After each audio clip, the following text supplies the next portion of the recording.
catch a mockery. Boriac Pentila, Boriac Snake, equals a cocktail bread for unleashing the beast. He wore a mock for night at least. Dreadjella, he's beating some fella down. Are you seeing Sean? It's for sure straight to Silla. Fucked into the back of the Jeep, he falls asleep. He does it every week. Chucky or La, get the Brits out, lad. A one-way ticket, please. I've lost my bus pass. It's Jackson up, he's looking some pins, man. A Kylie fucking Freakin-ish, man. Keep her at the fucker, fucking fuck off. Jesus said on the cross. 2 pins of bush, 20 figs, and the dog is still lost. Who's next? Me, miss. I'm with you like a bag. While you're shopping at your nose, I see your ankle tag. Fuck you, curfew, dislocated eye socket. Overnight cop shop with 2 rounds in his pocket. Loves his reputation, now he's known for being a rocket. In his dreams, 9mm loaded. I'm a hitch, double OD. Low lace, come with what they say about me. Cause I'm a hitch, double OD. Low lace, come with what they say about me. A dog with a job, what the fuck is that? When Harper Mickey's just sitting in the flat, sipping on his cans and smoking rollies. Cause all the best jobs are taken by the doggies. Squidgy black and crack and must blur for hand lobby. The first and assess, got that note on bank cash. I can niche, hit the stash, but the persons and arch. I got goose, Coquelino, Solomirian, Jaw Ash. It's gonna be a bloodbath. It's gonna be a bloodbath. It's gonna be a bloodbath. It's gonna be a bloodbath. Throw a hook, a jab and a boot. I sneak a quick tooth, then I fire another boot. For calling me a fruit, for trying to take the loot. But Billy won't be bothering any more hoots. Niche couple of cash, do you want it in your chest or your knees or your head? DJ Provey has the lead. You can beg, you can plead, you can tell us what we need. You can change your name, But they're all the fucking same. What's going on, everybody? I hope everyone's having a fantastic evening, fantastic afternoon, fantastic pre-noon, no matter where you are in the world. I'm Hassan Piker, and this is the HasanAbi broadcast coming to you live from sunny California, Los Angeles, folks. We're live and alive, and I hope all the boys, girls, and MBs are having a fantastic one because today's a beautiful day. Today's a wonderful day. Today is Tuesday. That's right. It's Newsday, Tuesday, ladies and gentlemen. That was Kneecap HOOD. We're live, and I am unbanned. That's right. A cause for celebration. Folks, ladies and gentlemen, I'm unbanned. That's right. I'm back. And less radical than ever before, of course. I'm certainly going to be incredibly apolitical. Hold on. Let me be apolitical real quick because I'm very political right now. Hold on. There it is. That's right. Folks, don't worry, okay? This is a new dawn, a new day, okay? This is a new dawn, a new day, an apolitical day, ladies and gentlemen. You already know what it is. Let's go. There's a man on TV at a desk in a suit. He lies through his teeth and they still call it the news. Hell yeah, baby. Let me tell you, folks, I think the reason why the egg prices are so high is because transgenders. I don't think it's your landlord that raised the price of rent. I think it's transgenders. I don't think the cost of living crisis had anything to do with inflation born out of the greed of corporate consolidated autocrats that run the government. I think it's transgenders. I also think undocumented migrants. That's right. Sometimes it's undocumented migrants. Other times it's transgenders. Undocumented migrants also are responsible for the egg prices being so goddamn high, though. Let me tell you. Woo! That's right. All queer people might burn in hell. Let me be a little bit more. May or may not. Okay. Let me be as apolitical as possible. Okay. That's right. I'm just being apolitical, baby. You already know it. And most importantly of all, let me tell you. Okay. let me tell you. You know who's responsible for Medicare fraud? You know, people stealing money from the federal government. That's right, transgenders. Okay, it is certainly not Rick Scott. Certainly not people like Rick Scott who are responsible for unimaginable amounts of fraud at the provider side of things. It's actually, that's right, it's undocumented migrants. They're the ones who are actually responsible for the Medicare fraud, despite the fact that undocumented immigrants actually contribute more to the American coffers that they take out and have no way of taking advantage of the limited amount of social safety nets that we already have. That is the reality. But of course, I'm apolitical now, which means transgender time. Okay, that's right. It's the transgender Guatemalans, baby. They're taking our Medicare. That's right. And we're going to stop it. We're going to stop it. Has it stopped yet? No. Has it stopped yet? No. Have things gotten better for you as an average American? Fuck no. And that's only because we just haven't been violent enough. Okay, we have not been violent enough. That's the reason. As the Republican Party, okay, we need to do more deportations, which are inherently violent. But of course, when you talk about it from the perspective of the state, it's not considered violent. All right. So, ladies and gentlemen, 24 hours of not being on camera. 24 hours. Well, that's not even true. I actually was on camera. I did a YouTube video, a sit-down YouTube video, like a standalone YouTube video. And god damn, you guys love that shit. Oh my god. Is that like 800,000 views, bro? It's about to be my highest performing YouTube video, like why I got banned. Like, I did the Asmongold and said I got canceled. I did the I got canceled meta. Okay, 13 hours, 800,000 views. What the hell's going on? Y'all don't care about nothing. You just want drama.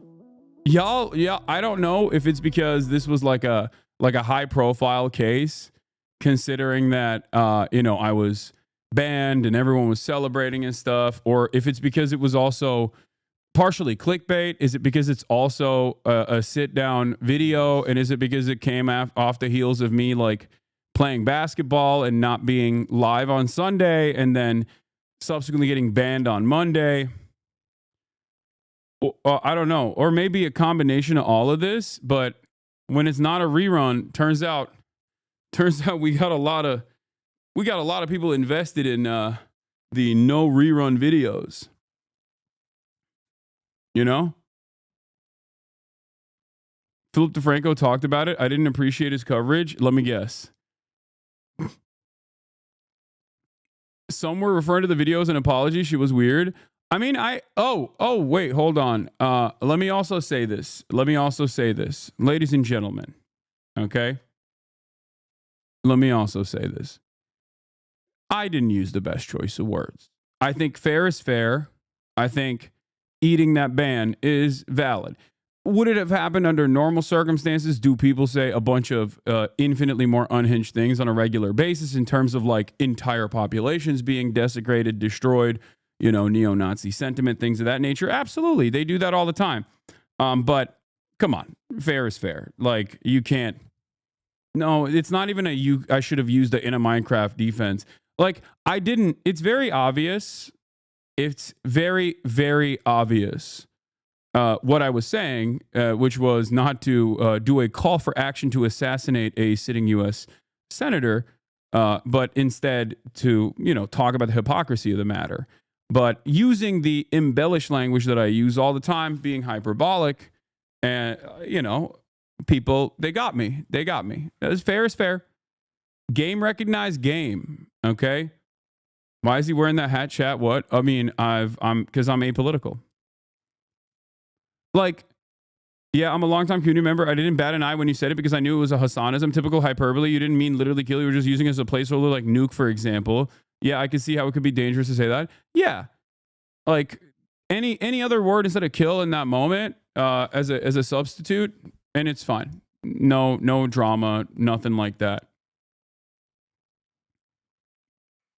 Like, that's it. Everybody and virtually everyone that saw virtually everyone that saw the clip, I think, that wasn't like instantly on the fuck Hasan tip, most likely was like, yeah, I get what he was saying. You know? Got to dial it down. No, yeah, but to be fair, fair recognized fair, game recognized game. I got. That's it. And if you are a leftist content creator, especially one as prominent as I am, especially one with a variety of different haters from all different backgrounds, all different political ideologies, I have to be more careful. That's true. But you know, it is what it is. It happens. It is pretty funny. Everyone was like fantasizing about how much, like how much I got owned or whatever. Like they were like, "Oh, he's so sad." I was like, "No, man, I just spent the whole day playing Kingdom Come." I mean, it was boring. I shot this video. I shot the sit down video. I urge you guys to go watch it because I once again used the drama opportunity when I was in the center of the drama this time to make it as educational as possible. You will probably quickly recognize if you watch my cancellation video that it's not actually about my cancellation at all. It's actually about Rick Scott, who is, make no mistake, responsible for award-winning, record-breaking Medicare fraud. This is a fact that people should not forget. This is the major point of contention. This was my point initially. This was what I was talking about. But hey, ultimately, Asmongold, you got me on your side, big dog. There's never really been a moment like where I have actively advocated for Asmongold to be banned or deplatformed. And to be fair, Asmongold didn't do that for me either, but he certainly leaned into it pretty hard, huh? And Libs of TikTok, Asmongold, Ethan Klein. Well, Ethan Klein didn't really play a role in this. Let's be real. But all of the communities that have united on perhaps the most significant issue of all, the most significant political issue of all, getting this fucking piece of shit out of here. Okay, you did it. You got me. But you know, I think all my losses are lessons. I've learned a very important, very, very important lesson from all of this, which is that I will be apolitical going forward. That's right. Donald Trump is fixing America. Your enemies are saying that the fraud was a long time ago, so it doesn't matter, Lamau. That's crazy.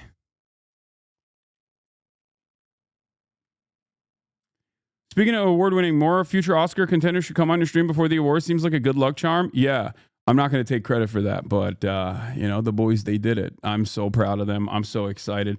That's what I've been doing, by the way. Sunday was supposed to be kind of my day off. I was supposed to hoop. I got absolutely destroyed, by the way. I got absolutely destroyed while I was hooping. I was terrible. Bad performance. The Zoomers no longer think I'm W-Unk, which is sad. God damn, what's happening with the freaking... I take one goddamn day off, okay? I take one goddamn day off, and my camera's autofocus is busted. What is this? What happened? Interest for Rick Scott has skyrocketed in the past 7 days, seemingly. But I'm sure it's not that significant. Let's look at the past 12 months. Yeah, see, there's a 2024 November 10th, like it was significantly higher.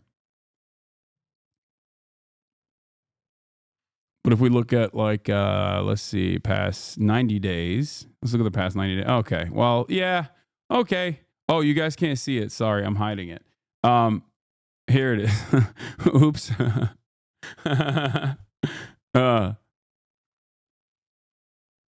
When Elon tweeted his support,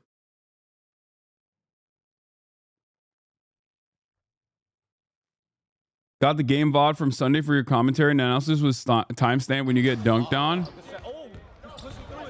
Yeah, I mean, that dunk doesn't count. But yeah, I got cooked. I got absolutely cooked. On Sunday, I got absolutely cooked. I mean, I had 6 points in the first game, and I think like 2 points or 0 points in this. I mean, I got 0 points in the second game. We got skunked. They really abused our one weakness there, which was Jason, who was not weakness at all, but simply he was just simply injured. You know, it is what it is. Emma, thank you for the raid. Hope you had a good stream, brother.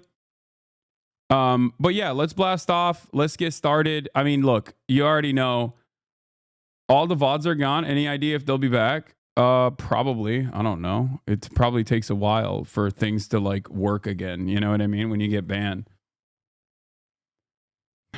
Did you enjoy making edited YouTube content in this instance? No, I did not. I just kind of ripped it.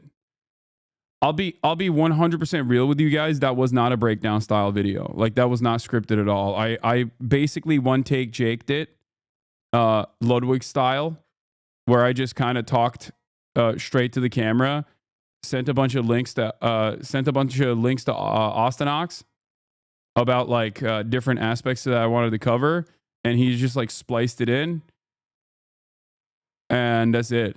Like it wasn't anything else. It wasn't anything serious.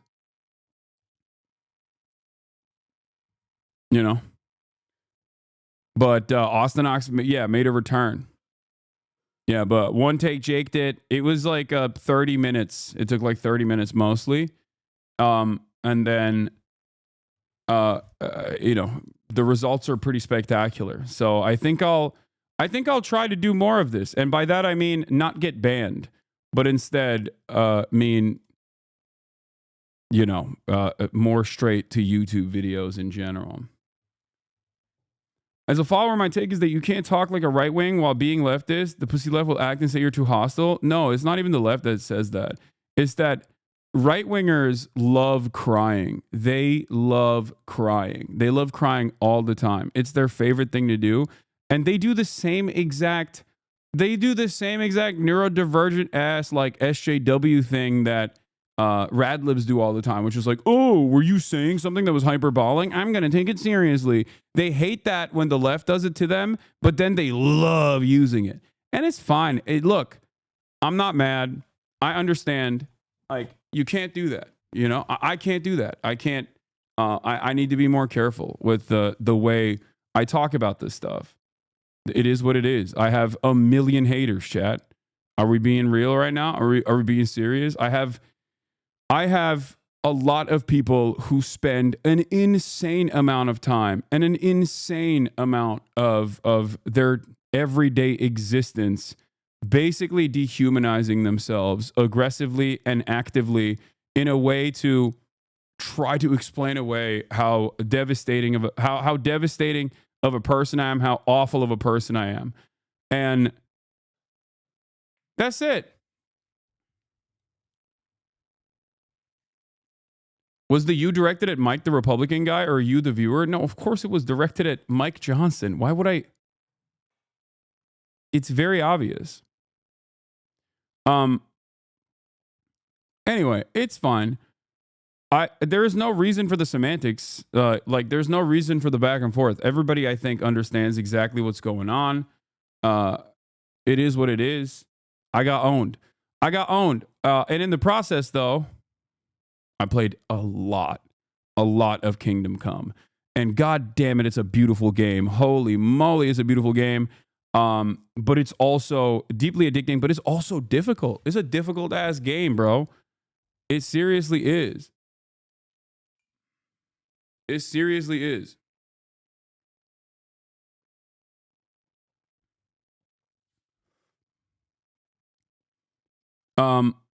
Other than that, why did you skip the first one? I just never played it. I never played the first one. Tim Pool linked this skate video under your tweet. These people have no shame. Oh yeah. I mean, look, let these people have their fun. Okay. Let these people do their victory laps. And then they're probably going to get mad again because they're going to be like, he didn't get banned permanently. I hate it. Like, why didn't he get banned permanently? But yeah. I'll say people like Tim Pool, you crying, lol. Yeah, dude, I was devastated. I was really sad. Tim Pool, I said, It's a suspension. They called it ban because he'll be back out shortly. It'll be like, it'll likely due to his calling on people to kill a U.S. senator. He didn't even know Rick Scott was a senator. What the fuck? I did. I don't know why they keep saying that. No, I didn't know what Rick Scott's position was within the Republican Party, not as a senator, but as like his active role in the Republican Party beyond being a senator. But and also I didn't call on people to kill him, but it's fine. I mean, if people think that, then they think that. That is what it is. Did you see the searches for the senator skyrocketed since your ban? I did. Yeah, I've definitely talked about Rick Scott before. I've talked about Rick Scott quite a bit. The entire point of this is not about Rick Scott anyway. The point of this is more so that Republicans are hypocrites and they don't actually care about like real Medicare fraud or anything like that. They just simply want to melt the poor. They want to actively undermine these social safety nets, which will end up harming a lot of people when those social safety nets go away. Well, you absolutely said someone needed to kill him. Okay, well, if that's what you think, then that's what you think. There's not really anything I can do about it, but it is what it is. Fox News wrote about you. Nice. Again?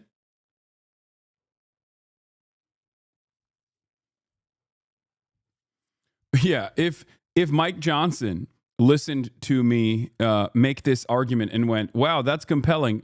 I'm going to now as the I am now as the House of as the House of Representatives Speaker of the House. I am now going to bleep Rick Scott. If he said that, yeah, I would feel a little weird about it. I'd be like, damn. See, actual news outlets are covering it normally, which is Twitch streamer Hasan Piker suspended after saying Republicans would kill Rick Scott if they really cared about Medicare fraud. Rick Scott is a former governor of Florida and current senator from the state. Like the people that are covering this with a little bit of seriousness are covering it with the full context. Not that it matters, because the reality is, I think the ban was totally appropriate. Okay, I got baby. Left wing streamer walks back comment about killing Rick Scott following tweet suspension. Walks back comment. Oh, this is amazing. During the stream, Parker insisted that fraud primarily comes from providers, not recipients of government programs. Well, I like that they're putting this in the article. That's good. They're not tackling providers. They're not actually going after false billing. They're trying to cut recipients. Fraud is not happening at the point of the recipient. If you cared about Medicare fraud or Medicaid fraud, you would bleep Rick Scott, he said. The streamer noted that Columbia HCA was fined over $1.7 billion when Scott was the CEO of the healthcare company following an investigation into its Medicare billing. Read the subheader. YouTuber Hasan Piker proves to call Hamas a lesser evil than Israel and claimed the U.S. deserved 9/11. Okay, why are they putting my hits back to back, dude? What the hell's going on?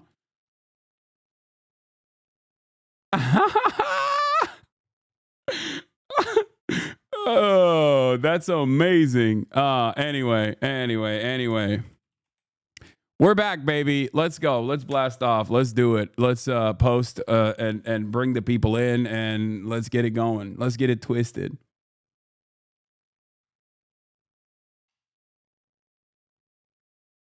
Okay.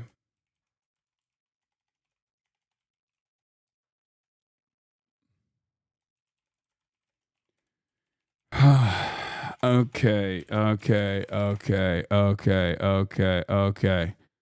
But yeah, it was a totally reasonable suspension. Okay. I'm not even going to act like it was not a totally reasonable suspension. Okay. It's just the truth. Like, My favorite part about Hasan being banned from Twitch isn't that anyone reporting on it has to admit that a sitting Republican senator oversaw perhaps the biggest Medicare fraud in history. It's so beautiful. It's probably an inside job. Yeah, I mean, it is what it is, you know? It's just like, it's a perfectly valid, it was a perfectly valid banning.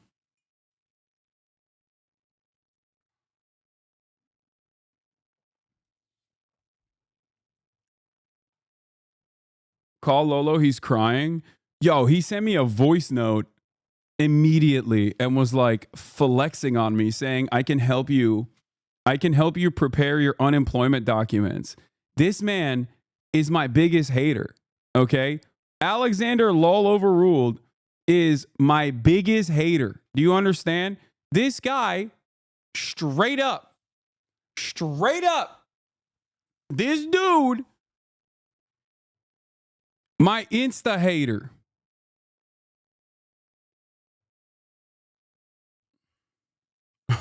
Also, I'm joking. That's my friend, for those of you who don't know. But yeah. The ban was also worthy because now a lot more people know of the fraud that bullfuck did. I mean, it's fine. It is what it is. All right. It is what it is. We got a lot to talk about today, aside from my fake ban, phony ban. I'm acquitted. We're back. Ladies and gentlemen, believe me, we're back. We are so back. I'm apolitical now. I think Donald Trump is great. He's the best. We got so much to talk about with respect to tariffs.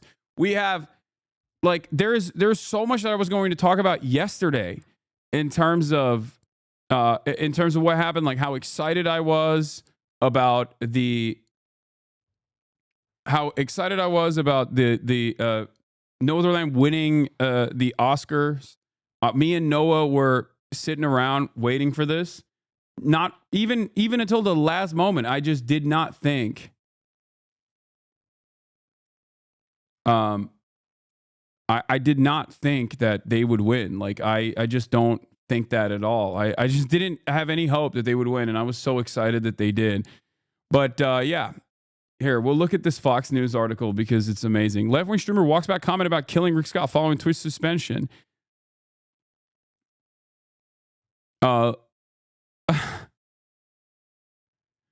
least he's saying, like, urging Republicans to kill Senator Rick Scott. Like, even Fox News is, like, more honest than my freaking dumbass haters on Reddit.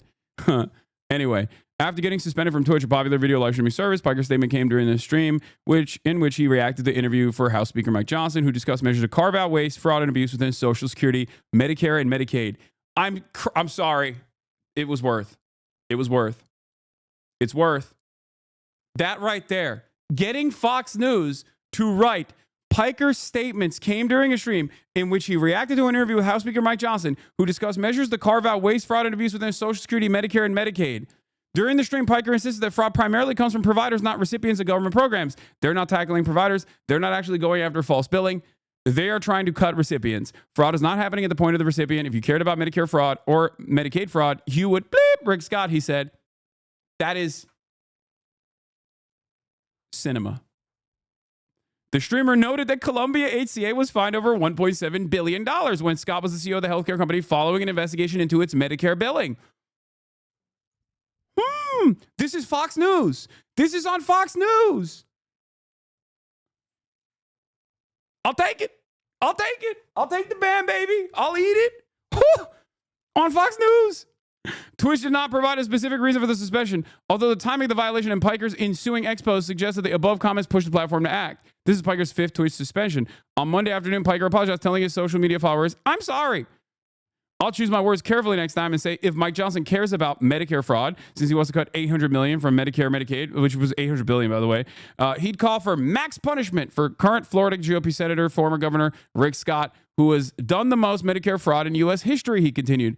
5 minutes later, Piker addressed his critics. Big shout out to the right-wing free speech lovers who took time out of their day to screaming about DEI and immigrants to cry about this, he wrote on X.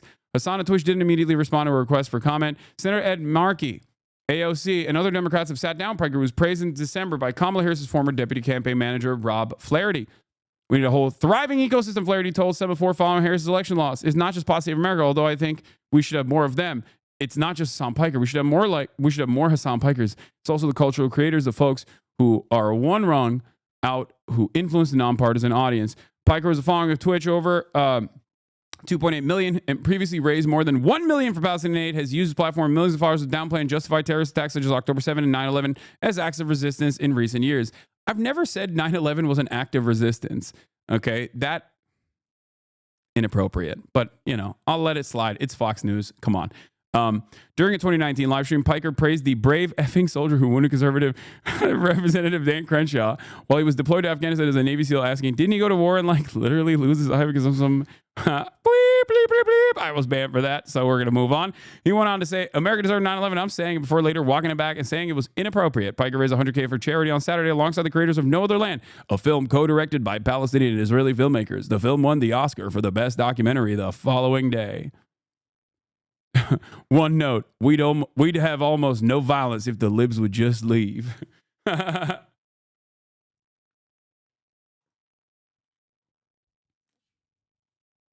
Yeah.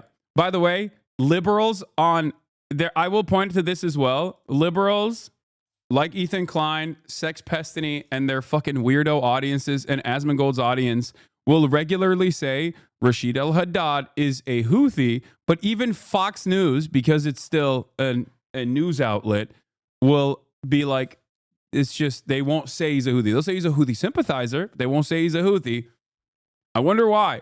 Perhaps it's because, there are still in the absolute worst news outlet, like Fox News, especially on their objective news reporting side, which can still be very biased, there is still a quality assurance that they have to abide by. They still have standards that they have to abide by versus a dumbass online content creator, myself included, can say whatever the hell they want and actively lie about things.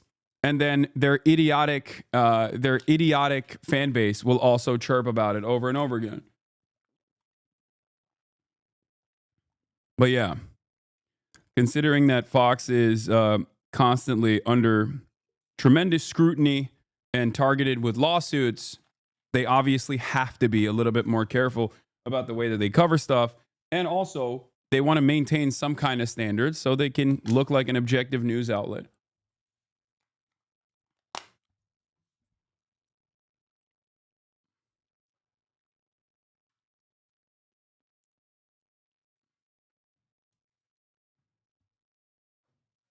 There's a singular difference. Fox News wants to scandalize their audience by reminding them of you interacting with liberals in Congress. These YouTubers want to permanently get rid of you and deplatform you. Yeah.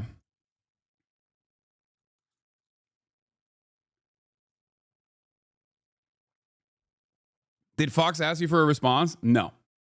But they might have reached out to my management and I just didn't see it. But it's all good. Can you make some predictions about Trump's incoming speech? I mean, yeah, easy peasy. I'm the greatest president of all time. I saved America.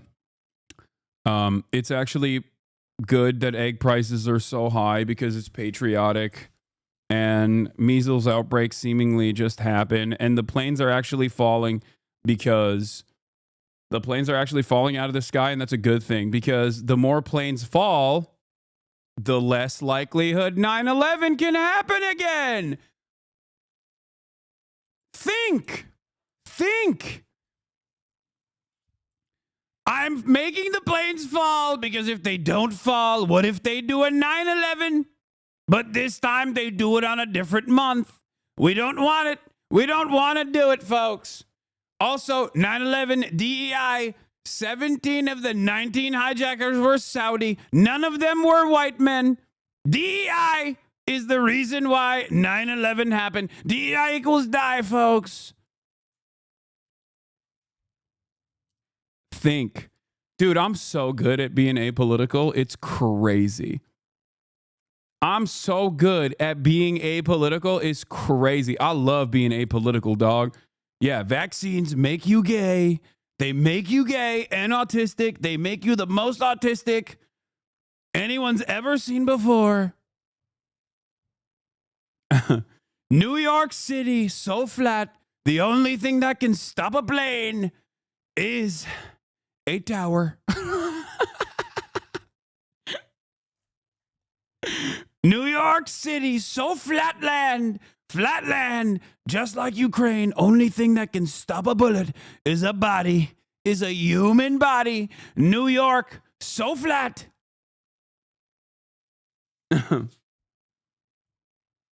Anyway, bro, you trying to get banned again? I mean, I'm not. It's like very obviously I'm joking, okay? It's clearly a joke, okay? Stop. Stop worrying about me getting banned, okay? Please. Guys. Elon Musk made comedy legal. Okay? Elon Musk made comedy legal, folks. You can say the R word again. Dark MAGA. Dark MAGA, USA. I got to put the fucking Trump hat on. Hold on. Sorry. I can't. I keep forgetting that I can't be saying these things as without the MAGA hat on. USA. You're feeling pretty goofy today? I am. Hassan Piker banned from Twitch after threatening Rick Scott. Come on, Newsweek. That's crazy. That's crazy that Newsweek did me like this. I thought we were cool, Newsweek. Can you wear it like Elon does? No one can wear it like Elon does, okay? The hat is a free pass for racism and misogyny. No, if you put this hat on, you can literally be like, I think Russia is awesome. You can say whatever you want, and people will be like, oh, that's a patriot. You know how like sometimes people will say stuff on Twitter that is like very clearly reactionary, but they'll say it in like a woke way. Like the wokely arguing against like miscegenation, for example. You know what I mean? Or wokely saying something like, I saw a tweet about this earlier. Actually, I'm gonna point to this because it's relevant. It's Oscars related. Hold on. I'll give it to you exactly what I mean here. Hold on one second. Yeah. This is like when people say stuff like, poor things in Honora winning are signs of conservatism and misogyny making a comeback, by the way. Okay? Like people saying like Honora is a male gaze and misogynistic, actually. It's like, what are you talking about? What are you saying? Please stop. Okay? This is like wokely being like, you can't have any, you literally cannot cover sex workers from the perspective of sex workers, right? Like, so leftists do this as well. They do like unironically reactionary commentary, but with like woke language. And right-wingers also do this in the opposite direction all the dang time, okay? They get to say whatever they want. They can say like unironically anti-imperialist speech, and people will turn around. Biggest relevant dig under Honora is the director's subs to Libs of TikTok. No, I don't think they sub to Libs of TikTok. I think they follow Libs of TikTok. But like Republicans will come out and be like, Republicans will come out and unironically be like pro BRICS and stuff. You know what I mean? Like some of them will turn around and say stuff like they love BRICS, but also simultaneously will be like patriotic about it. And it's always so funny to me. Like, I don't understand how they get to do that. Like, why is that allowed? Why can't I be like, hey, I think that a ceasefire should happen in Ukraine, and people will be like, you're Adolf Hitler. I hate you. You should kill yourself. And then Tucker Carlson gets to literally be like, Stalin built incredible metro stations, and also Russia has never done anything wrong. And then every Republican turns around and eats it up. And they're like, that's a brave patriot right there. He is patriotically defending Russia. It pisses me off, man. I'm jealous. I'm actually jealous. Like, why can't I offer any bit of nuance in terms of American foreign policy being, kind of bad and kind of mean to people. Okay.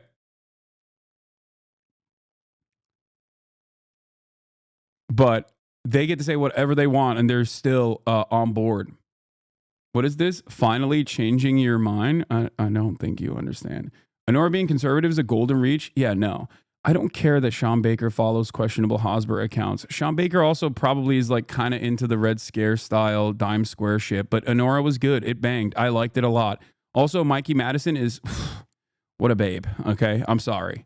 That was, I mean, it was good. It was good. You got to have a movie like that. You got to have some movies like that. It was a good movie. I felt like I said this at the time when I watched it. It was one of the few Oscars awards nominated movies that I actually watched. But it was good. It was a good. I can't wear this fucking hat like Elon Musk, dude. It's so embarrassing. I don't know how he does that.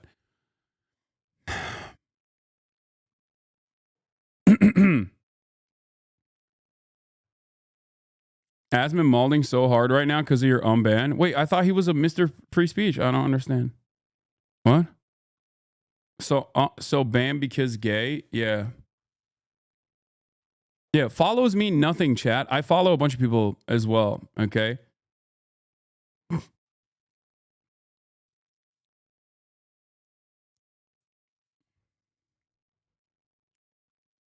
A German film critique said Honora is a movie Marx would have liked a lot. Why? Because he's also a gooner. Is that what it is? Okay, we're not going to talk about Sean Baker and the Honora controversy. Okay, that's not. There's so much to cover, chat. I'm sorry. There was a lot of funny memes I saw as well. W Homies from Crash Dummies Pod. Oh yeah. Yeah, Crash Dummies Pod is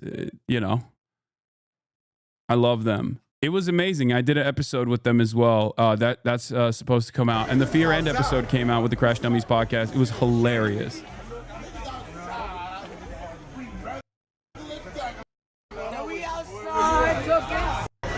That's right, baby.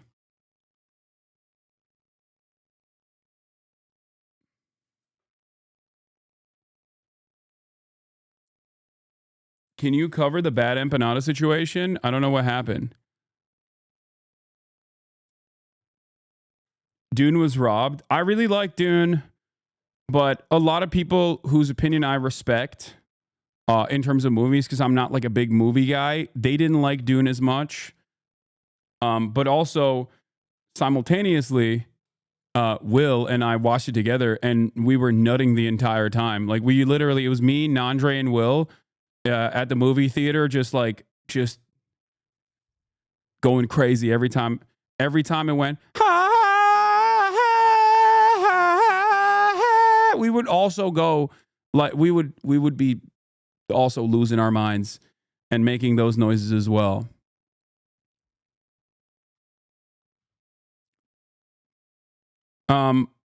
You can't nut in a theater. That's what you think. Oh, also, Noah Colwyn and I sat together. We sat our white asses down and we watched The Order, which I thought was pretty good. I don't know if it was up for any Oscars or anything like that, but I thought it was pretty good. And also, holy moly, Slime and B, thank you for the one hundo gifted. Yeah, I lost a lot of subscribers. Holy moly. Jesus Christ. One day. I don't know why. I don't know why it works like that. You just, because it's back-to-back 2 days in a row where I wasn't streaming. When is Noah coming on the stream? Noah is, for yesterday and today, Noah's doing a guest lecture at UCLA. And then after that, he's going to be here. So he'll be here every single day after that. And and I'm very stoked. Resubs can't happen if the channel doesn't exist during a ban. Yeah, that's probably what it is, right? I got cleaned out, dude. What's the story with the hat, brother? It's because I'm apolitical.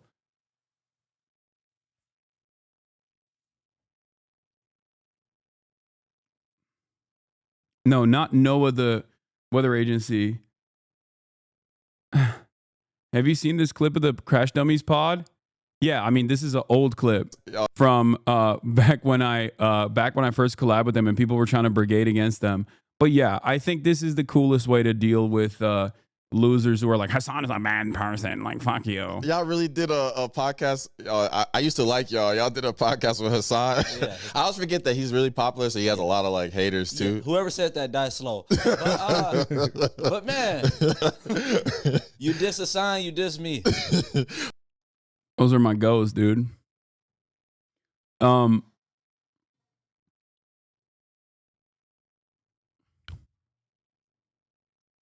Yeah. Promote the Fear End episode. You and Bad Empanada duked it out on his community post a little before you went live. I don't think it was a duking it out. I think it's just a difference of agreement, which is fine. We can have a difference in opinion. Chatters, it's normal and healthy to have disagreements with people who you align with on so many things. I think it's healthy. Where is it? Link me the Bad Empanada take. Where was it? Because I saw it. His community post showed up. Bad Empanada's community post showed up on my timeline, and he said, he's so fucking stupid. Look at this guy. I really respect the work he puts in for all of his videos. So I'm not gonna, I'm ribbing when I make fun of him for saying stuff like this, but I will fucking puke if I see a sound piker say, I invite Israelis onto my broadcast all the time, or tell us how we need to empathize with and humanize Israelis who are victims of propaganda themselves again. Jewish exceptionalist, liberal, Zionist drivel. Validating the idea that we need approval from tokens among the enemy to oppose them just because they're Jewish, and painting Zionists as being misled victims rather than the reality when they're enthusiastically and willingly pursuing their own interests for material gain at the cost of Palestinians. Sickening. P.S. Make excuses for this, permabanned on site. To which I responded with, the struggle is multifaceted. Internal pressure plays a role. I will not back away from contextualizing the role militant resistance plays in emancipation, but I also won't immediately discard those who have disagreements with me on that, especially when I've relied on their investigative reporting. I've used Yuval's work at +972 in the past. It's important not to take honest reporting in the bodies that Israeli Jewish allies put forth to protect Palestinians for granted, even if we have disagreements. He apparently replied to me, no, it's not important at all to even mention or notice that someone is Israeli or Jewish in the context of Israel colonialism in the name of Jewish ethnic supremacy. If you wouldn't do it for the Nazis, you shouldn't be doing it here. If you're critique, no, I don't think he understands. I guess we're talking past one another because that's not the point I was making at all. What the hell? The way I see it is like this, okay? I live in a settler colonial enterprise that is also known as the United States of America. I'm an American citizen. I take advantage of the bounty of this settler colonial enterprise and the untold amount of pain that it cost, the untold amount of pain that it dished out upon the indigenous population here and even chattel slavery.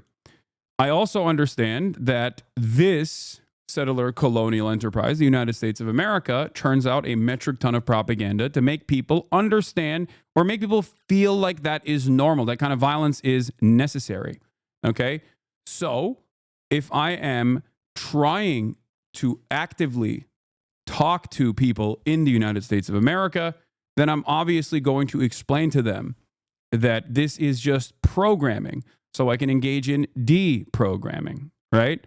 And that is the exact same way.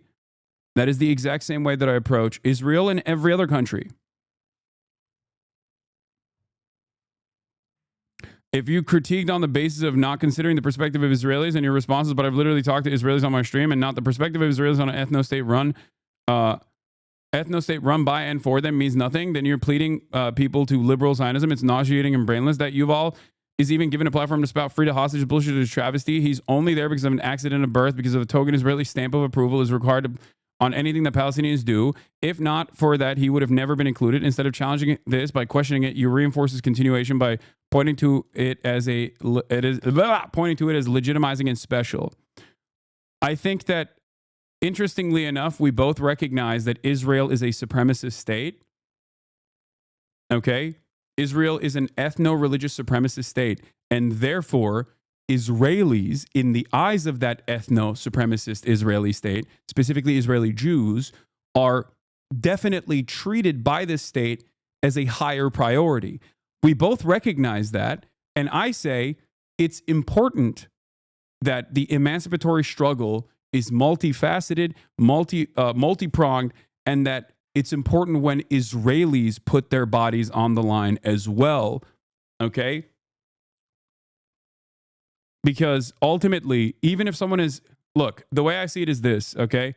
I can disagree with someone who is, constantly talking about how devastating October 7 was. Like Bernie Sanders is a great example of this. Like I disagree with Bernie Sanders in the way that he has approached the issue of Israel, right? But he has so much more work that he has done that I think was incredibly important, and I will always give him props for that, right? This argument is so silly. Yes, if there were German civilian resistors during World War II, that would be a good thing. In Israel, we also have a few people like Ofer Kasif, Yuval Abraham, Gideon Levy, who are resistance and is good. Exactly. Yeah.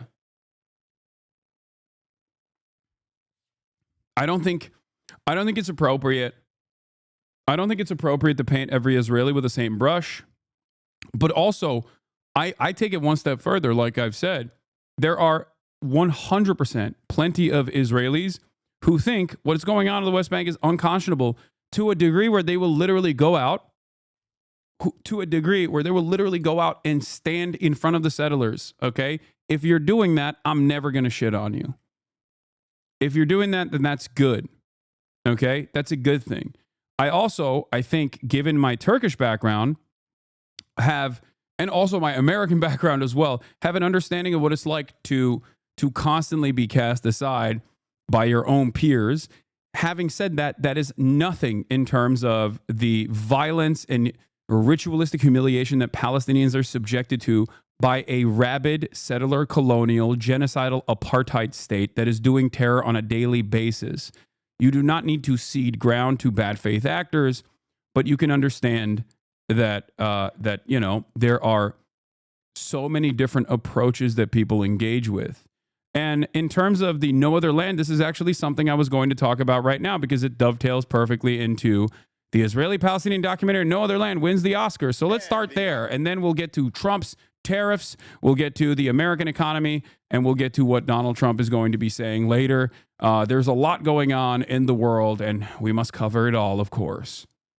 You are covering the news from an American progressive perspective. He's more extreme in his views because he's covering the news from the perspective of a dude who's living in a third world country. He's intransigent. Having said that, it ultimately,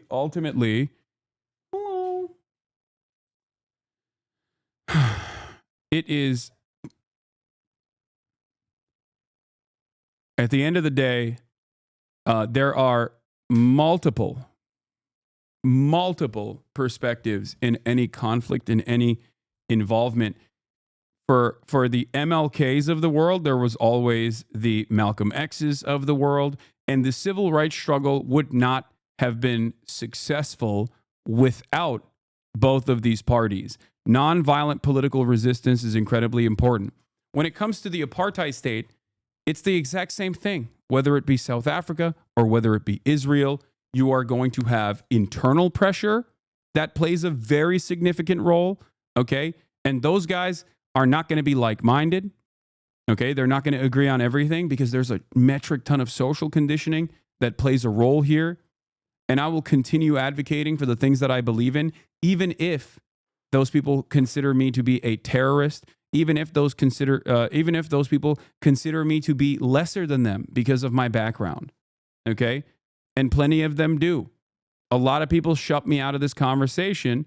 So brave of you to paint yourself as MLK in this comparison. What led you to believe that I was doing that? Okay?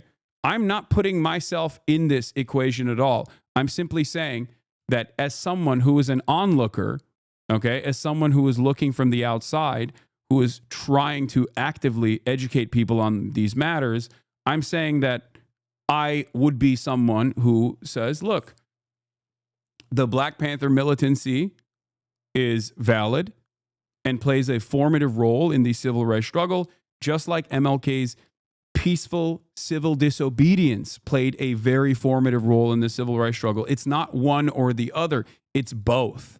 Okay? That's how this works. At least throughout history, that is how it has always worked. Especially when, like, militancy is virtually, militancy and wars of attrition are unimaginably taxing on the civilian population, right? And when you are going up against an opponent, okay, when you're going up against an opponent that is backed by the largest state on the planet, the largest military on the planet, it's going to take a lot more than simply militant struggle, militant emancipatory movements. It's just not going to work that way. That's just not how it goes.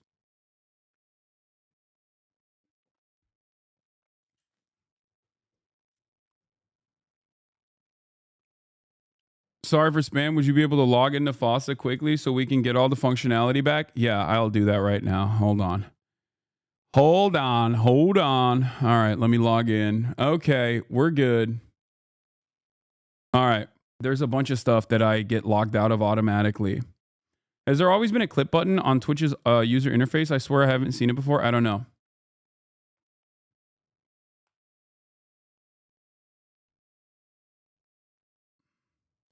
Please watch Trudeau's response to the tariffs. Yeah, we'll get there. All right. Your subs might have been canceled, by the way. So resubscribe because I was banned. When that happens, if your resub button was supposed to come out yesterday, then you weren't able to, and it just like auto cancels, I think. That's how it works.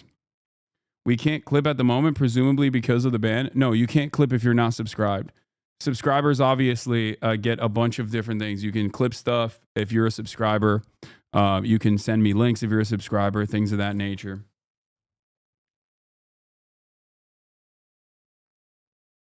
All right.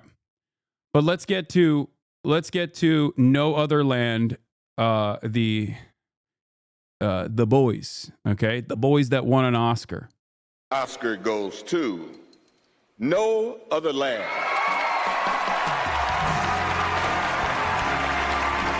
This is the first Oscar and Okay, but people say, where's the Nelson Mandela or the peace guy for Gaza? The answer is that he's dead or shot by Israeli missile. What to do?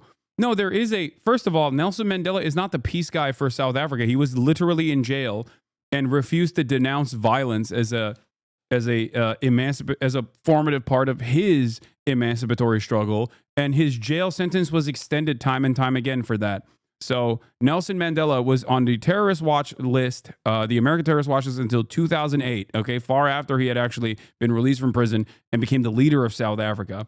So that's number one. And he has always stood up and actively talked about the formative role that militancy plays in resistance, and defended it, and literally has stayed in prison, extended his prison stay for that reason, for his defense of that.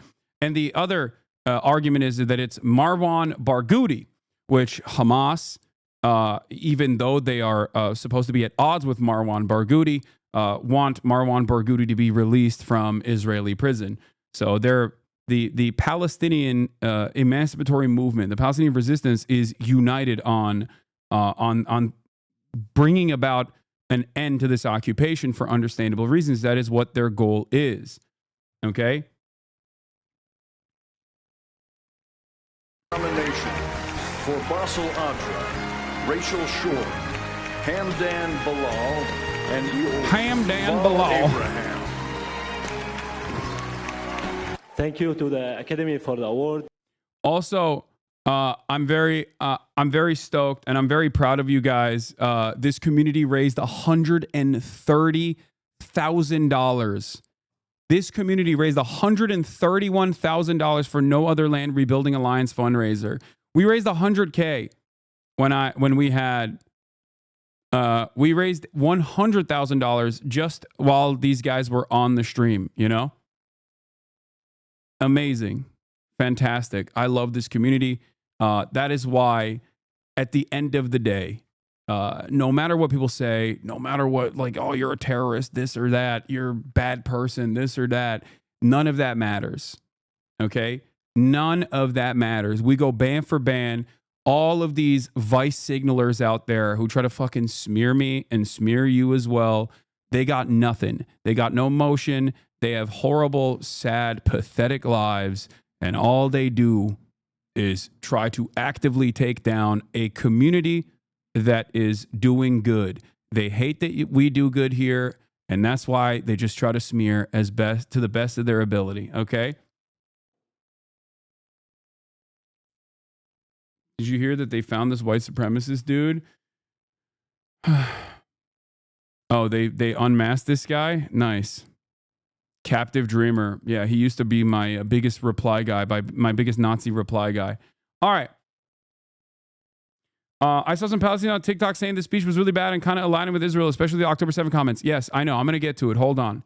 I have some controversial takes that is going to make nobody happy. It's such a big honor for the four of us and everybody supported us for this documentary. About 2 months ago, I became a father, and my hope to my daughter that she will not have to live the same life I'm living now, always fearing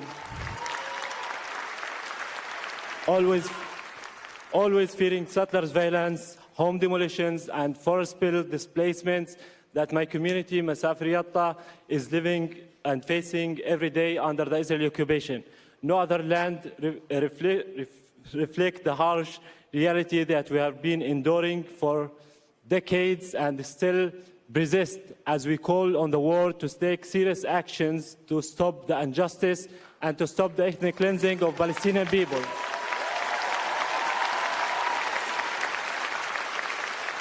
So make no mistake. So this is Yuval Abraham, okay? He was supposed to come on the broadcast as well, but he was traveling on the day that I had Basel and Hamdan on. So unfortunately, he couldn't make it.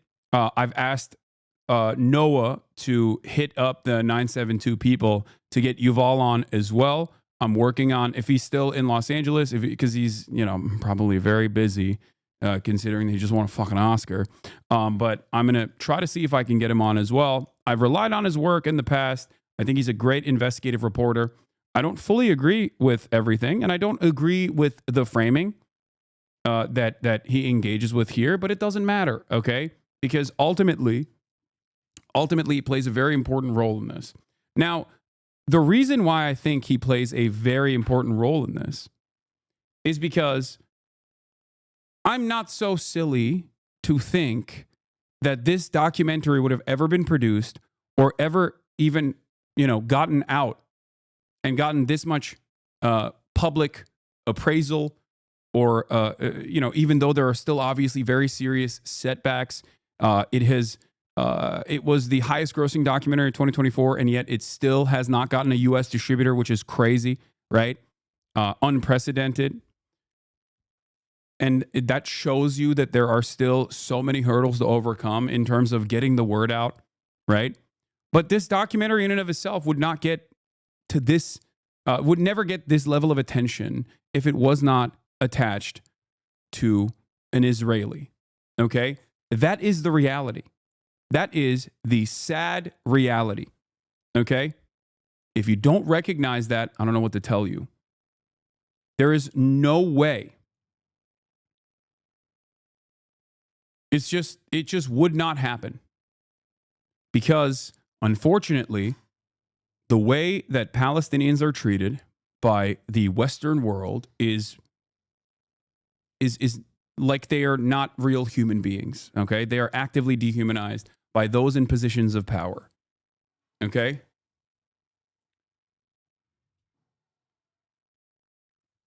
But because of that reason, I think it's important that there are people within Israel, within the ethno-supremacist state, that do put their names out there and their bodies out there alongside Palestinians to help give a voice to this struggle. Okay? I think this is ultimately a good thing. I hate this framing that Israelis are intertwined with Palestinians. They're settlers and they need to face this reality instead of whitewashing the position of privilege he holds. Very narcissistic stuff.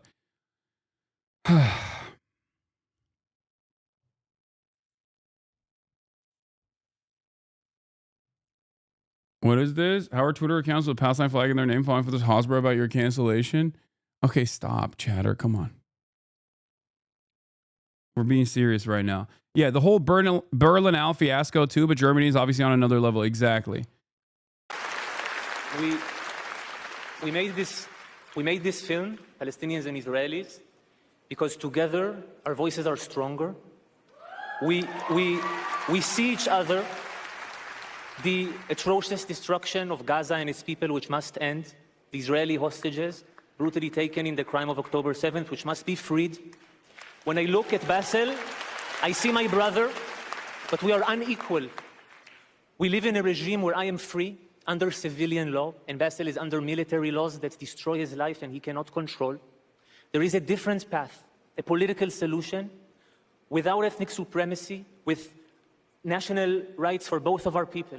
And I have to say, as I am here, the foreign policy in this country is helping to block this path. And, you know, why? Can't you see that we are intertwined? That my people can be truly safe if Bassel's people are truly free and safe. There is another way. So people got very upset at this.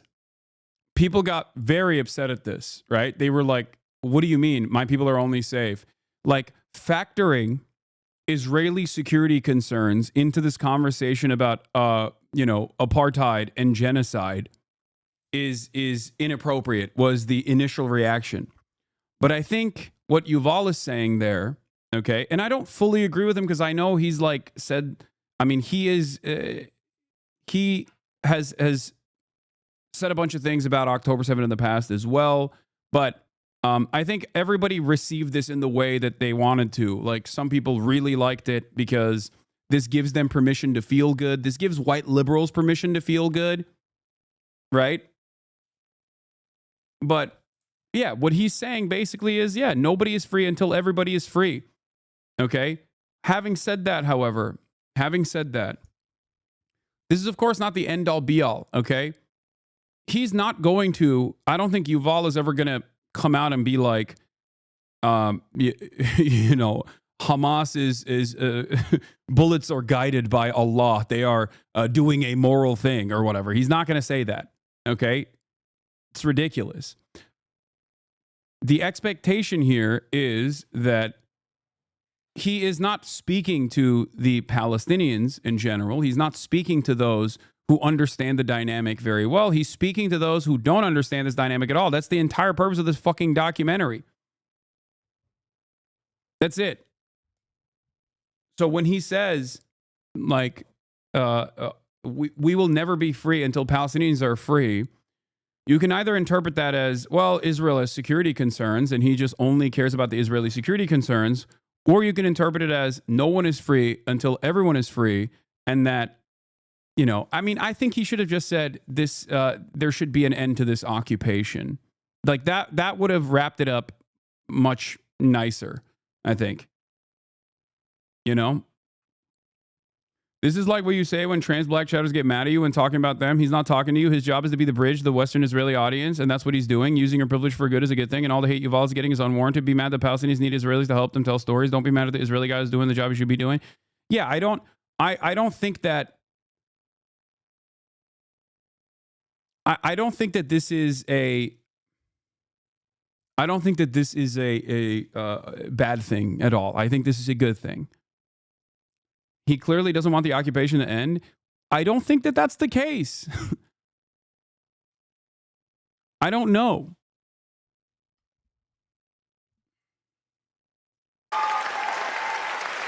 It's not too late for life, for the living. There is no other way. Thank you. Like, even his invocation of October 7, I think, can be interpreted within the context of like October 7 happened because of the occupation. Yeah, there's a crime for undermining the crimes of October 7, classic fascist shit. He just can't, and it's okay for now. Like, I think that this documentary winning an Oscar is a good thing. Okay? I will stand by that. Because this documentary winning an Oscar is like, I don't think people understand what the issue of Palestine was like, especially in circles like fucking Hollywood, okay? Like, I know that a lot of you got really woke on this post October 7, and you have these opinions, right? And you have these strong opinions, and that's understandable because you've seen incredible amounts of cruelty. Like, you've seen a direct genocide in real time take place. And that's like mind-boggling that other people don't see the reality that you see. But as someone who is 33 fucking years old, I'm telling you, when I explain to you that as someone who has seen this play out in the Western world for the past 10 years, as someone who has been outspoken about Palestinian liberation, I cannot comprehend how we even got to this point. Hollywood is the number one foreign policy defenders, okay? Hollywood loves the State Department. They booed Michael Moore. They booed him off stage, famously. And Michael Moore is like a social democrat who's like, maybe we shouldn't be so violent. Like, that's all he said. And they were like, boo, yeah, kill yourself, you know? Yeah, 5 Broken Cameras is the last Palestinian doc that was nominated. It lost in 2013 to Searching for Sugar Man, and the director was detained on entry into the U.S. Like, I cannot comprehend how far this movement has gotten in terms of especially like broad public appeal, but even institutional recognition. Okay? I am never going to disparage that. I'm never going to disparage that because everything that I do, everything that I advocate for, I advocate while also taking a serious look at the material realities. I also advocate, or everything that I advocate for, I obviously factor in public, collective consciousness on these issues. Okay?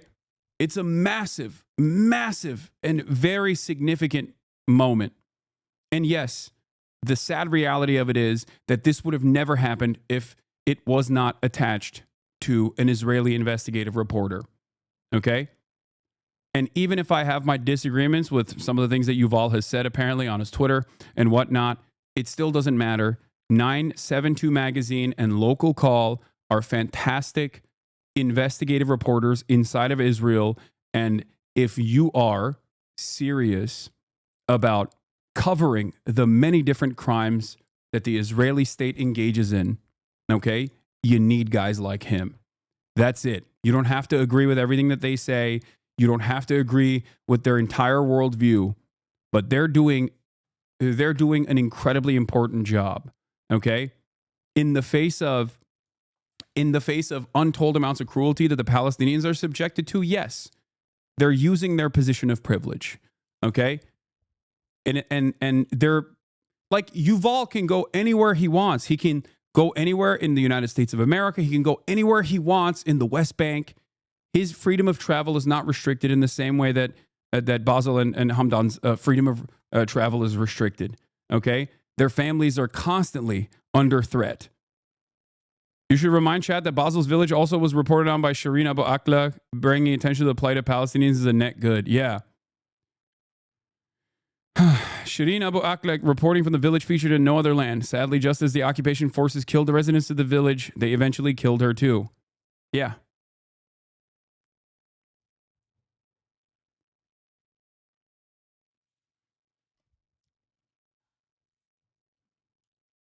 Just as I will not stand down whenever people tell me that I am pro-terrorism, that I'm an Islamist fundamentalist who loves Hamas or whatever, just as I will not stand down from helping Americans, the Western audiences, understand how violent militant resistance occurs when a population is subjected to untold amounts of cruelty and violence themselves, and how that violence and the standard of that violence is set by the occupying entity, the more powerful force, the Israeli state in this process.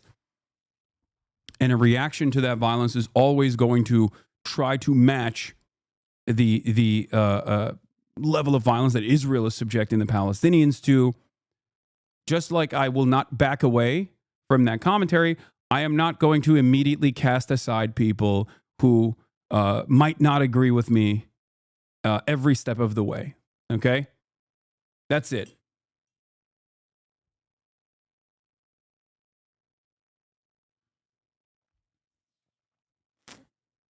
That's it.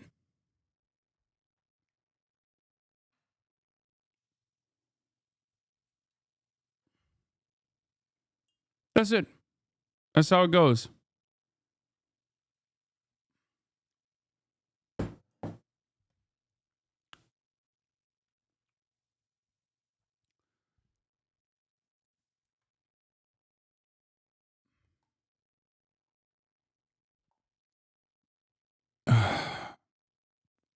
Anyway, let's continue.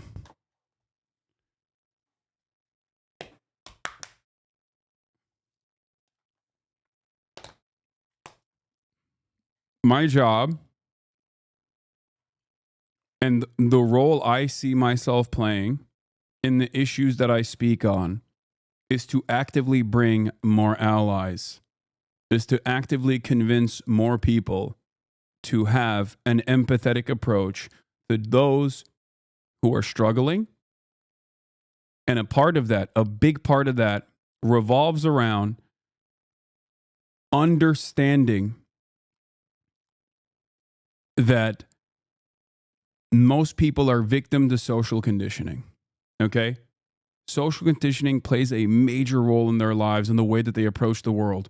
And it's no different whether you live in Israel and you take for granted everything that the Israeli state has told you, everything that Israeli education has taught you, or if you live in the United States of America and you learn that, you know, our founding fathers were good guys ultimately, but, you know, maybe some of them hunt slaves. It's not a big deal, whatever, you know. Maybe there was a little bit of genocide, or that America does a lot of violence, but it's actually ultimately at the behest of a greater good, right? Like, I understand that if that is so many people's starting position, that I have to work to actively deprogram these people. And I can't do that by constantly yelling at them and saying that they're bad or problematic or evil. Okay? No one is evil. There is no such thing. No one is good or bad. Everyone is, at the end of the day, victim to their material circumstances. Okay? Victim to social conditioning. And they can do evil things in the process, or they can do good things in the process, but we are still responding to shapes and colors. Okay? That's it.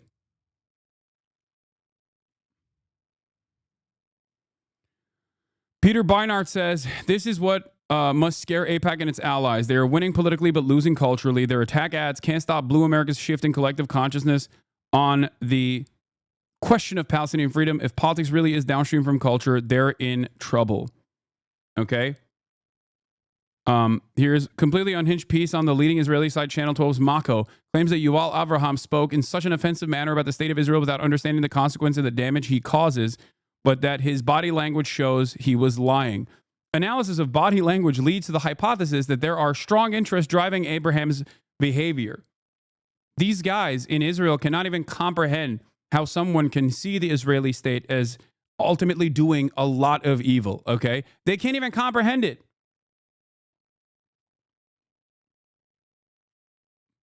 They think like, oh, we must bring in a behavioral analysis.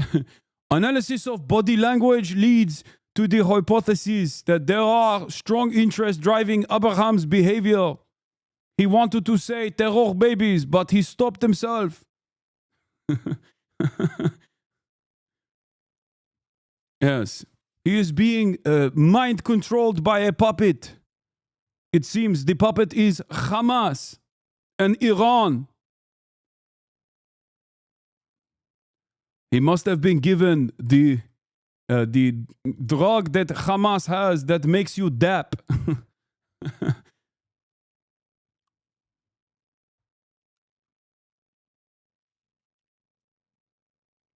Ultimately, all I'm saying is I would be a unimaginable hypocrite if I were to speak out against those who are like Ofer Kasif or Tal or numerous other anti-Zionist Israelis as someone who is an anti-imperialist American. Okay? The fuck? I live in America. I like America.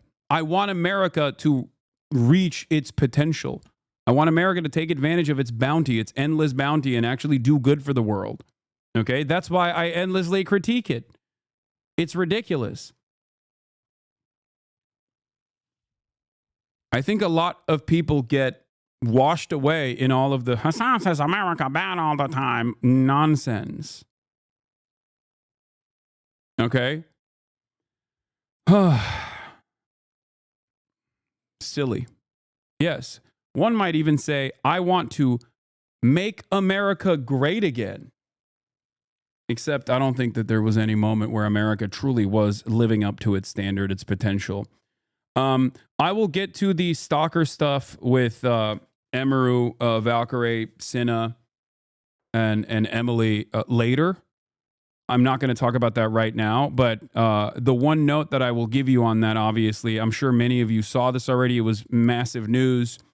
Valkyrie and Cinna were doing a sis-a-thon for the past week, and in the process, they went to the Santa Monica Pier while they were doing an IRL stream, and a stalker came up to them and actively threatened to kill them.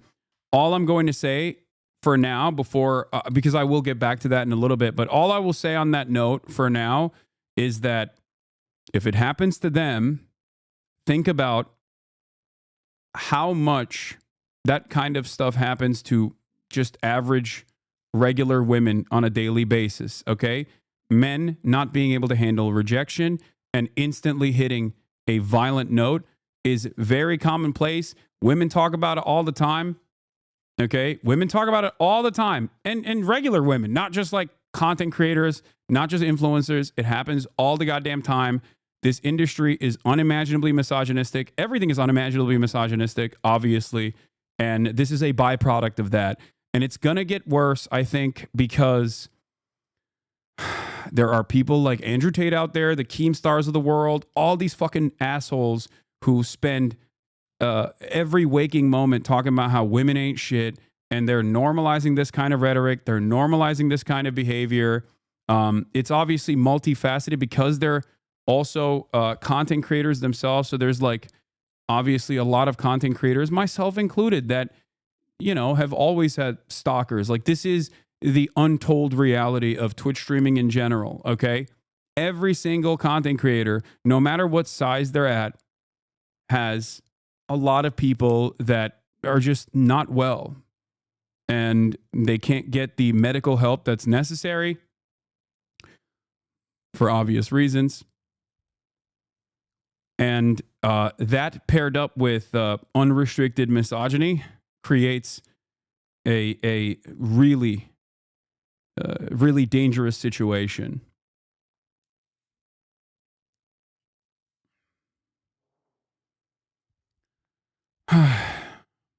Yeah. And if you don't believe me, if you don't want to take my word for it, if you think, you know, I'm some douchebag, then go ask your mother, go ask your sister, go ask any woman in your life that has ever had a similar altercation in a workplace or a bar. Like, this is the reality that women have to live with on a daily basis. I've seen some people instantly try to victim blame, which is a very common tactic, also utilized by the likes of the Andrew Tates of the world as well. And those people are just psychotic. I can't say what I truly think about what must be done in that process because I just got back from a ban. That's all I'm saying. Okay? but holy moly, okay?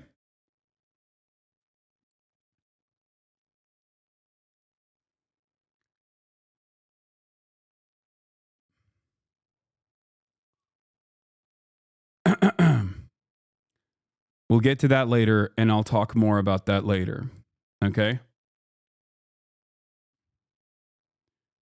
Now we're going to talk about President Trump addressing Congress as new tariffs take effect on Mexico, Canada, and China. We've got two major developing stories for you today, not just one, but two. First, the Trump administration's new tariffs on three major trading partners, Mexico, Canada, and China, went into effect at midnight last night, and some of those countries have already retaliated. And second, the White House paused all U.S. military aid to Ukraine after that very explosive showdown between President Trump and President Zelensky. Now, that's the backdrop for the president's speech tonight in Congress, and Tony is there in Washington getting ready to bring us all the latest. Tony, good morning to you. Everybody's saying how dapper you look today. Good morning, Mr. DeCopo. Well, Gail, thank you very much. You're back from the Oscars, Hollywood's biggest night. Oh, there it is. Double circ, Tony. Double circed up Tony, baby. Tony Two-Tone, my guy. I will never stop thinking about his penis anytime he comes on screen, okay? Forever tarnished. I'm sorry. It's just... Will I get banned for saying that you champion terrorist militants? No. You'll just be screaming into a void alongside a bunch of other dumbasses as well. But keep up the good work, brave soldier. You know? Nate's been on a beach vacation, and here I am in Washington, D.C., and it's not even a State of the Union, so I'm questioning my life choices just a little bit. But look, it is going to be a big night, a potentially historic night in what has already been a fast-moving and consequential presidency. In less than 100 days, you got to keep that in mind. We've been told by the Speaker of the House to expect fireworks tonight, so while a typical joint address might be a somewhat boring, somewhat somber list of goals from a new president, you can expect President Trump to instead tout action, accomplishments. And there's been a lot of that, to be honest with you. I mean, maybe no president since FDR has attempted so much so quickly. There is, for example, the at times chaotic effort by Elon Musk and Doge to shrink the size of the federal government. Also on the list, working toward a ceasefire in Ukraine by, it would seem, whatever means necessary. Also, the hefty new tariffs on imported goods from Canada, Mexico, and China. And this morning, by the way, China has said it will retaliate, and Canada also already hitting back. And that is just one of many moves this White House has made to expand the power of the executive branch. So much has happened, really, that even folks here in Washington, D.C. struggle at times to process it all. But that's why we have Nancy Cordes, our chief White House correspondent, to stay on top of everything. Nancy, good morning. Good morning, Tony. I have had my struggles, but today is a day that the president will be front and center. And you know that this is a president who cares a lot about the stock market, but yet... Yeah, no, he cares so much. That's why he's destroying it. That's my king. That's J.D. Pondom, baby. That's my goat right there. He said, the Treatlerites must suffer. Permanent first. He said... Hold on, let me put this on. J.D. Pondon said, permanent first world genocide. The Treatlerites in the suburbs will scream bloody murder. I will take away their treats. Have fun. Enjoy the treats while you can. You will never enjoy them again. The Chinese century of prosperity is upon us. I will make our allies scream, and in the process, I will cripple the America economy. It's Trumponomics. Yesterday, after he announced that there was no way... Last night, I realized I was a Treatlerite when I took out a Trader Joe's lasagna, and it said product of Canada, and I realized it would go up 25% time next time I buy it. That's right. Trader Joe's lasagna from Canada, which is a settler colonial entity in and of itself under the banner of the Commonwealth, still holding up loyalty to the British Empire. Canada will also suffer. Out for Canada and Mexico, the Dow fell 650 points. Still, 25% tariffs on their goods went into effect overnight, with President Trump. He said, the labor aristocracy.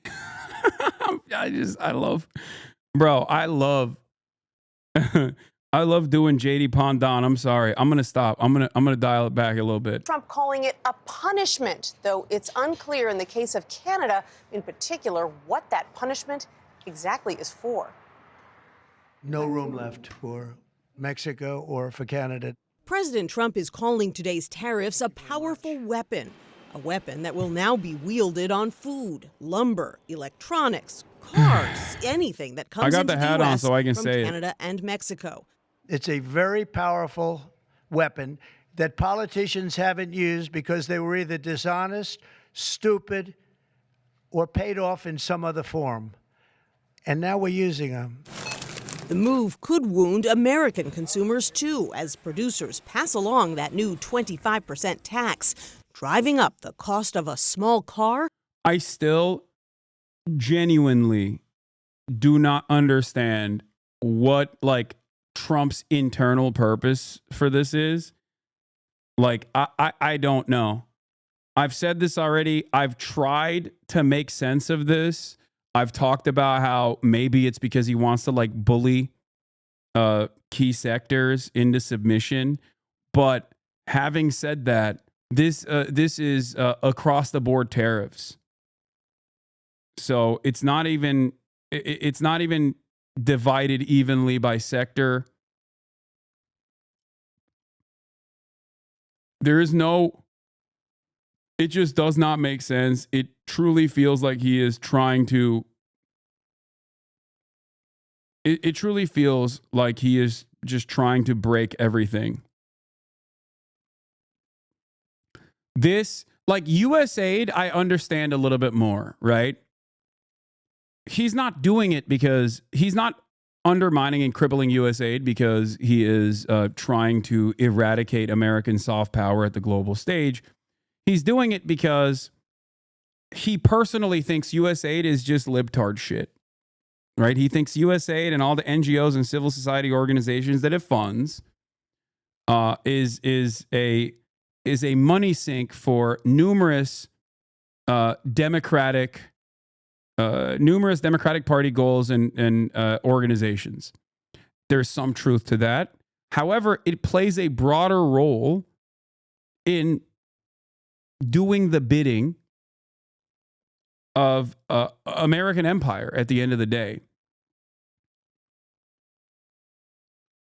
Trump might not have the foresight to recognize that, right? He might not have the foresight to recognize that. He might be more interested in changing the approach that America has had in terms of focusing on soft power initiatives and hyper-focusing exclusively and entirely on permanent war. Not to be a hater, but why do you think Trump unilaterally decides any of this? I mean, I think when I say Trump, I'm not just talking about Trump. I'm talking about like his advisors as well. I'm not simply referencing Donald Trump. I don't think Donald Trump operates on his own, obviously. I guess the other point for the tariffs is that it's a regressive tax, and he will use the additional money that they get from tariffs as a way to say, we filled up the government coffers, now it's time to cut the only progressive tax that exists, which is income tax. And even then, there's a million different loopholes. I mean, we've talked about all of this stuff already, but it still does not make a whole lot of sense. By an estimated $6,200 or an SUV by $9,000. So many car components are built across the border. Because of the arbitrary nature of the emergency use of tariffs that are being done, we don't know how long they're going to be in effect. At the end of the day, there is little doubt that consumers will feel the pain of this, but it will also impact consumer demand as well. Economic uncertainty already pushed consumer confidence down in February. This will help Tesla, right? No, it won't. No, it will help zero car manufacturers, because even the cars that are manufactured in the United States of America, because of previous trade agreements, whether it be NAFTA or, ironically enough, the trade agreement that Donald Trump did, NAFTA 2, right, has created this network of back and forth between Canada and Mexico, where they pass the American border into Mexico and pass the border into Canada and vice versa a million times until the car is assembled in the United States of America. That actually ends up, yes, USMCA is what I'm talking about. That actually ends up greatly increasing the cost of the car if they have to pay for all of the different parts that are being manufactured in Mexico or Canada before it makes its way into the United States of America, when every single car manufacturer is paying an entry fee numerous times over. Like, yes, United States, Mexico, Canada agreement, which was signed on July 1st, 2020, okay, drafted in the 30th of September 2018, is an agreement that Donald Trump put forth, okay, which was a substitution for NAFTA, North American Free Trade Agreement, which Donald Trump was very much against. But then he basically did the exact same thing.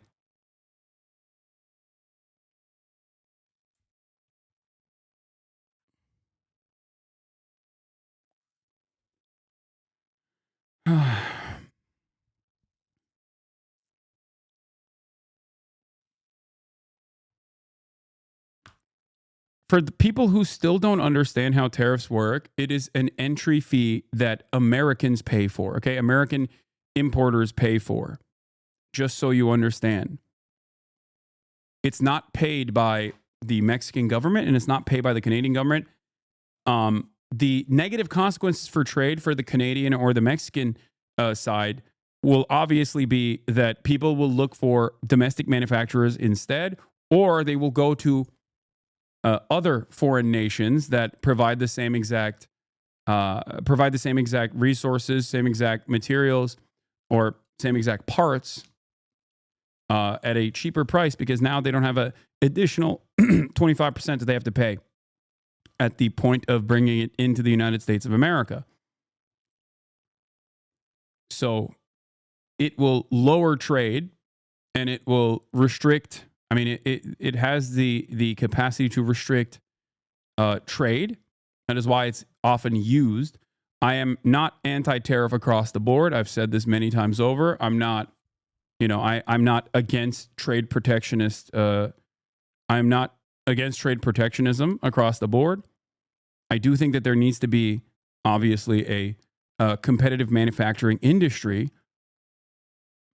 And the irony here is that for many of the things that, if you're doing, across the board tariffs, there is no competitive domestic manufacturing on some of the raw materials, for example, that you need. Like, what are you going to do if it just doesn't exist here?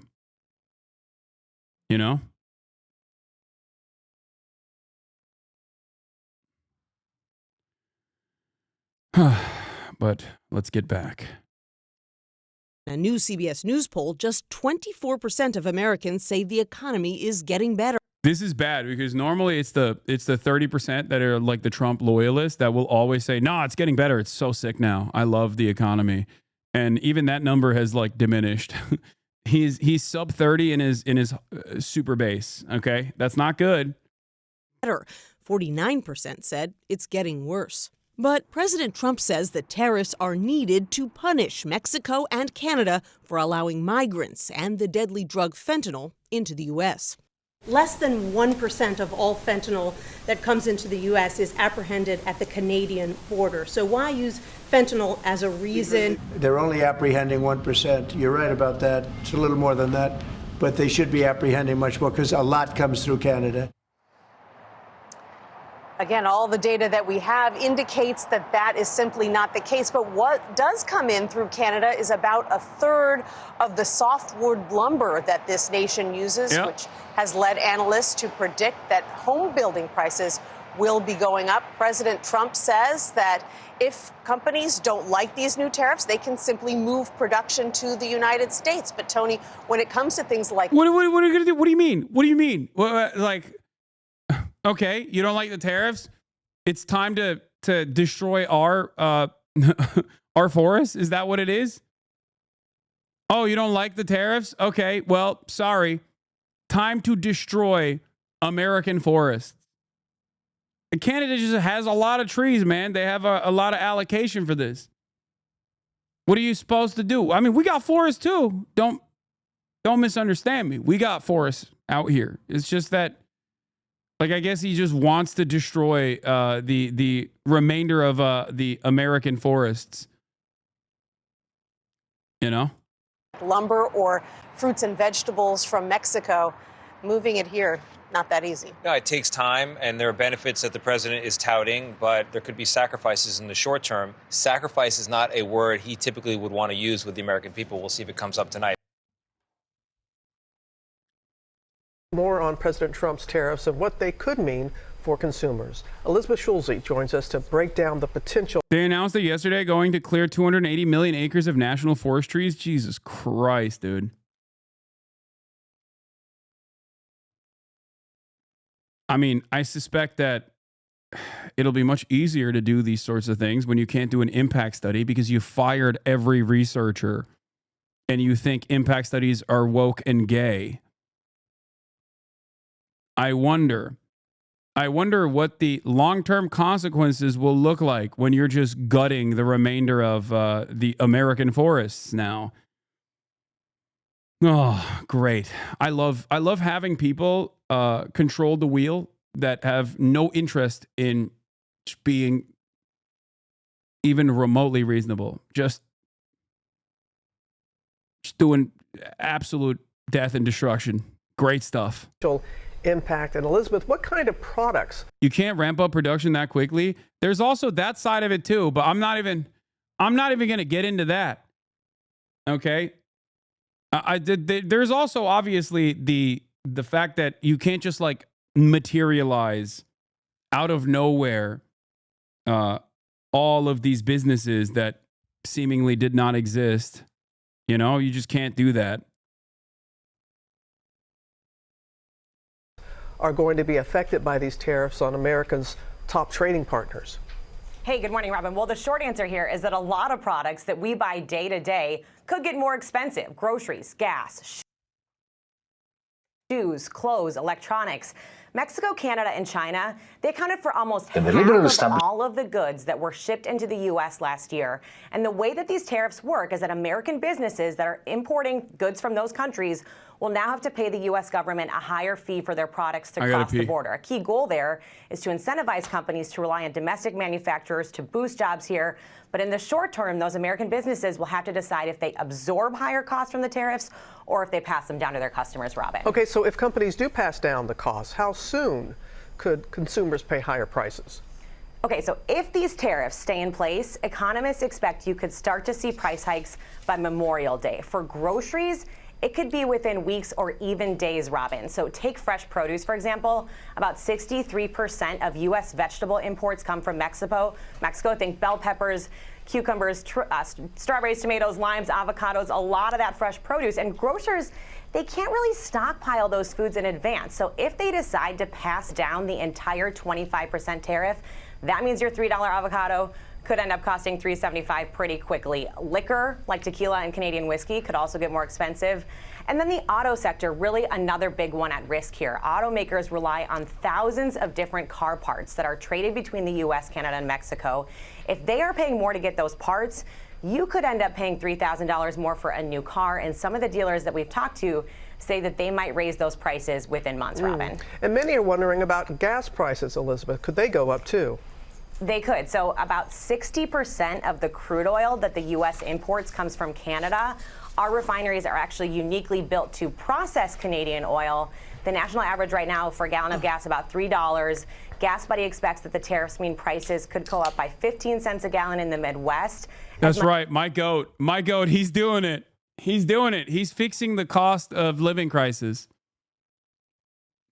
by making it so that by making it so expensive that you just die. It's so sick. He's doing it, man.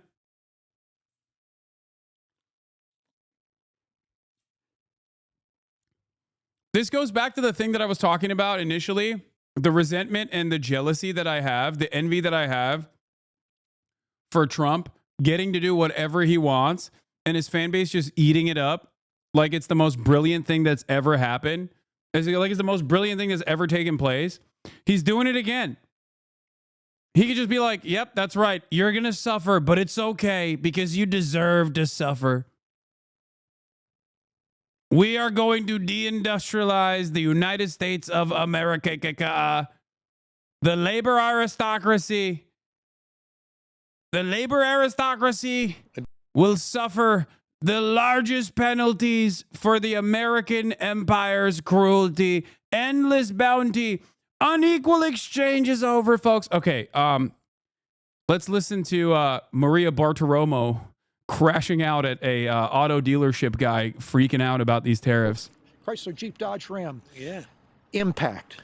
I love that for months, I said, and many other people who understand what's going on said over and over again that this is going to tank the American economy, that this is going to make everything insanely expensive. Okay? We said this over and over again. And for some weird reason, no one on the conservative side ever took this seriously. Like, I don't get it. Dramatic. All of this will make the EU stronger. No, it won't. It absolutely will not. You're wrong. I sold order for a customer. $80,000 truck. It's $100,000 now. So he's not going to buy the truck. It's going to sit on my lot at the higher interest rates we're paying right now for floor plan, and nobody's going to buy the truck because it just had a $20,000 price increase. Right.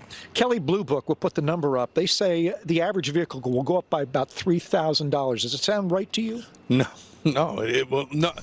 We don't have the broad stroke. We don't have the linear, the tight strokes.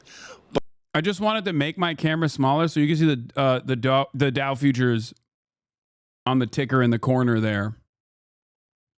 Like while all of this is happening, the stock market is taking a nosedive, which is also weird. He said he was going to do it. Why didn't people? This is the other thing that I don't understand. Why is the stock market responding to this now? He's been saying he's going to do this for months at this point. I just do not understand. Stocks mostly rebound. I know, but like, I don't know. I don't understand it. I'm too stupid, I guess. I'm too stupid to understand the high IQ games that people are playing on the stock market. But to me, it's a 25% tariff. So that affects our parts that come from over these countries and a whole bunch of our cars. And you've been basing your business model on free trade, basically. This is what the American Automakers Policy Council says, Maria, in response to this. They say our American automakers invested billions in the U.S. to meet the requirements of the current free trade agreement.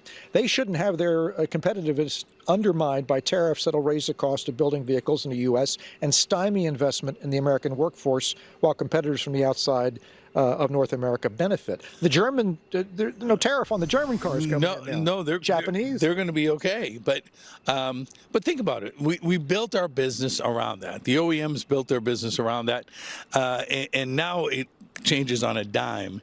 And we can't build a $4 billion plant overnight in the United States. So I think building in the United States is great. I think enhancing the participation from the other countries on the other things, but this is pretty radical. I hear you. There you go, Maria, where the rubber meets the road here. All right, great. Yeah. Pennsylvania. Yeah, exactly. Jeff, thank you. Thank you so much. Jeff Flock at the Dodge Ram plant there. I mean, not plant. It's not a plant, Chris. They're selling cars. Thank you, dealership. But you know what? Let me ask you this, okay? Yes. How many Dodge Rams do you see driving around Europe? Okay. I once again am asking Amerifat morons why they do not make cars that are appropriate for the European market and then sit there and demand that they drive these behemoth tanks on roads that cannot sustain them. Make better cars. It's so stupid. Make smaller, fuel-efficient cars with smaller engines. That's it. Abide by EU standards and regulations.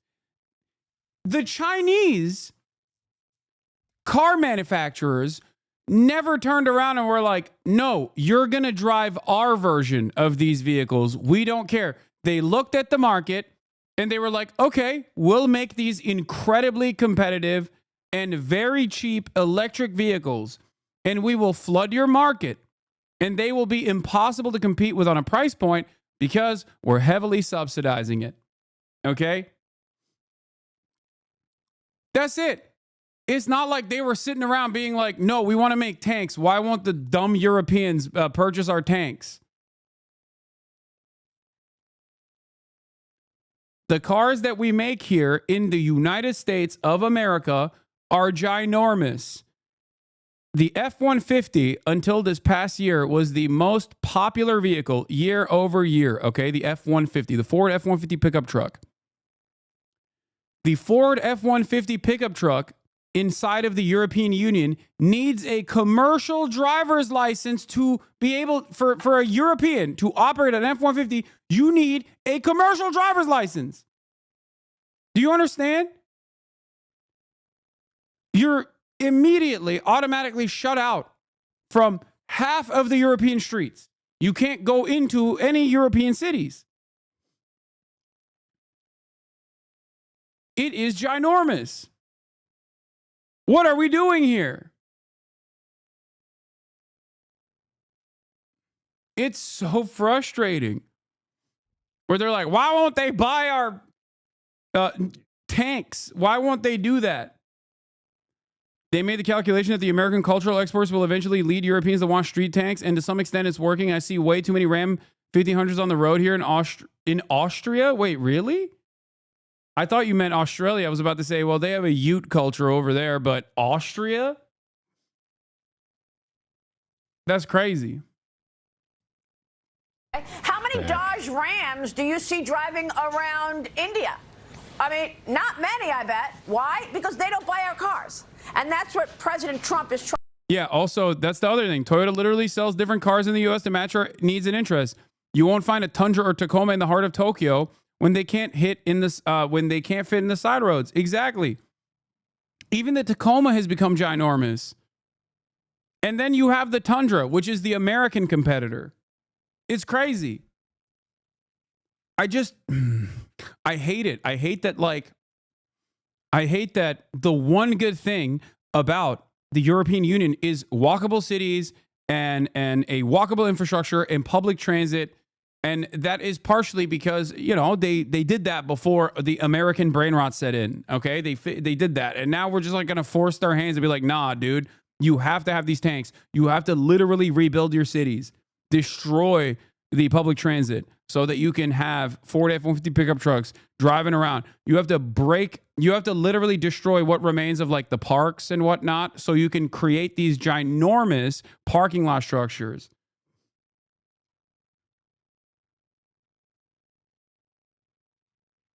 Trying to change. Maybe Dodge should start building them here and selling them here.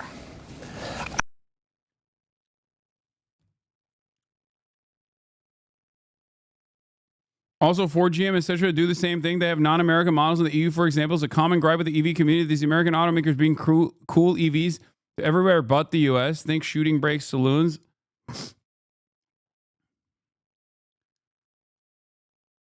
why are cars so thick now? Like, is it just American culture nonsense? No, it's partially because of CAFE standards that if you make a vehicle so large that it just like becomes a commercial vehicle, basically, but you can still sell it as a regular vehicle.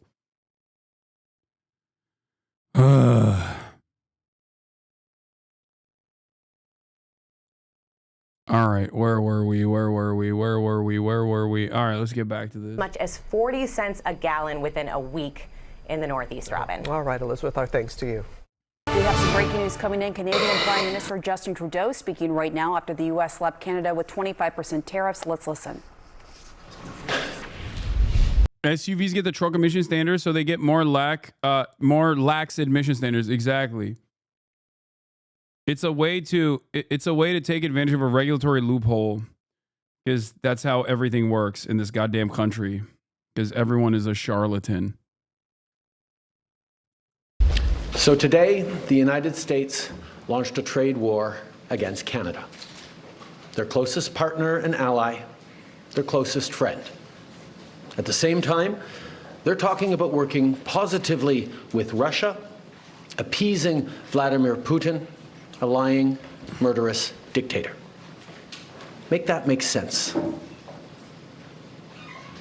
Canadians are reasonable, and we are polite, but we will not back down from a fight. Not when our country and the well-being of everyone in it is at stake. At the moment, the U.S. tariffs came into effect in the early hours of this morning, and so did the Canadian response. Boom. Canada will be implementing. Yeah, enjoy not having maple syrup, you American dummies. I'm kidding. Obviously, there's so much more than just maple syrup. Let's be real, but 25% tariffs against $155 billion worth of American goods, starting with tariffs on $30 billion worth of goods immediately, and tariffs on the remaining $125 billion of American products in 21 days' time. Should these tariffs not cease, we are in active and ongoing discussions with provinces and territories to pursue several non-tariff measures, measures which will demonstrate that there are no winners in a trade war. Now, just like I did a month ago, I want to speak first directly to the American people. We don't want this. We want to work with you as a friend and ally. And we don't want to see you hurt either. But your government has chosen to do this to you. As of this morning, markets are down, and inflation is set to rise dramatically all across your country. Your government has chosen to put American jobs at risk, at the thousands of workplaces that succeed because of materials from Canada or because of consumers in Canada, or both. They've chosen to raise costs for American consumers on everyday essential items like groceries and gas, on major purchases like cars and homes, and everything in between. They've chosen to harm American national security, impeding access to the abundant critical minerals, energy, building materials, and fertilizers that we have and that the United States needs to grow and prosper. They've chosen to launch a trade war that will, first and foremost, harm American families. They've chosen to sabotage their own agenda that was supposed to usher in a new golden age for the United States. And they've chosen to undermine the incredible work we've done together to tackle the scourge that is fentanyl, a drug that must be wiped from the face of the earth.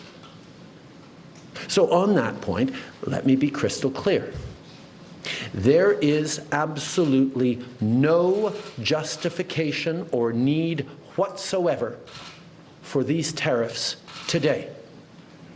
Now, the legal pretext your government is using to bring in these tariffs is that Canada is apparently unwilling to help in the fight against illegal fentanyl.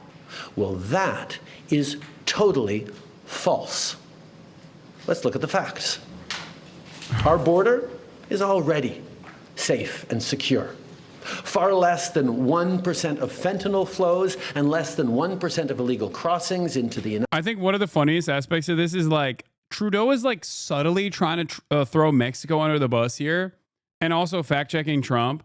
But what's hilarious about it is that Claudia Sheinbaum did her version of this as well, which is that Claudia Sheinbaum said the objective reality, which is that fentanyl is trafficked into the United States by American nationals for the American public consumer. Okay? That's it. It's the truth. American citizens are the ones who are trafficking the fentanyl into the United States of America for the consumption of other American citizens. Okay? And in the process, those American citizens also defend the cartel's interests by giving them endless amounts of weapons. We are a belligerent state that is ruining the lives of, actively ruining the lives of countries that unfortunately are near our national boundaries.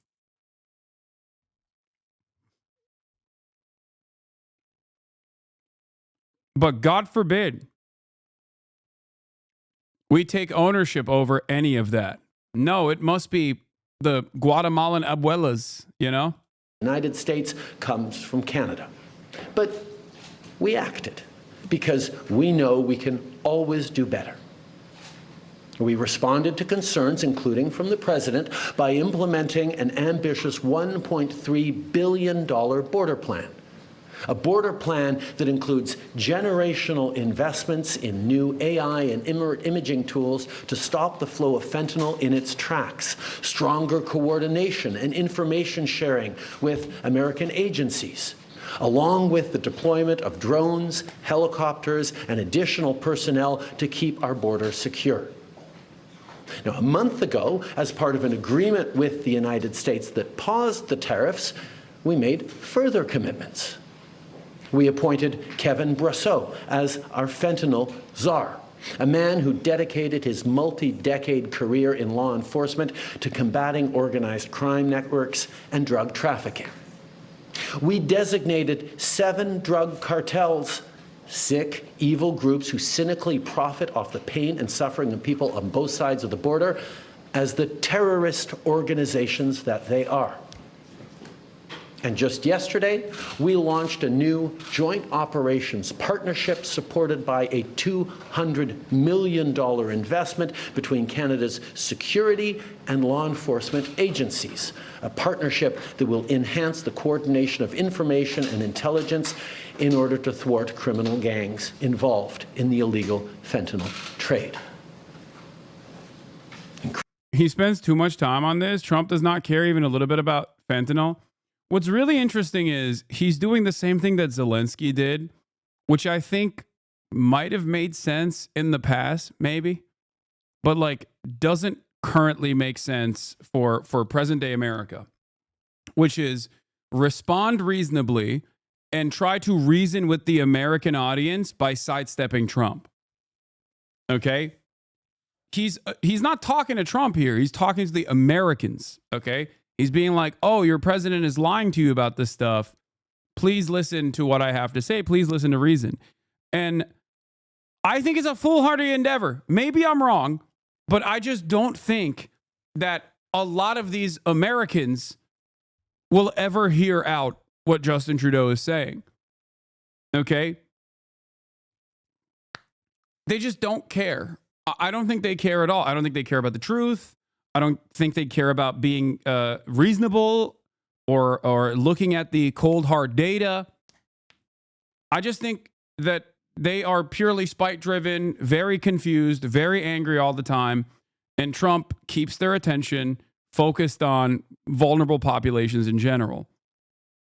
It's worth a try. No, dude, it's not. I don't think it is. That's why I said the exact same thing about Zelensky. When Zelensky went on Brett Baer and like tried to talk directly to the American population and turn around and say like, you know, listen to what's going on. Like, my people are suffering. Okay. I'm a president. Like, I have to defend their interests. America, we love America. We love Americans. You've supported us throughout this process. I'm like, you know, we still need your help. I don't think Americans care. They just don't. I think that Americans are insanely selfish. I don't think that you are going to be able to win over the Americans as especially with like reason. I don't know. Maybe I'm just so jaded because I tried to get Americans as an American citizen to understand that things could be so much better if we had healthcare, for example, or if we just stopped spending so much money on war overseas and like giving unlimited billions to Israel so they can continue their baby murder campaign or whatever. And Americans say I'm a terrorist for that. They say I want vuvuzela rat eating. When I say, oh, I want socialized medicine in this country, Americans, a big chunk of them turn around and say, oh, you want Venezuela-style rat for dinner, rat for breakfast. That's what you want. They're brain broken. Like, I don't know. I try reasoning with the public all the time. And let me tell you, as someone who tries to reason with them using logic, using common sense, many of them do not respond. The only thing that they respond to is you know, the direct impact of Trump's actions. Once it starts hurting them directly, they'll notice it, they'll feel it. Only then will they wake up to that reality. And even then, many of them will still go, oh, it's because we haven't like done enough cruelty to migrants or something.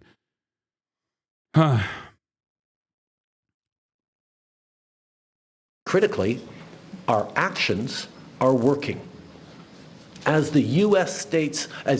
Customs and Border Protection just you are not the leader of a country. There was a 97% drop in fentanyl seizures from January compared to December, to a near zero low of less than half an ounce seized in January, even with all the further enforcements and actions we've taken at the borders. In sum, we stepped up. We engaged closely and constructively with the president and his administration. We did everything we promised. We stuck to our word. And we did it because we believe in working together to protect our citizens. Now I want to speak directly to one specific American, Donald. In the over 8 years you and I have worked together, we've done big things. We signed a historic deal that has created record jobs and growth in both of our countries. We've done big things together on the world stage, as Canada and the US have done together for decades, for generations. And now we should be working together to ensure even greater prosperity for North Americans in a very uncertain and challenging world. Now, it's not in my habit to agree with the Wall Street Journal, but Donald. Because he's woke. Because he's woke and he is Fidel Castro's next of kin. That's why. Because Justin Trudeau is a communist. They point out that even though you're a very smart guy, this is a very dumb thing to do. Yeah, look, the thing is, I will say this much, okay? Part of the reason why I'm not anti-tariff across the board is because I do think that it has the capacity to beef up domestic manufacturing, okay, if done correctly. If it's managed through unions like the UAW, for example, and they play a big role in how manufacturing can be increased, for example. I just don't trust the Donald Trump administration to actually actively give a seat at the table to the UAW, though. I think it could be done correctly. It just can't be blanket tariffs across the board for each individual nation. What he's doing here is basically breaking the toys that America benefited from for years and years and years. That's all he's doing. Trade negotiations that he actually renegotiated. The USMCA is the United States, Mexico, Canada agreement is literally NAFTA 2. Donald Trump implemented that. Okay? So when he turns around and he's like, yeah, I don't want it no more. What I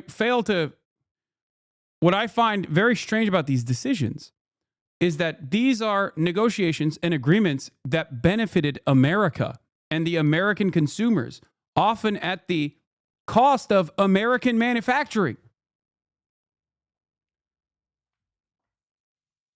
Clawing that back and reshaping American priorities and reshaping American manufacturing in this way is not necessarily a bad thing in the long term if done correctly. But of course, as is the case with Donald Trump, he's not doing it correctly. I don't think that he's doing it for a good reason. I don't think he's doing it to improve American manufacturing. But to be fair, I also don't know what he is trying to do anyway, because so much of the Trump administration is just genuine insanity. Yeah, we'd have to do China level central planning to actually reindustrialize. Just doing blanket tariffs makes no sense. I know.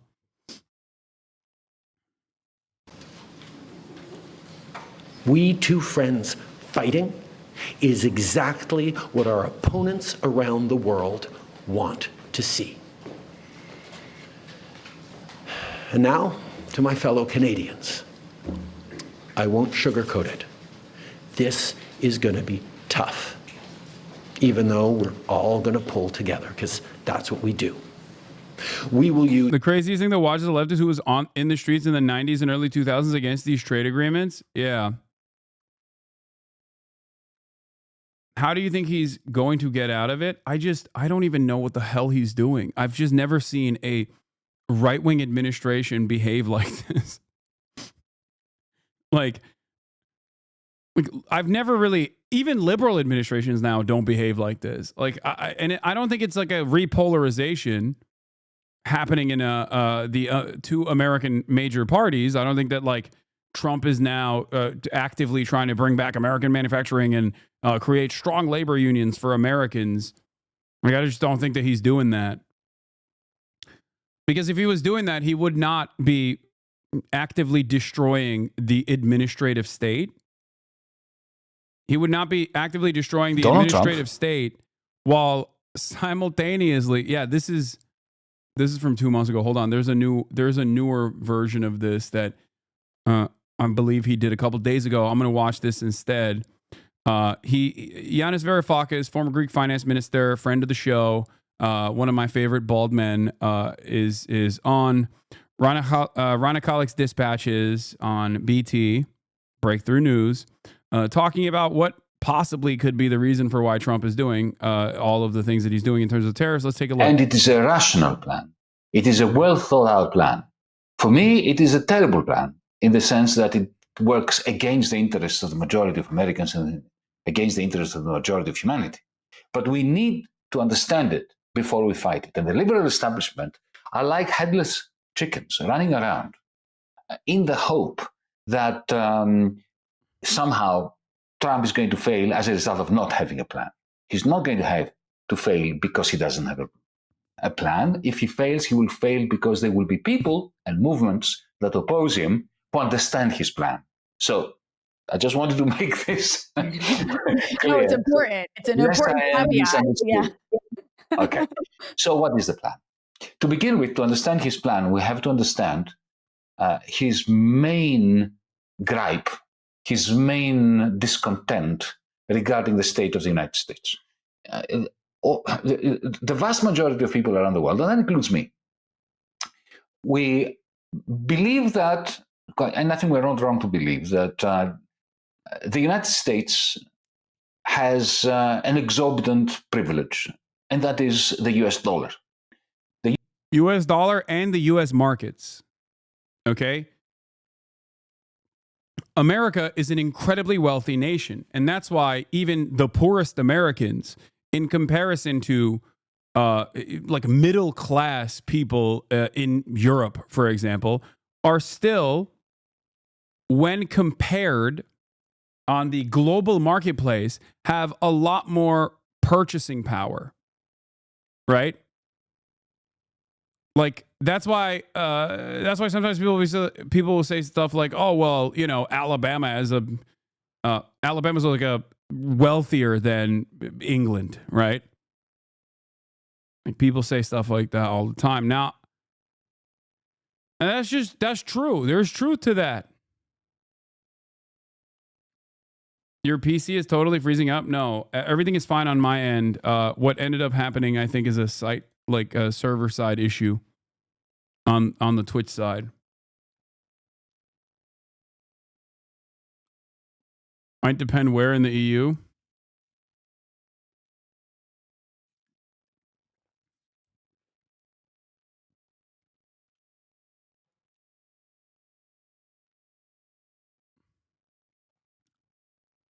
US dollar is the only currency. Credit card debt is not purchasing power? Yes, it is. You're wrong. It quite literally is if you are someone who's selling goods in the American marketplace. It doesn't matter if it's being purchased with credit card debt. What matters is the money that you're getting. That's it. That's it. That's literally, like, I understand where you're coming from, because it doesn't, that is precisely the reason why, if you simply look at GDP and if you simply look at purchasing power, you kind of fail to recognize that, like, Americans on average have a way worse quality of life than Europeans on average do, because European states at least like create a comfortable barrier of security and offer some social safety nets that Americans do not have, and that they have to purchase in the private marketplace. This also then feeds back into the GDP, ironically enough.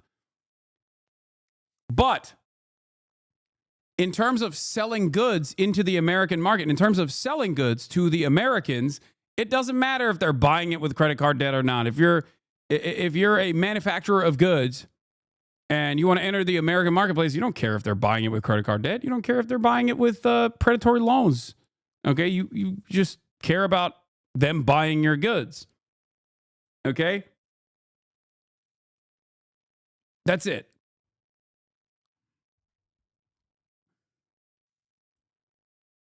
Of the world that is in demand independently of what the United States produces.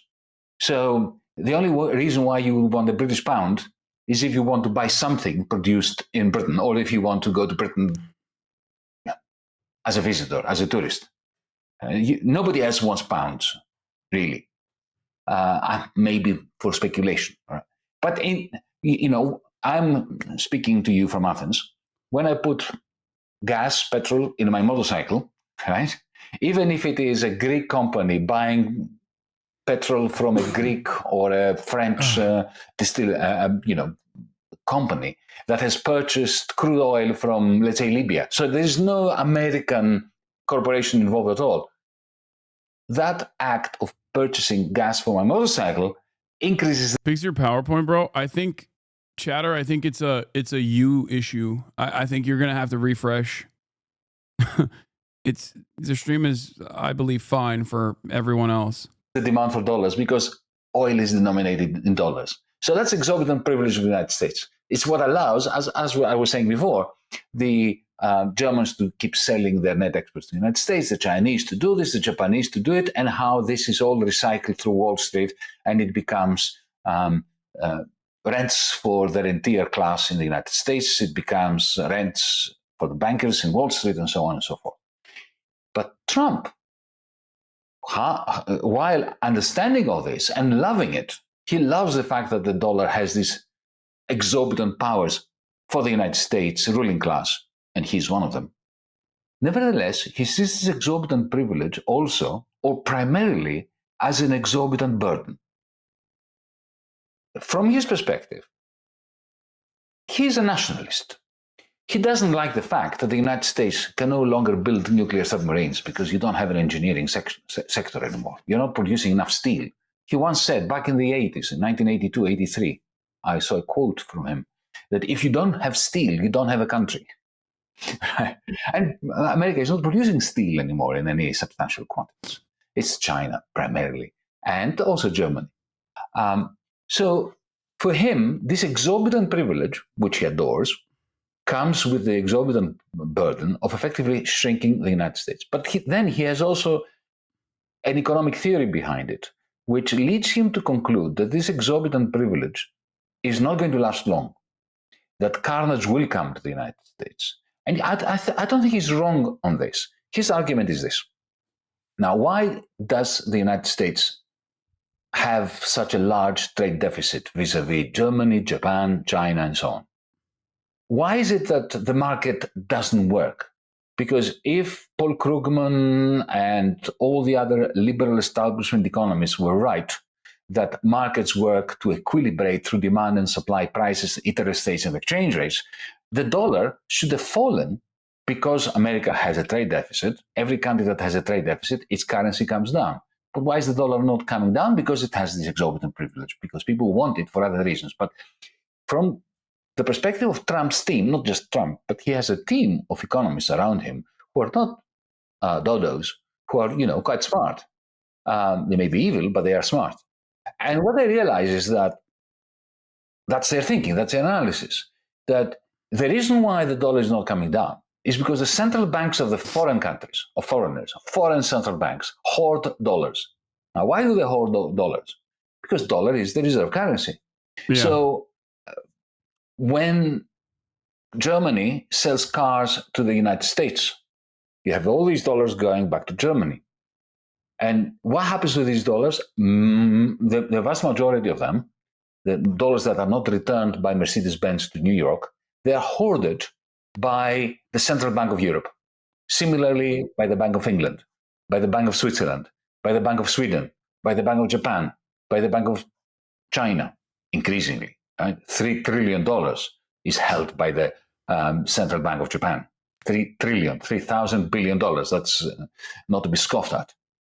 And why do they hold these dollars? Why don't they convert them into their own currency in order to increase economic activity? Because this is how they preserve their currency at low levels. If you have a conscience, it's unbearable. Here, join us. Because when you hoard these dollars, right, then the value of the dollar vis-a-vis your own currency goes up, and the competitiveness of your export sector is enhanced. And therefore, Trump says, you see, the foreigners are taking advantage of us. We are gifting them the reserve currency, which keeps their currencies down and keeps their currencies backstopped. Instead of holding gold or whatever, diamonds, they're holding our dollars. And in so doing, they are disadvantaging our exporters, and they're advantaging their exporters who are importing into the United States. And this is why he's mad at Japan. I mean, this is why America historically tanked. This is initially why America tanked the Japanese economy as well, which is like how in the 90s Japan went into turned into a multiple decade of I mean, still to this day has experienced stagnation, because if it's super cheap to make goods in Japan and then sell it to the American marketplace, also super cheap, then obviously it's just something that it's something that America is not going to be fond of.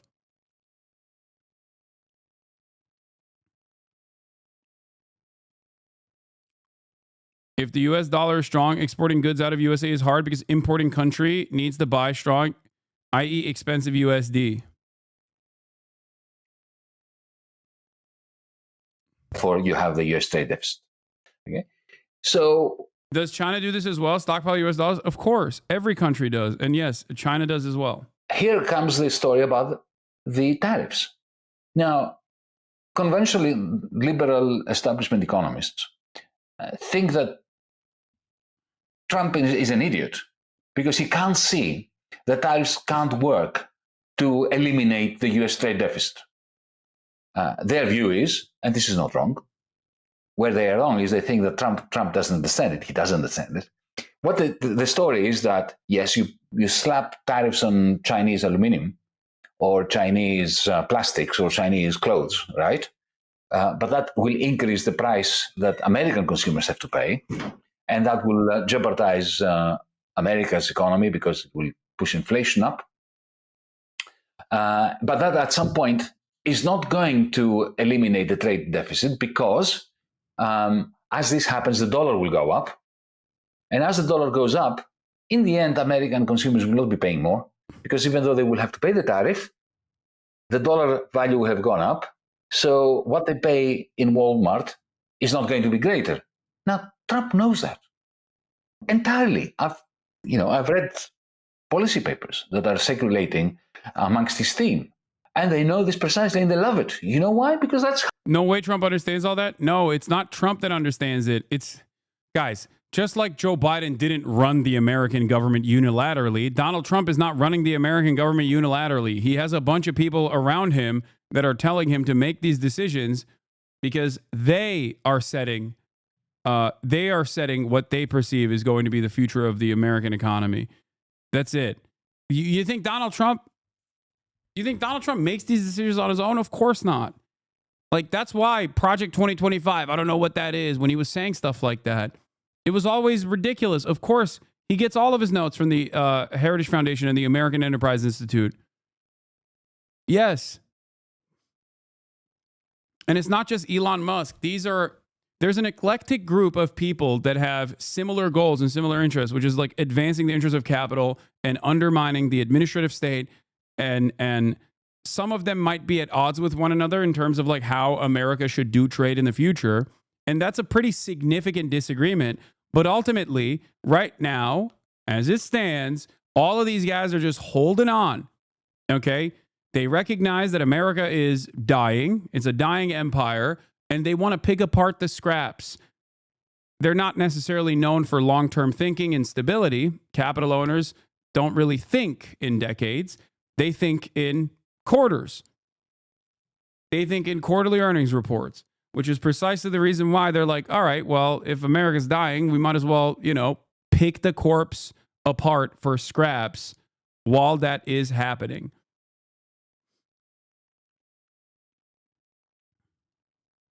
Republicans making the money they didn't make in 4 years that they weren't inside the White House through insider trading? Not necessarily that either. How they will get foreigners to pay for the tariffs? Because here it is something that they state explicitly in their policy papers. We slap tariffs on them. Their central banks will immediately reduce their interest rates to absorb the recessionary shock to their own economies from our tariffs. As they reduce interest rates, their currency is going to go down, the dollar will go up. In the end, the import prices, the prices that Americans pay will not have changed much, but something will have changed. The trade deficit will not be eliminated, but one thing will have changed. The foreigners will be paying us money. They will be paying for the tariffs. And that for the US administration, for the Trump administration is great. Not only will they be collecting the tariff money, but remember, Congress, and particularly the House of Reps, has the purse strings for tax receipts, but not for tariff receipts. To increase the amount of money that the US government gets from the American taxpayer, Trump has to convince Congress. And there he has a very thin majority, and there is just bedlam.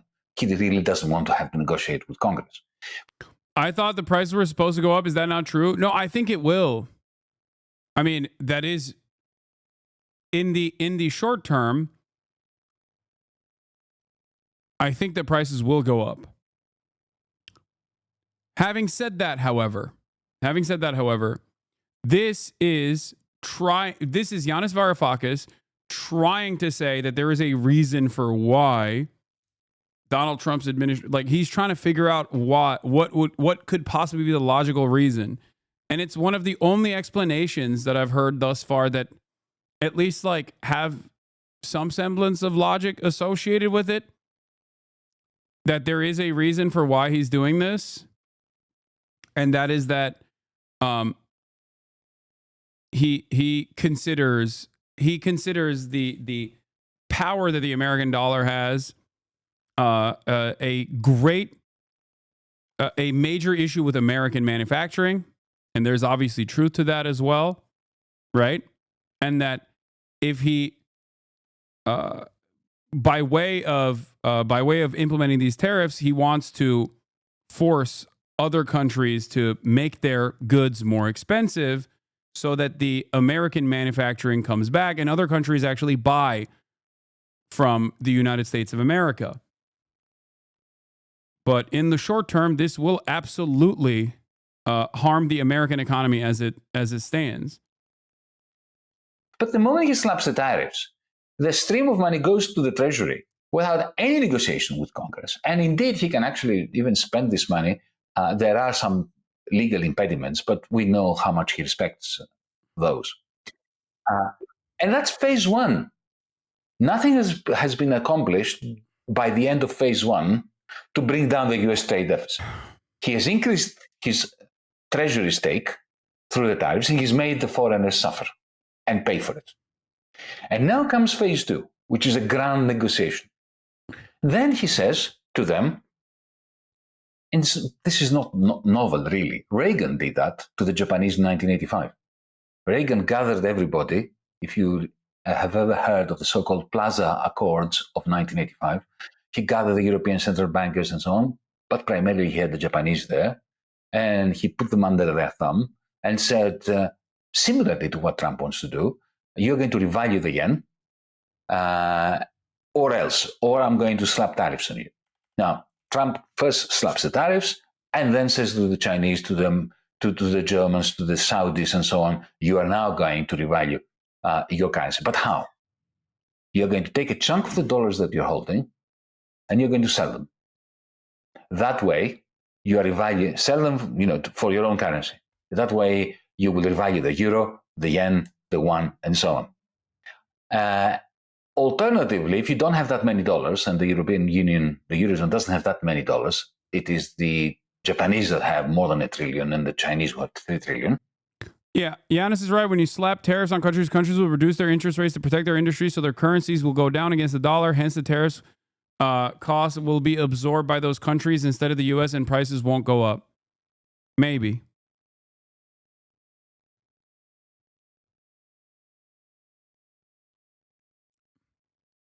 I do not understand is that for that to work, factories and offices have to build first in the U.S. for this, and not only tax incentives have to be created, but bank loan and bank advantages have to be implemented.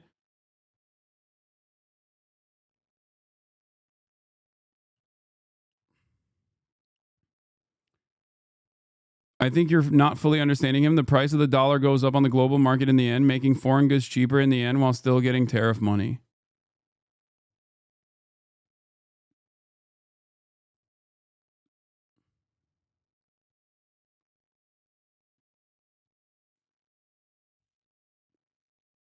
I do not foresee the price of goods immediately coming down or even staying relatively stable while and then maybe in the long term creating a big boon in manufacturing, especially because in the short term this will literally lead to layoffs, like mass layoffs in general. The chatter is wrong. When the US dollar increases in value, that means our exports are going to go up in price and the trade deficit will not close.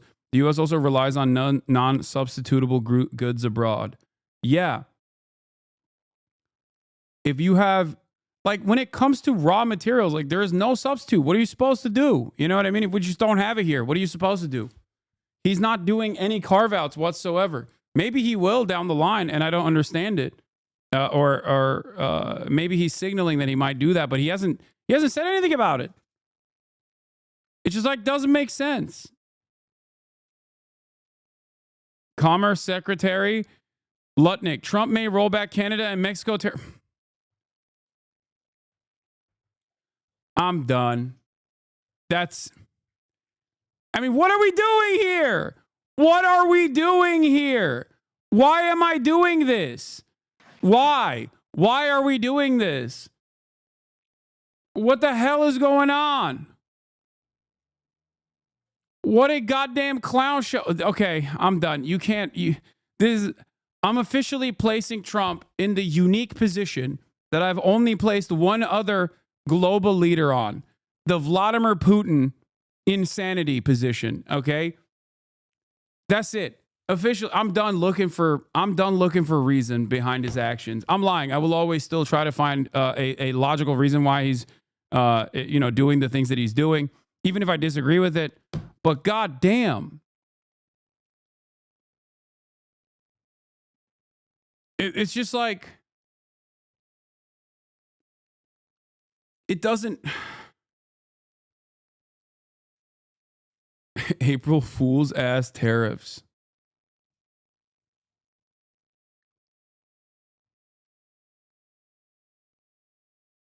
The goal isn't entirely to bring manufacturing back to America. When the Canadian loonie goes down in worth and the American dollar gains value, America can then purchase the same Canadian products, lumber, etc., at a lower price since the American dollar is stronger. One day, just like your suspension, yeah. Donald Trump pulled a classic HasanAbi bait and switch. I think in terms of what he wants, I heard he talked about banking again this morning in a tweet, which doesn't make any sense because American banks, there's about 16 American banks currently active in Canada holding about $113 billion worth of assets in this country. So the American banks are alive and well and prospering in Canada. It's an example of not really being able to see what it is that he wants, because even the excuse that he's giving for these tariffs today of fentanyl is completely bogus, completely unjustified, completely false. So we actually have to fold back on the one thing he has said repeatedly, that what he wants is to see a total collapse of the Canadian economy, because that'll make it easier to annex us. Now, first of all, that's never going to happen. We will never be the... That's a crazy thing to be discussing as a world leader, by the way. The fact that your southern neighbor is led by an insane person. Okay? The fact that you are a leader of a sovereign nation and your southern neighbors are led by a madman that you have to factor in. You have to factor in that he might be simply trying to weaken the Canadian economy and then make it easier to annex.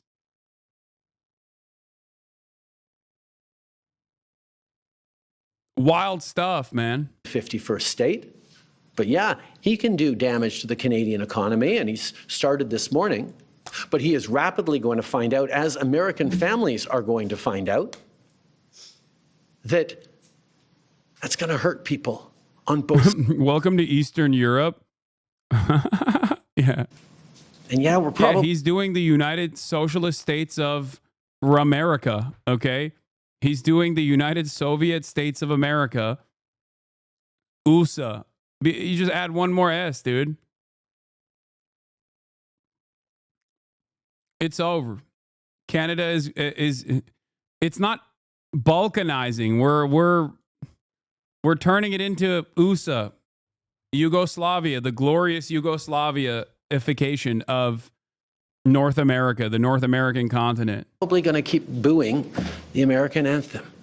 But let me tell Americans, we're not booing. Similar to what? Similar to Ukraine worrying about Russia? Look, I'm not making predictions. Like I said, I've learned my lesson from the past, okay? Donald Trump is a madman. I'm not making predictions about Donald Trump, just like I don't make predictions about Vladipoo, okay? They sometimes do some insane stuff, okay? They engage in insanity. Sometimes it's hard to figure out what the logical through line is. We're not booing your teams. We're not booing your players. We're booing a policy that is designed to hurt us. And we're insulted. And we're angry. But we're Canadian, which means we're going to stand up for each other. We're going to fight. And we're going to win. So, Harris, let's get to this really quick. Trump was Governor Trudeau on notice for criticizing tariffs. Please explain to Governor Trudeau of Canada. Governor. He calls him Governor Trudeau because he's saying like it's a part of the American empire now. That when he puts on a retaliatory tariff in the U.S., our reciprocal tariff will immediately increase by a like amount. U.S. Commerce Secretary says the tariffs on Canada are just getting started. But here's also Howard Lutnick talking about Mexicans and Canadians. There, let's take a look. He's going to come out today angry that Americans are still being killed. Now, both the The fentanyl stuff is ridiculous, by the way. It is like the stupidest way to package it.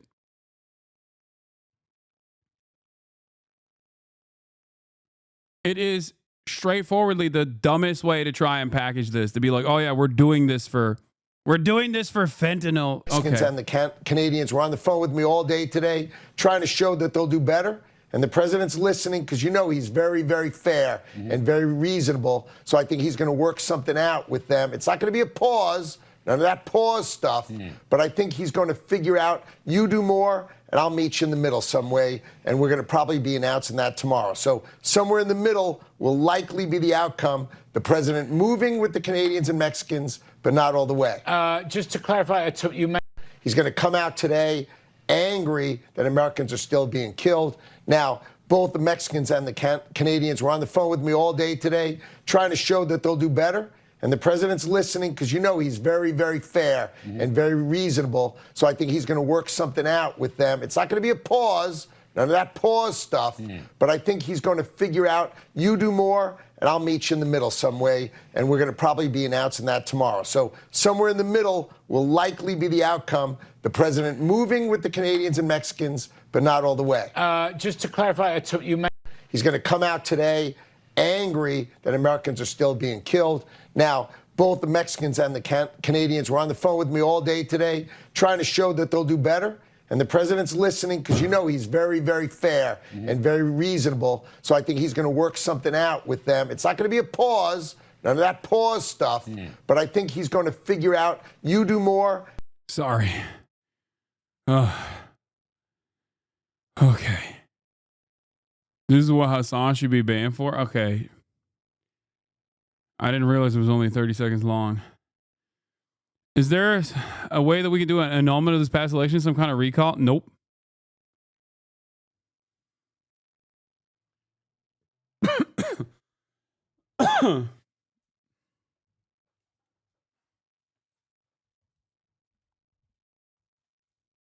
How would the tariffs even affect the trafficking of fentanyl? No, it's just like, it is an incredibly silly legal justification for why Trump is engaging in these retaliatory tariffs. He can't just be like, I'm just going to tariff you because I want to cripple your economy, or I'm just going to tariff you for this or that reason.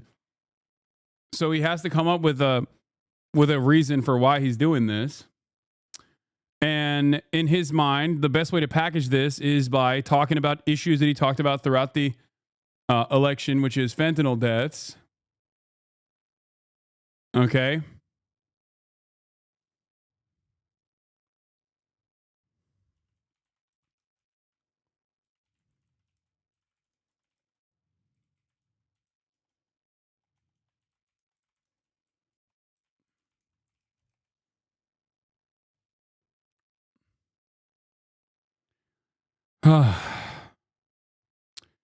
He has no legal power to do it without declaring an emergency on fent.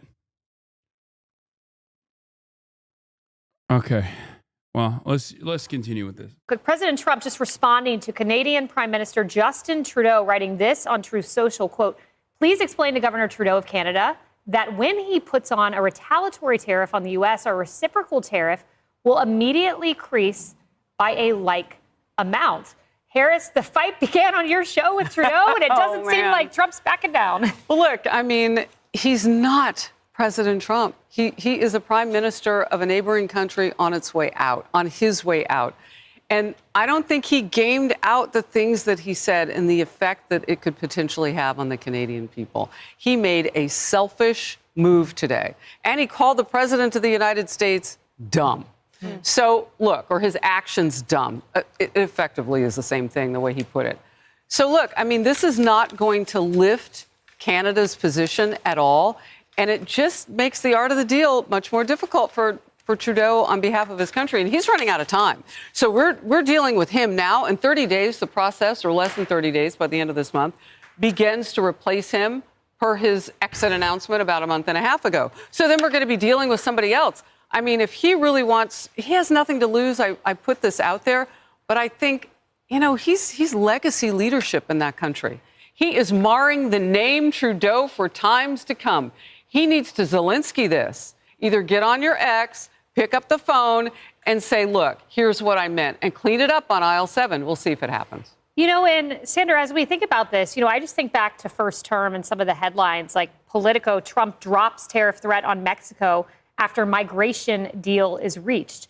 And we remember the USMCA, the impetus for that was a tariff threat. And you end up getting this trade deal. So a lot of times with Trump, he's taking these moves, he's making these moves, and you wonder if it's pursuant to something that comes on the horizon. But you have to have another leader on the other side willing to concede. And with Trudeau, he doesn't have a lot to lose on his way out the door. Well, remember, he's ginned up a lot of support for this by saying we're not going to be taken advantage of it anymore.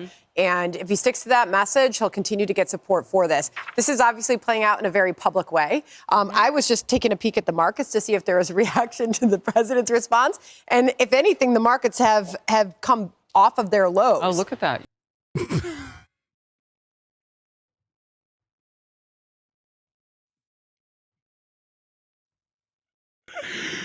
Bro, look, I give all glory to Jusha, okay, all the time, to the Democratic People's Republic of Korea. So please do not misunderstand me when I say this. But this is literally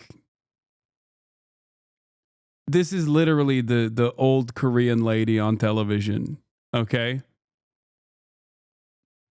This is crazy. I mean, someone's got to have that dear leader link. I mean, come on. Does the market price in radicalizing your northern neighbors to loathe you? No. It does kind of feel like they're doing the Did you just send me a Russia Today link? That's crazy. That's crazy, chatter. There's no other link that has actually no other outlet talking about Claudia statements. Are you trying to get me clapped again? Well, what the hell? Are you trying to get me destroyed again by libs? Libs are going to be like, there it is.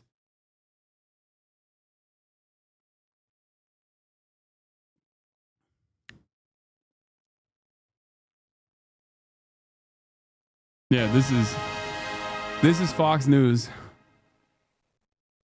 주체 패고 2016년 1월 6일 10시 주체 조선의 첫 수소탄 시험이 성공적으로 진행. That's my goat. I love her. Okay, I love her. She's amazing. Right? So, I mean, this is fascinating to see this play out in such a public way. How do investors see this? Uncertainty. You know, I don't think you can look at the market and just say that it's saying it doesn't like the tariffs or it loves the tariffs because the market's up one day or down one day. Just uncertainty, investors cannot stand. And so markets will go down if they don't know what's happening next. And perhaps that's what we're seeing right now. Some certainty maybe Canada will call. Yeah, maybe. Well, Western chauvinist? No. I actually like her. I don't like these people, but I like her. She deserves the new flat that she got. That was gifted to her by Kim Jong-un, okay? We'll all wait with bated breath to see what happens next. This is all playing out. To be fair, they granted Biden the same amount of charity. No, that's not true. I mean, they did on certain issues, like when they talked about how brilliant he was and how he wasn't actually mentally decrepit.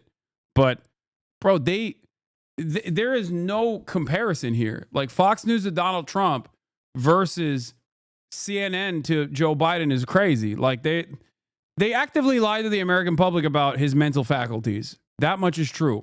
But when Joe Biden would do stuff, they would absolutely laser him in the off chance that he actually did anything really, I don't know, pulling out of Afghanistan. Do you not remember?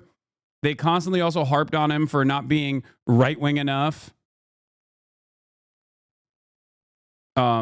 They constantly harped on him for not being right-wing enough in terms of the migrant crisis at the border. They like actively hammered him. Rather dramatically ahead of tonight's joint address to Congress. Yeah, that's going to be at 6 p.m. Doug Ford warns Trump he will cut off energy to the U.S. with a smile on my face if it comes to it. Okay? Nervous? Yeah, they're nervous because of President Trump. We have to make sure you have two choices here, folks. We roll over as a country and just let them run over us, or we fight like hell, like we've never fought before. I'm taking option 2. I'm fighting like hell, and we're going to protect Canada. He's underestimating the Canadian people, the resilience of the Canadian people, and the strength of the Canadian people. I said, number 1, I don't start a tariff war, but we're going to win this tariff war. Right off the hop, I've directed the LCBO, we're the largest purchaser of alcohol in the world, to remove every bit of U.S. alcohol off the shelves. I know my good friend, the governor of Kentucky, he's losing his mind right now. I said, you better talk to your president. Mitch McConnell, senior senator from Kentucky, they're losing their mind. We purchased over $1 billion of alcohol, 3,600 products, 35 states. It's going to hit them. We call them the kitchen table issues. Then we're going to cancel Starlinks right away from Elon Musk. Not that $100 million makes a difference for him, but it's principle. I've directed the procurement of over $30 billion of goods, not to go to the U.S., to make sure we buy Ontario first. And if we can't find it in Ontario and we can't build it in Ontario, we go across the country. All right. And our retaliation is going to be surgically targeted to create the maximum pressure on the White House to stop what the Wall Street Journal has described quite rightly as the dumbest. Dude, if Canada does a BDS on America, it would be so awesome. I mean, look, more power to you guys, okay? More power to you, okay? Developing resentment towards America KKK in this way, perhaps it should have happened for a million different reasons and for better ones. But I'll take it where I can get it. Canadians, I am with you. Let your chat know that Doug Ford is a monster. Calling him base is gross. Yeah, for sure. This is also making the worst people in Canadian politics look good, too, especially in the eyes of Canadians in general. Trade war in history. An example of a measure that just don't boycott me, okay? I'm a anti-imperialist, anti-American content creator, so please keep building a carve-out for your BDS Canadian HasanAbi heads, and please keep subscribing with your Canadian dollars, even if it's not at the top of the hour, okay? Which you can do for, I think, what is it, like $6-7 Canadian dollars, or for free with a Twitch Prime. You can still use your Twitch Prime to subscribe, especially if you couldn't resubscribe yesterday because I got banned, for those of you who don't know. So it's 8 CAD. Okay, $8 CAD. Don't worry, you're an honorary member of the Quebec Libre movement. We got you. I am. This is true. Canuck Bucks. Yeah. Like this is actually correct. Here's the other thing. Where is it? Doug Ford just won another election. I think it was in large part due to his response to the tariffs. He will continue to dismantle healthcare in Ontario. Exactly. So Trump's idiotic actions against Canada has unironically made people like Doug Ford look better. And now, with that popularity, with that popular mandate, Doug Ford will continue to undermine social services in Ontario. So, what is this? Got a new contract while he was banned? Unbelievable. I did not get a new contract. I am not running ads. I was kidding. Subscribing, which you don't have to do, but if you want to, you can subscribe. You can send me links. If you subscribe, you can clip stuff. You get some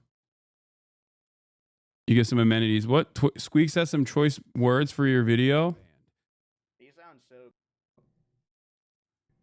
What is this? I've probably been banned. These sound so cool.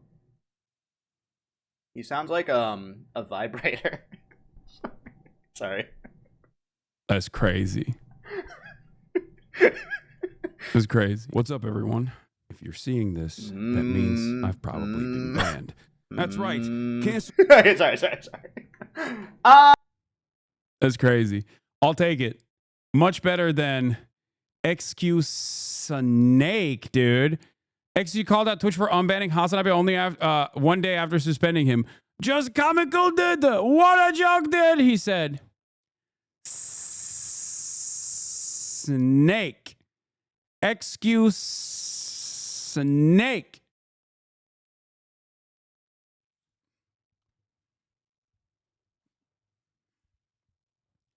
You're the snake, baby.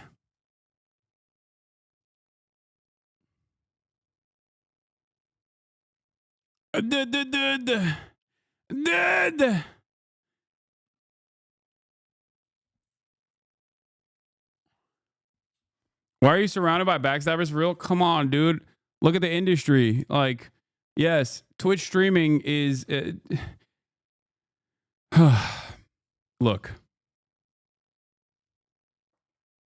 There are a lot of wonderful people that I've met in this career, okay? And then there are a lot of people who have absolutely abused my charitable nature over and over again. It's not surprising. If you've been following any of the XCC drama between me and him for the past couple of years, I think you know where he stands on all these issues. He is actively trying to win back people now. And, you know, more power to him. But he's always going to farm me.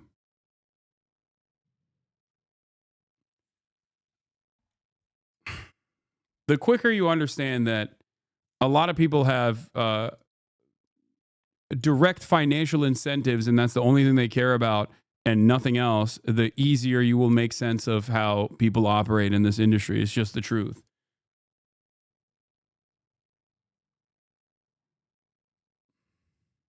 You should farm him, to be honest. I don't give a shit.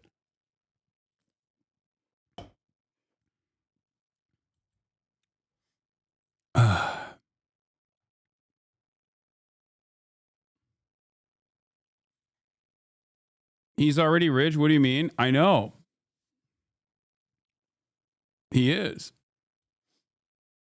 And in the process, he shed a lot of the... He basically forced a lot of people's hands into just like shutting him out.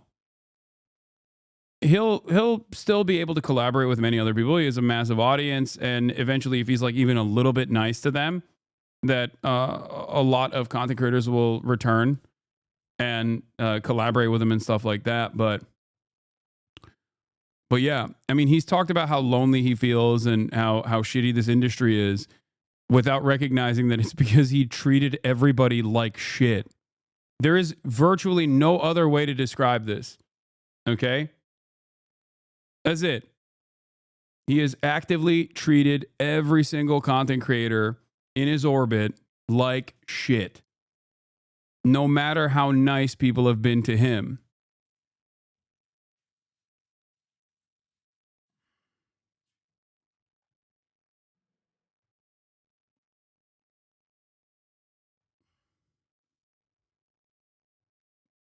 If you smell dog poop everywhere you go, you wake up and you smell shit. Go to the coffee shop, you smell shit. Maybe it's not everywhere else that smells like shit. Maybe you are the one who stepped in the shit. Or maybe you are the piece of shit. And it's not just X. You see a lot of content creators have major egos, myself included. You know, it's understandable. It is what it is.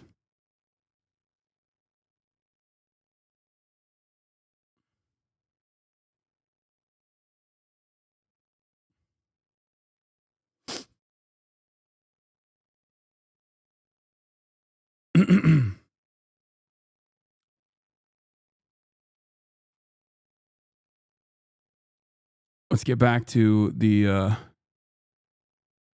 where was it? Let's get back to the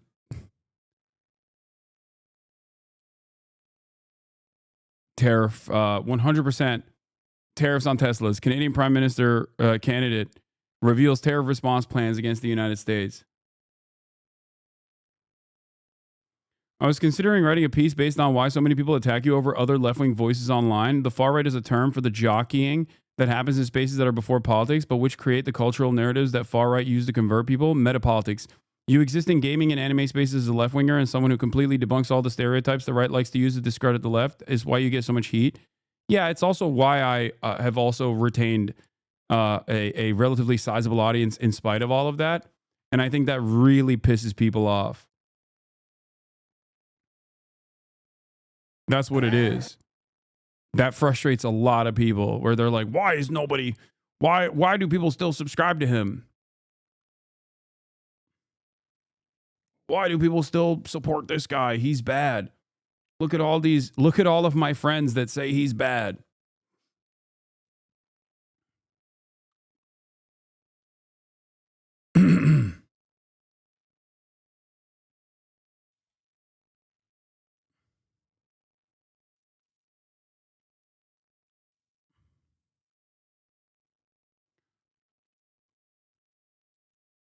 Do you think you still attract new audiences considering the hate train you get? Yeah. I think the hate train is so overwhelming and so consistent that I think a lot of people go, I'm going to look into this myself. There are plenty of people who come in here and they're like, okay, well, maybe I was a little misguided about the way that people presented you. And I think that funnels in new people all the time.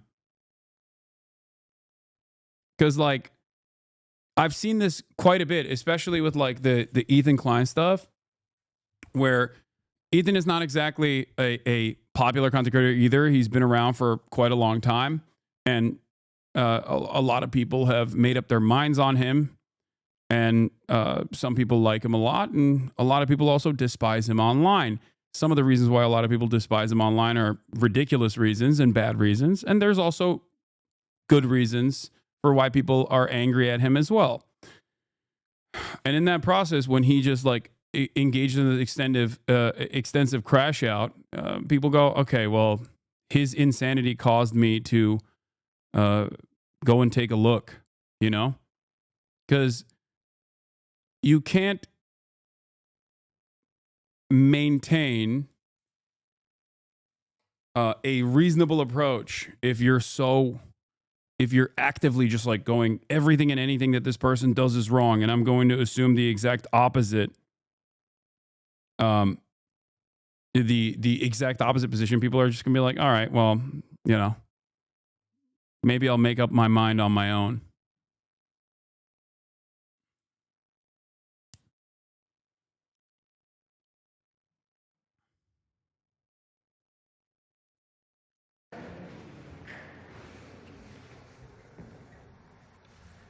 Buenos días a todos. Hemos decidido responder con medidas arancelarias y no arancelarias que anunciaré en plaza pública el próximo domingo. No es de ninguna manera o el propósito.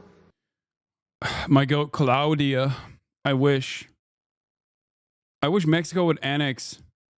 I wish Mexico would annex America so that we could be under the protectorate of Claudia Sheinbaum.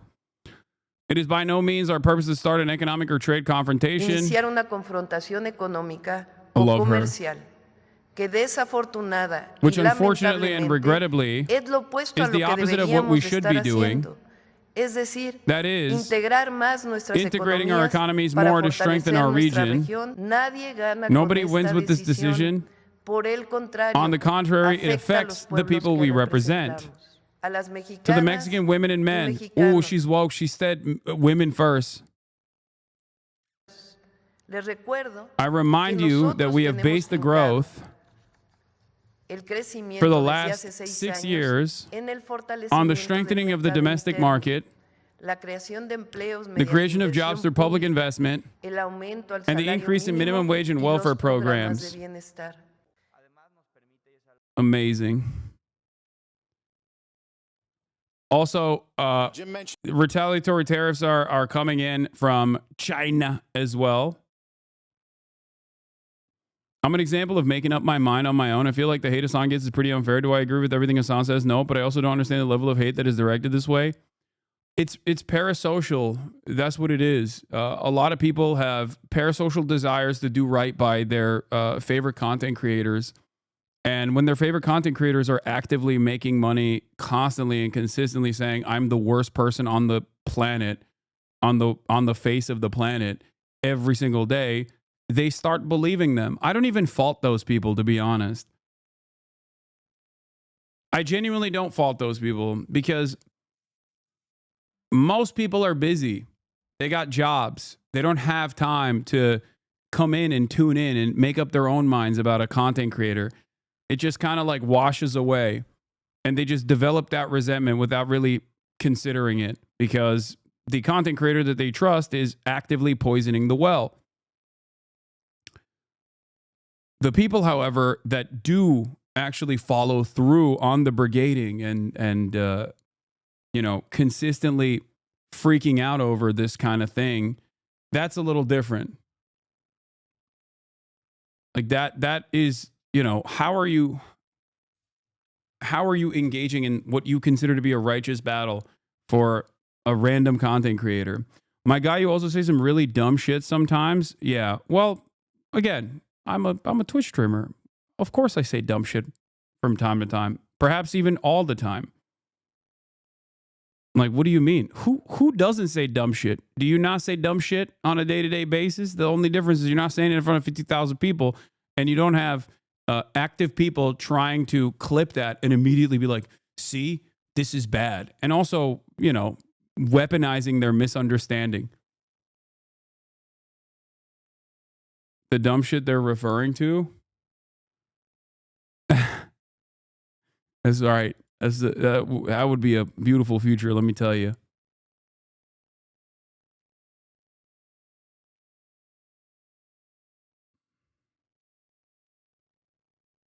Yeah, so many people you meet or collab IRL say that they assumed you were a meme based on all the clip chimps of you out there. Yep.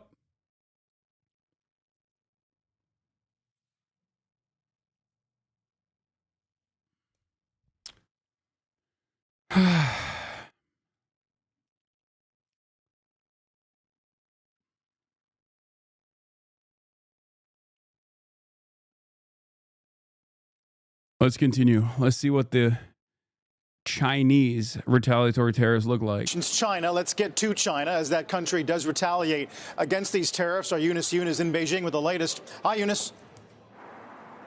Hey, Carl. Well, the Chinese government, as you guys had mentioned, had threatened all necessary measures, countermeasures, when it comes to their reaction. But this batch actually was relatively limited.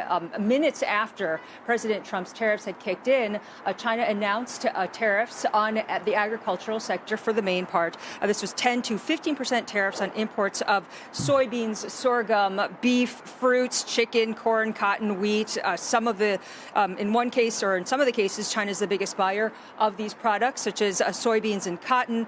During President Trump's first trade war, China had also targeted agricultural products, and at that time it was really seen as a political calculation that China would want to target President Trump's political base. Now, this time the Chinese also imposed various business restrictions on more than 25 companies. 10 of them were added to an unreliable entity list, so they're blacklisted, 15 added to export control list. A lot of these firms are for the most part in the defense industry, don't have a whole lot of business in China, if any at all. Yeah, I mean, it's not like America's letting China purchase American weapons anyway, right? And had already been sanctioned by Beijing. The one interesting company was among all of these was Illumina. This was the company that had been blacklisted in February after President Trump's February tariffs had kicked in. That company has now been banned from importing its gene sequencer machines, and China does account for 7% of Illumina's sales. That was the most high-profile corporate among the group. So it does give you a sense that we're seeing a lot of action, a lot of noise with these measures, but no household names. Eunice, our Commerce Secretary was on a few moments ago, really emphasizing the element about fentanyl. And the Journal piece today reads, Chinese officials have said in recent weeks that U.S. tariffs make them less likely to help solve the fentanyl problem. Is that true? For President Xi Jinping, he is not going to be like the Canadian or Mexican leaders, not going to be seen as somebody who would pick up the phone and try to work something out with President Trump and be seen as kind of bending the knee to President Trump, to the Chinese public. So President Xi would probably go to Trump on his own terms. And that is really important for the Chinese leadership to make sure that their public knows that, or at least believes that, President Xi is in control. Eunice, when it comes to some of these agricultural products, chicken, wheat, corn, cotton, 15% tariffs, are there other places the Chinese are going to be able to go to find those kinds of agricultural products at a lesser price? Do you know? Yeah, definitely. They've been doing this. They've been diversifying since 2018. So they've been moving to looking at Brazil for the most part for, say, corn. They've been trying to reduce a lot of their reliance on the U.S. when it comes to these agricultural products. And that's expected to continue, especially in this climate. Now, Eunice, I also remember, I'm sure we had a conversation around this at the time, when we reached, under the last Trump administration, there was a deal reached with China in some way that involved them buying a lot of agricultural products. I don't Bricks rising. remember the exact target number, but I don't believe it was ever met. Right. That has been one of the sticking points that the Trump administration, as well as a lot of other folks in the U.S., have said about that 2020 trade deal, the Phase 1 trade deal. There's been some discussion, though, ironically here, that the Chinese will want to return to that 2020 Phase 1 trade deal, that they would agree to buy a lot of U.S. products, not only agricultural products, but from their perspective, a lot of high-tech products, not something necessarily that the U.S. Would want to see. But there is this belief that the Chinese leadership does prefer going back to that kind of grander economic deal. Yep.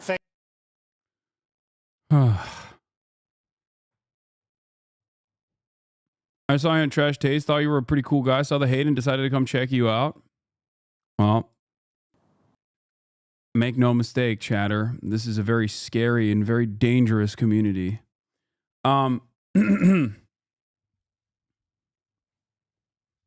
Very, very scary. The things that we talk about in here.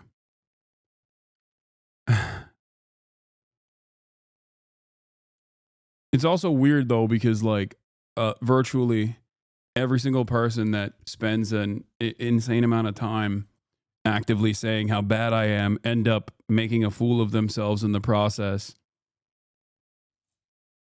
I don't know why.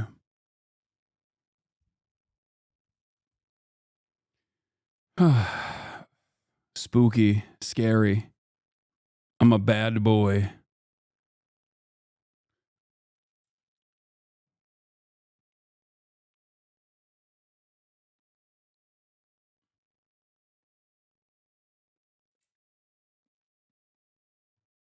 I used to be a hate watcher. Now, after a while of being here, I still hate watch, except now I hate watch hogs through you. Nice.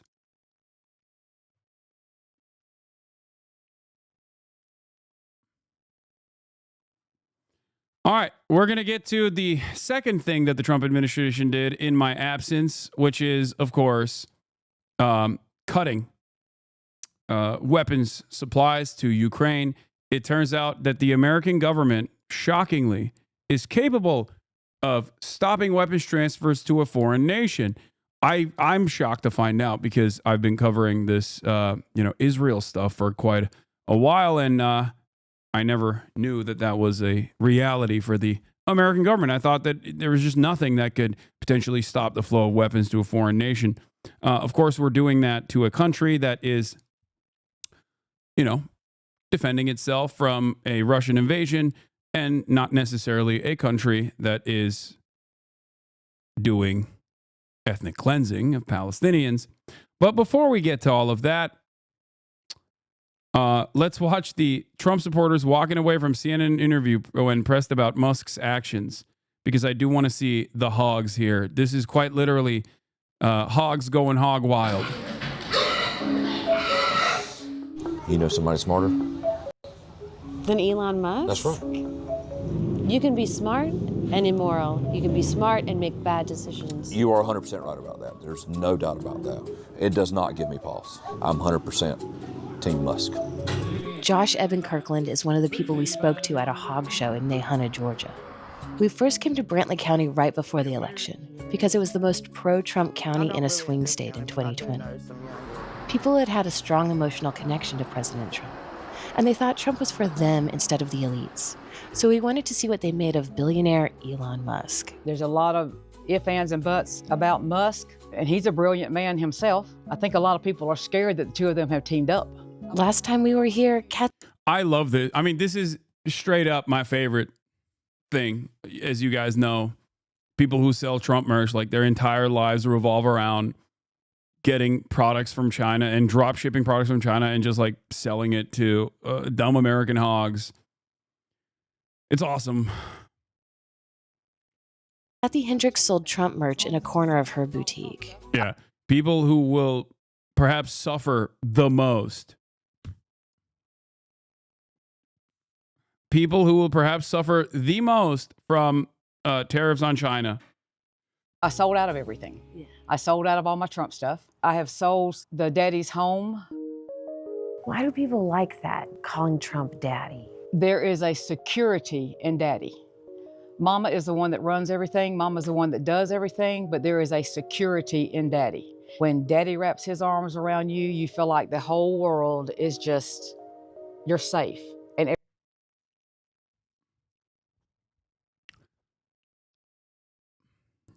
this is pure sexual pathology. Straight up. Amazing. Fantastic.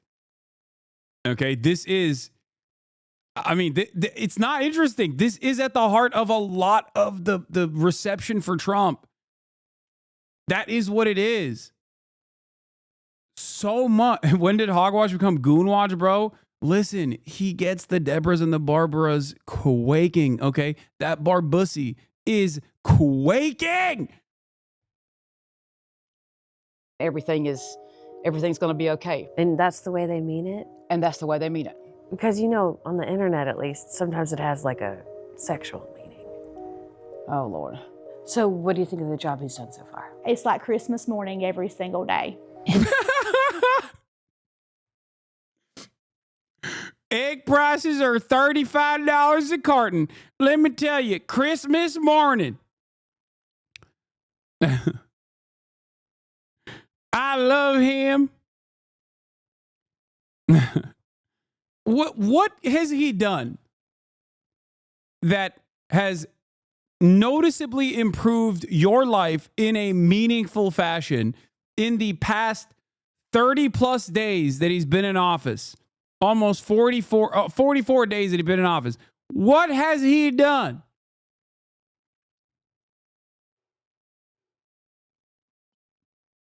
It's so crazy. Made them come? Yeah, I guess. Hendricks introduced us to Candace Taylor, who declared she's running for Congress that very day on Steve Bannon's War Room podcast. I wanted to announce with you are loyal to President Trump. God anoints people. He's anointed President Trump. So if Elon Musk wants to cut trillions of...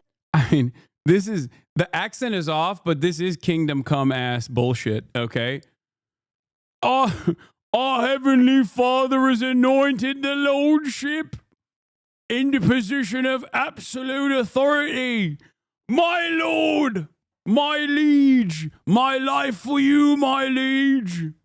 I do not need the bounties of the... I do not need access to the common good, nor do I need the eggs that my chickens lay. It's all for you, my lordship. Of dollars out of this budget, and if my family has to tighten our belt and not go on vacation because of it, I'm down with that. Oh, wait. Oh my God. She literally did I was joking. Trump. So if Elon Musk wants to cut trillions of dollars out of this budget, and if my family has to tighten our belt and not go on vacation because of it, I'm down with that. What? Ah!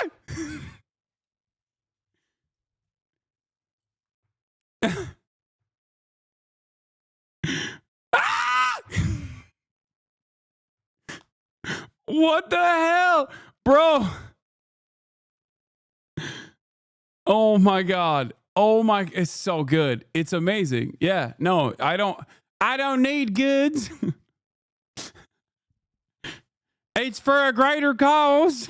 So you welcome some personal financial hardship if you think in the long run it will help. Yeah, I've already experienced it. Under Biden, with inflation, I mean, were you happy to pay the higher prices, or did you think that was a failing of his presidency? It was a tremendous failing. All right, how long are you willing to wait for the economic? I'm sorry. How do you not? What? You don't understand what's going on here? You just said the economic hardships are fine because our Heavenly Father anointed Donald Trump to be president. The economic hardships of Biden was a tremendous failure. Like in the same, what? How? Like, do you not have any self-preservation skills? Like, I don't understand how these people don't realize that, like, they look like absolute dumbasses. Like, it's just, you sound like you're in a cult. I mean, you are in a cult. It is a cult. This is cultish thinking. Was Biden anointed by God? No. That's right. Didn't think so. True. Fair. Facts. You're right. Economic changes you're hoping to see for the prices to come down? Oh, I'm good if President Trump wants to run in 2028. In 2022, Taylor ran in the Republican primary for governor with a Jesus Guns Baby slogan and lost. But why run for Congress if some billionaire can just undo whatever budget you passed, whatever laws you passed? Oh, he's not undoing everything. He's dealing with stuff that's frivolous. Most people we spoke to were enthusiastic about Musk. We did meet 3 people who had some concerns about the firing of federal workers, but the only one who wanted to say so on camera was Corbett Wilson, one of the rare Trump skeptics we found last time we visited. Prices of groceries, egg prices haven't gone down since Trump took office. Give him a little bit of time. Will you come back in a year or 2 years? Let's look at the halfway point, because we all know everything takes time. Well, he promised it on the first day. He promises to and take anybody steps. that believed that's crazy. He also said that it would probably be a little more painful to start with, but it would get better. We got to give him. Everybody's waiting on that. Well, you're talking about contractors. I think in some respects, liberals have tainted, in their own base of support, they've tainted like populism as an effective communication tool so much, and they just actively undermine people that could actually reach these guys so much. People like Bernie Sanders, that they've made way for someone like Donald Trump to come in and basically brainwash these people. I mean, there's a lot of internalized resentment there that plays a role as well. Like, because Trump is playing on a lot of the things that they care about, a lot of things that television has told them they should be afraid of. Right? I guess my point is I'm jealous. I'm jealous that like economic hardships in the short term are likely for anyone that changes the trajectory of American empire or changes the trajectory of the American economy, right? Make no mistake. I think that if there was some kind of communist Trump, for example, a laughable notion for many different reasons, I'm not going to get into it right now, but if there was a situation like that, like I'm sure that there would be some economic struggle in the interim when you're, breaking the system only to rebuild it. But the reality of the matter is no one would entertain this. Like no one would ever entertain this. Even sidestepping away from the way things work by a liberal administration by like 1%, by a tiny sliver margin, would cause people to, do riots in America. Okay? These people are the same people that lost their minds when, ironically enough, Donald Trump was the one who told them that they can't get haircuts. Donald Trump immediately turned around and said, okay, it's up to the states. I mean, he buckled. He caved. He did not care about the preservation of American health.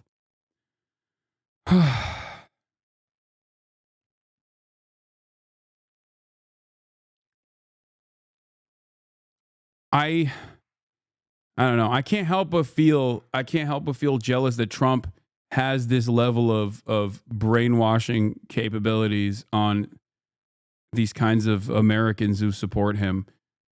Where even if he does things that Americans truly care about, which is like cost of goods, they're still like, no, it's going to be better. It's going to get better. Jealous? Yes, I am. I am jealous. Elon's a contractor too. Who looks into him? There needs to be somebody. Nobody questions his bills. Do you trust Elon Musk? Absolutely. He's a government contractor. He's got business interests, whether in defense, internet, that kind of thing. He's also admitted to drug use. He smoked pot on Joe Rogan's show. Do you trust him as like a stable, rational, and reasonable person to be doing this job? Yes. Hey, he's a Republican. You ain't gonna talk him out of that. There's potheads all over this country. Y'all sitting here trying to bash one man for what, 99% of this country, Republican or Democrat. Corbett, this whole dadgum town smokes pot. You're part of the Democrat Party. The conversation devolved quickly. He looks like the perfect guy to say dadgum, unlike that one sitting U.S. representative we were talking about. Not anticipated the emotional connection when he already felt with Musk. This is dadgummit. He sat on TV and smoked pot. Yes, do you want me to pull up the video? I'm saying it don't matter. But that makes him unqualified to do a job. Well, I'm just saying, does it... She's coming in here with ignorant arguments. She ain't talking facts. Does it raise any questions about his I can prove you a Democrat by the level of ignorance that you portray. Let's just show it. Donald Trump, Elon Musk, please drain the swamp. While you there, get the job done. In cult psychology, this is referred to as a thought-terminating term. Okay? Get her done. Get the job done. Drain the swamp. It's over. The conversation is over at that point. Okay? He just hit the line and he's moving on. He does not like the contradictions that have been exposed. He's double-fisting the soda, which I love. Okay? Respect to this big boy. Normalize not being jealous of sociopaths, lol.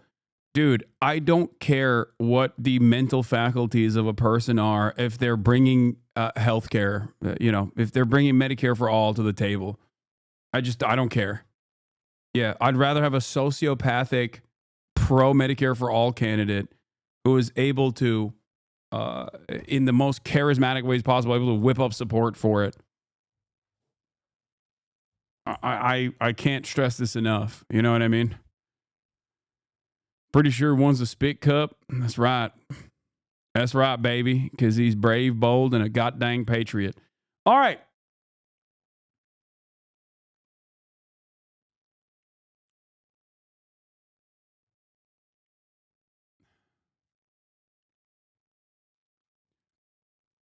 let's talk about Zelensky. Okay? As I said earlier, turns out that the American government does have the capability of stopping the flow of weapons to a foreign nation.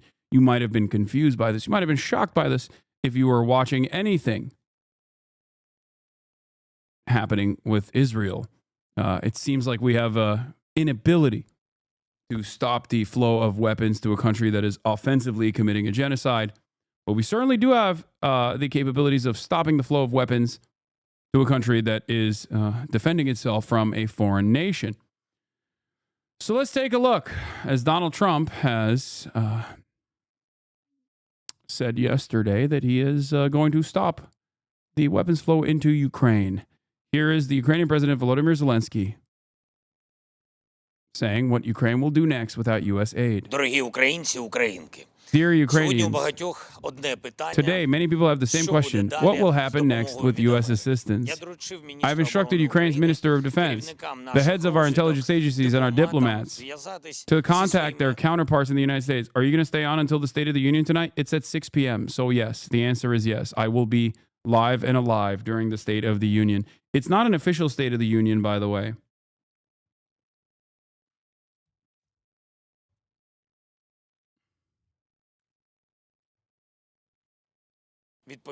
To contact their counterparts in the United States and to obtain official information. People should not have to guess. Ukraine and America deserve a respectful dialogue and a clear position from one another, especially when it comes to protecting lives during a full-scale war. Of course, in Ukraine, we have been receiving various signals for weeks now, and there's already been a precedent for aid being halted. There was a suspension of humanitarian aid, of energy aid. There was also a halt in military aid at the end of January. But at that time, everything was quickly resumed. We saw the risks. Therefore, our agencies, both military and special services, managed to develop action algorithms for any developments in the situation. This is not 2022 anymore. Our resilience is stronger now. We have the means to defend ourselves. But for us, maintaining normal partnership-based relations with America is essential to bringing the war to a real end. No one wants an endless war. Ukraine will always be grateful to the U.S. for all the support that has been and is being provided, which is working to preserve the now rather fragile foundations of security in Europe. After all, this is not just about our country. It is about everyone in Europe. We seek constructive cooperation, partnership-based relations. We can only regret what happened at the White House instead of our negotiations. But we must find the strength to move forward, to respect one another, just as we have always respected America, Europe, and all of our partners. And to do everything together to bring peace closer. And thank everyone who is supporting Ukraine in this effort. Today I've spoken with the president of Finland. What? Yeah, Trump already claimed that they got the deal, I know. The Prime Minister of the United Kingdom, Prime Minister of Greece, Prime Minister of Croatia, and NATO Secretary General, and the leader of Germany's CDU party, Friedrich Merz, the very party that won the recent Bundestag elections. Clear support for Ukraine. Thank you. About significant funds. And then he just talks about Ukraine deserves respect. Here. He says that there's consultations. Ukrainians deserve peace. Ukrainians deserve respect. Their positions or demands regarding Ukraine. We know. Okay, here. We know the Russians have not changed their positions or demands regarding Ukraine. They will insist on reducing our army. They will seek a legal renunciation of our territories, as well as a significant political deformation of Ukraine with the weakening of the Ukrainian constitution. Okay, I can't read the rest of that, so. Is it possible for Trump to leave NATO? Liberals I know seem to believe not. I don't think so either, but who knows, man? He is pretty spicy.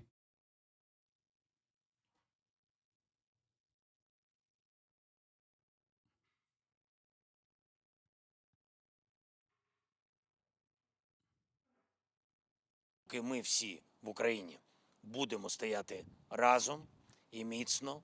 Why am I seeing some of my leftist friends talking about how the peace talks are actually good and that everyone against them are warmongers? I mean, peace talks are actually good. I am one of those leftists as well. I think that peace talks are good. I've been an advocate for peace talks and an advocate to bring Vladimir Putin to the table. The problem with Donald Trump is that he's bringing Vladimir Putin to the table in the worst possible ways while undermining Ukraine and the Ukrainian position.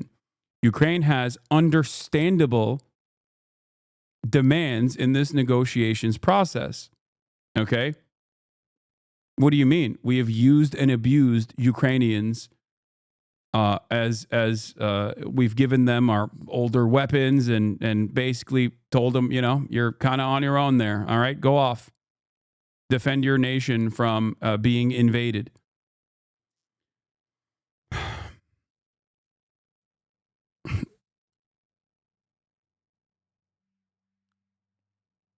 Doesn't Zelensky support Israel? Yes, of course he does. He is. He also has been groveling for American support for, while also still trying to maintain some semblance of dignity at the same time. But like, obviously, he's still going to do what Big Dog tells him to do. And you need to understand something. You know, his support for Israel might be because he truly loves Israel. His support for Israel might also most likely be because he obviously can't say anything about Israel. Israel, alongside the United States of America and Russia, voted not to condemn Russia for invading Ukraine a couple weeks ago. He has no choice in this process. Zelensky has no choice in this process. Okay? He does not. Trump's foreign policy of neo-imperialism is very dangerous, but Dems and centrist elites, the Atlantic crowd, are doing a very good job of explaining why, because they're obsessed with the discredited narratives, Putin's puppet, and NATO fetish. Actually explaining how neo-imperialism will lead to more wars would be better. Jason Ponton, I'm really not enjoying the latest iteration of Jeet here as a more literate version of Glenn Greenwald, far more animated by opposition. The forces of reaction wouldn't be winning if it weren't for the incompetence and intellectual myopia of centrist elites. We have to solve the centrist problem to have a fighting chance against fascism. I agree. Complaining Zelensky supporting Israel is like complaining that Gaza doesn't have gay rights, lol. Not entirely. Because one is a defense of an apartheid genocide, an apartheid state doing a genocide with American weapons that unironically ends up harming the Ukrainian position. And the other is a group of people that have been captive by a belligerent occupier being genocided. Like, Ukraine is still, at the end of the day, a sovereign nation, you know? No. A better comparison would be like saying Ukrainians don't have gay rights either, so they're not woke. I don't care about that. Do you see what I'm saying? Like, oh, Ukraine is not woke about gay and trans people either is a incredibly stupid argument to bring forward in terms of like defending Ukraine.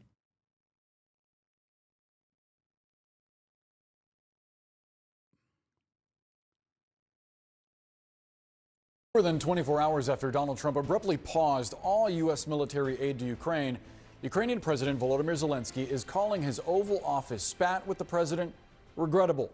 In a new post on X, he reiterates Ukraine's commitment to peace. Yeah, I mean, he's like slowly walking it back. Writing, quote, "None of us wants an endless war." He adds that Ukraine is ready to come to the negotiating table. And although Zelensky doesn't use the post to directly apologize to Trump, as some White House officials have argued he should do, he did express his gratitude for U.S. support, something he has done frequently, including during an address to Congress the first time he visited the United States as president of Ukraine after Russia invaded the country. White House officials say the pause in aid will stand until President Trump determines Zelensky is serious about working out a peace plan and a path to end the war with Russia. Losing assistance from the United States, especially its Patriot missile defense system, could have dire consequences for Ukraine. The Prime Minister of Ukraine says it's the only tool the country has to protect itself from Russian ballistic missiles. Joining us now to discuss is retired U.S. Army Major Mike Lyons. Sir, thank you so much for being with us. Right off the bat, what is the effect of this pause in U.S. aid to Ukraine on the battlefield? Well, Boris, I don't see any. I'm confused. What does Zelensky have to apologize for? Okay. Let me explain this one more time because there's a lot of new people in here. Okay. What the truth is on an entirely different zip code, if not an entirely different planet than what must happen for Trump. Okay. Zelensky can't do anything. Donald Trump has made up his mind. He thinks Zelensky is bad. He is a liberal. He's annoying. And because Donald Trump and the American government holds all the cards, okay, they can basically keep humiliating him and bullying him in broad daylight over and over and over again. There's nothing he can do in this process. If he wore a suit, that wouldn't have changed the dynamic. If he said thank you more, even though he said thank you a million times in this conversation that took place in the Oval Office, that would not have changed the dynamic. Okay? They hate him. He kissed the ring a million times over, and they still claim he's not kissing the ring hard enough. Now, there's also the truth of the matter. If you look at the circumstances in front of Ukraine, they're running out of manpower, and the additional weapons that are sent into Ukraine is not necessarily going to change the dynamic of the battlefield, at least according to seemingly the American State Department as well. Okay? This is precisely the reason why there needs to be a managed negotiation to end the Russian occupation without America looking like they suffered any sort of blow. And I think Trump's attitude here is basically to say, oh, I wasn't even in favor of Ukraine to begin with, and in a way to save face. If I were to go inside of Trump's mind, okay, and try to understand how he operates, I suspect that he looks at the situation as there's nothing more you can do. Like, you know, they've taken 20% of your territory. There's not really anything you can do without American support to begin with. And this is the new battle lines that have been drawn and hardened. Okay? And that I don't even care about the minerals in general. That the minerals themselves are not exactly a thing for us to treasure, because virtually everyone that looks at the situation, all the analysts say like the rare earth minerals are not necessarily all that bountiful, right? And a lot of them are on the Russian annexed territory anyway. So I think he's just trying to find a managed, negotiated surrender that saves face for America and also stops Ukraine from getting pummeled. That's what I think. He also simultaneously likes Vladimir Putin, obviously, perhaps in a weird way. So he's just looking at the situation and he's just going like, what are you saying? What are you gonna do about it? There's nothing you can do in this process, with or without us. So I think Donald Trump thinks he's giving an olive branch to Ukraine in his mind in this like fucked up way. Where he thinks like, I suspect he thinks that he is putting together a managed negotiation that will save face for America by actively undermining Ukraine, I guess, in his mind. I don't think it's correct. And because then he's just like saying Ukraine is the wrong, Ukraine is the party that was in the wrong and not the wronged party. And we didn't care about it. It was like pure Democratic Party nonsense to begin with. And yeah, he'll get whatever he can in the process. That's what I think. That's what I think Trump is thinking. And he's like, how dare you speak out against me? He's already narcissistic. He's already incredibly thin-skinned. So I think he's just looking at the situation and going like, do you see what the fuck's going on? Bro, have you seen the map of Ukraine's minerals? What are you talking about? I have. What do you mean? We've covered it extensively.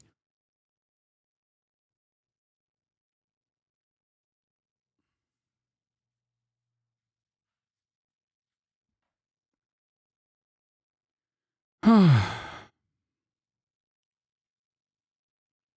think the most frustrating thing is that Trump has never really been challenged or spoken about the underlying basis for the war. Every single time it comes up, he defers to his dumbass. It would have never happened if I was president. Bullshit, which doesn't say anything. Yeah, that was why he was so offended when Zelensky was like, no, under your leadership, you know, Vladimir Putin violated the ceasefire agreements, the previous ceasefire agreements as well. That's why he like lost his mind, because it directly contradicts his narrative that Vladimir Putin was afraid of me and he would never dare to violate this ceasefire under my watch.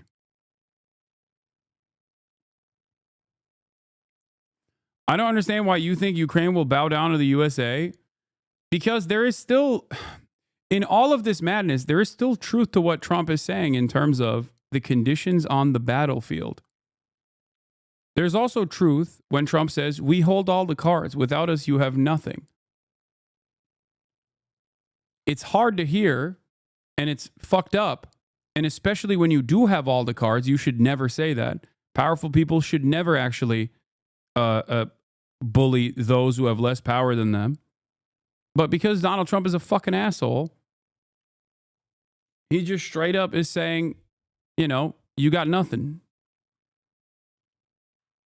MAGA Hasan? No, this is not MAGA at all. It is not MAGA to recognize that Ukraine's current issue is not just weapons. Weapons will certainly help, but it's not just weapons, it's beyond that. I've maintained this position already. I've maintained this position for a couple years at this point. But you can't look at the situation in terms of the crisis of manpower in Ukraine when they just don't have enough people to hold the weapons to begin with, and then see it as anything but like a stalemate at this point is possibly better overall. A stalemate, and then most likely some insurgencies that take place within the Russian boundaries, the annexed territories.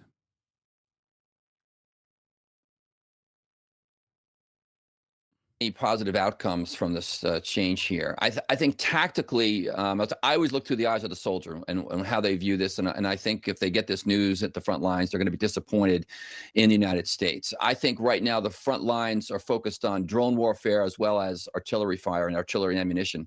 So if you're a cannoneer on the front lines, you're looking at that pallet of ammunition behind you, wondering if it's going to be replaced.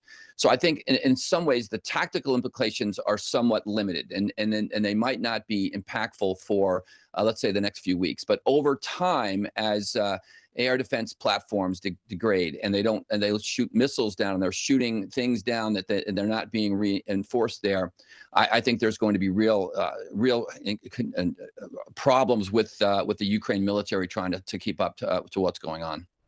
To your point about seeking that next pallet of ammunition, how much longer do you think Ukraine has to sustain that artillery and ballistic missile defense without U.S. help? Well, they likely have months, not necessarily weeks. And as again, they've built some defenses up themselves. But what will happen is Russia will look to go on the offensive and try to break through in certain areas and weaken Ukraine defenses and force them to play economy of force missions and to reinforce areas where they might not want to. It'll clearly keep them on the defense. We just also know specifically what this means, the fact that we're not giving military support. You know, you've got European soldier commands training soldiers, Ukrainian soldiers in Vilsek and Grafenwehr and places. Does that mean that training stops for them as well? What about intel? What about other things that the United States has been providing? So again, there's a short-term impact. What will happen tactically on the ground? Obviously, we know the strategic impacts over the long run. Ukraine would be able to sustain any kind of defenses against Russia if this lasts very much longer. How far do you think European backing, the EU's backing, can go without that backstop of the United States. Unfortunately, the European industrial base, it won't crank up fast enough to help Ukraine. It's going to take a year or so in order for some of the more advanced European defense contractors to provide any kind of material that will help Ukraine. The United States has the war footing right now with the amount of artillery ammunition that we're supplying with them. It's increased over the past few years, and Europe won't be able to backstop that. So that's where there's a race against time right now. The United States needs to continue to support Ukraine, at least right now for these negotiations. Look, Donald Trump doesn't know whether Russia wants to stop. He knows he wants Ukraine to stop. He knows he wants the war to stop. But we don't know whether he knows Russia wants to stop. And I think this mineral deal will help put in implied security assurances for Ukraine. But the question is going to be, what are Russian demands in order for Ukraine to stop? They might. I'm not kidding when I say this, but I do see one way out of this for Ukraine, and that is using the mad dog. Using the mad dog of the West. The only country that is in NATO that is actually directly engaged in active conflict with not one but two other NATO nations, the country that happens to have the second largest standing military. I'm serious when I say this. I mean, this would make up for the manpower issue that Ukraine has. It would obviously continue the war. But I'm not kidding when I say this. It would be the only country. It would be the only country that, like, NATO Article 5 would not be put forth, like, instantly. I mean, this is insane. This is insane. Of course, it's just not going to happen. But I don't even know. I don't even know at this point.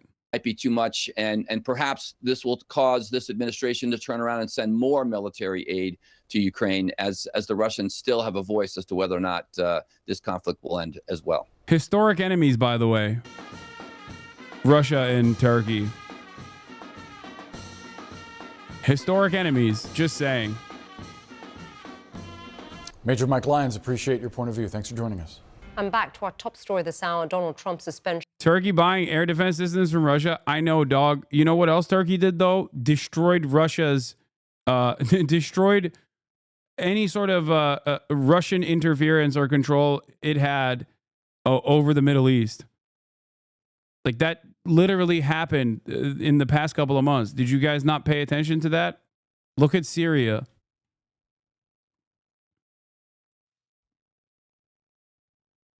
Stop trolling. Turkey ain't sending any of their own troops. Yeah, no, I don't think that that's going to happen. I'm memeing.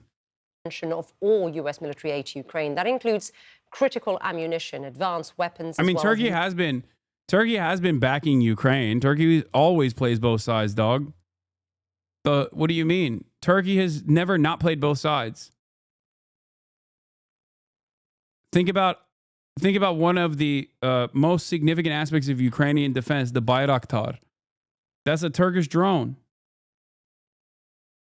You know? Military vehicles.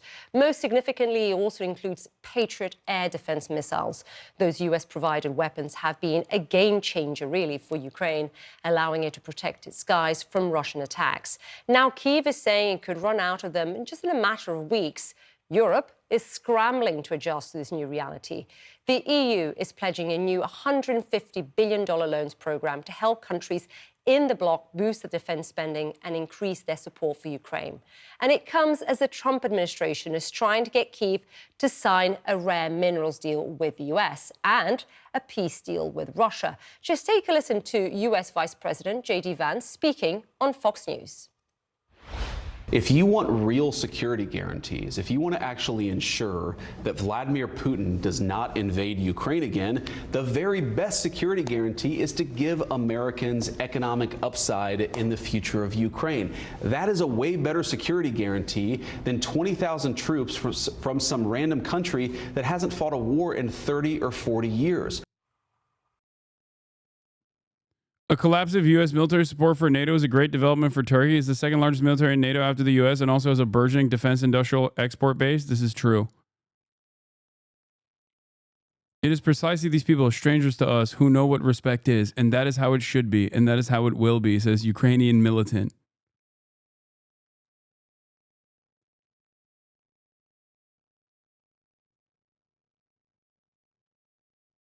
Why does Turkey want Ukraine into NATO? I don't think Turkey wants. I don't think Turkey wants Ukraine in NATO. Maybe they do. Maybe I'm completely oblivious to this, but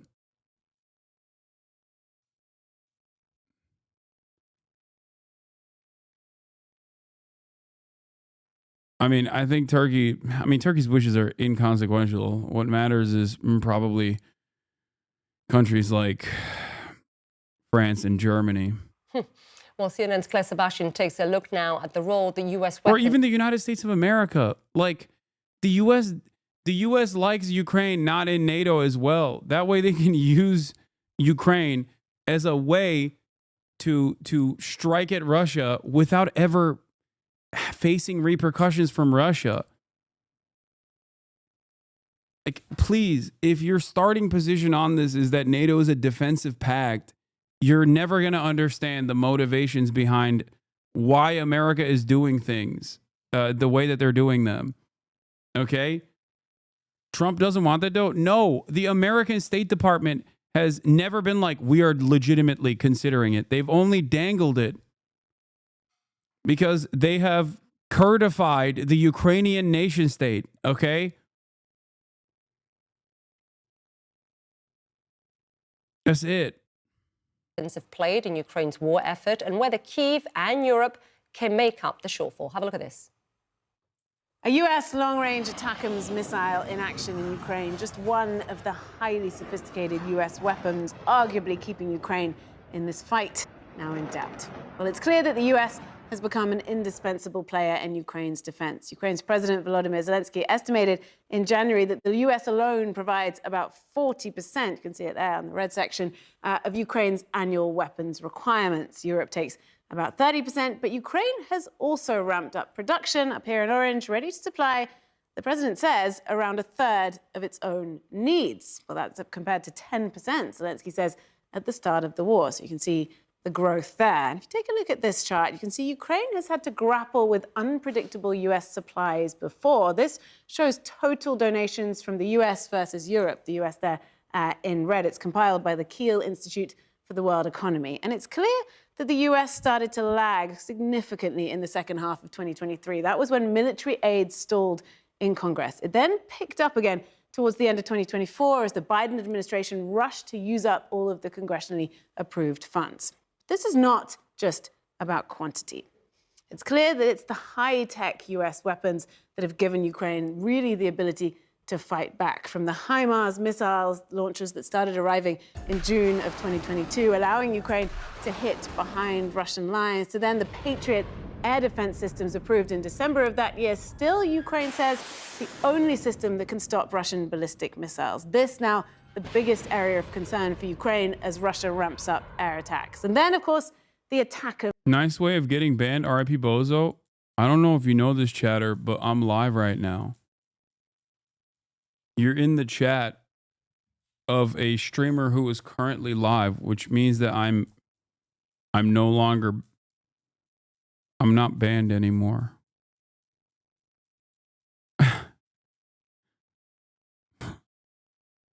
longer-range missiles, first used in October of 2023 and last November, authorized by the Biden administration for use on Russian soil. Now, if we look at the frontline map, you can see where we are now. Shortages won't be immediate, but without a deal to reverse this decision, this already fragile front line could be in serious jeopardy. Claire Sebastian, CNN, London. Mr. Vice President, thank you for being with us. Good to see you, man. Appreciate it. Great to be here. Let's go back to the Oval Office Friday. Yeah, by the way, this is such a gross interview. I watched this. He was so proud of the way he butted in and talked about how, you didn't say thank you. You didn't say thank you enough. Like, he's such a lame ass coward. Turkish mining industry is almost entirely composed of foreign mining corporations. I don't think Erdogan sees anything to gain out of Ukraine, even if he had control over it. They had the conflicting support for both Russia and Ukraine, mostly because Erdogan wanted to sell Bayraktars. Why would Erdogan want Turkish soldiers in Ukraine? Maybe to make EU more dependent on Turkey as a security force, but that feels too far-sighted for Erdogan. No, I don't think that feels too far-sighted for Erdogan, but that would be the only motivation for this. I mean, also, I'm not even entertaining that. I was just throwing that out as a joke. Like, that is a very far-fetched thing. Turkey in proximity to Russia is Turkey is very close to Russia in proximity. NATO and even offered a post. Supports restoring Ukraine's pre-2014 borders. Supports Ukraine joining NATO. I mean, this doesn't mean anything. Offered a post-war security guarantee to Ukraine. Post-war security. Yeah, like the main point of contention here is post-war security for Ukraine. The main point of contention here is post-war security for Ukraine. America obviously is not going to do it with American troops. Okay, because if Russia kills an American troop, then boom, all of a sudden, two nuclear powers are at war with one another. Turkey, on the other hand, is a wild card inside of NATO. That's why I said this could be a way out, a win-win-win-win-win situation. If they throw 10 billion euros to Erdogan, he will march the army himself. Bayrak sallayarak gider. Guarantee. So in this video, we're going to take a look at how Turkey's Ukraine posture has changed and what might have motivated this sudden shift.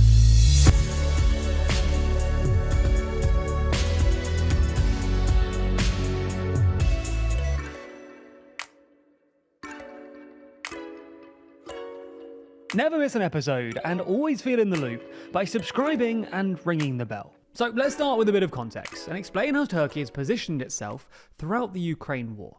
True to form, Turkish President Recep Erdogan has tried to play both sides. And, well, he's sort of succeeded. Oh, he has succeeded.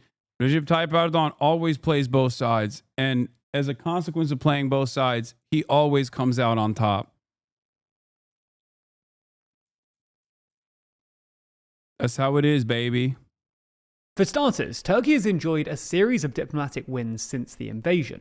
Erdogan has pretty good relations with Putin, despite Turkey being a NATO member, and Turkey hosted the first round of negotiations between Ukraine and Russia in March 2022. While these negotiations promptly collapsed, Erdogan then played a key role in negotiating the Black Sea grain deal in July 2022, which allowed Ukrainian farmers to export their grain via the Turkish Straits, with monitoring from the Turkish authorities. As well as burnishing Turkey's diplomatic credentials, Erdogan's ambivalence also has helped the Turkish economy. Turkey's economy looked pretty vulnerable when the war began. Thanks to Erdogan's unorthodox monetary policy, inflation was already running at about 50% year-on-year in January 2022, and the sanctions-induced rise in global energy prices threatened to make everything a whole lot worse. However, Turkey weathered the storm pretty well. Turkey refused to join with most sanctions, which meant that they were able to both import Russian energy and act as a transit hub for Russian oil and gas. Lots of Russian cash also flowed into Turkey to avoid sanctions, which provided Turkey with a much-needed source of foreign currency, while Turkish defense companies made serious money selling drones and infantry carriers to Ukraine. In 2023, Turkey refused to immediately let Sweden and Finland into NATO, which both pleased the Kremlin and allowed Turkey to extract various concessions from other NATO members. Then, just last year, Turkey again stepped in as a mediator to negotiate a prisoner swap, which included... We are the table, baby. We are the table. American journalist Evan Gershkovich. You get the idea then. Turkey has played both sides, continuing to trade with both Russia and Ukraine, while using its unique position as a relatively Russia-friendly NATO member to position itself as a much-needed mediator. However, in the past couple of weeks, Turkey has started sounding conspicuously pro-Ukraine. This really began on Tuesday last week, when, just a few hours after Russian and American officials met in Saudi Arabia, Zelensky paid a surprise visit to Ankara. At the joint press conference afterwards, Erdogan insisted that Ukraine and Europe should be included in the negotiations, reaffirmed his support for Ukraine's territorial integrity as, quote, non-negotiable, essentially implying that he expected Ukraine to retake all of its pre-2014 territory, including Crimea, and even came out in support of Ukraine's NATO membership. This all directly contradicted the Trump administration, who had pursued negotiations without Ukraine or Europe, suggested that Ukraine will have to accept some territorial losses, and dismissed Ukraine's NATO aspirations as unrealistic. This was followed by similar comments from the Turkish foreign minister, who this week reaffirmed Turkey's support for Ukrainian NATO membership, suggested that Turkey could act as a security guarantor in the event of a ceasefire, and encourage Europe to pivot away from the US, arguing that reducing dependency on the US will make them more resilient. Now, it's important not to over... Okay, the real reason why I said Turkey could play this role is because America has often in the Middle East used Turkey as the middleman in many affairs that they do not want to be seen directly involved in, whether it be Syria or even ISIS. That is Turkey's major role.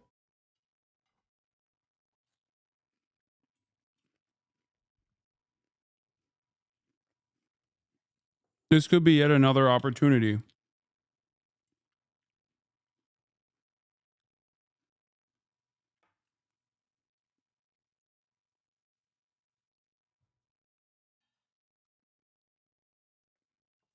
This way, Turkey gets to, this way America gets to save face and say, oh, we're not doing this ourselves.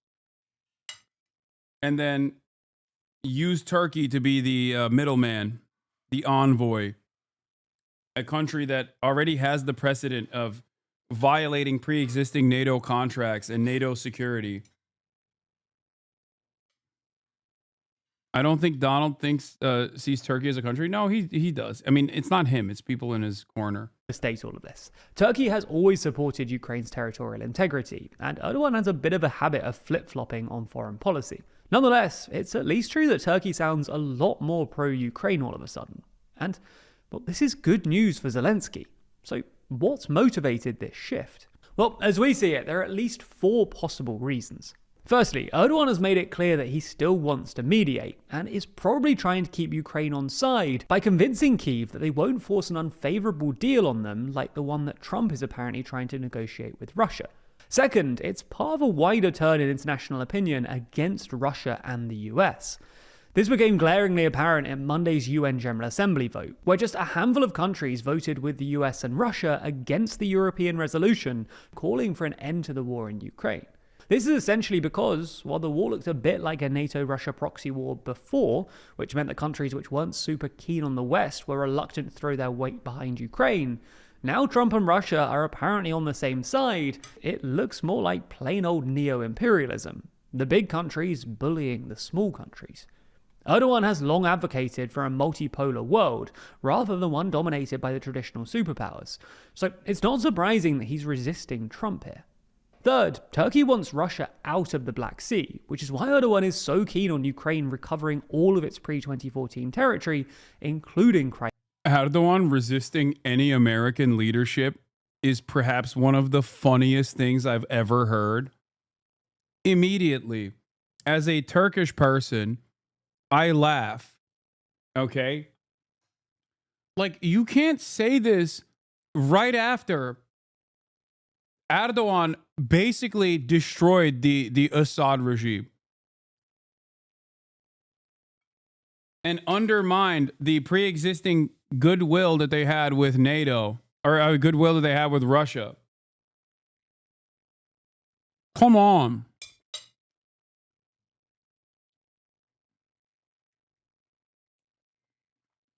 Also funny to think that America's involvement with Ukraine was not neo-imperialist until Trump. Sure. Crimea. But fourth, Turkey wants to leverage its military power to get something out of the EU. For context, Turkey is one of the largest armies in NATO, with more active troops than any European army. Erdogan has noticed that Europe needs a military power to guarantee Ukraine's security without American support. This part is correct. And he's offering to help if the EU gives him something in return, like letting Turkey join the EU. Erdogan actually made this explicit on Monday when he claimed that Turkey's accession into the EU is the only way to solve the continent's security and demographic crises. This isn't the first time that Erdogan has tried to play this either, literally hours after Trump won the US election. Europeans are so insanely Islamophobic. There is 0%. This would collapse the EU. Okay, this has been a meta and a meme, I would say, in my opinion, for decades. My entire lifetime, EU membership for Turkey has been floated in front of Turkey in a way that is not dissimilar to Ukraine, as a matter of fact. Except, of course, Ukraine being Christian does have a likelihood. It's just not going to happen.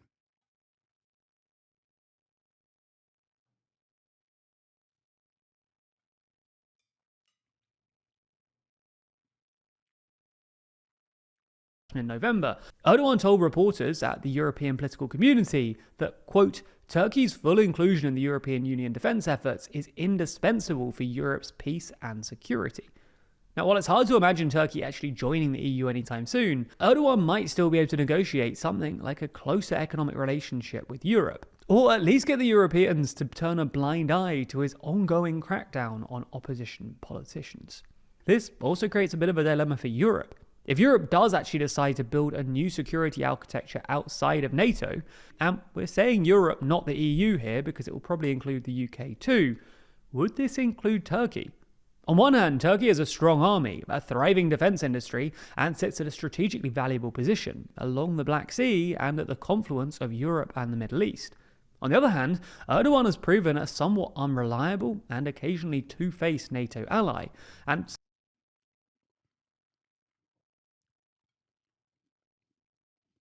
Clearly, you are not European. You don't know what Turkey people want.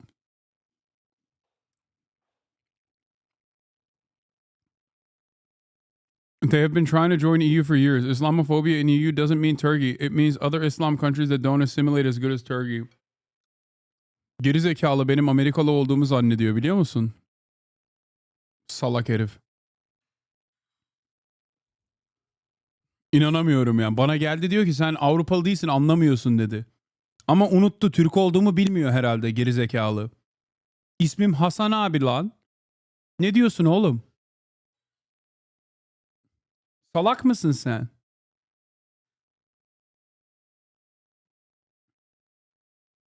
This has to be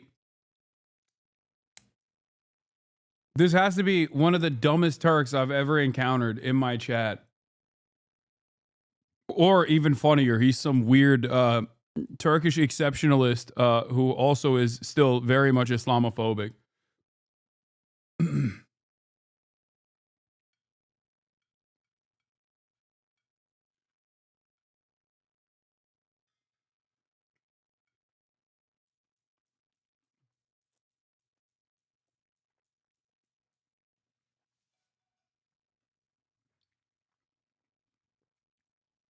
Yeah, dude, Europeans make distinctions between good Muslims and bad Muslims, certainly.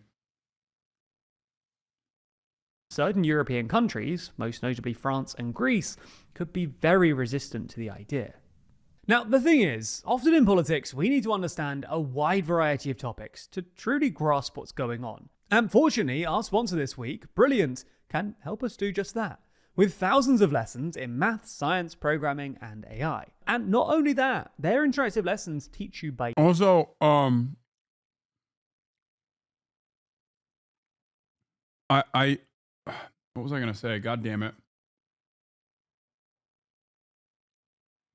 All right, I'm forgetting what I was going to say. Let's get back to JD Vance. Yep, from your perspective. Yeah, great TV. As the president said. Yeah, well, you know, it's funny. So we have a 45 minute press conference, and the president normally does this. I mean, I've seen this now 3 or 4 times with foreign leaders where he likes to bring the media in, likes to have a conversation, but answer questions with the press. As you know, he's very open with reporters. And what I noticed is that for the first 25, 30 or so minutes, he tried to sort of bend over backwards to be gracious and kind to Zelensky, even when Zelensky was kind of needling him, even when Zelensky was saying things that I thought were untrue, the president just tried to be diplomatic, right? I think that's his natural instinct in that situation. And then when it really went off the rails, of course, is when I asked, or you had a Polish journalist who asked a question, the president answered it, and then I answered it, and then something about my answer just really set Zelensky off. So then he came at me. It was me. And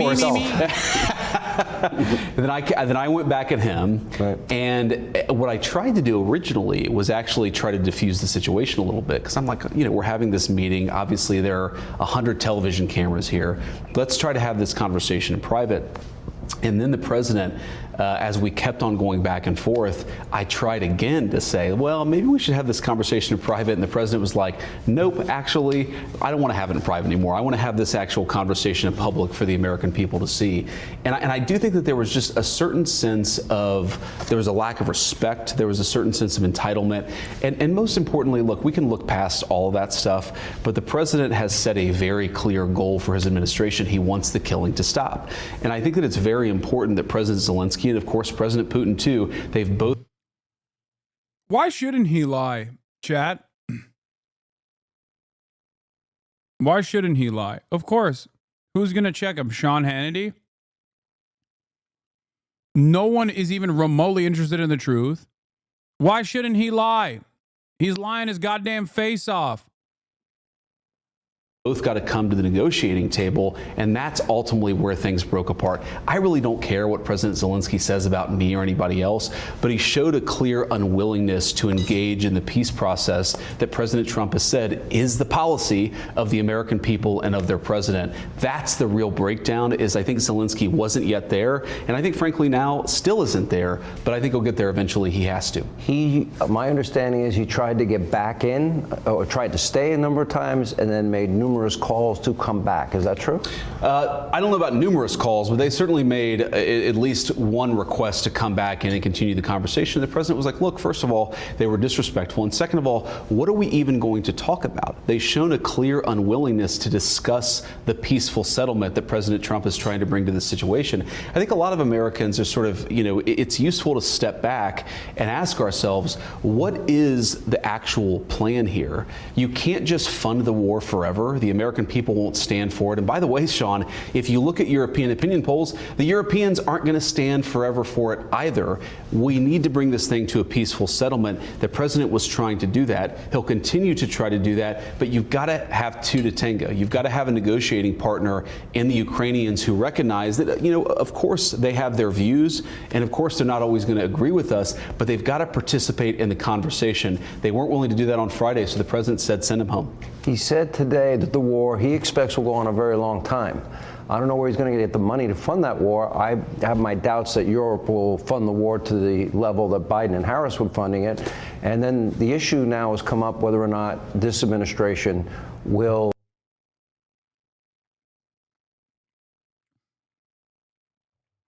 I'm fucking Polish. We defend borders daily. Okay. Opinion discarded. You're talking to a Turkish man. Shut the fuck up. All right. Gotta say, in total victory, JD has really come into his own, both commercially and politically.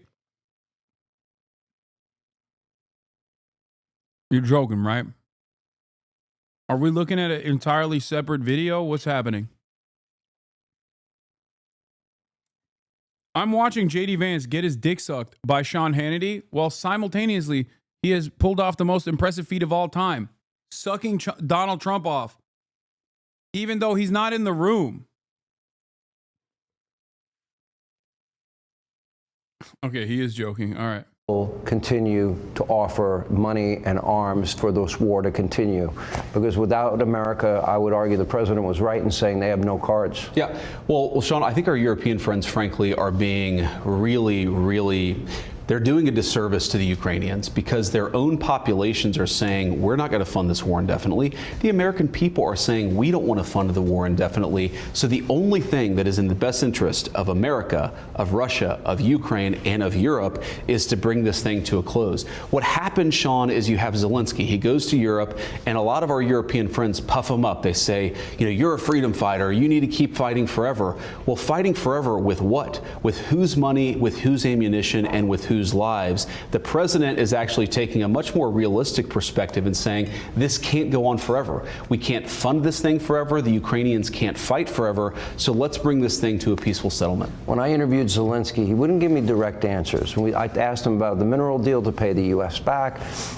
To me, there's three phases in this. And my understanding was Friday was supposed to be relatively ceremonial. It was. And in that it was supposed to be we signed the mineral deal. That's part one. Part two would be a ceasefire. Part three would be the hardest part, the negotiated settlement with Putin, who, correct me if I'm wrong, said he's willing to talk peace with Trump. Yeah, he said he's willing to talk peace, and of course we trust but verify. We want to have the conversation. We don't assume that everything that anybody tells us is true. That's why we want to engage in this conversation. But you're exactly right, Sean. When the Ukrainians came to Washington on Friday, it was supposed to be ceremonial. You know, there had been some public back and forth, some disagreements, some words spoken in public, and the president was like, let's have this moment. We give some credit to the brave Ukrainian fighters, and of course it's a very brave army that they have there in Ukraine. Let's sign this minerals deal, which importantly does two things. It allows the American people to get some of their money back, but it also shows the Ukrainian people that America has a long-term investment and their sovereignty. You do those things, we'll sign this thing, we'll have a rah-rah moment, and then we'll get to the tough talk of negotiating peace. We couldn't even get the Ukrainians to a point where they could talk about the peaceful settlement. And look, in some ways, Sean, I get it. I get the frustration. I get the rage. It's their country, of course. I really sometimes feel a little bit overwhelmed. Like, this is one of those moments where virtually everything that J.D. Vance has said thus far, with some exceptions about like the conditions on the battlefield and whatnot, is incorrect. Like, in terms of coming to the table for a negotiated peace and a negotiated settlement, like, he's not wrong about that. The problem, however, is that every single other thing that he says before and after is just insane. And it's like so objectively wrong. I don't know how else to describe it. Like, it's things that we saw with our own two eyes over the course of the past week. Listening to Republicans at this stage, it feels like undermining truth itself. Once again, I repeat myself when I say, lying is OP, please nerf. And what's weird about it is that, like, there is a world where Donald Trump could actually fulfill his narcissistic desires and, like, maybe get a fucking Nobel Peace Prize. You know what I mean? Like, all this stuff. If he was managing this not in the most Trumpian way possible, but instead in a normal way. That's the insanity here, because, like, the Biden administration did unironically have many opportunities for off-ramps and refused to take them. Refused to come to the table and be reasonable American leadership that would try to manage some kind of ceasefire. So Trump does have that opportunity, but of course he's not doing that. He's just doing this insane stuff where he's like, no, I love Russia. Russia is the best. And we're going to give Russia everything. And you can't do anything about it. Which is psychotic. It's not our country, but you've got to accept cooler heads have got to prevail. This thing cannot go on forever. This is the important point. I'd say this to our, of course, most importantly, the Americans who are watching, but people all over the world. When you talk to leaders in private, whether they're Ukrainian or European, when you talk to people in private, they will tell you this cannot go on forever. There aren't enough Ukrainian lives, there isn't enough American money, and there isn't enough ammunition to fund this thing indefinitely. The only realistic pathway to bringing this thing to a settlement is President Trump's pathway. We encourage both President Zelensky and President Putin to follow that path. Well, I mean, hundreds of billions of dollars have been spent, and this came up in the discussion Friday. The Biden administration called Putin every name in the book, and they've been trying to get the president. And he still invaded anyway. Okay, he still invaded anyway. Well, remember, it depends if it's a minor incursion. Let's go back. Dude.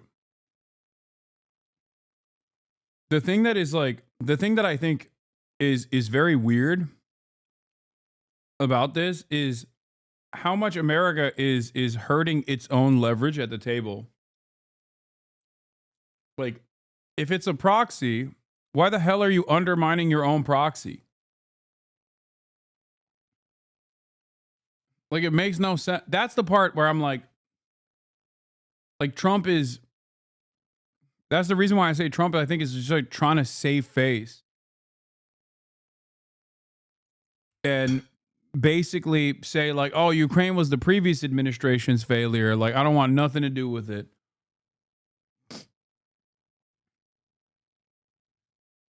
And it does not make sense at all. You don't understand the art of the deal. Yeah. Teenager of the Year, Hassan banned again, please. Back to that moment, which I thought as troops were amassing on the border. Yep. But I go back and I think about this, and Biden spent all of this money, called Putin, all of these names. The media and the Democrats, they want Donald Trump to call him names. And the president addressed that. Thing. And then he's supposed to call him and say, Vladimir, you ready to talk a peace now? Yeah. That's not going to work. No, it's diplomacy 101, right? Is you have to have a reasonable relationship with somebody to be able to even start the conversation.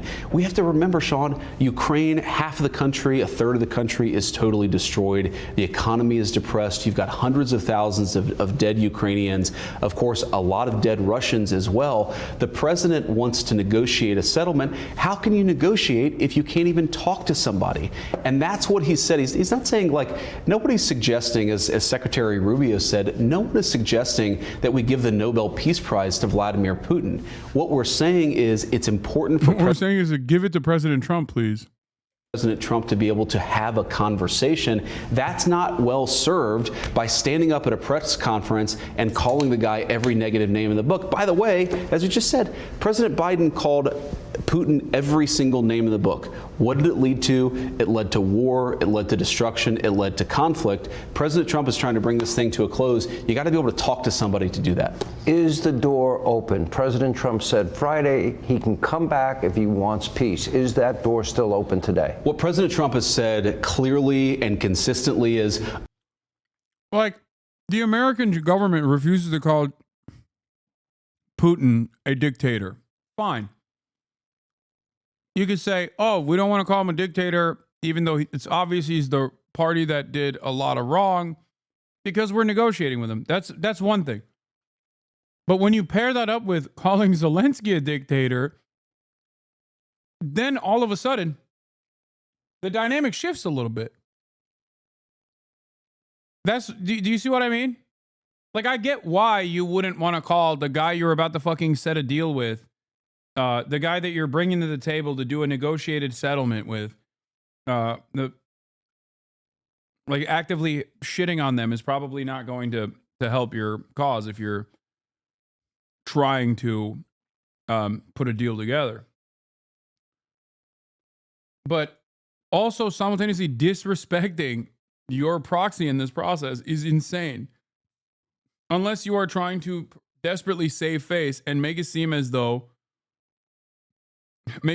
Ukraine is not your thing. It was like the Biden thing.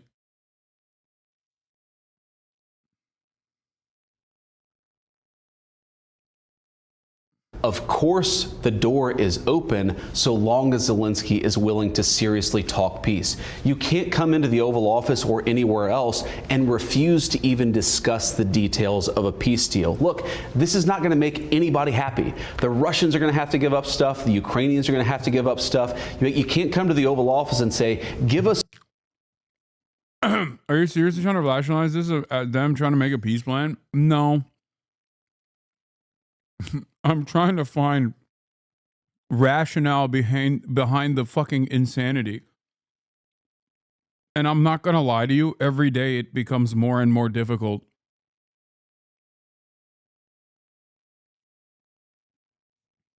Like, every day that has gone by, the administration has become increasingly more insane. Where I try to make sense of what they're saying, and there is nothing there. Like, it only makes sense to you if you're just... The stuff that they're doing makes sense to you if you've bludgeoned your head with a frying pan over and over again, and you just want someone to go, yeah, no, this is cool. He's owning the libs here.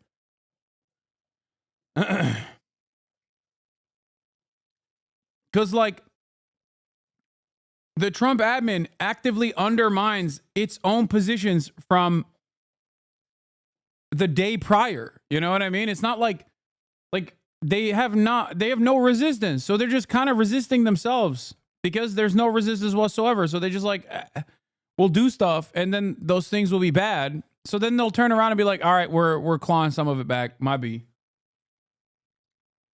Real 5D chess. I just shit and pissed all over my diapers. And then I smeared it on the walls. And now everyone's saying I smell like shit. That was my 5D chess. Okay, now I'm going to clean up that poop. Security guarantees, we won't even engage with you about what we're willing to give up. That's been the Ukrainian posture. When that posture changes, as President Trump said, when they're willing to talk peace, I think President Trump will be the first person to pick up the phone. Well, I got to imagine that they're probably rethinking it. What did you make of European leaders, quote, their voices of solidarity this weekend? Because it's Lindsey Graham, who's been very supportive of Ukraine in this conflict. I mean, he was livid. Yes. And he said if they want to now defend their own continent, let them go ahead and do it. Good luck to them. Yeah, and my message to the Ukrainians, by the way, to President Zelensky is, when you've lost Lindsey Graham, that means you need to come to the negotiating table and recognize Donald Trump is the only game in town. He's the only person who I think has a meaningful plan to save that country. But, Sean, here's the problem with the Europeans. And a lot of these guys are our friends. They're our allies. We, of course, the president has a great relationship with a lot of European heads of state, and so do I, but they need to be realistic. Mm-hmm. And the craziest part about this, Sean, is that sometimes you'll have European heads of state who in public will puff up their chest and say, we're in it with President Zelensky for the next 10 years. And then in private, they'll pick up the phone and say, this can't go on forever. He has to come to the negotiating table. So I honestly don't. That's messy.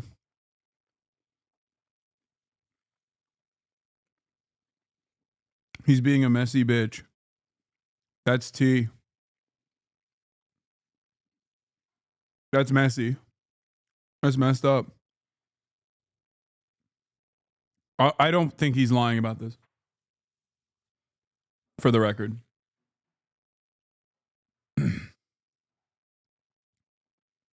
I don't.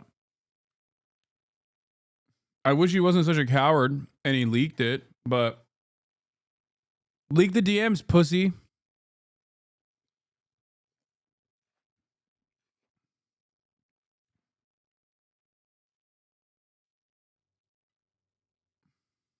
Don't care what the Europeans say in public. What I care is what they say in private, and what they need to be saying to President Zelensky is this can't go on forever. The bloodshed, the killing, the economic devastation. It's definitely Germany, by the way. It's making everyone worse off. The only pathway to, I think, back to peace and prosperity is what the president is trying to accomplish. And now we look back in time and we see Joe Biden was beginning to understand that the patience of the American people is running thin. That's right. Hundreds of billions of dollars. We're a nation with nearly 40 trillion in debt. Yep. I mean, it's too much. Well, Sean, this is an important point, though, because I was a United States senator for the last 2 years of the Biden administration. I got elected in 2022. I think you like this job better? I think I like this job a lot better. I certainly like the president a lot better. And here's the thing, when you would talk to the Biden administration officials in private, it's another example of a terrible situation the Biden admin left the Trump administration. When you ask them what's the plan. What? I just saw a clip of you laughing at a man whose son is in foster care. What? Who are you talking about?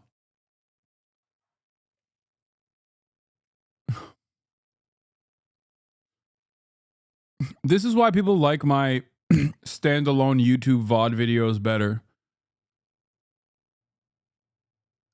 Oh, Crash Dummies Pod. Oh, it's a Crash Dummies Pod episode joke.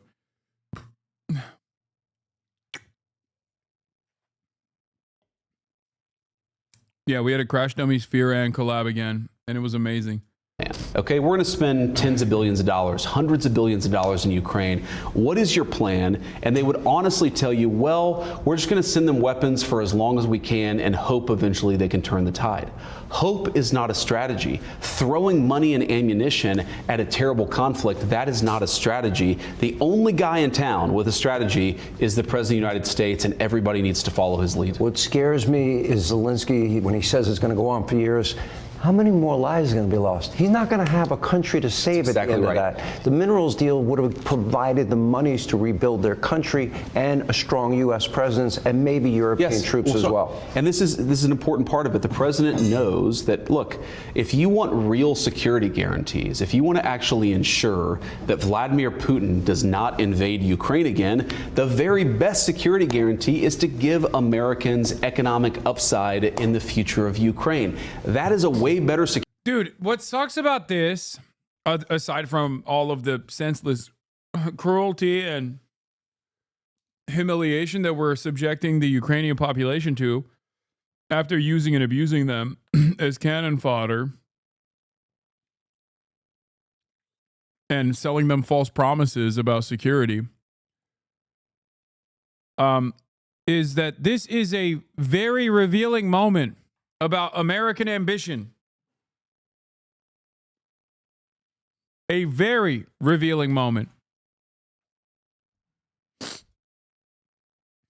But because American actions here are so insane, I can't even sit around and gloat because I think about all the Ukrainians that are going to suffer as a consequence of this. But this should be a moment of revelation, a moment where Americans recognize how we do things, okay?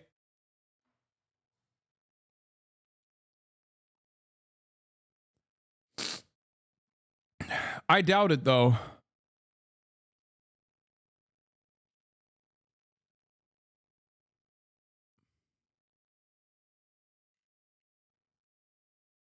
I bet Putin has some KGB shit on Trump.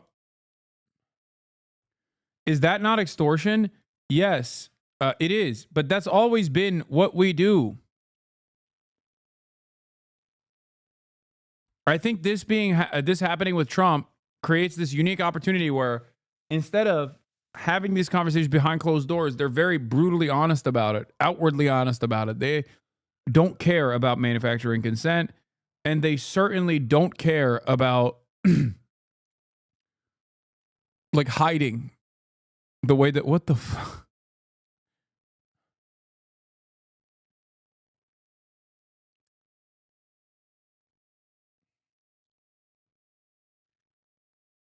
This is a private moment for JD. I can't believe you guys are exposing him like this. This was a private photo, dude, that he took with his friends and family.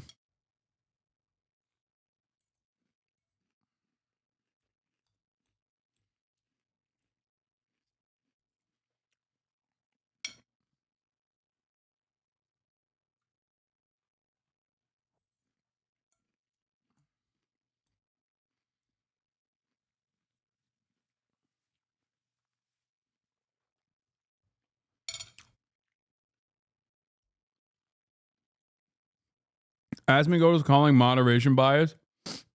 Yeah. It's so weird because the attitude that most streamers have often had towards Twitch moderation is that we need less bans, not more. But I guess but it's ironic, especially for Asmongold, to turn around and be like, no, we should be banning people longer.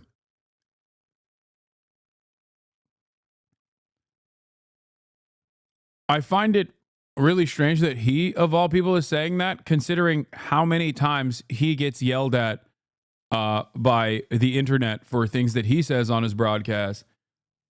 How does he think that is? How does he think that that's going to work out?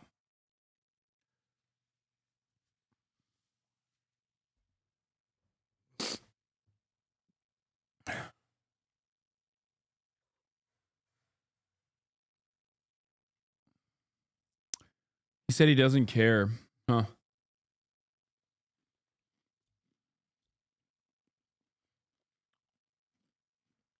He fosters a community biggest. Oh, 100%.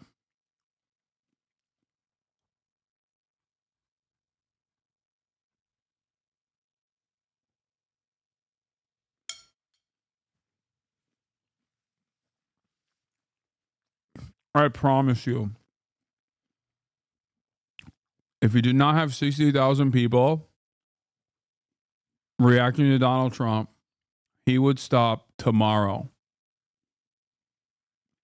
I don't know why people think that this is like completely ridiculous, or people will say, oh, Hassan, it's because you're jealous. It's like, no, Asmongold admits this. He don't give a fuck about nothing, dude. He just cares about the numbers.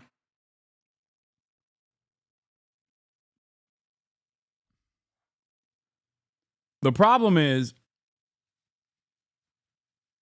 it's not even money, it's relevance. He cares more about relevance.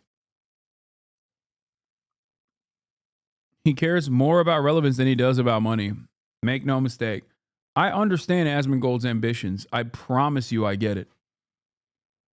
The main difference between him and I is that I have a worldview that I care about, that I want to explain to people and want to bring people onto my side.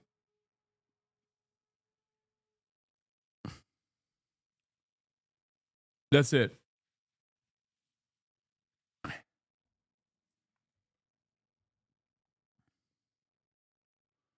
A couple days ago, he said that he's been reading so much that if he believes something, he's objectively right. Okay. Anyway.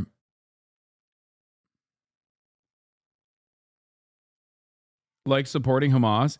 I like that you point this out when I'm talking about like an ideological position that I have that I firmly am committed to. Like, you think that there is a broad popular support for Hamas or even Palestinians in general? No, obviously, when you are pro-Palestinian emancipation, it doesn't matter. Everybody just calls you a fucking terrorist over and over again and demand that you get deplatformed. That is literally the point. Yes, I'm saying no matter how unpopular a certain position might seem, I am committed to advocating for said position because I believe it is correct. Palestinians deserve a right to live free of the Israeli occupation. That's it. Can we stop talking about Asman acknowledging his existence as a problem? I mean, if you want.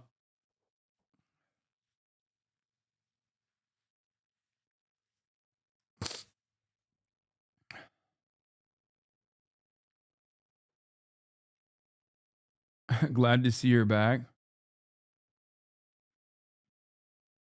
What is this? Remember my picture of my older brother that went viral a couple years ago? I just wanted to update you. He got his master's today and I couldn't be prouder. That's fucked up.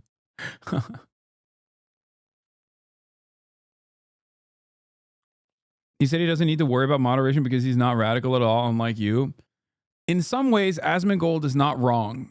For the new American right that is like unimaginably far right, technically he is firmly championing whatever the far right champions. If tomorrow they become out and about neo-Nazis, he will most likely champion that as well, as long as it still gives him a relatively large audience and a position of prominence. That's it. I'm telling you, dude, I promise you, things change in American politics all the time. Let's say Trump does something truly heinous, okay? And all of his supporters start leaving him in droves, which is not very likely. He has a cult. And Asmongold realizes that the tide is shifting.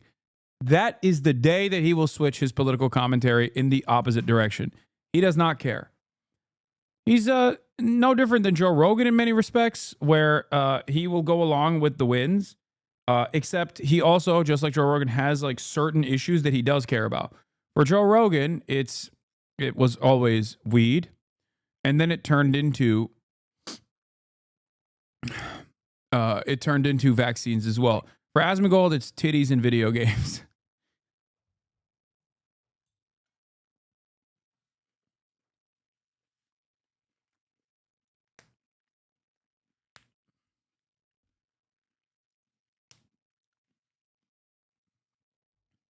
Beyond titties and video games, I don't think he has like firmly held convictions at all or any sort of real interest in politics.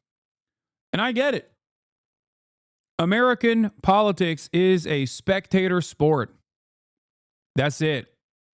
There is no material changes that are coming. That's why so many people say nothing ever happens.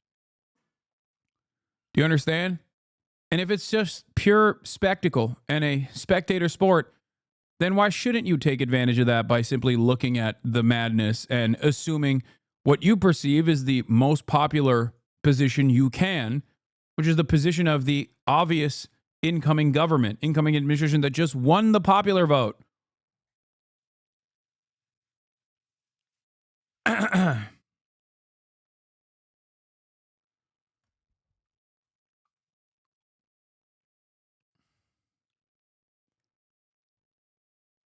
You understand me?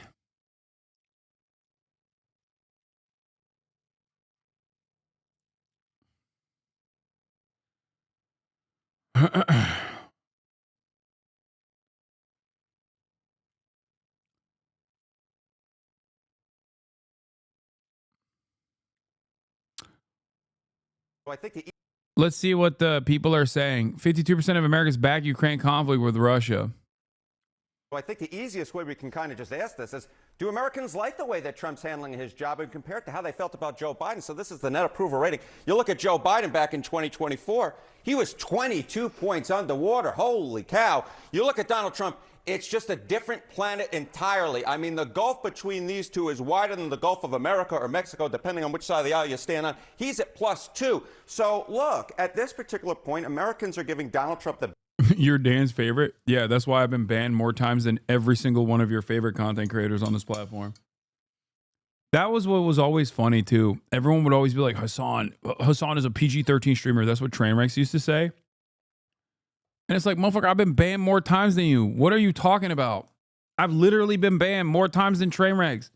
I've been banned more times than most content creators on this platform. What are you talking about?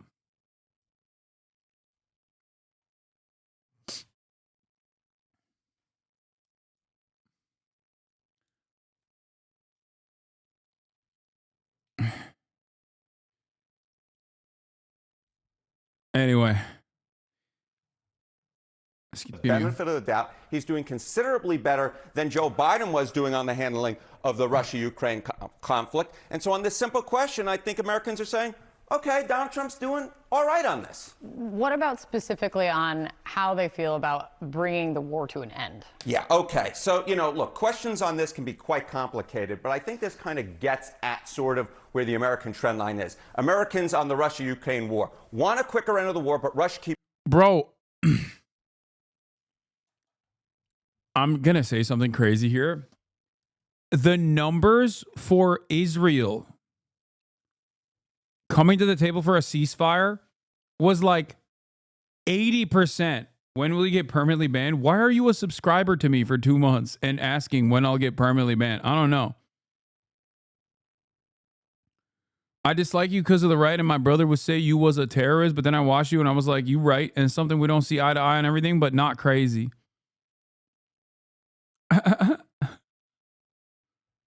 Anyway, it is wild to me that the American attitude towards Israel was like 80% of the American government.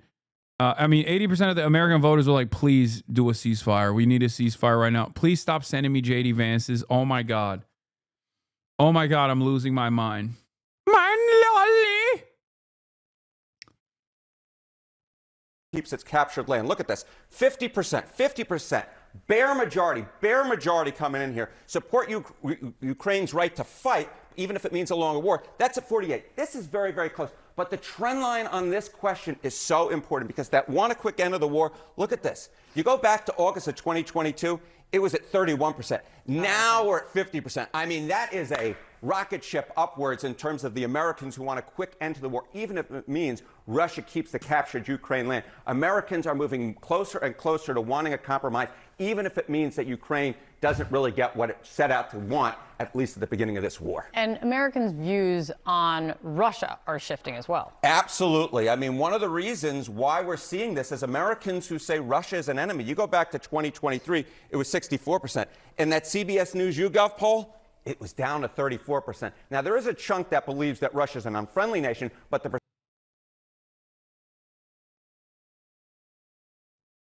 Oh my God.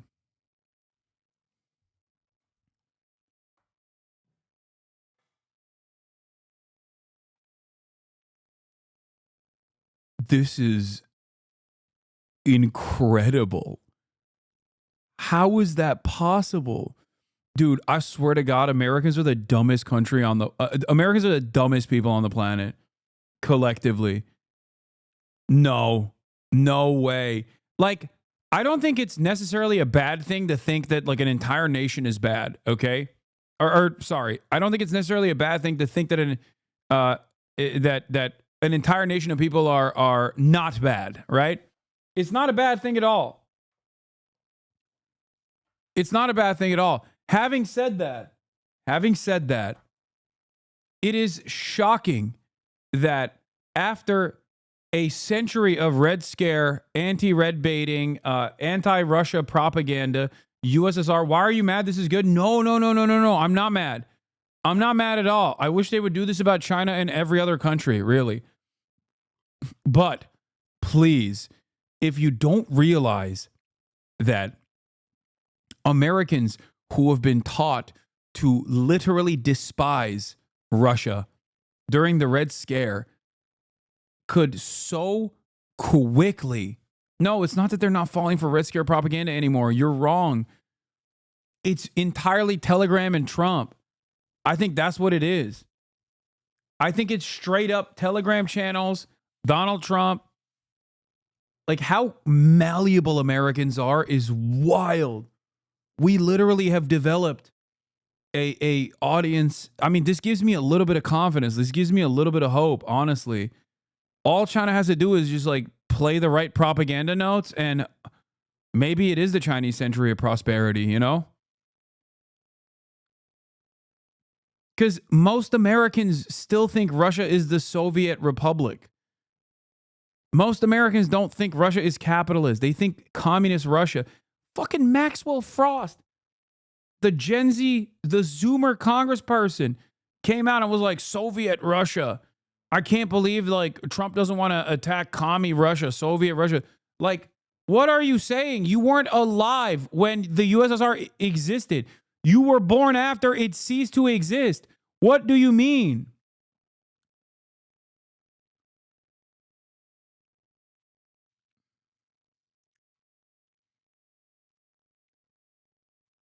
I think this is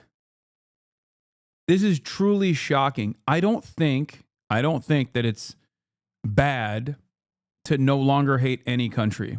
Okay, it's good that Americans don't have hate in their hearts for a country. Okay, that makes it harder to do global domination, American imperialism. But it's also alarming how malleable they are. It is alarming how malleable they are. Maybe it presents some semblance of hope for doing counter propaganda, but it's wild to me. This is wild.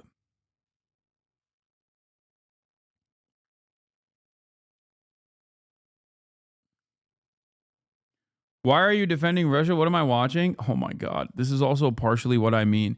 People do not have reading comprehension skills or critical thinking skills in general.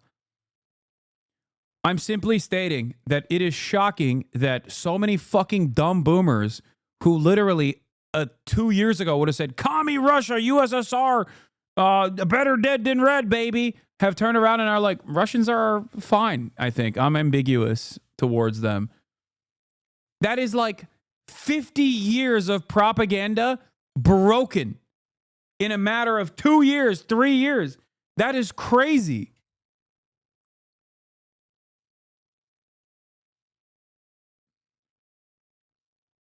Do you not understand how shocking that is?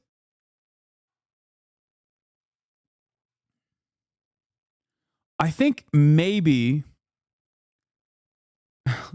if tomorrow every single news media outlet and every single mainstream media apparatus was overtaken by communists or whatever, maybe Americans would also have a positive opinion about commies overnight and communism overnight. If you can brick like almost a century of anti-Russia, anti-USSR propaganda virtually overnight with like a couple $1 million of targeted marketing campaigns. Okay. And you know, with the president coming out and being like, they're fine, actually. Yeah, 42% of Americans believe Russia is communist still. That's how stupid these people are. Percentage who believe that they're either an ally or friendly, that's up to 34% as well, basically equal to the percentage who say that they're an enemy. So views on Russia have become, let's say, a little less isolated in terms of wanting Russia to be way out there on their own, thinking that they're an enemy. At this particular point, they're starting to see Russia a little bit more friendly, and I think that's part of the reason why Americans want to. Oh my God, this is also a good point. Russia is more popular than the Democratic Party currently. Democratic Party approval rating, 31%. Russian approval rating in the minds of Americans, 34%. That's crazy. That is, what the hell?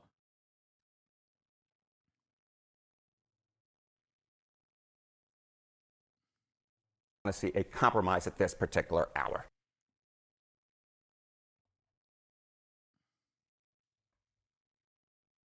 Yeah, and this is after invading. This is after invading another country. Damn, dude. Damn. Americans are so wild, brother.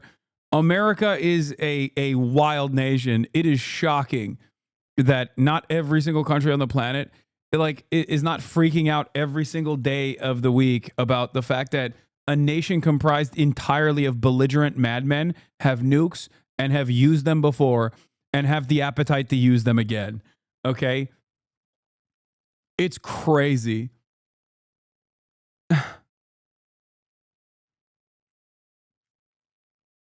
It actually is crazy. All Vladimir Putin had to do was say, Ukraine is woke and gay, and we're based, and we're gonna break the woke transgender Ukraine's back and make them straight again, make them white again, make them Christian again. And literally everyone was like, that makes so much sense. You could sell communism to the American population by saying anti-communists are woke and gay. Communism is the future because anti-communists are woke, they're DEI, and they're gay. Security guarantee than 20,000 troops from some random country that hasn't fought a war. This is unironically the fucking MAGA communist position, by the way. I'm obviously joking. I don't believe that, okay? Welcome back, Jackson Hinkle. In 30 or 40 years. The security guarantee and also the economic guarantee for Ukraine is to rebuild the country and ensure that America has a long-term interest. You're not going to do that if you come to the Oval Office, insult the president, and refuse to follow his plan for peace. If he called, and I hate hypothetical questions. Sure. Forgive me. If he called tomorrow and said, I am ready to adopt your plan for peace, he can come back? I think that if he called and had a serious proposal for how he was going to engage in the process. Look, there are details that really matter that we're already working on with the Russians. We've already talked with some of our allies. He needs to engage seriously on the details. I think once that happens, then absolutely we want to talk to the Ukrainians. You convinced Putin and the Russians are willing to meet them, I don't want to say the word halfway. They're willing to do their part to achieve a negotiated settlement. Am I convinced? No. But do I think that there's a real pathway? You got to trust but verify. You've got to engage in the negotiation. You've got to see what steps people are willing to take. This is another thing, Sean. Obviously, I'm biased because I really love the guy. But when the media attacks President Trump as somehow on the side of Putin, two big problems with that. First of all, the only president in 20 years where you haven't had the Russians take a bunch of territory was under the first term of Donald J. Trump. The second part of that is you've got to actually accept that President Trump, he's not just assuming that everything the Russians tell him is true, he's negotiating with them. There's a give and take. There's a trust but verify. That's called diplomacy. Bro, stop. Why does he keep saying trust but verify? This is new meta, I think. He just keeps saying that over and over again. What the hell? Diplomacy, we used to have some respect for that in Washington, D.C.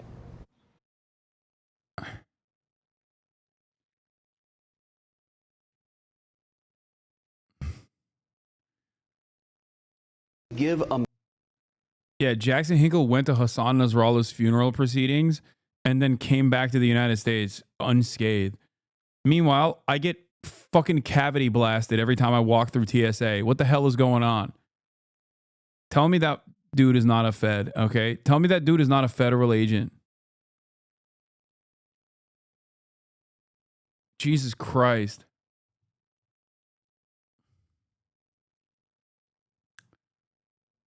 No shit is a Russian proverb? Wait, trust but verify is a Russian proverb? Which rhymes in Russian. The phrase became internationally known in English after Suzanne Massey, a scholar of Russian history, taught it to Ronald Reagan, then President of the United States, who used it on several occasions in the context of nuclear disarmament discussions in the Soviet Union. Yeah, I mean, it's more so probably because Ronald Reagan said it, that they're saying it as well. What do the feds benefit for having Jackson on the payroll? I mean, it's super simple. It's much easier to undermine any sort of anti-imperialist thought if you make the person, make a prominent figure of anti-imperialism in the United States, a person who is belligerent and has no like tangible worldview that anyone can associate with. And also you basically undermine any sort of solidarity, any sort of movement building amongst the left on anti-imperialist boundaries. It's something that it's certainly something that the American government has done before.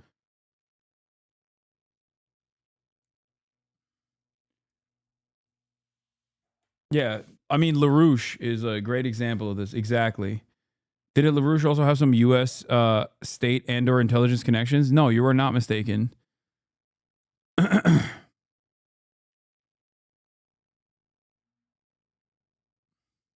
He literally split a communist party in two. I don't know what this is. I haven't been following on Jackson Hinkle's adventures. Elon got a new haircut. Oh my fuck. No. No, this is old, chatters. This is old. He had this before. This is not new.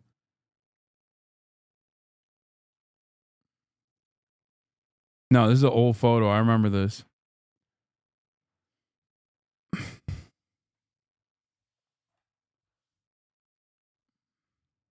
Yeah.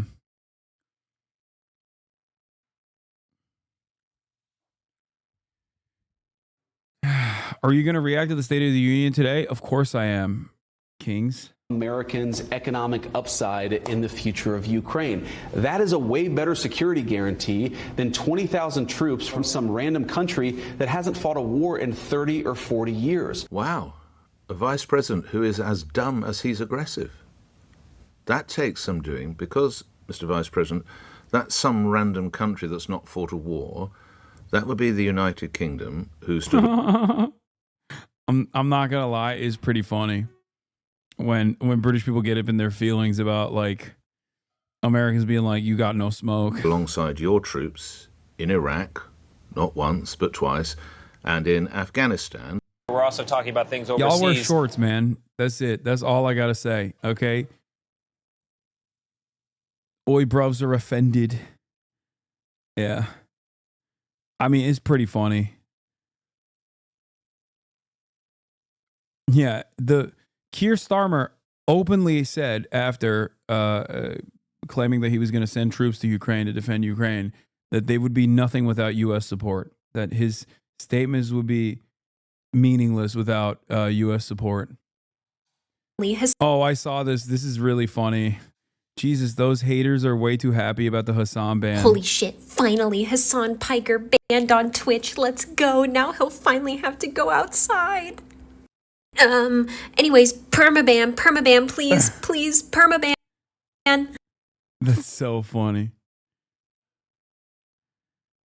She thinks she's slick.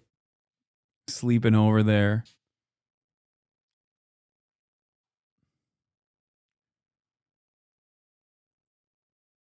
I love this video.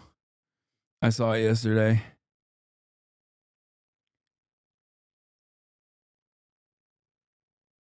Did you see your Google Holy shit, searches? finally. Dog treats cheap. Where is squirrel? I can't read this one. Piker Pure duck? banned on.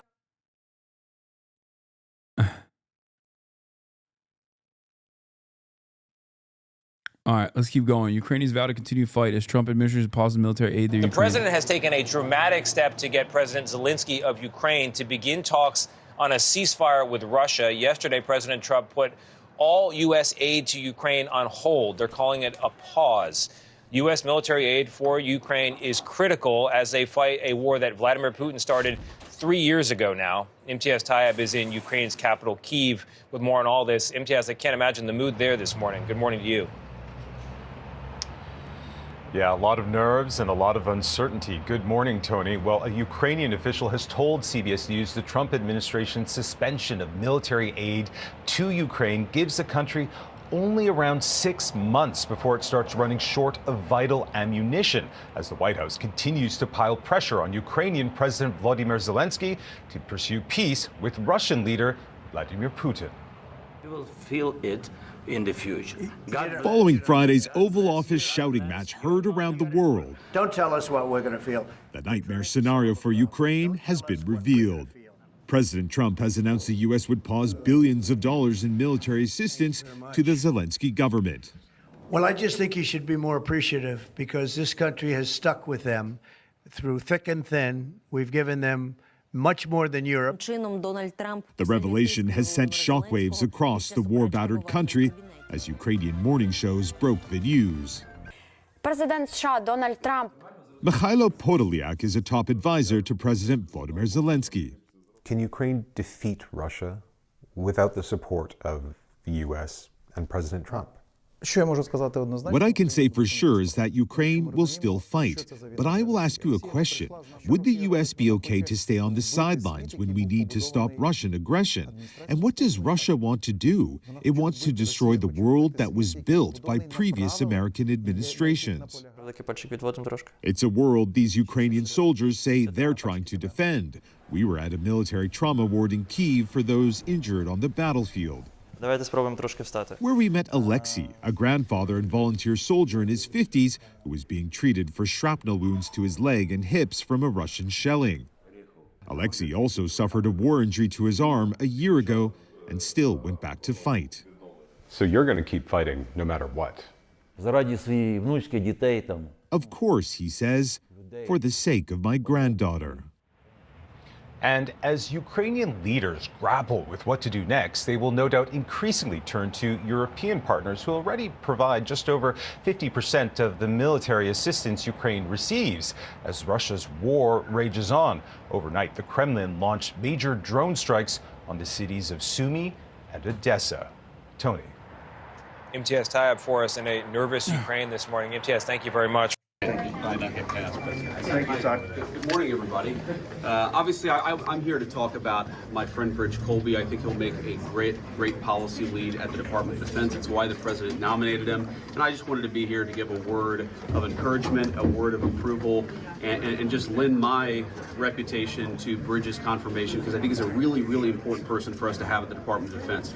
We have gone for too long letting our industrial base get degraded, allowing our troops to not even have the munitions that they need to fight the wars of the future. President Trump really believes in peace through strength, but a core part of peace through strength is ensuring that our troops have the weapons that they need in order to fight the next war, if God forbid it necessarily comes. So Bridge is an important part of that defense policy. I think the Senate will confirm him, and I'm glad to be here and speak on his behalf.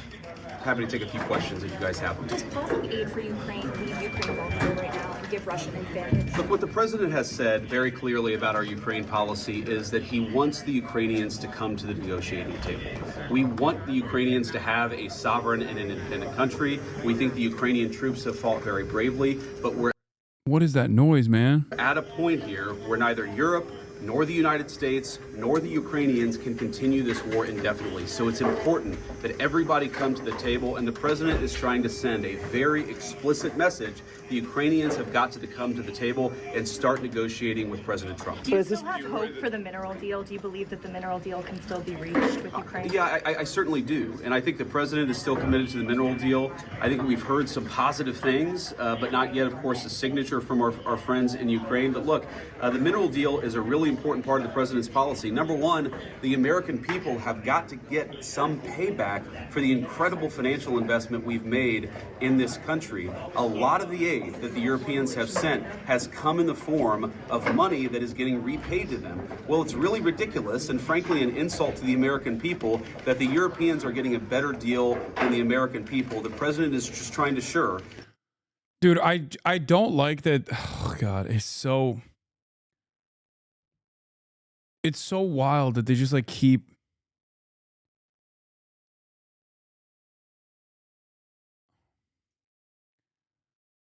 talking about Americans are not getting a good deal. Like, on the one hand, I should be excited at the prospect of them basically demonstrating the only thing that they care about. Okay? But on the other hand, this also means that Ukrainians are getting shafted in the process, like aggressively shafted in the process. So I can't even sit here and gloat about being like, see, they don't care about anything. They don't care about Ukrainian emancipation. And it's not unique to the Trump administration either. It's just that the Democrats are better at, masquerading as reasonable people and actively making it seem as though they have an emancipatory interest here.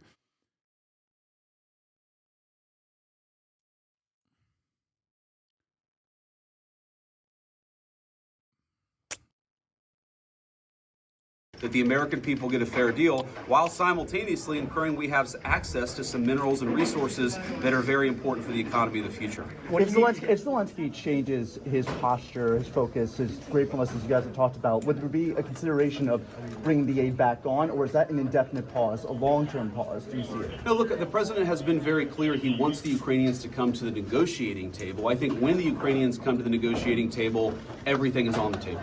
What about the pressure on Russia? President Zelensky? Look, I think the most important thing, a lot of people have made this about public statements. President Zelensky needs to say that he's committed to the peace, or President Zelensky needs to apologize to the president. The public stuff doesn't matter nearly as much as what are the Ukrainians doing to meaningfully engage on what a peaceful settlement will look like. We need the Ukrainians privately to come to us and say, this is what we need, this is what we want, this is how we're going to participate in the process to end this conflict. That is the most important thing, and that lack of private engagement is what is most concerning to us. So far, it looks like a lot of pressure His face is not edited. That's his actual face. on Ukraine, but not much pressure on Russia. Do you expect to do maybe more sanctions on Russia or any other steps to pressure both sides if you want to have them on a negotiation table? Well, I don't think that's right, actually. I mean, we still have a number of sanctions that are placed on the Russians. We do believe that the Russians economically are struggling because of this conflict. We do believe that it's in Russia's best interest, but also Ukraine and the United States' best interest to bring this conflict to a close. So we believe in applying pressure to everybody to stop the killing, because that's what the president's policy is, and that's what's in the best interest of the American people. President, you characterized it as a deal being a long way away. You just said if the Ukrainians came privately to the negotiating table, I could get things moving. What are we talking about timeline here? Like, how fast can we get things You see, President Trump said that, or President Zelensky said that? I believe that President Trump had characterized it as being a deal being a long way away. So I know that President Zelensky said that, but what I think the president has said is that we can make a deal. The Russians can't continue this thing forever. The Ukrainians can't continue it forever. And most importantly, the United States can't continue it forever. Look, there are a lot of details to be worked out. There are a lot of questions about territory, about everything else. We want to have that conversation. We're not saying that we're committed to one pathway or another. We're just saying you can't even bring the peace to the forefront. Bro, the final stage of this is America invading Ukraine alongside Russia. They're going to be like, yeah, no, you want a true presence? You got true presence. Okay, that's right. I'm joking. They don't have nearly enough oil reserves for America to do such a thing. Okay. America's literally going to invade Ukraine and actually start blowing up Ukraine at this point. What the hell? What are we doing? Forefront if the Ukrainians aren't willing to negotiate in good faith. And right now, they haven't been willing to. Hopefully that changes. Do you think that European peacekeepers are a non-starter for the Kremlin? 4 GOP sources say Rubio. 4 GOP sources says Rubio's told people he's upset by his lack of foreign policy influence despite being the administration's top diplomat. One said they felt as though Rubio's often the last to know when foreign policy decisions are made in the White House. Amazing. Oh, you deserve it, you fucking bitch. I hate him. Oh, Jesus Christ. I think this is more so to save face, by the way. It's just, I'm sure he has more influence than he lets on, but he also recognizes that the final say is completely out of his hands. So when they do embarrassing stuff like this and he just sits there with this face on, basically he's just leaking to the media that like, oh, this is not my decision. I would be making very different decisions if it were up to me.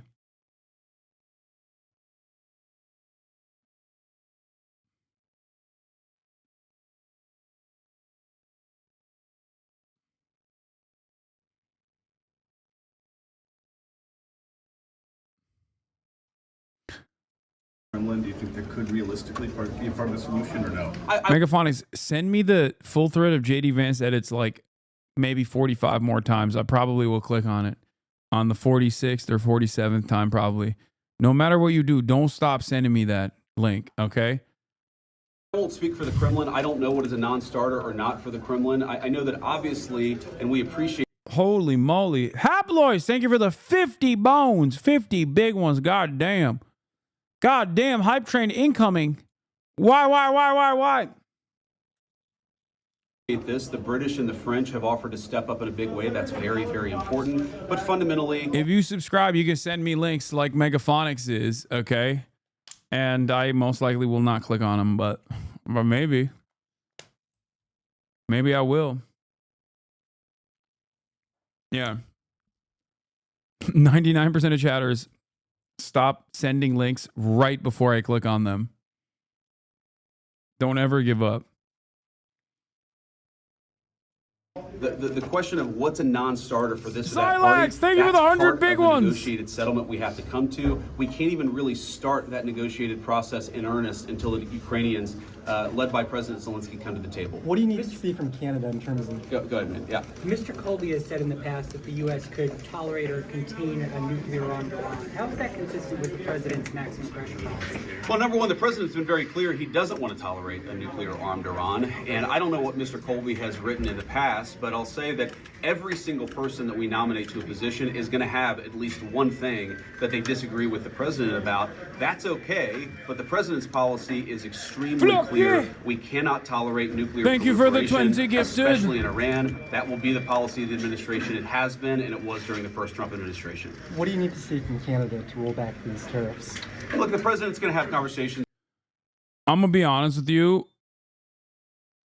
Jedediah Vance is so good at eating shit. He is the perfect VP for Trump.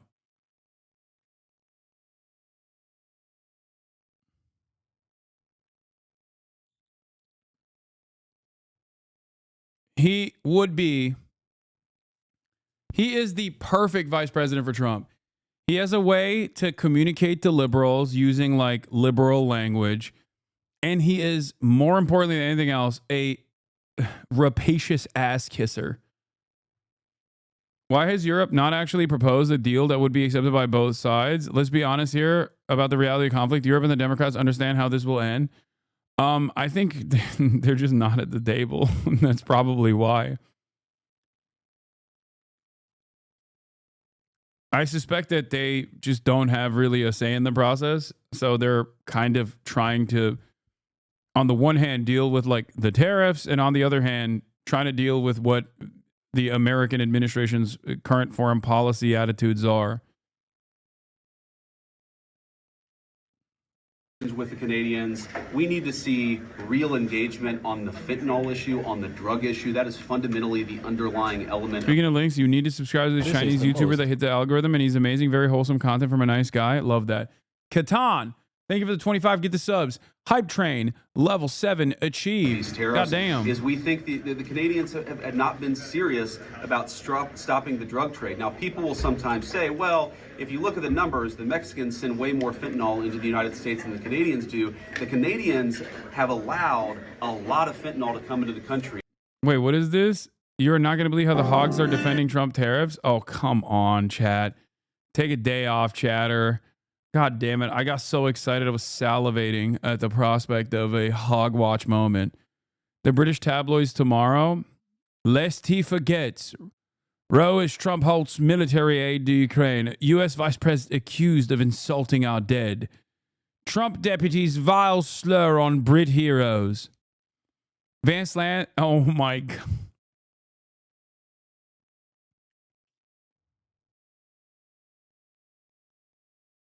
Oh my God.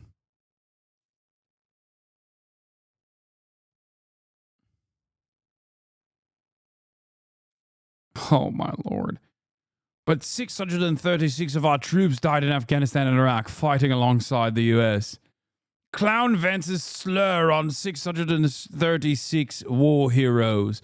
Blundering U.S. Vice President says Britain has not fought a war in 40 years.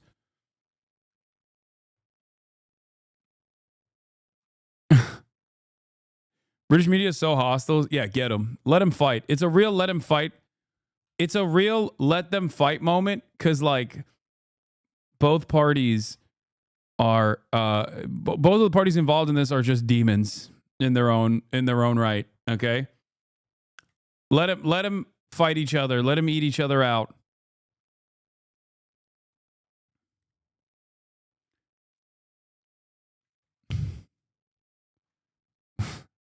Yeah, you heard me.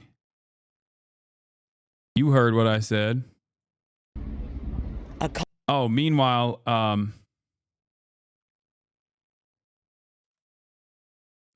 watched you for like a month. Great content and very comforting during the political fuckery that's been happening. Glad to see you unbanned and slightly convinced that the ban was for your politics and not what you actually said. No, I think the ban was valid.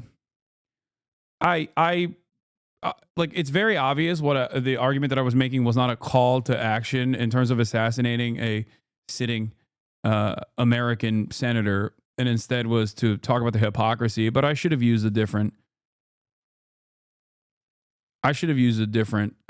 Term instead of saying kill. I should have said like nuke. Yeah, it's understandable that they would be strict about that.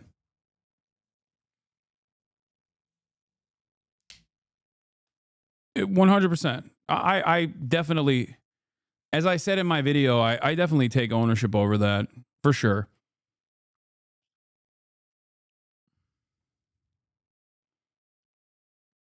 No, not even like in a video game. I just shouldn't have said kill. I should have said punish. That's it.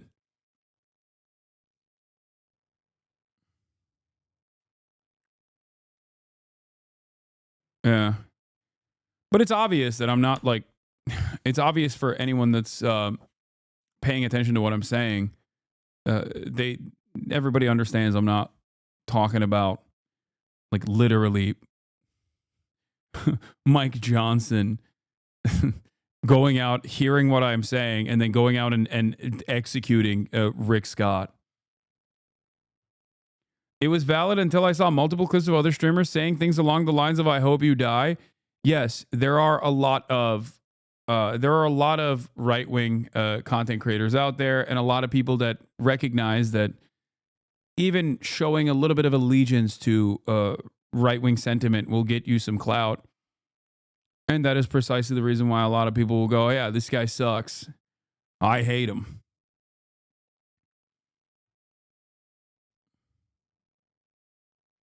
Convoy of aid. Yeah, meanwhile, I mean, it's actually been pretty good.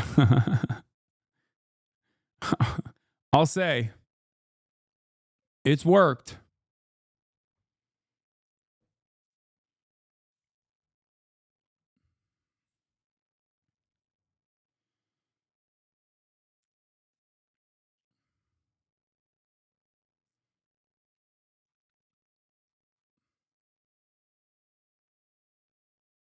Asmongold is yet to be banned for saying Slicker should kill himself multiple times a few years ago. I mean, yeah, that's not going to happen. The statute of limitation is passed.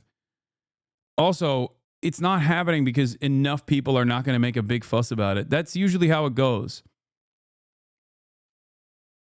You've upset the vets? Yeah, I saw. This one's really funny. I got a 7-day ban for calling my friend's girlfriend the F slur during a stream where we raised $100K for veteran families. Why are you doing that? Not a single person's like, why did you do that? And that's a weird thing to do. By that argument, it's always political for you? What do you mean? Bro, move on. Let people heal from their old mistakes. They've got plenty of new ones to choose from.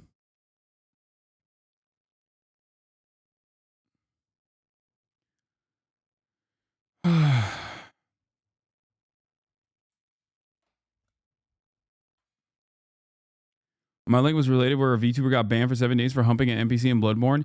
Yeah, but the thing that I don't understand is if they got banned for silly things, it's weird when people's advocacy is like, no, like it'll be better if other people get banned for longer. Like, no, you should be advocating for your streamer to not get banned for 7 days, not vice versa. You know what I mean? Like, how is that my fault? Do people unironically think I run Twitch or something? I think some people do. It's very strange.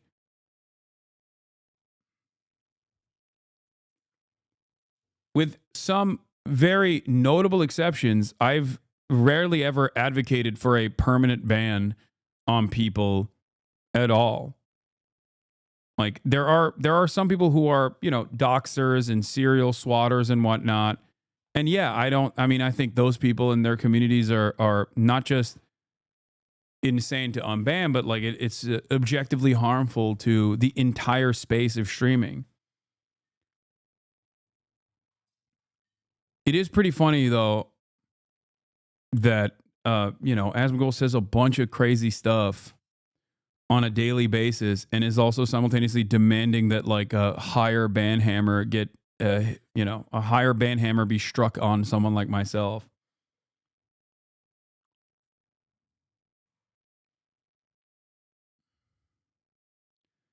I've seen Baldwin-Gold say he'd rather have school shootings and guns than no school shootings and no guns, and not a single clip was made. Yeah, it's more so.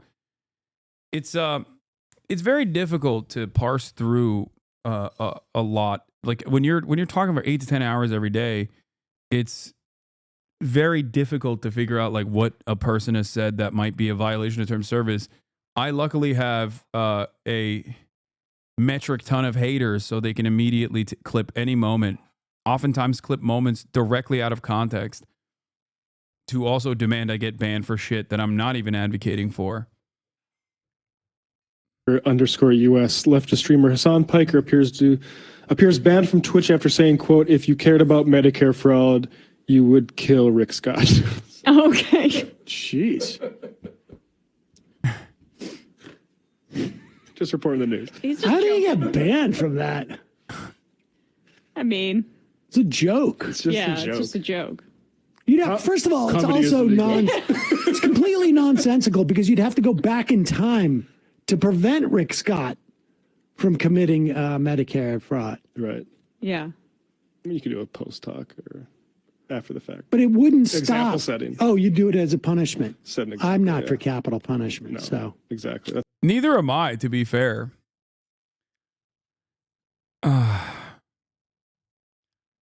If the joke is funny, it's not bannable, just my opinion. I agree. Thank you. I thought comedy was legal now.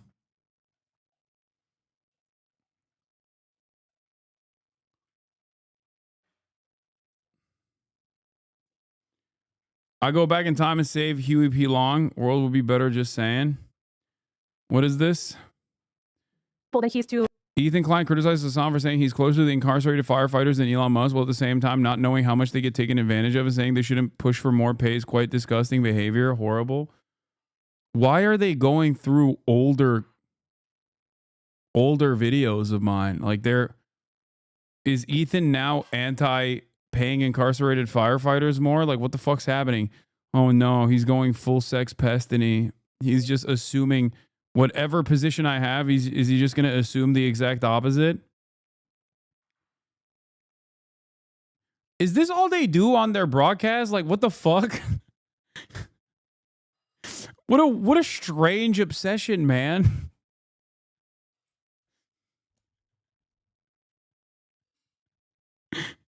He's just like, yeah, no, Hasan's for Medicare for all. Fuck that. I'm against it. Yeah, I hate that. Aren't you afraid of legal actions taken against you? For what? I hope you guys understand. Yes, if I actively called for the assassination of a sitting U.S. president or a sitting U.S. senator, I would literally get a stern talking to by Secret Service. Like, it's fairly obvious what I said in that process. For what you said, I know it was a joke, but no, I wasn't. Oh my God, it's fine.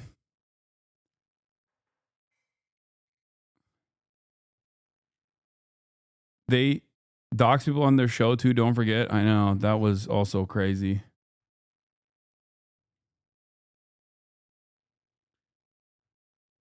He freaked out on Dan, and Dan started saying Dan was acting like you. Yeah, I like that Trump says Palestinian as a pejorative, and Ethan uses Hasan as a pejorative.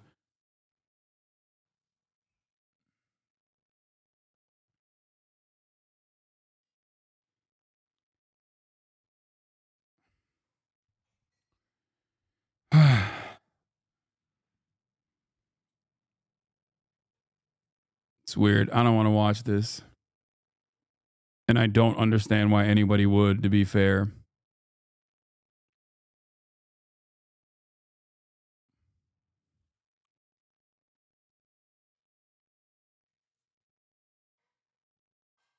Slow chat, please.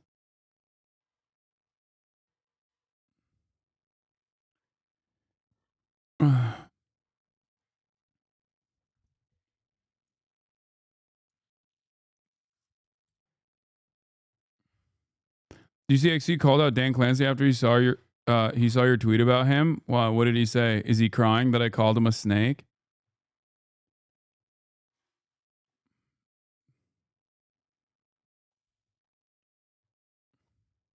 That's pretty funny. After spending years and years claiming that I was fucking him over and demanding that I get a longer ban.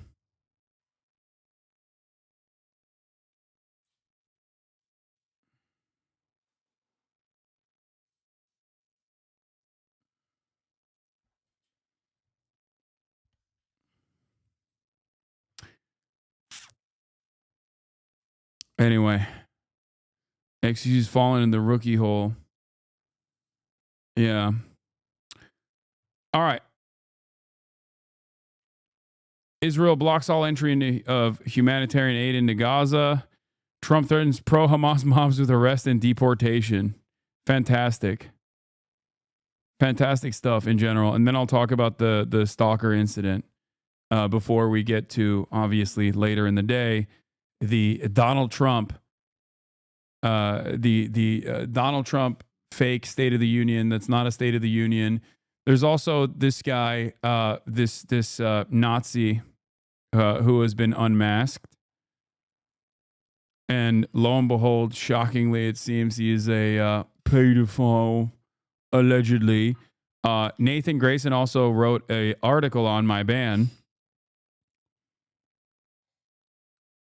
Let's see what it was about. The Twitch streamer is not the problem. Don't take the bait, by Nathan Grayson. Yesterday, HasanAbi Piker, the biggest leftist political streamer and one of the few progressive voices to rival the right's small army of endless aggrieved attack dogs, was suspended from Twitch. The cause? During a broadcast last week, Piker suggested if House Speaker Mike Johnson and other Republicans were as serious about Medicare and Medicaid fraud as they claimed, they would kill a current U.S. Senator and former CEO who oversaw the Department of Justice called the largest healthcare fraud in U.S. history, instead of elevating him to the upper echelons of the party. This is notable not because of Piker's suspension, but because of how people, especially other content creators, ended up framing the larger issue. Not long after Piker made his incendiary statement last week, the outrage machine kicked into overdrive with the likes of actual violence encourager Libs of TikTok. Bomb threats follow Libs of TikTok's campaign against Planet Fitness. And also, Libs of TikTok has done bombing campaigns on children's hospitals, which is the most insane. Like, children's hospitals got bomb threats after they were put in the crosshairs of Libs of TikTok. You're a bad person at that point. You know what I mean? There's no other way to put it. Anyway, and rebranded WoW streamer Asmongold, who unsurprisingly did not turn over a new leaf following his own suspension for a 2024 racist rant against Palestinians clutching their pearls of what they suggested was a violent threat against Scott. Numerous others across Twitter and YouTube, some connected to the longer-term effort to deplatform Piker and pro-Palestinian streamers, others not, took up their call. Twitch suspended Piker a few days later.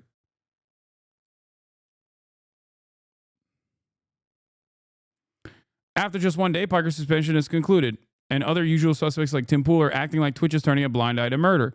Never mind that Piker did not suggest viewers should harm Scott. He remarked that Johnson and other high-ranking Republicans would do it if they stood by their stated principles, an idea so far outside the realm of possibility as to be, on its face, absurd.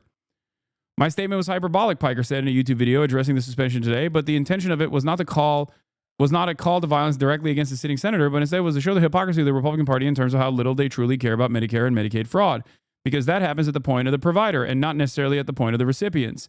They want to cut Medicare and Medicaid for the recipients to the tune of $800 billion, and in order to justify that, they will do everything in their power to lie and claim that it's actually your grandparents that are stealing from Medicare and not people like Rick Scott. Piker, who back in 2019 found himself in hot water over a similarly decontextualized remark that America deserved 9/11, resolved to use more deliberate and more careful language in the future. Probably a smart move, though, as Piker observed in his video.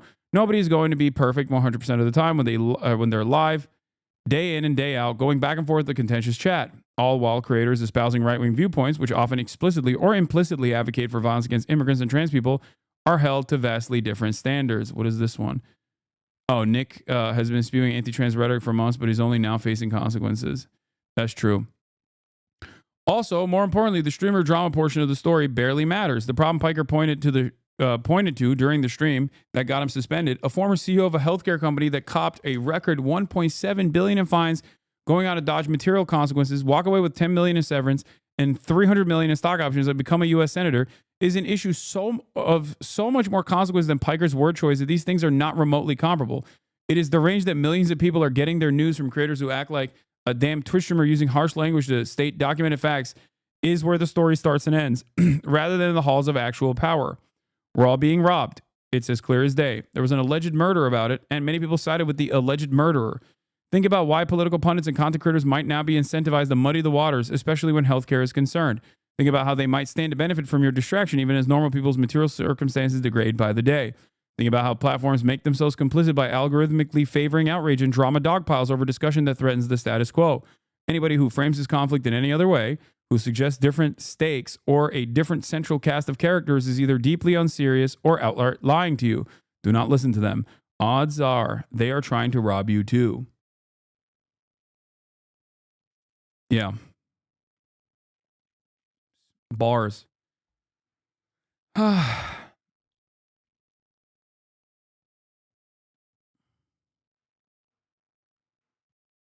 W article.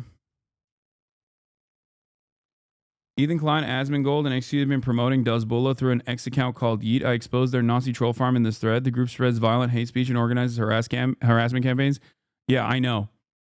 Not only do they call themselves the Taliban, Destiny's community is segmented into both the Taliban and now I guess the Dazbullah brigades or whatever.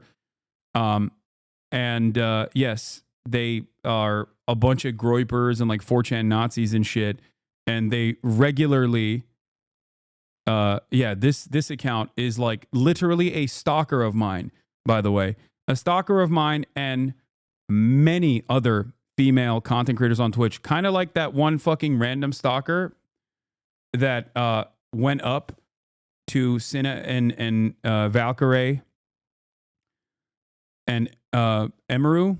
Like that level of stalker went into the Destiny community, got a lot of prominence in Destiny's audience for constantly clipping shit, and now has rebranded himself as TMZ for streamers, and people don't even know that. Yeah, it's a stalker that is known in this community, by the way. A stalker who climbed the ranks of LSF and now has an LSF Twitter. Yeah, literally. Can you imagine? This dude, we have the OC 2000 or 20,000. We have banned probably thousands of accounts of his. Yeah, the Pokey Hassan stalker, yeah. And now he unironically has become a LSF, an LSF poster. Isn't that crazy? We have banned thousands of sock accounts of his. This is the guy that Richie Torres follows too, by the way. Yeah, video of Asman defending the stalker. Threat exposing Dazbullah Nazi troll farm targeting Arab and Muslim streamers. Why y'all gotta make this always about race? Like, y'all always make this shit about race and shit. Like, get the Wait, what do you mean? It's N-words for Palestine is what they were posting. What do you mean? Why y'all gotta always make this about race? They made it about race. Is Asmongold criticizing this account, or what's he fuck out of criticizing? here. Exactly. Nah, like making this shit about me. Always making this shit about me. It's nuts. What if Twitch is racist, though? It's what they get. Major schizo energy. I think so, too. When anyone asks why people hate Hassan, this should be used as reason. The people who hate Hassan, are you okay siding with these people? Jesus. Oh, my God. Oh, wow. Wow. The break is a little bit confused. Like, what is this? The admin, the Nazi. I don't think Asmongold understands that when he enters the realm of politics, like, people that have been doing this to me will eventually do this to him as well. Like, right now, he thinks... Cucumber account. Right now, he thinks that, like, oh, because, you know, I'm anti-Hassan, then that's fine, right? Like, they won't come after me. They will. They're after Destiny, too. Half of them have literally turned around and are now ripping into Destiny. These guys are just in it for the fun. That's it. Like, you will eventually also become their target. They'll always hate me the most. Let's be real, but this Yeet guy got a copy strike on his account from Pirate Software that put a mark on his account. I suggest all content creators do the same and get his account closed for harassment. I don't think it was Pirate Software that copy striked him. I think it was a false copy strike.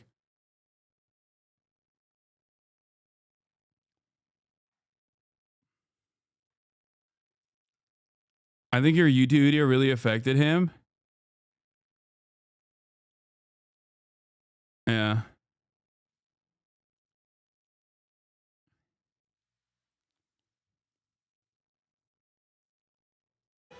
Oh my God! Like, what is this?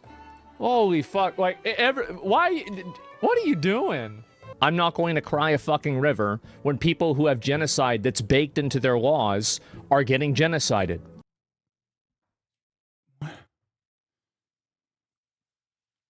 Anyway, the group mocks dead children, spreads violent hate. Yeah, they just say like incredibly racist shit. Destiny and Dan Sullivan working with Asmongold and XQ to promote their racist troll farm after getting banned on Twitch. Klein, Destiny, Dan Saltman, who else is there out there that is pushing the fuck Hassan narrative? There has to be more of us. Is there more of us? Well, it's happening organically because people realize that Hassan is a crazy person. Yeah. He is a bad guy. I am so happy that I could be part of this movement to destroy this. Yeah, he's like, it's organic. Because even Destiny understands that Dan is giving the game away because he's a fucking dumbass. He's like, no, this is organic. It's an organic movement of people who just think Hassan is crazy. Terrorist motherfucker. And I also want to say that this rise in extremism and this rise in extremist... Yeah, he straight up linked the Dan Saltman tweet. Because eventually somebody will say something. Will this be the time? It probably won't be the time. But eventually somebody will say something and it's going to get mainstream attention to a degree that it's going to damage Twitch on a massive level. I'm not going to cry a fucking river when people who have... Anyway, this Nazi Cucumber group is the group's admin. It's followed by Dan Saltman and Yeet. More on Yeet later. These Cucumber spends its days tweeting out calls for violence and mass murder against Arabs/Muslims and then switches back to his alt to attack N-words for Palestine. Hezbollah's most active soldier is an account called Yeet, who pretends to be TMZ for streamers, but is actually a Hezbollah mod. Yeet curates misleading clips to encourage harassment and is promoted by Asmongold, XQ, Ethan Klein, and their respective communities. Yeah.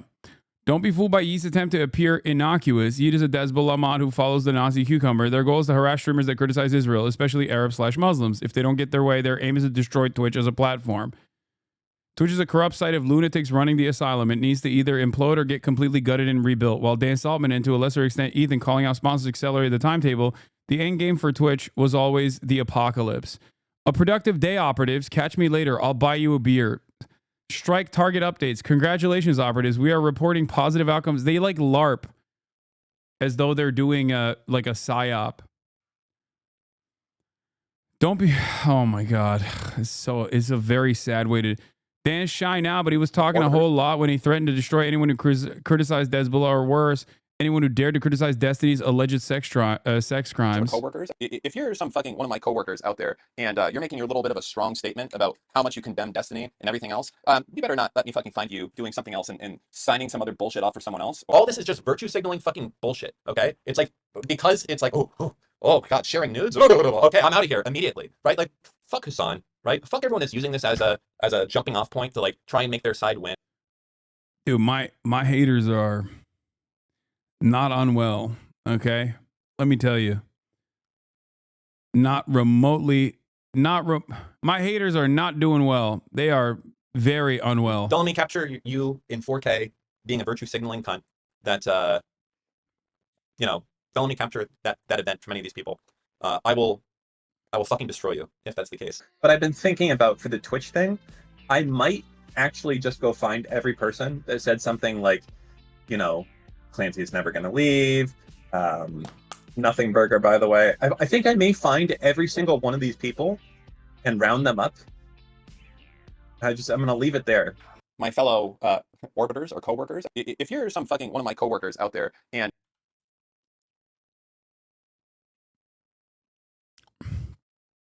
he was also actively trying to dox people who used to be in Destiny's community who are no longer in his community because of the Destiny cyber sex pest saga, sharing with other people that he wants to have sex with, videos that he took, some consensually, some unconsensually, allegedly.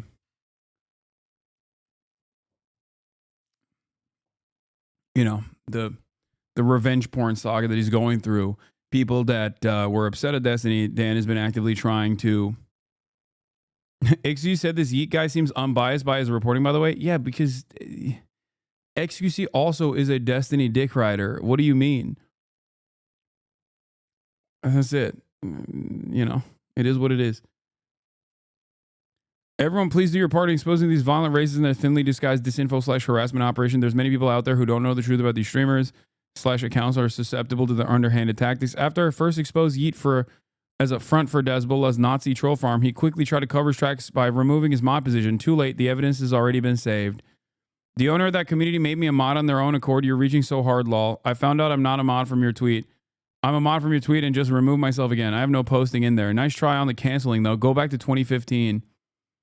Honor mentioned Nicholas DiUrio and Willie Maxshaw are Yeet followers who supported Hezbollah's disinfo and harassment campaigns. Both were Destiny orbiters who try to distance themselves. The thing is, I don't think this guy's getting paid to do any of this shit. I think he does it because he's just like a very mentally ill, a deeply, deeply mentally ill stalker. By the way, like the amount of accounts of this guy that we have banned in this community and in many other communities because he's just like very clearly a mentally ill stalker is shocking. It is truly shocking that Destiny brought him into his community and made him a prominent part of his community in general. Yeah, he goes after all of my friends, anyone who is, he's active in all the schizo discords. Like this person is exactly the same.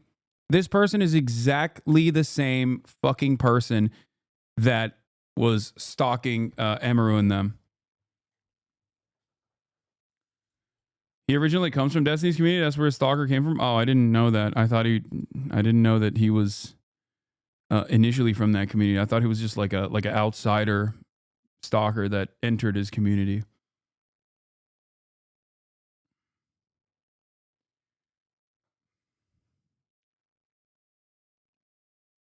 Same exact type of person. Not the same person, but same exact type of person. Like, yeah, I'm not saying it's the same person. It's the same type of person. Make no mistake. I'm sure they'll like try to clip that out of context as well. But there are a lot of the reality of the matter is there are a lot of people like this who just like actively try to stir up drama, and that is what they like. The satisfaction they get is like when people recognize them, recognize their existence.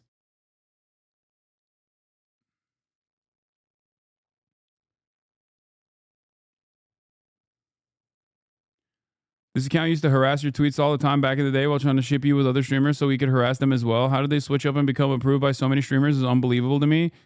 Because streamers, there are a lot of streamers who are dog shit, like straight up. That's it. Myself included. Like I am not the best person either. You know what I mean? I also have a lot of narcissistic tendencies. Like this is something that I voluntarily, this is something that I recognize. It is what it is.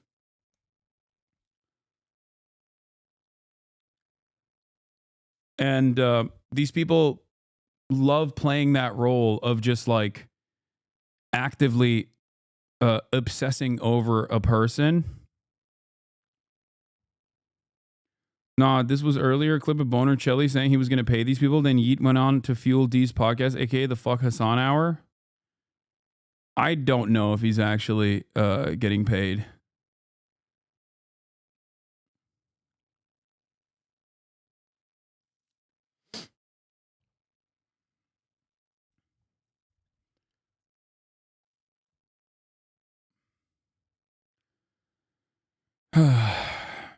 But who cares? I mean, it is what it is. There's not really much you can do about it.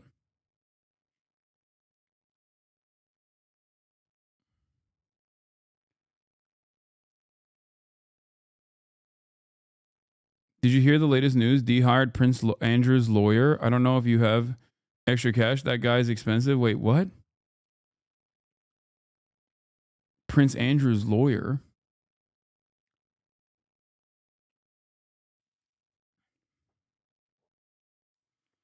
This is a stalker I saw who made the weird Reddit threads about all the female streamers who appeared on your stream. Yes, that's him. He's the one who constantly ships me with every female content creator and just like over and over again posts about it. He was the one who would always like post my address under all of my replies too, I think. Or that might be a different schizo.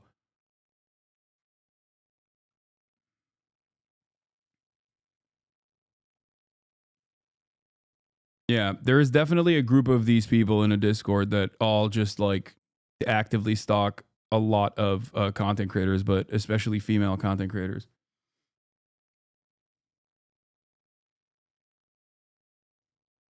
Anyway.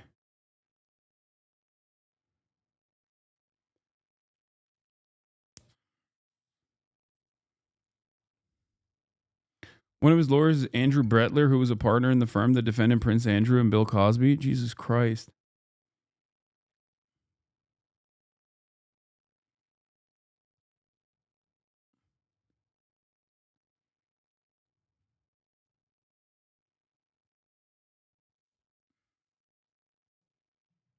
Different? Dude, do you know how many fucking stalkers I have? I have a lot of fucking stalkers.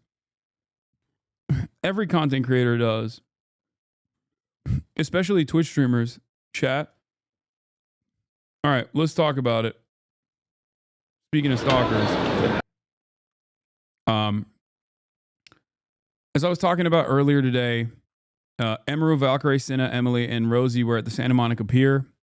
Valkyrie and Cinna have been doing a sysathon, which was supposed to go for 7 days.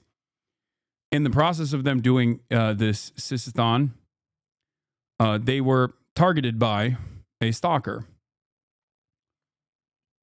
in person. From what I understand, he came up to Emaru first. I believe he actually came up to them in a positive manner initially and took photos with them, and then changed his outfit, and then came back and was harassing them after they got off the Ferris wheel for a photo, or during the Ferris. Yeah. Thank you.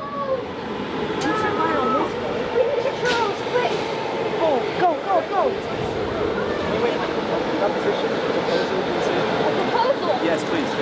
Oh God. Oh God, yes, that is. Can I sing for a change? A change for the better, as you would say? Okay. And the change would be for her number. Oh. If you like it, can I get your number? I don't have a phone. Sorry. Wait, put your number in mine. I don't know how to use a phone. I'm sorry. Wait, so I'm gonna keep following her. Huh? I'm gonna keep following her. Not another one! No! You're gonna have to get in line. There's too many stalkers. That's not how you really riz. Bro, what the fuck? That's not the riz. Get behind me. Okay. So I think Emily is the only one here at this stage that understands the severity of the situation. These are my friends. They get approached like this all the time. So they basically are, they think it's like a weird fan interaction. They shouldn't be familiar with this process. But of course, I think being a woman, especially in this space, they get this a lot more than you would think.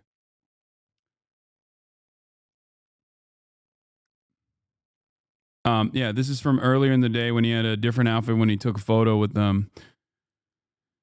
Apparently, when he initially took photos with them, and then later. Oh And my. yeah, and Valkyrie is trying to de-escalate, keep things humorous. You know. Kendrick. Are we getting churros? Kendrick, add it into the list. Thanks for coming in, lady. Thank you so much. See you tomorrow, and take care. Wait, can we get churros or no? Yes, right here. Oh. You can also get them from the vendors. The vendors? Ooh, it might be better with the vendors. I didn't see any churro vendors though. Did you? There is one. You need, yeah. Do you want some sunglasses?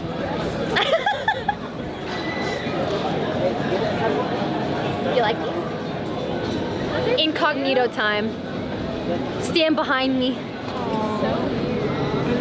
I don't like. I'm gonna keep following her. Yeah. Like, where's your little Glock? I mean the lighter. I'll beat him if I have to. Forgot we're in public. No, I'll beat him. Also, yes, this is a great example of how women have to try to play down the rejection because they're fucking scared to say no because of the potential for physical repercussions. Also important to note there. Wait, she looks so cool. I'm turbo chilling. She's turbo chilling. Aww. Wait, you look And they're so also cute. live, so they have to like. You look. The thing is, sometimes awkward interactions that can turn into really weird interactions that can even turn into dangerous interactions can happen in the process of live streaming. Okay, as someone who does a lot of IRL streams, I have also had my fair share of these sorts of experiences.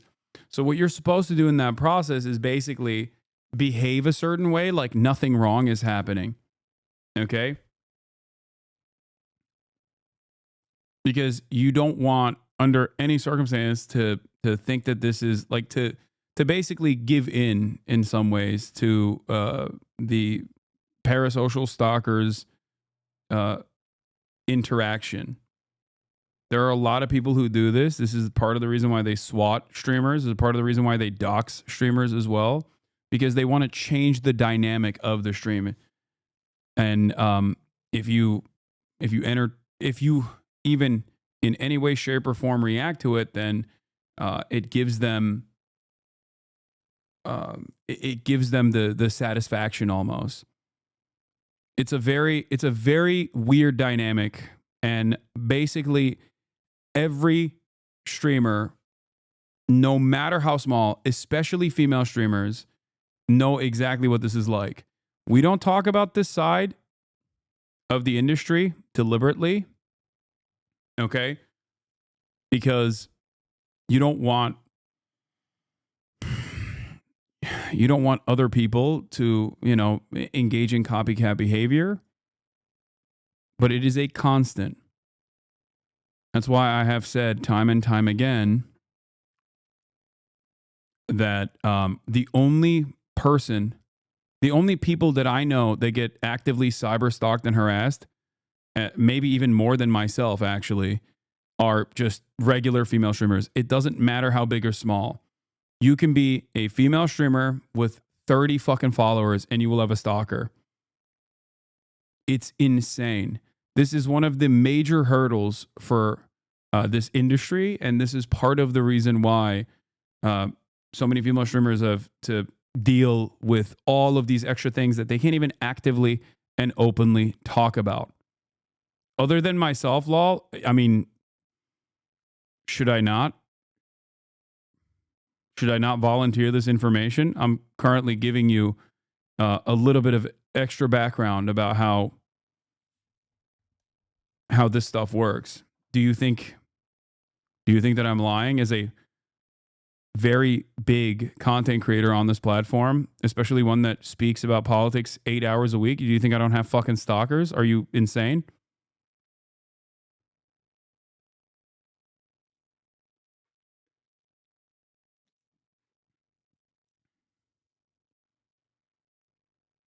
I just did our introduction to this conversation literally began with other cyber stalking communities that operate within Discords, that operate within Telegram channels,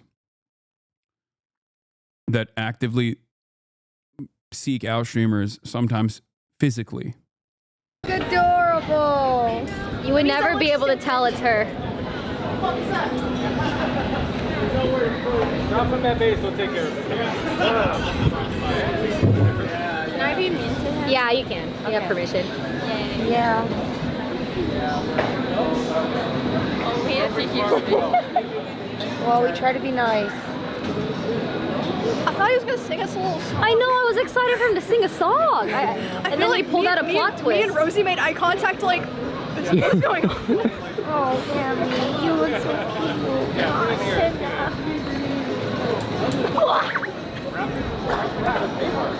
Your stalkers don't try to sexually assault you, though? I'm not going to say anything. But all I'm going to say is there is a lot that I'm not going to speak on in terms of my own personal experiences, okay?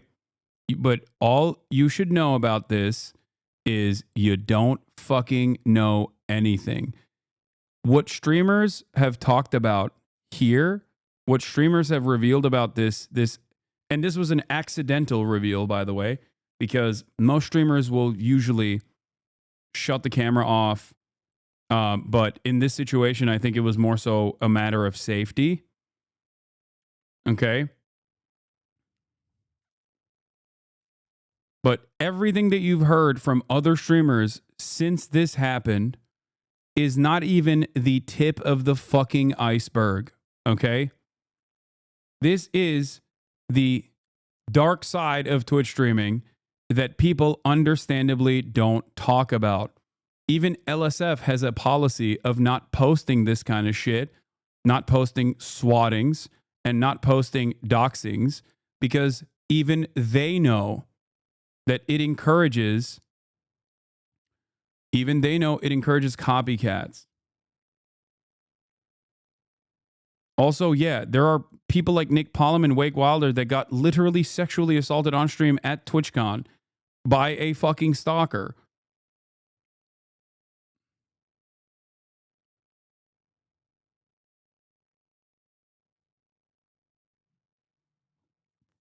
I'm a female and nothing streamer, and my husband's ex joined my community under a fake persona, has been apparently stalking us for 5+ years. It's a bit different, but I hate streaming now. Yeah.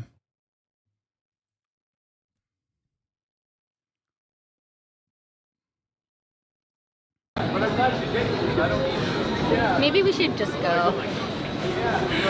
Oh, yeah, maybe we should. Yeah. He's getting a little closer.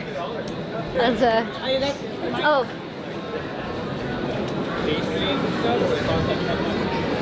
I mean, Let's go. I think we're just gonna go. Let's go. Oh, no, we're not.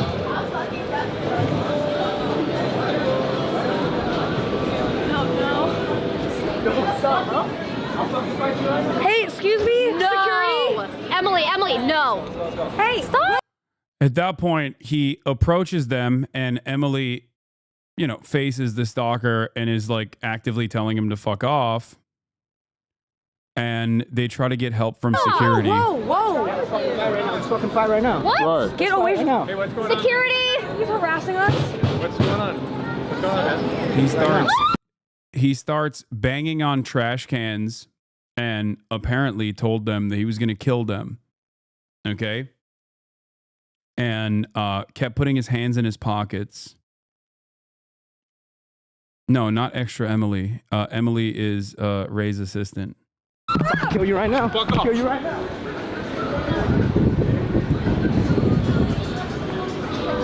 Security, please! Yeah, right there he said, I'll kill you right now. Security!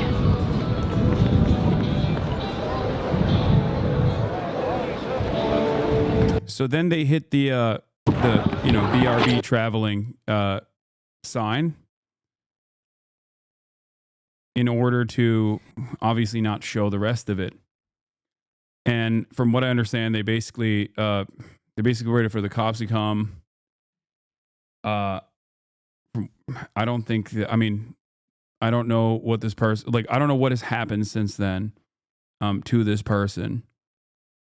But I'm sure they'll explain the rest of this in this video. Because after that, they were understandably traumatized by the incident. So they didn't want to continue. Cutie Cinderella, who also has her fair share of experiences with this, said, the worst part is now you go to the police and they won't do anything about it. You try to file a report, they tell you to do it online. You do it online and they reject it. Rinse and repeat. There is no help. It's terrifying. My heart goes out to everyone involved. It's a violation of numerous crimes, by the way, like what took place here. Obviously, you have stalking, you have active death threats, things of that nature. And just nothing comes of it. Partially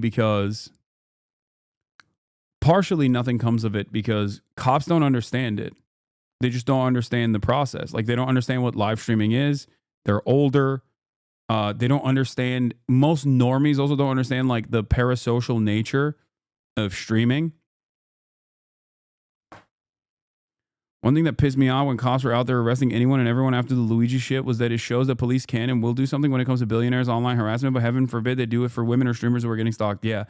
One thing I want to point to is I promise you, you do not understand. You do not know how commonplace this is. That's number one. It's incredibly commonplace for virtually every Twitch streamer, every live streamer in general, but it is even more so and more overwhelming for female live streamers, no matter how large or small. But the other thing that I want to expand on top of that, is that this kind of attitude is egged on by a shit ton of psychopathic, right-wing, anti-women content creators as well. There are the Andrew Tates of the world, and then there's like the whatever podcast, you know what I mean? Like Keemstar and the like, that actively egg on these fucking weirdos, okay? They don't tell them that this kind of behavior is completely inappropriate, completely unacceptable, only until it's far too late. And the reason why I talk about Keemstar here is because days prior to this, a couple days before, Keemstar was actively shitting on these girls, okay? Talking about how like, oh, they're getting owned. These Pokemon clones or whatever the fuck. They streamers get owned. Female streamers get owned by a person who says that they're not doing enough to make content like HasanAbi or whatever. A couple days prior to the stalker, not to say that this stalker directly is getting their notes from the likes of fucking Keemstar. This dude in the goons running that page have taken the entire past week to shit on these female streamers for zero reason and foster a community hates towards them that can add to shit like this happening. Not saying this event is directly related, but the irony here is crazy. Yeah.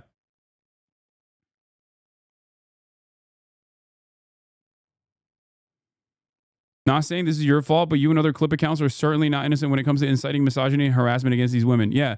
Cena complaining about doing basic work while also trying to downplay HasanAbi's success. Clown. Pokemon and her clones are starting to get called out for their behavior.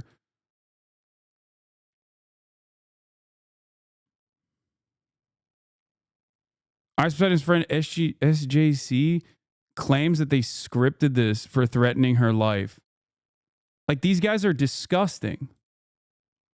Yeah, they do it to Frogan all the fucking time, too. I know Sean the Black had a really good take on this. This happening right after a campaign to paint these streamers as untalented and low-effort creators is not a coincidence.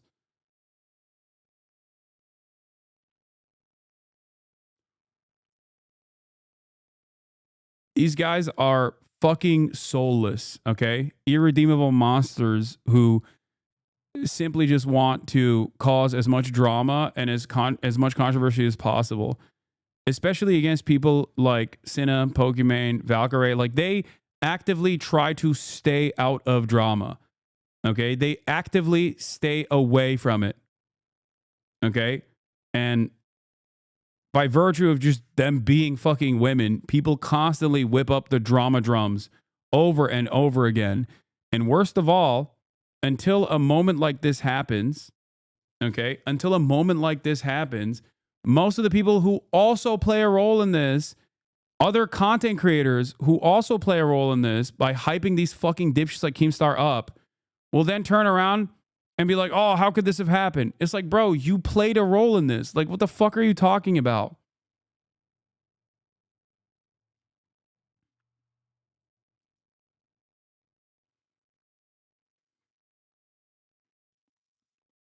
That's what's like unique about this. Back in the day, this kind of stuff was just simply relegated to like weird online forums. Nowadays, it's moved beyond simply online forums and are actively hyped up by literal right-wing content creators, all the way from Keemstar to the Andrew Tates of the fucking world, the whatever podcast, the Fresh and Fit podcast. Like, this is how they make money. They have entire Twitter communities now, especially with the insane way that Twitter has become this like right-wing shithole.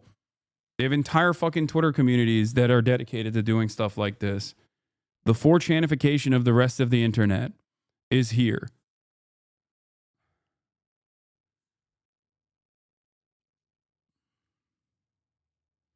So look, and there are still people in here. Look, so one freak stream sniper equals men bad lol. No, this has never been acceptable. Some other freaks on the internet aren't even relevant to most people. Dog, why are you self-reporting? I'm a man. What the fuck are you talking about? I'm not even just talking about men in general. Okay? I have female stalkers too, bitch. Shut the fuck up.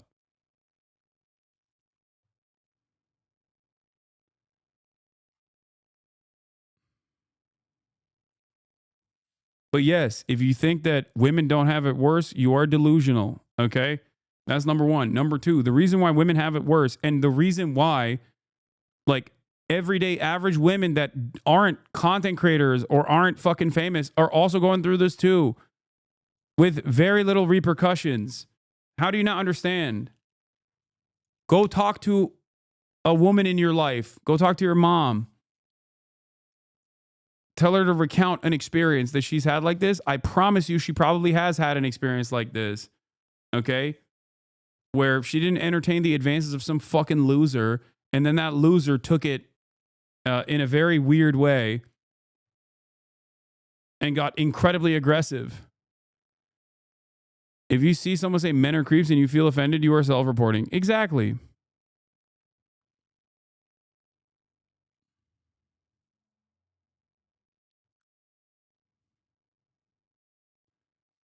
I need you to understand, okay? This kind of shit is super commonplace. And there is virtually nothing law enforcement can do about it. Okay? Nothing. This was on video, and there are still people who were like, is this scripted? Queso gets it. Like that makes. I literally couldn't find a single streamer reacting to this whose chat wasn't saying stupid shit. Is so sad, and I saw it happen live. Stuff like that makes you want to go to school to be a cop. Well, you'll be too busy stopping innocent people that just run through stop signs instead of actually doing something about that. So there's no point. Damn. They don't care about that. They just care about the dude that ran the stop sign or went 5 miles an hour over the speed limit. They don't care about that. Oh my Ain't no God. point going to be a cop. What you mean? What the that's an amazing take from Queso. Holy shit. Buddy, trust me. Trust me, they do not care about that.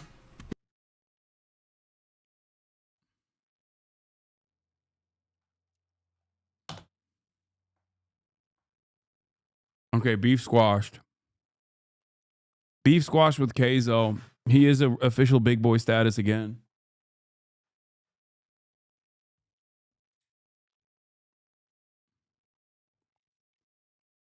They don't have to be streamers, just a female with a mic or opinion. No, they don't even have to have a microphone.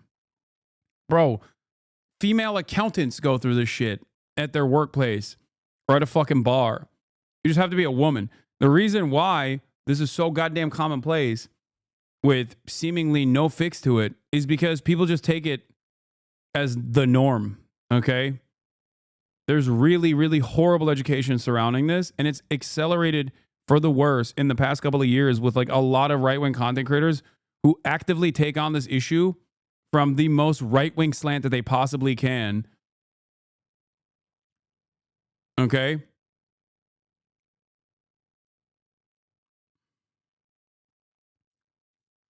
People that say like, oh, all women do is lie. All women lie.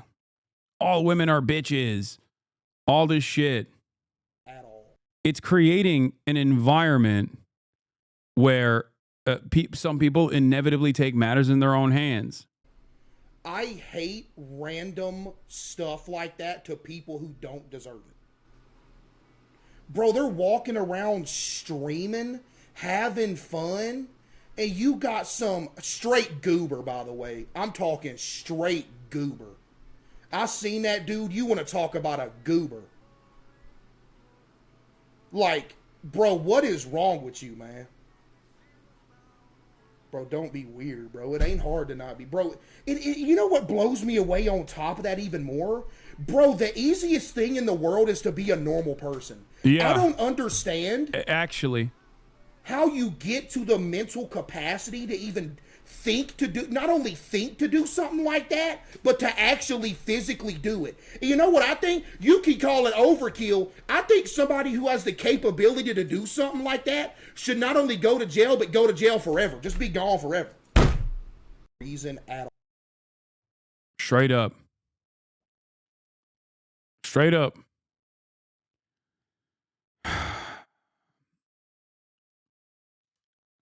If you're a young man, okay, who simply doesn't understand how commonplace this is, I urge you to talk to your sister, if you have one, or your mother, just any woman that you are friends with.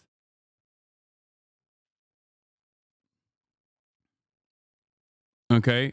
It is incredibly commonplace. And no, women aren't fucking lying about it. There's obviously a gray area in interpersonal relations within men and women, between men and women. Okay? There are some gray areas. And I understand being a guy growing up in this space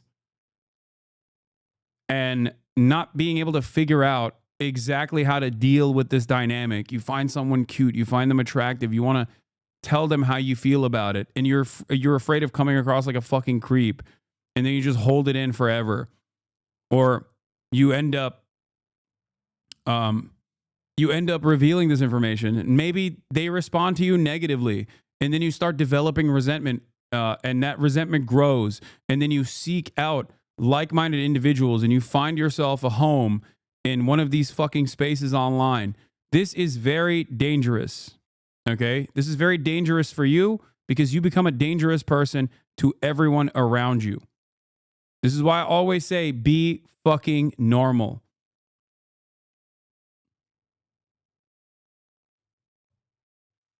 Like, I understand how this kind of resentment towards women across the board fester and grow. Okay? I was a fat dude growing up. I get it. I understand. But guess what? You can't make it other people's problems. You have to seek within yourself and work to fix whatever fucking issues you have.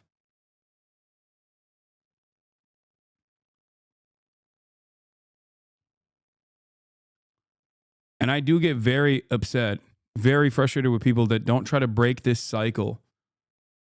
So I'm very appreciative of people like Keizo who are just like not leaving any room for this kind of thing. Okay?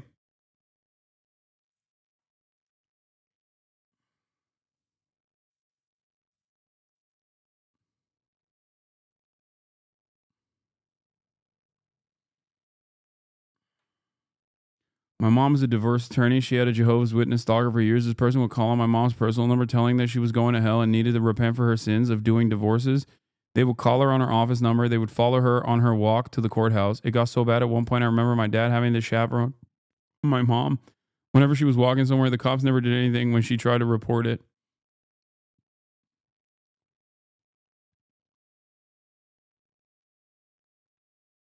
So fat shame yourself and you'll be fine. Is that what I said? Why are you so fucking... Dude, I love that I'm talking about mental illness and you just came up with the most mentally ill response to what I was saying. And you're spamming it too. You thought you had a banger in the tank. You were like, this is my banger. He needs to see this. Like, shut the fuck up. That's not what I'm saying, okay?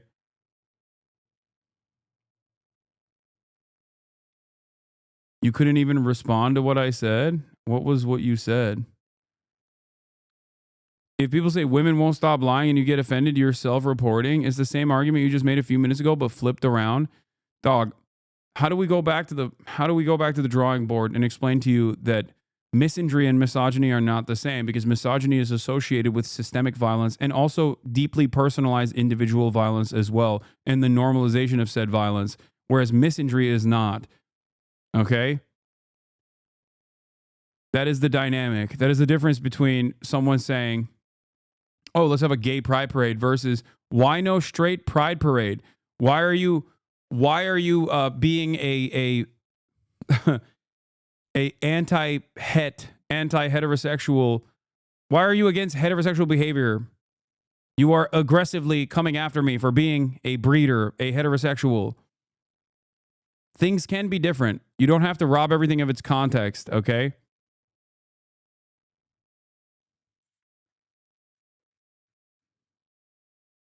Why is it that everybody always hits the reverse racism shit? Oh, it's of course, the 2013 account, too.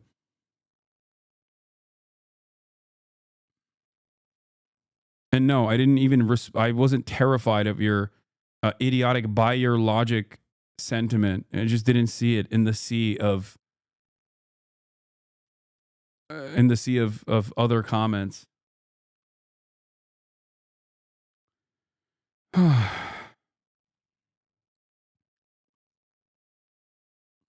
Yo, Zon, what do you call sexism towards men then? It's called misandry, and it's a laughable notion. Okay? Do you want to know why it's a laughable notion? How many radfems fucking are constantly up my ass for being pro-sex work or being pro-trans? Okay? Yeah, I get it. Trust me. Okay? If it was in any case or form a real thing, I would have probably been killed by now 1,000,000 times over by a fucking radfem. It's often born out of people's, it's often born out of victimhood, that people just have no way out of it and they feel powerless. So they basically turn around and start lashing out. This doesn't mean it's appropriate, but you don't deal with it in the same way. I can't believe that. Like, I cannot believe that you are trying to flip this on men being the victim. Jesus Christ, dude.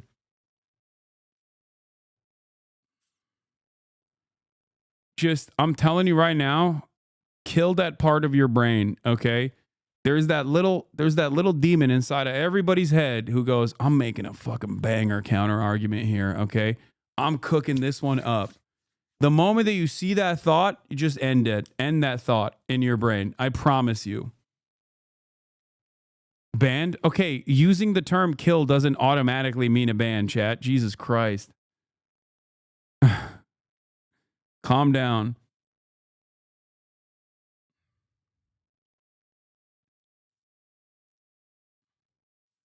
Everybody's got a little reactionary dog in them, okay? Everybody has it. It's understandable. We are a product of our material conditions. We are not above propaganda. We are not above social conditioning. You feel me? So I get it. I understand having those thoughts creep in. You just got to actively work against them, though, because if you let those thoughts seep in before you know it, kill that part for every argument, because it's not critical thinking, okay? It's reactionary thinking. That is what I'm trying to explain to you. But you think it's critical thinking. It's not. It's reactionary thinking.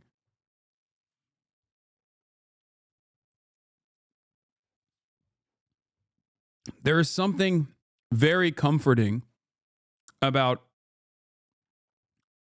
entertaining the notion that things are the way that they are because of some natural order, and that all of these people are actively trying to undermine the natural order. Okay? It's much easier to think that homeless people are homeless because of their own moral failings and that that'll never happen to you, instead of recognizing that it happens because of material conditions, because of a sequence of horrible things that might have happened to this person. Okay?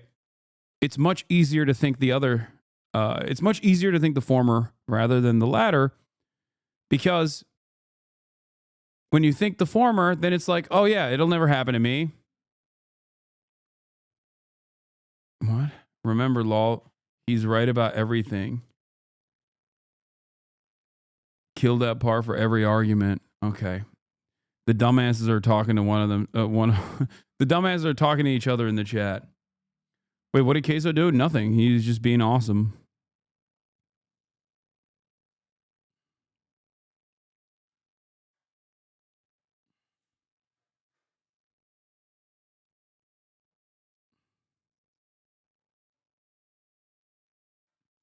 Reactionary thinking is the exact opposite of critical thinking. Reactionary thinking can be very comfortable, and a lot of people engage with it because they get that comfort, and it makes you feel like you're smart. Remember that. That's why I say kill that part of your brain, or neutralize that part of your brain that wants you to desperately conform to reactionary ways of thought.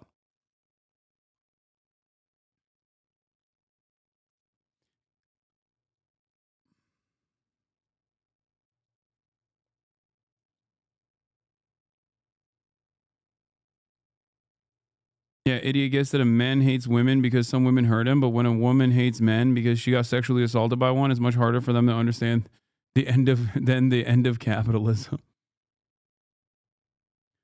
But yeah.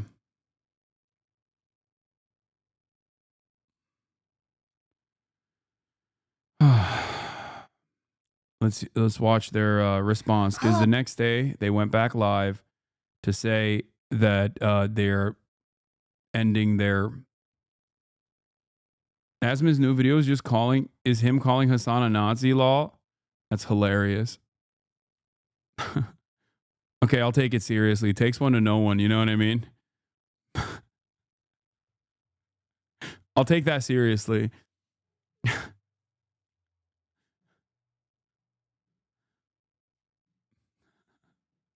Let's continue. So, we wanted to officially end the marathon, have some closure, talk about the situation a bit, and just end it properly because it didn't feel right ending it the way that it ended yesterday.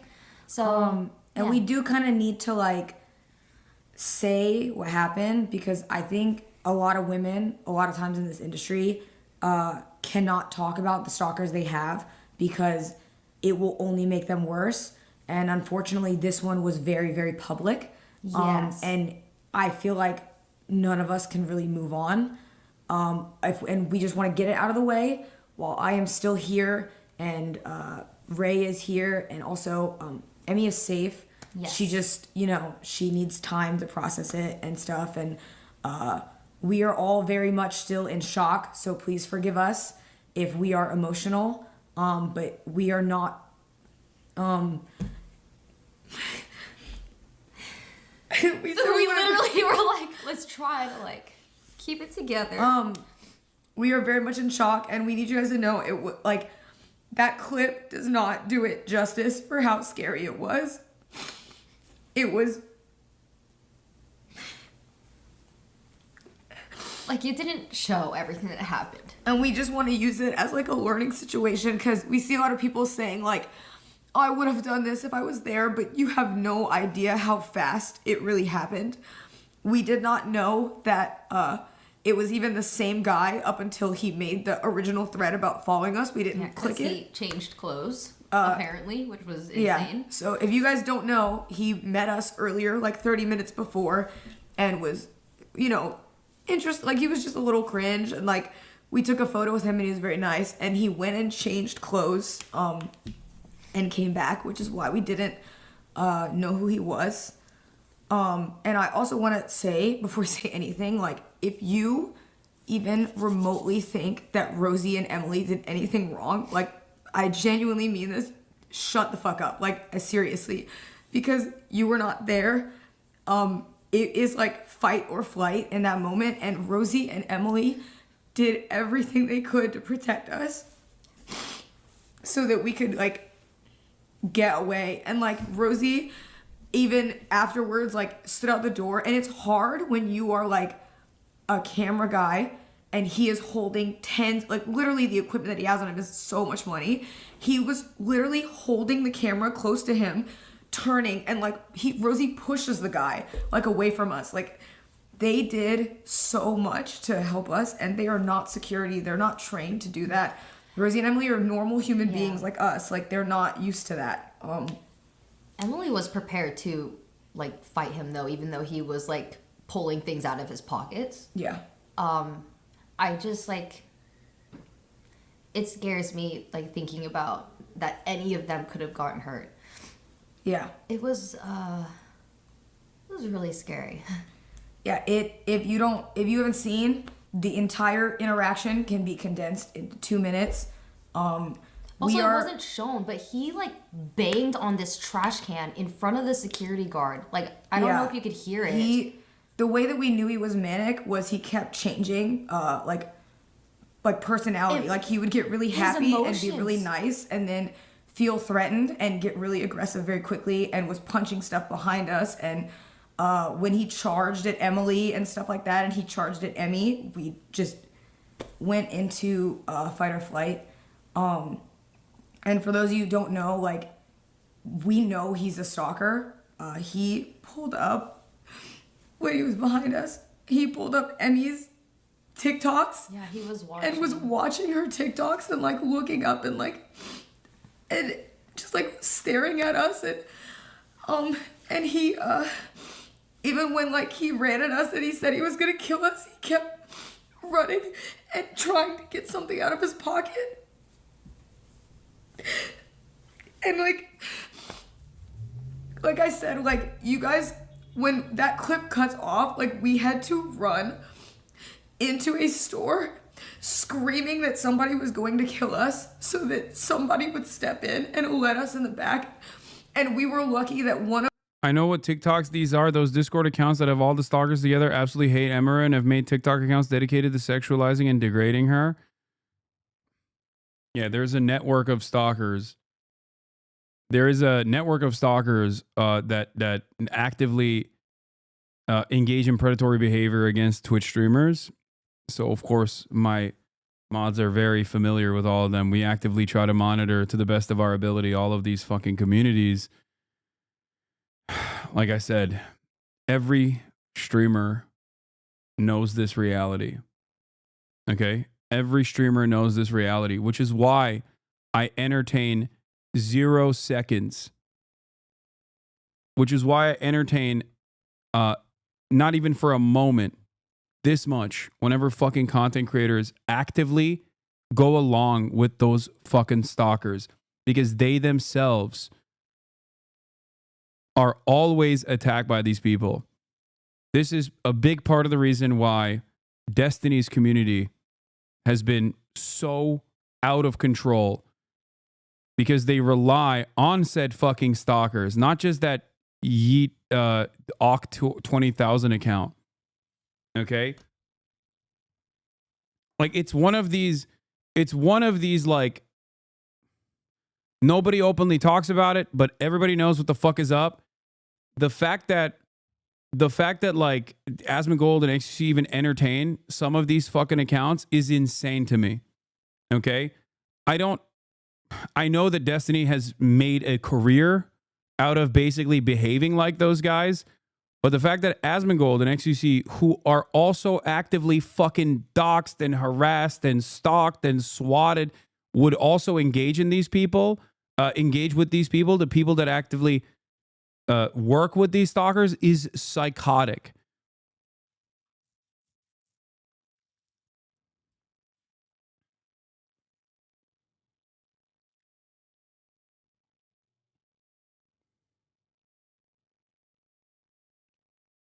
These are people who, if you're a large content creator, these are people who you have genuinely been harmed by. People exactly like this.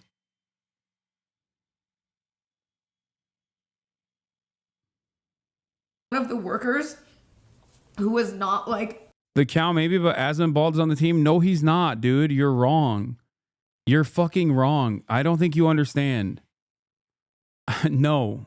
Okay? No, you're absolutely wrong. If you think Asmongold does not get harmed by these fucking people, you are delusional. There is not a single content creator, Destiny himself too.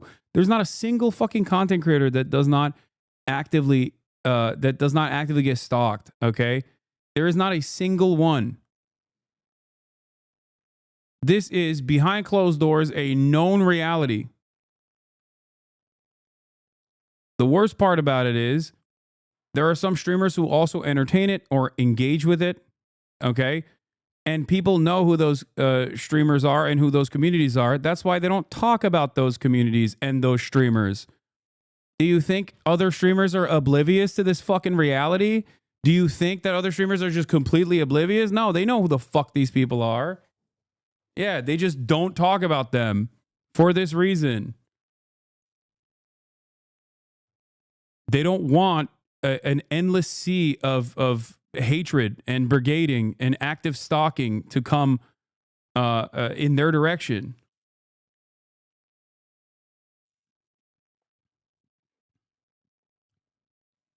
Yeah, a lot of streamers are afraid to call out the incels because of the repercussions of their freak communities. Exactly.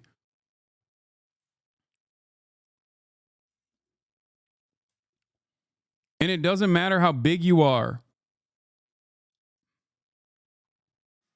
That's why I was so mad at Twitch, at TwitchCon, when they just like let in a bunch of fucking weirdos, like kick streamers and shit. Okay? A lot of those guys went to kick. A lot of their fan bases also went to kick.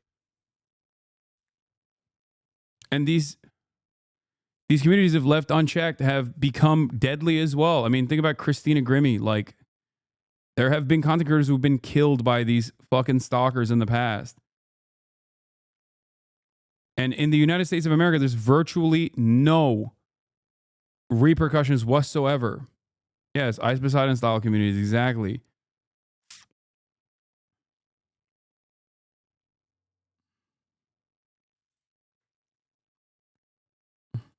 questioning us actually like believed us, and he put us all in the back. And they're panicked. They didn't know what to do, so they tried to bring us behind the buildings to help us, but we didn't know where he was. I think when we went in the store, he backed off because it was a lot of people. And so we don't know where he was. We didn't know where he went, and we had to beg the workers to hide us because they kept trying to tell us that it's not their fault, but they kept trying to get us to go back around where it happened and saying that he was gone, but we said we didn't know if he was gonna come back. And so we had to hide. Hey, Hassan, what does entertaining this type of behavior necessarily mean? I'll explain it to you. Drama slop communities and streamers who actively engage in drama, okay? And I'm not talking about people who like pull me into drama by bringing up my name for some fucking weird reason, okay? But streamers who from the outside actively talk about other people's drama and choose to take sides on said drama, people like Keemstar, these are people who thrive off of the toxicity and the negative energy brought about to whoever they have in their crosshairs. And that's where a lot of these fucking losers congregate. Okay? And the thing is, most of these losers also have networks like Discord servers and Telegram channels. A big chunk of them are in here right now, most likely. Okay? Talking about how sick it is. Yeah. But if you think that like other streamers, exactly, if you think that these other streamers fucking randomly find these clips and shit, you're delusional. No, they get it directly from people who cyberstalk streamers. They go into people's chats. They come into my chat too. They do it all the time. They make a million different sock accounts all the fucking time. This is what they get off on. Lol cowing is what it's called. So any community that hyper focuses on, doing lolcow shit will inevitably have these fucking losers all up and down their community. It becomes an incredibly toxic space. Yes. That's what the concept of lolcow is, a cow that you farm for the lulz. It was initially relegated to forums. There are prominent examples of this stuff, like Chris Chan, I think. There's Dark Side Phil, Boogie 1488. Those are some of the people that have become lolcows. Okay, some people lean into it, and then it's reposted by Yoxix and accounts alike on Twitter and boosted by Drama Alert. Exactly. Some people decide, well, I'll make money any way I can, and then they lean into it. They become the lol cow. Yeah, World of T-Shirts is a TikTok example.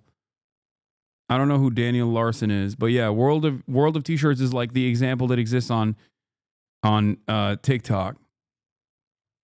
And the people that love this shit, the people that get a tremendous amount of enjoyment out of this stuff, are some of the saddest people you've ever met in your entire lives. You probably never met them because they rarely ever go outside. But they do have a lot of impact online because you can do a lot without leaving your house.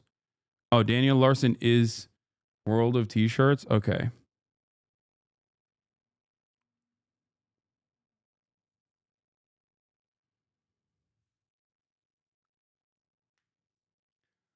Sometimes people who have made... Oh, no, he's not. Okay, it's a different person. All right, I don't know. I don't care about this stuff.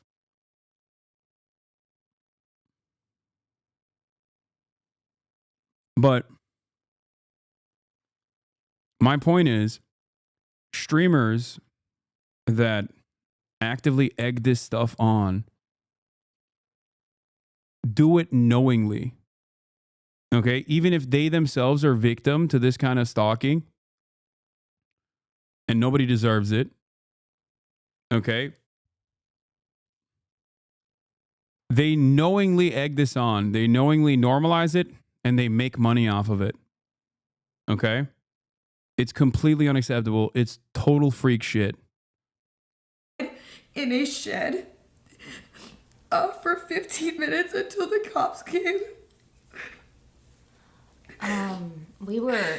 Yeah, I used to lurk in those communities, and it's usually just full of hate, and they always monitor online personalities and document them in hopes of them becoming a lolcow. It's depressing. Yeah.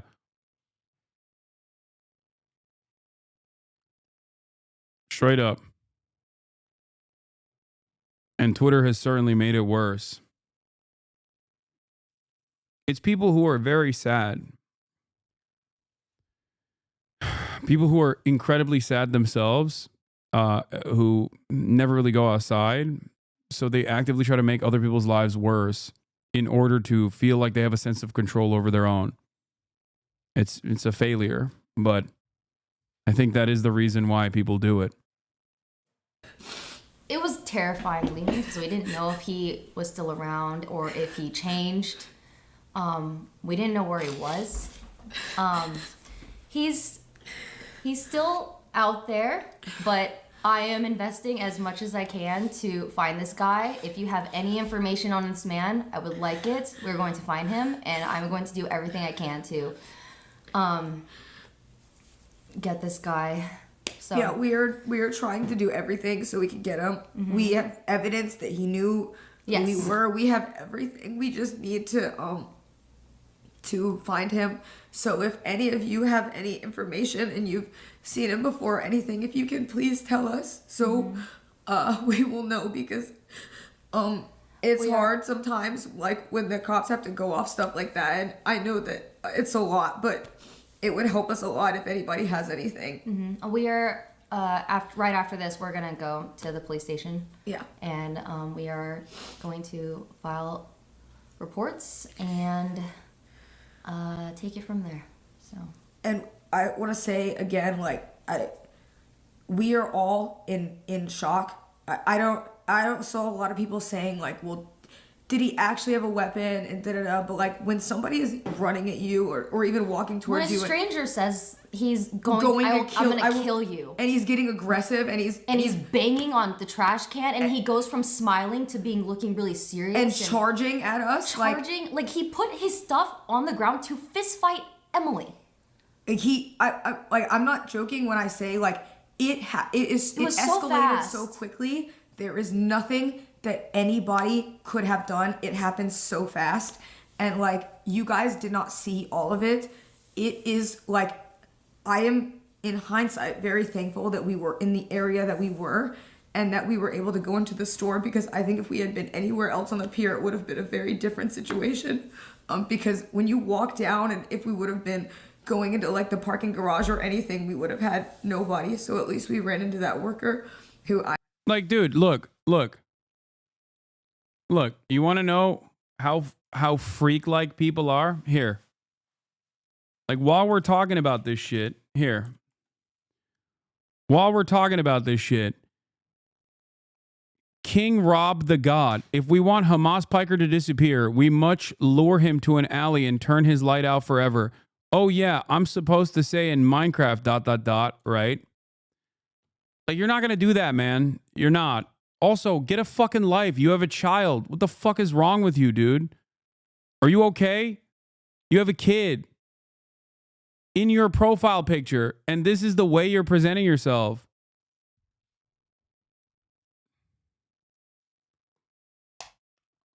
Like, do you know how many times, like, every streamer deals with this every fucking day, okay? Every streamer.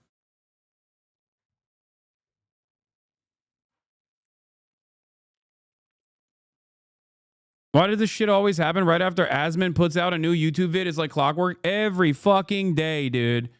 Every day Asmongold makes a YouTube video, turns around and says like Hasan is a Nazi or Hasan is a bad guy, he's a radical. The fucking rest of the day, we ban hundreds of accounts coming in and being like, Hamas Piker, I'm gonna find you and kill your ass or whatever the fuck. Like, apparently the Discords are already talking about you, talking about them now. I know. One of the biggest mistakes I've ever done in my career was actively reaching out to, I think it's the Yeet account, many, many years prior. Okay? A real psychopath. And I tried to talk to him and I was like, listen, man, you know, what you're saying is incorrect. And I just want you to get help. Like, I want to help you get help. Okay? And you know what that did? It did the exact opposite. Okay? It made him infinitely more insane. Infinitely more insane. Like, I tried to talk him off the ledge, and it turned him into an even worse monster. Yes, I'm going to watch the Trump address in a second.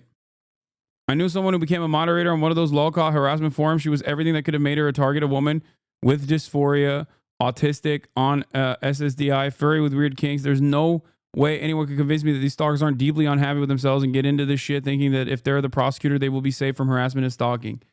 Yeah. You ever think you spawn these guys? No, man. They actively watch. Many of them are in fucking Destiny's community. They literally actively hate watch. It's true though. What that chatter is saying is true. A lot of these people are just like very sad people, you know?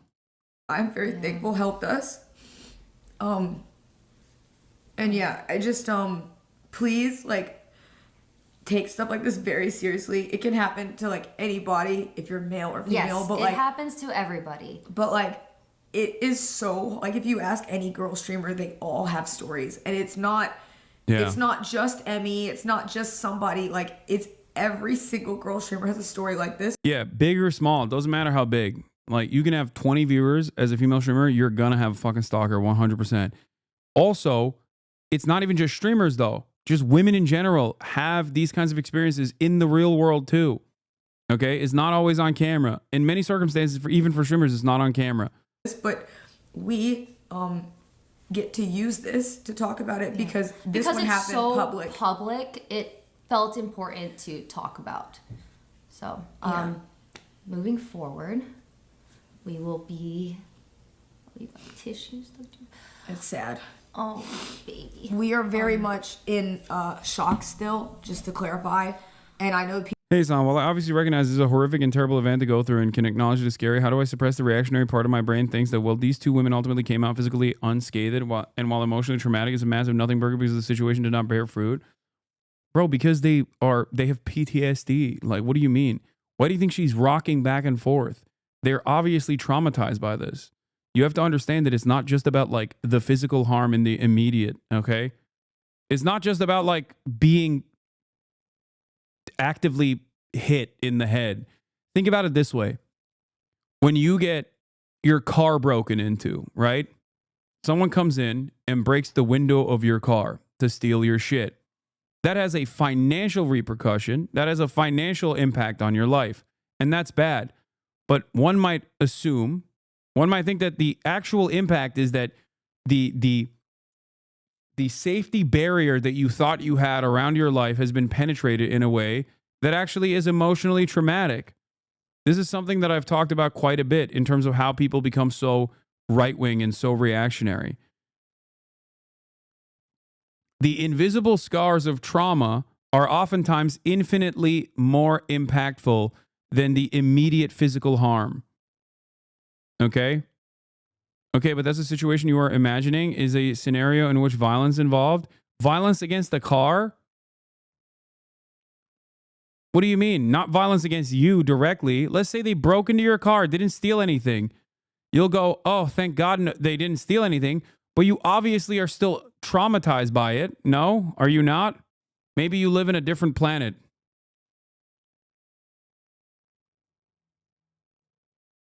Yeah. Sure, but if someone threw a brick through my window, of course I'm scared. Yes, I acknowledge that. Okay, but this is kind of like that, don't you think? This is a person who was directly in the physical space of these women and actively threatened to kill them. That is a violent situation. That is illegal. That is illegal for a reason. Man threatened to end the lives of people. Hello? Like, if I found you in a dark alley, I'm 6'4", and I threatened to violently kill you, I don't think you would come out of that situation rosy, you know? I think you would be pretty fucking traumatized in that process. Think about it like that.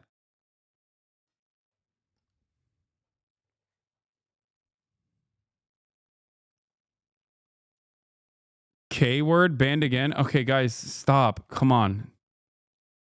People are like probably gonna see us display a lot of emotions when we go live next time or whatever, but I think none of us really know how to process this. That was very, very real. Like, look, this is this is coping mechanisms right here. Like rocking back and forth like this. Okay? That right there is trauma. And for the people that are like trying to psychoanalyze and like say that it was fake, fuck you. Like yeah. Also, people when you're okay. Yeah, I know. Yeah. I know. Yeah. The other thing is those people are just gonna do that. Yeah. But you know, it is what it is. Sometimes people laugh when they're nervous. Sometimes people laugh when it's awkward. I definitely get that way, especially in an uncomfortable situation live on stream. Yes. It happens. People process things differently, and we're gonna get through this, and we will be much safer. It's self-soothing behavior. Sorry. Next time. And like we said, like, you know, this is not like just a random cringe viewer. Like whether or not he walked at us, ran at us, it doesn't matter. When you have a stranger like that who is holding photos of you in their hand and doing what he did and saying like, I'm gonna fucking kill you, that is like, and he charges at you. It is like, to be treated. You take it seriously. I mean, you guys can see it in the video. He charged at us. It is an attempt on our life, and like we are taking it very seriously. Mm-hmm. And please, you know, if you are like a female streamer, a lot of my friends are like guys that go stream. Like, I never thought that like I knew it could happen, but you always think that you know what you'll do in that situation, and when you're in it, it is very different. It's easy to say what you would have done in the situation, but when you are having your life threatened and you are in fight or flight, we are not going to wait around to see what he had in his pocket. You're just going to run because there's a guy saying he's going to kill you and reaching for your pocket. Like, that's not an unreasonable thing to think. And like Rosie, Emily, me, Emmy, and Ray did the best that we could for the situation that we were in. And that is it. Yeah. And I would like to be able to go live again and not have to deal with this, but I know it's gonna be like a lot. So thank you for everybody who is being very nice. Yeah, thank you for all of the support this past week. It's been a crazy week. Yeah. And it was a really good marathon. We bonded a lot. And it sucks that a marathon that Also, Denims said that her and other female streamers would experience similar things like this prior to Twitch, with the parasocial dynamic of streaming turns everything up to 11. Yeah, absolutely. 100%. Was to highlight women streamers and like us do stuff together is unfortunately like ending off on something that is one of the worst things that can happen to a female streamer. And we are very thankful that it did not end with one of us getting seriously hurt.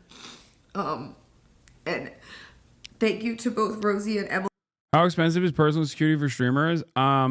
It depends. I mean, it is expensive, but that's not the problem. I think ultimately, yes, a lot of streamers should most likely have personal security, and it is very expensive. But in this situation, like, there is no reason to even bring that up, because obviously the real problem here is the fucking freak. Okay, the notion that we should just be like, well, you know, shit happens, we just have to pay for, you know, streamers should just basically pay for security is insane. All right,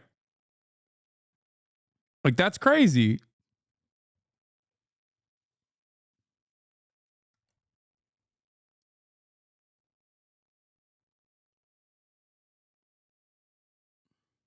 For all that they do. Yeah, but it's also very American, to be fair. It's like saying, oh, well, school shootings are a part of life. That's why we need to have bulletproof backpacks. You know? It's like, well, we can't really address the root cause of the problem.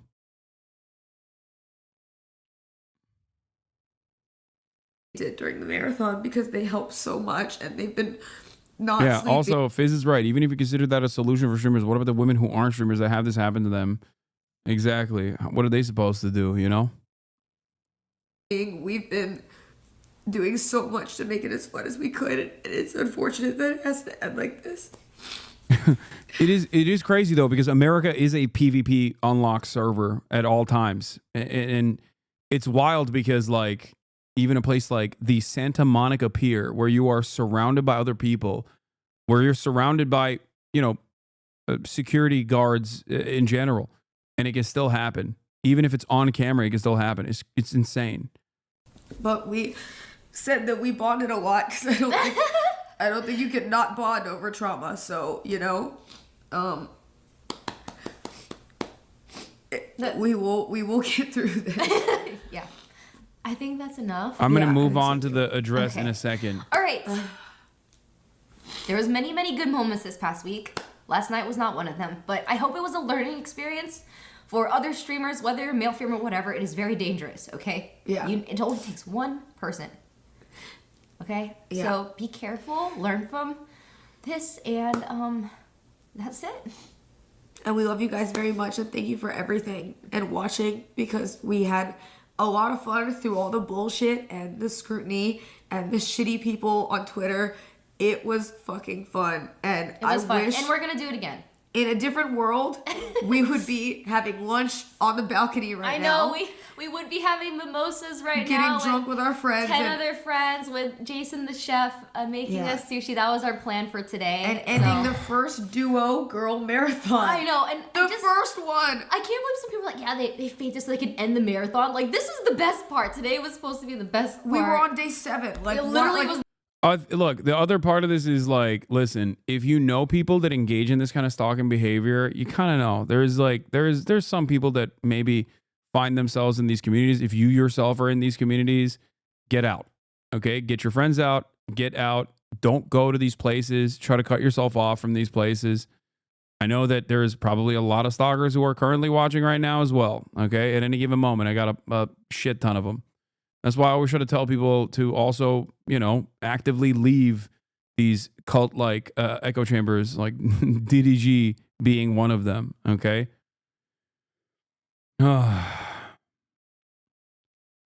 Be normal. Focus on hobbies. Engage in some kind of impulse control. Because these spaces are actively making you worse, okay? They're making you a worse person overall. You can get out. It's never too late. It is never too late. All right, where's the speech? Where's the Trump speech? No, not Diddy G the rapper. Destiny's Community. I call Diddy G. All right, let's see. Urge Republicans to get together on his budget plan, which includes extending the Donald Trump tax cuts from 2017. He's going to talk a lot about the border and border security. He's going to tout what he is saying is massive deportations of people in the country. My brother went down the illegally. Asmongold pipeline. Of course, and now he thinks facts I'm are a little bit mixed. Now there. he genuinely thinks I'm a terrorist for being a fan. Genuinely, it's like a brain disease. He was such a chill dude. Bro, that's your brother. What the fuck?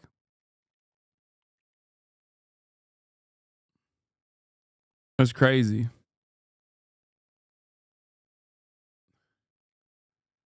I don't know. I don't know how you deal with that. Save him.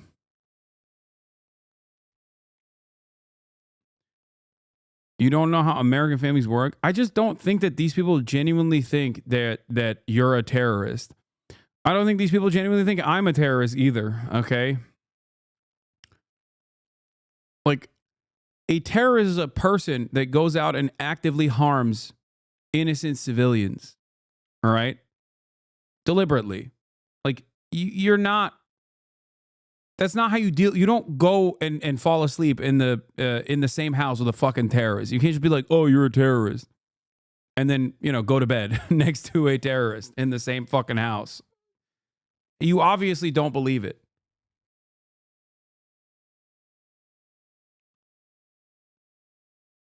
They think you create terrorists, bud. I know they think that, bud. I know.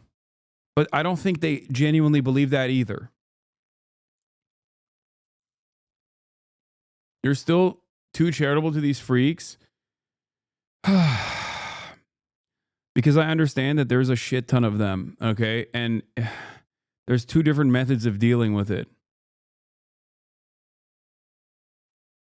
You either basically say they're insane and shut them off completely, or you try to talk to them and pull them off the ledge. We don't wait, by the way, we want to watch. Okay, but it hasn't started yet, chatters. What the hell?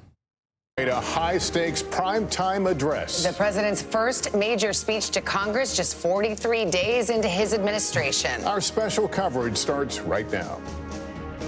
Tonight on Capitol Hill, a critical moment for President Trump. The president set to lay out his priorities to lawmakers, coming at a turbulent moment at home and abroad.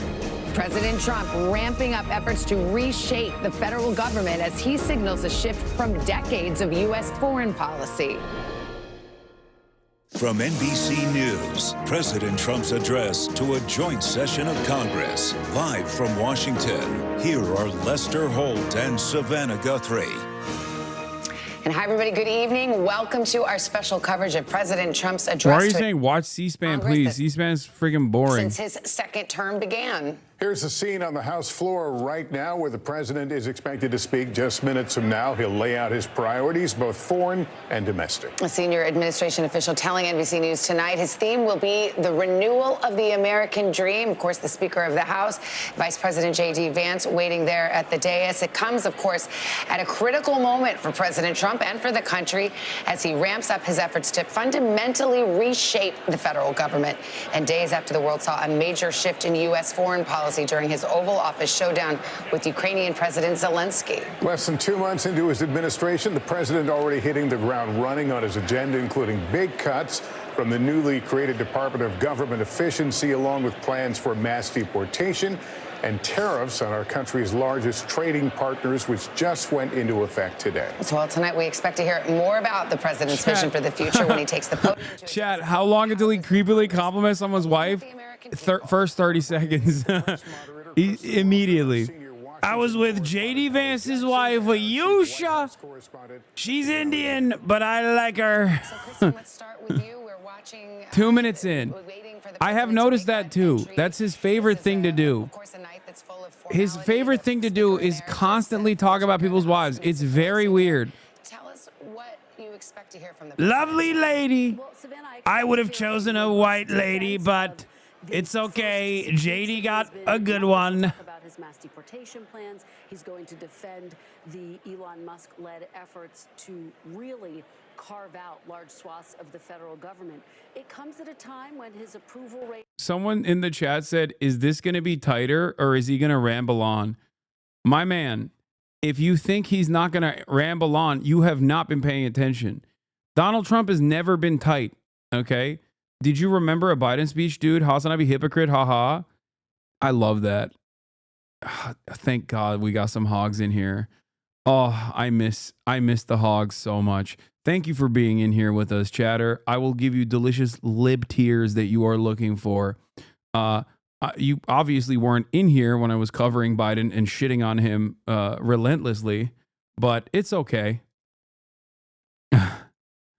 It makes me happy that the liberals are in here to be like, you just hate Trump. You loved it when Biden gave State of the Union. Those close to the president Steve Gokoff in the building. My goat. goat. In fact, a senior administration official tells me that's what we can expect to hear in the first part of the president's speech tonight, him laying out his accomplishments. I also spoke with one Democratic member who said to me just today, listen, Democrats have gotten off to a lackluster start as far as responding in a cohesive way strategically to the first 6 weeks of the Trump administration here, but they do feel like there is some hope that they are finding their footing by focusing very sharply on issues like the economy. Oh, don't worry. I'm going to pull up Asmongold's chat, too. Now, that to the see what cabinet they're will saying as enter. well. Of course, many of Trust. these cabinet picks were controversial, Trust but me. with the exception of Matt Gaetz, who was briefly That makes nominated it more to be fun. Attorney General, It's like live they've reacting all alongside been Asmongold. confirmed, often along party lines. As I turn to Peter Alexander, I mean, this is the president's choice to lead some of these changes.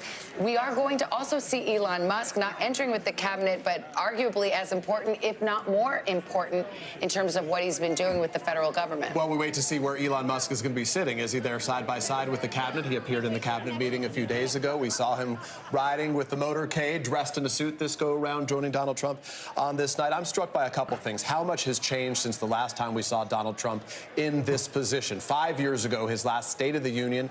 We've had COVID since then and so many other changes. Think about the room, just the optics of this. When he first gave a joint address, there was a different vice president over his shoulder. Then Mike Pence, this go around J.D. Vance. A different Speaker of the House, Paul Ryan. This time around, of course, it's going to be Mike Johnson. Well, we heard from him Make a tweet. 8 I years already ago. did. He talked about putting an end to the trivial fights in America. There is Elon Musk. We see him in the chamber right now. You talk about the trivial fights. He said, let's put an end to them. Think about all the trivial, no longer trivial, the Here you major go, fights we're blasting dealing off. with right now with Canada, one of our closest allies, with Ukraine until recently one of our tightest allies as well. The president has a lot of unique Bro, challenges Donald, tonight. But I think P. Hexit, how drunk do y'all think P. Hexit is right now? How many shots deep is he? dozen eggs, $1.46. This go around, nearly $5 for a dozen eggs. As the country battles the avian flu and the effects of that. We want to go to Capitol Hill now. Our chief Capitol Hill correspondent, Ryan Nobles, is inside the House chamber, in the room where it will happen. And he has a Republican Senate, a Republican House, but these are very narrow majorities. And the political clock is ticking, Ryan, for him to get his agenda through. Yeah, that's exactly right, Savannah. And it is pretty stark when you look out at the chamber from my vantage point, which is right behind where the president will be speaking. If you see like a little carrier in P. Hex's hand, you know what's up. You know the game. Game recognized game. He's gonna get the shakes. 30 minutes in, he's going to need to take a little sippy out of his sippy cup. Which is a representation of how this speech will likely be received here in the next few minutes. I mean, it's important to keep in mind when Donald Trump first came into this chamber back in 2017, it was a very different environment than what he's going to deal with here tonight. His own party wasn't necessarily 100% Jeffries behind wants him, them to be 8 years submissive and ago, breedable. And he won the presidency Jeffries told House despite Democrats even some open express unity and attempt from his counter fellow to Republicans. Trump's And he address even had some tonight. Democrats Nice. that were hoping that he would be the deal maker in chief. Oh, shit. By an enthusiastic GOP that has fallen completely in line behind him. They will shower him with applause throughout the night. In fact, one of the things to look for tonight, we saw Representative Marjorie Taylor Greene, who was right up there along the aisle and expected to greet the president as she came in. She's been showing her fellow Just bring members signs with a this printed on MAGA-style it. That's hat funny. that reads, "Trump was right about everything," which is indicative of how the Republicans feel about Donald Trump right now. But these Democrats on the other side of the aisle, they have now been shit, hold on. Let me put the MAGA hat on to, yes, Chatter is right. Process. Chatter said put the MAGA hat on to express your apolitical nature. Have alienated the Democrats. They've really given up all hope that they can. Guys, let's not, I want people to remember I am apolitical, okay? And the hat, of course, helps you recognize that this is the simple populist position and also the centrist position. As a centrist, I would like to wear my centrist shield. No politics here, obviously. Terrorist confirmed. Excuse me, Chatter must be on a delay.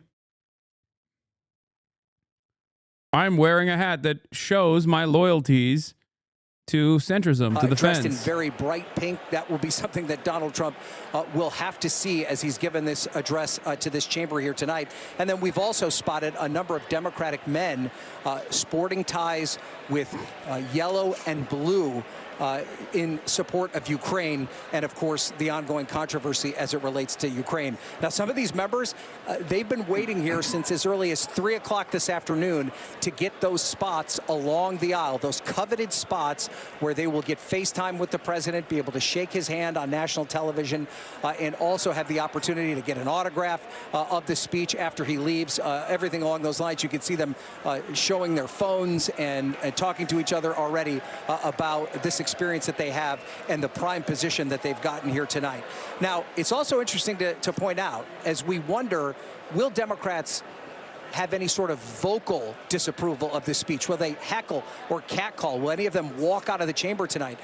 We've been told by Democratic leadership that they've asked their members not to forcefully do any sort of demonstration like that, but they've already been warned by members of the House Freedom Caucus that any Democrat that attempts to disrupt the proceedings here tonight could potentially face a censure resolution.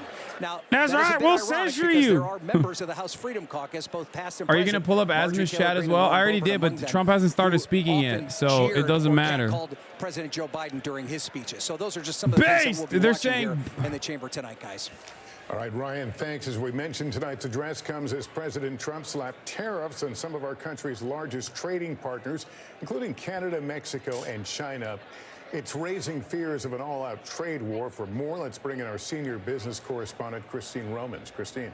Hi there, good evening. And yes, you've got companies across the economy scrambling to figure out how to absorb these higher prices. 25% tariffs on Canada and Mexico, another 10% on China. And in fact, many companies are saying there will be higher prices ahead for American consumers, which is interesting because President Trump has acknowledged that in part he was elected because Americans were tired of higher grocery prices. We heard today from the CEO of Target, the big discount retailer, that in fact, fruits and vegetables from Mexico this winter and spring, because of those tariffs, they will cost more. And in a matter of days, consumers will start to pay higher prices. Now, we expect to hear the president talk about egg prices and blame President Biden and the prior administration. He's gonna blame. About his trade Wait, war. don't ban everyone that says "fuck you," dude. Come on, come on, mods. We gotta have some fun with these losers, please. Reorienting the global economy. We'll have to wait and see. If you ban all the losers, then we can't have fun.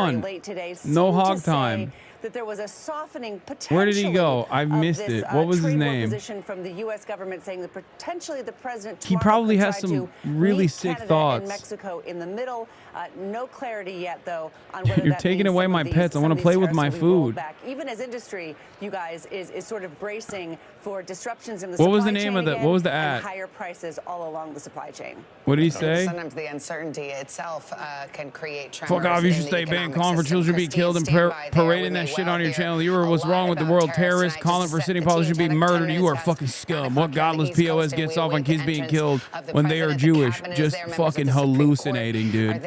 This guy is off the sauce. I'm unbanning him. Parts of Congress are there, the House and the Senate, so we will hear his speech in just a few minutes. But did you hear me say that, or did you see a clip of someone claiming I said that?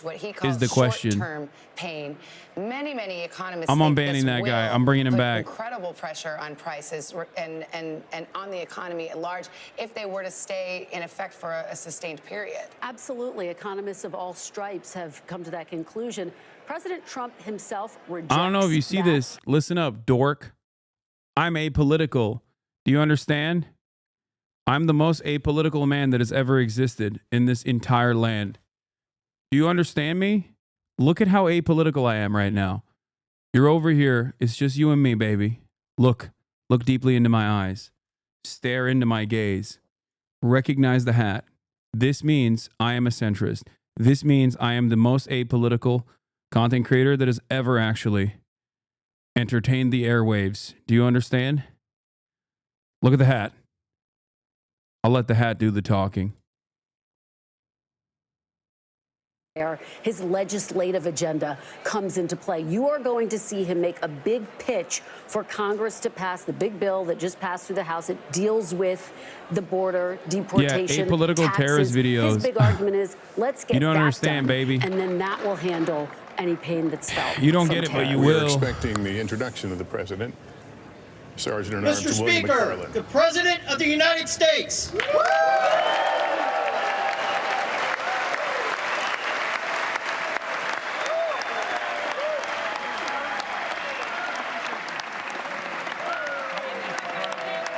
And we should note as you watch this, you would be forgiven if you thought you were about to watch the State of the Union address. Technically, this is a speech before a joint session of Congress. The difference being, in this case, it's a new president who will be looking forward, presumably, about his agenda versus a president who's going to review some of his accomplishments.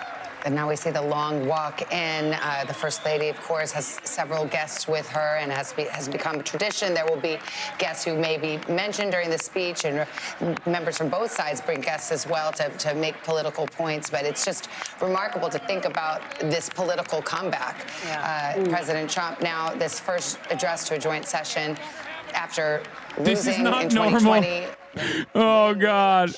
Something that's only happened in America. Oh my God. God, Democrats, man. I mean, look, Republicans are obviously insane and really lame, but goddamn, dude. I guess we can add that to the bipartisan consensus, okay? What do we have? We got pedophilic elite, okay? Bipartisanship definitely is right there, all right? When you talk about pedophilic elite and defending pedophilic elite, you got both sides that do a good deal of that, right? American foreign policy, of course, is bipartisan. Support for Israel, which is, American foreign policy, obviously, also bipartisan. And also now, I would say, aside from insider trading, that's a really good one. Insider trading is bipartisan. And last but not least, being unimaginably corny in different directions. Weeks in, because remember, for some of these voters, this is still a kind of second honeymoon period for the president. He's only been in office 43 days. I heard that again and again. Give him a chance when it comes to prices, which matters so much to these voters, to all voters. Give him a chance to try to bring those prices down. I will tell you what I did here, and it was fascinating. One late 30s mom who backed President Trump in November, she said, you know what I don't like, though? She said, I wish we could vote Elon Musk out of office. She was concerned about what she saw as somebody who she viewed as out of touch, having so much influence at the White House. Now, again, Elon Musk was there on the campaign trail. It is not a surprise that he has become so close to President Trump. We have seen that over the course of the last nearly a year as he is in the room now in this chamber. That's my the president. Face of those Doge cuts Good as kiss. President Trump here is walking in and shaking hands. But the optics here are different, and they are fascinating because of that political comeback. Content because time. of the fact that, remember, Republicans control the House, the Senate, and the White House as well. And this is something that some members of Congress have been hearing about from constituents as they went back to their districts after this first period in Congress, and they're hearing about it, Peter. Wait, HasanAbi, you like Donald Trump? No, I'm a centrist. With how this is unfolding. I need you to understand. There is no better sign that someone is a centrist than wearing this hat. Okay. I will respond to every single chatter that says I'm a fan of Donald Trump. I'm just simply a centrist. You might see me agreeing with virtually all of Donald Trump's policies and say he's based and he's pure content, but I'm actually an independent centrist. Okay? Just so you understand, I don't want you to make a mistake. It's okay to make the mistake one time, but I will not entertain it a second time. Okay? Just know that I am a centrist. Yeah, I'm based. I'm a base centrist with build. military leaders, he went in. Of course, it was a You're purge of missing it. military You're not missing leaders, including shit. the chairman He's not. of the Joint Chiefs of Staff recently. He's doing the We were rounds. talking He's about barely what getting we've up there. seen in some of these town halls around the country right now as the president shows up. There has been real dissatisfaction. Critics say these are Democratic opponents, but a lot of Americans are starting to feel the impacts as it hits their own community. 80% of American federal workers work outside Washington, D.C. Well, let's listen to the president.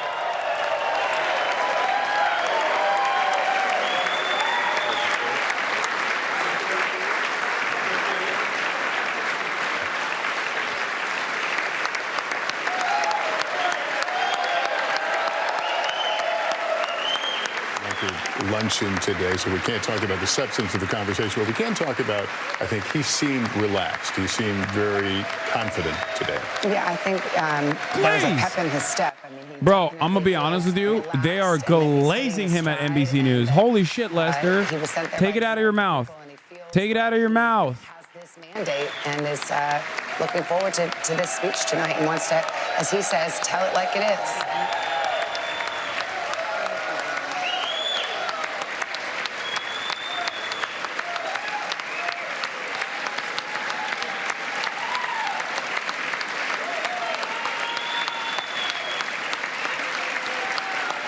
Thank you.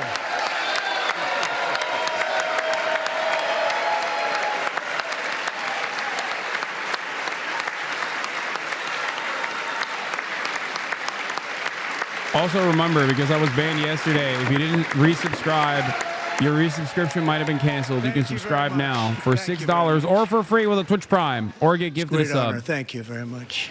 Speaker Subscribe Johnson, now. Vice President Vance. Was that Ben Shapiro? Ew. The First Lady of the United States.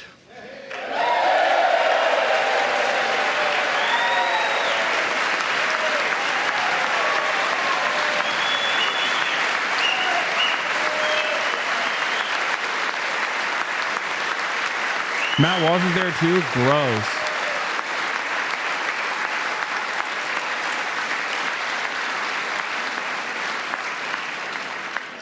Members of the United States Congress, thank you very much. And to my fellow citizens, America is back.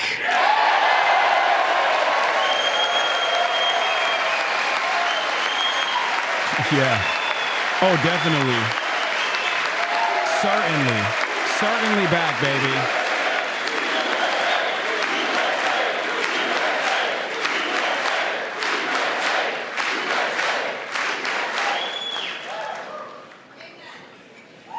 6 weeks ago, I stood beneath the dome of this Capitol and proclaimed the dawn of the golden age of America. From that moment on, it has been nothing but swift and unrelenting action to usher in the greatest and most successful era in the history of our country.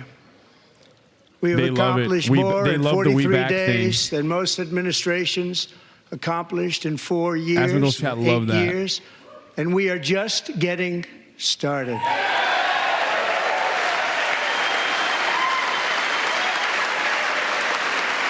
I'm dropping all planes going forward. No plane shall fly. It's an affront to God. It's disrespectful. Yeah, Trump brought big titties back into video games. That's why they're excited. That America's momentum is back. Our spirit is back. Our pride is back. Our confidence is back. And the American dream is surging bigger and better than ever before.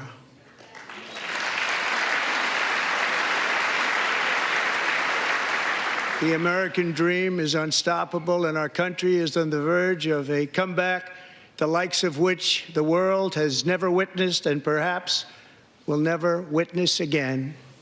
There's never been anything like it.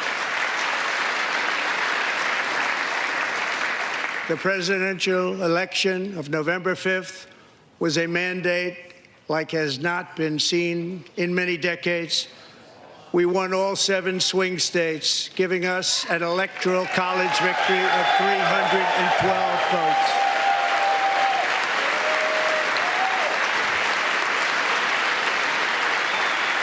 I think it's kind of it's a bit gross to glaze this hard. I mean, come on. We won the popular vote by big numbers and won counties in our country. Whoa, what's going on?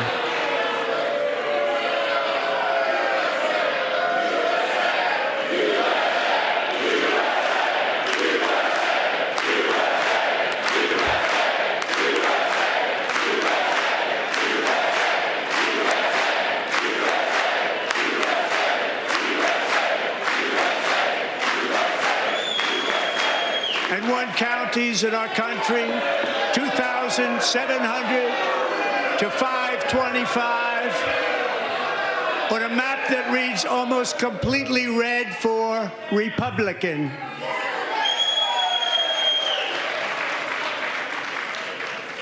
Now, for the first time in modern history, more Americans believe that our country is headed in the right direction than the wrong direction. In fact, it's an astonishing record, 27-point swing, the most ever.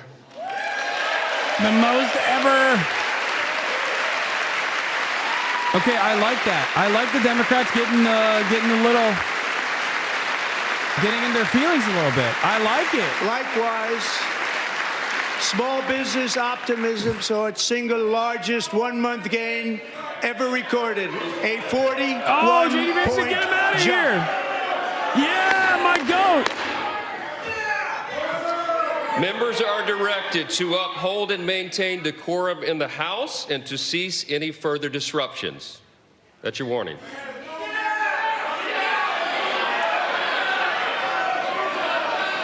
Members are engaging in willful and continuing breach of That is Al decorum, Green, and the chair is prepared Democratic to direct the Sergeant at Arms Congressperson. to restore order to the joint session.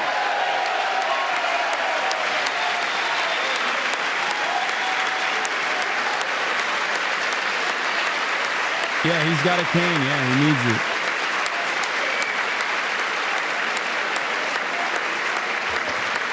From Houston.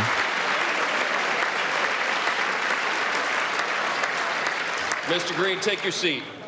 Take your seat, sir. Take your seat. Finding that members continue to engage in willful and concerted disruption of property. Have you said thank you Sergeant at Arms once? to restore order. Remove this gentleman from the chamber.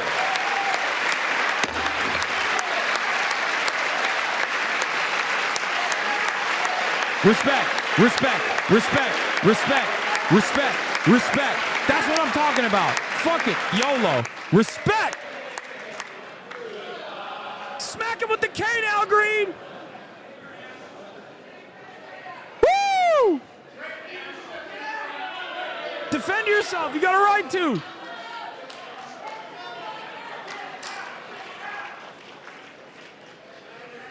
Bro, I thought you were a centrist. Yeah, but I like the drama. In the House. Mr. President, you continue. Thank you. Over the past 6 weeks, I have signed nearly 100 executive orders and taken more than 400 executive actions, a record to restore common sense, safety, optimism, and wealth all across our wonderful land. The people elected me to do the job, and I'm doing it.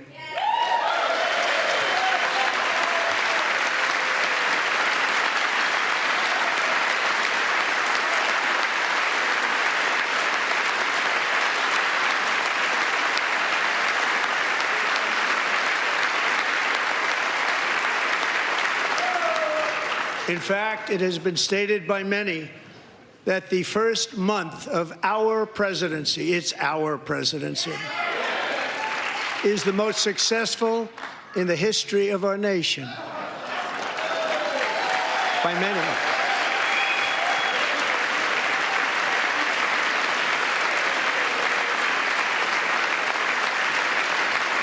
And what makes it even more impressive is that, do you know who number 2 is? George Washington. How about that? How about that? I don't know about that list, but we'll take it. Within hours of taking the oath of office, I declared a national emergency on our southern border, and I deployed the U.S. military and Border Patrol to repel the invasion of our country. And what a job they've done. As a result, illegal border crossings last month were by far the lowest ever recorded, ever.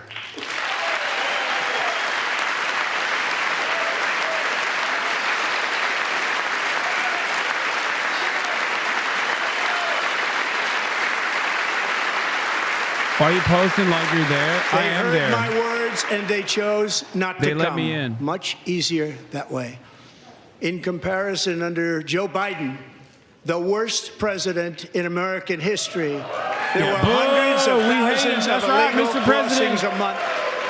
And virtually all of them, including murderers, drug dealers, gang members, and people from mental institutions and insane asylums, were released into our country. Who would want to do that? This is my 5th such speech to Congress.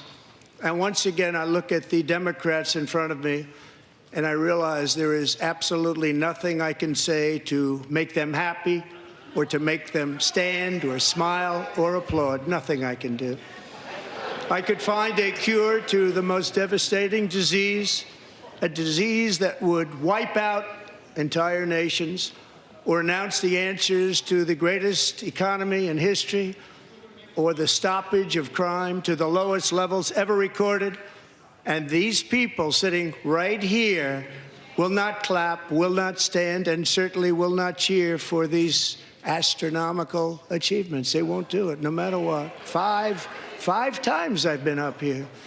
It's very sad, and it just shouldn't be this way.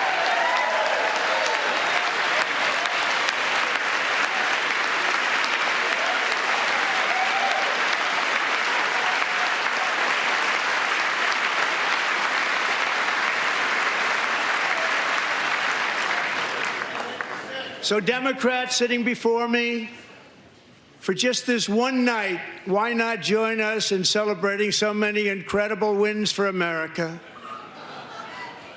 For the good of our nation, let's work together and let's truly make America great again. Classic. This is a classic Trump moment right here. Okay? The whole, like, why don't we work together? You guys just don't want to work with me in destroying the administrative apparatus. Also, the saddest part about it is that the Democrats do want to work with him. They always say, oh, if they came to us, we would work on a bipartisan compromise. America needs to bring a future that America deserves, and we're doing it. This is a time for big dreams and bold action. Upon taking office, I imposed an immediate freeze on all federal hiring, a freeze on all new federal regulations, and a freeze on all foreign aid. Yeah! Woo! Fucking sick! No regulations! That's right! Fuck OSHA! I wanna die at the construction site, sir! I withdrew from the unfair Paris Climate Accord. I want to eat straight human fecal matter from my natural water supply. That other countries were not paying. I Also, freeze all foreign aid except Israel. World Health Organization.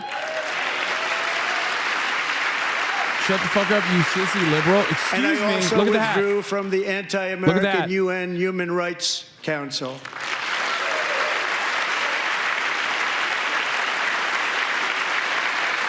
We ended all of Biden's environmental restrictions that were making our country far less safe and totally unaffordable. And importantly, we ended the last administration's insane electric vehicle mandate, saving our auto workers and companies from economic destruction.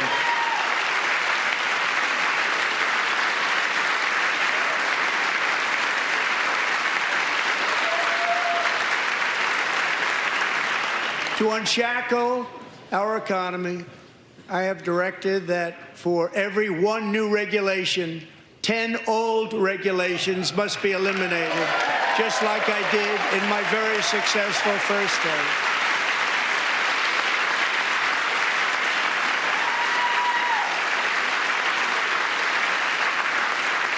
And in that first term, we set records on ending unnecessary rules and regulations like no other president had done before. We ordered all federal workers to return to the office. They will either show up for work in person or be removed from their job.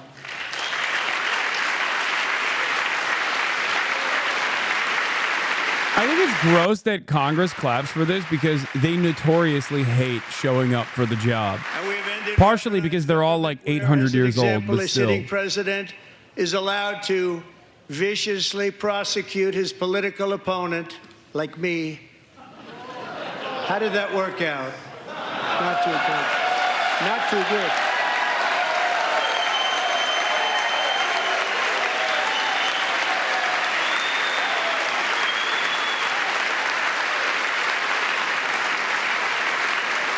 And I have stopped all government censorship and brought back free speech in America. It's back. Yeah. Except in this speech, he's going to reveal that he has a task force specifically dedicated to hurting Israel's feelings, by the way. So, no, he has not brought free speech back. 2 days ago, I signed an order making English the official language of the United States of America. Lamau. Even people in his chat are like... I renamed the Gulf of Mexico the Gulf of America.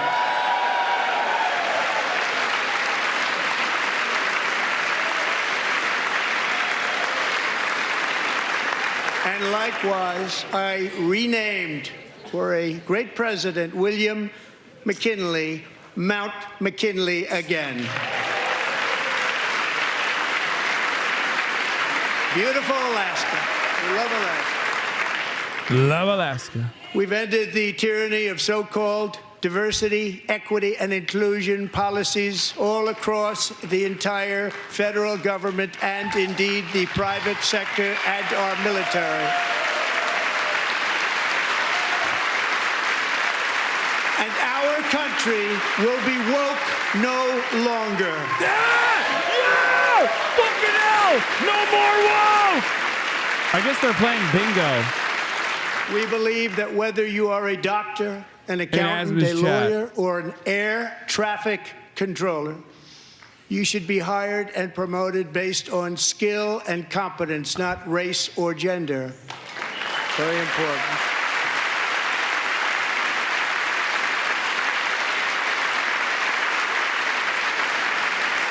You should be hired based on merit. And the Supreme Court, in a brave and very powerful decision, has allowed us to do so. Thank you. Thank you very much. Thank you. We have removed the poison of critical race theory from our public schools, and I signed an order making it the official policy of the United States government that there are only two genders, male and female.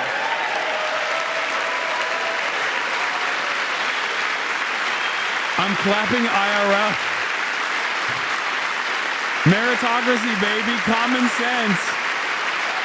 Just basic shit. I also signed an executive order to ban men from playing in women's sports. Based! Oh my God.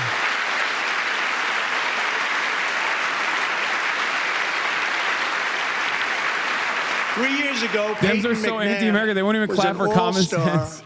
high school athlete, one of the best, preparing for a future in college sports. But when her girls' volleyball match was invaded by a male, he smashed the ball so hard in Peyton's face, causing traumatic brain injury. Wait, what the fuck? partially Why are you dunking paralyzing on this her right random side girl? That's kind of fucked up. and ending her athletic career. It was a shot like she's never seen before. She's never That's seen anything crazy, like bro. it. Chill. Peyton is here tonight in the gallery, and Peyton, from now on, schools will kick the men off the girls' team, or they will lose all federal funding. She's clapping.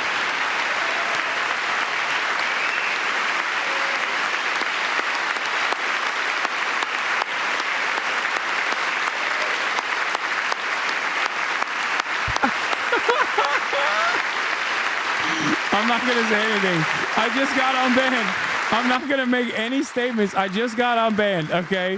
I'm not saying nothing. And if you really want I to feel see bad for numbers, her. just take a look at what happened in the women's boxing, weightlifting, track and field, swimming, or cycling, where a male recently finished a long-distance race 5 hours and 14 minutes ahead of a woman for a new record by 5 hours. By 5 hours. It's demeaning for women, and it's very bad for our country. We're not going to put up with it any longer.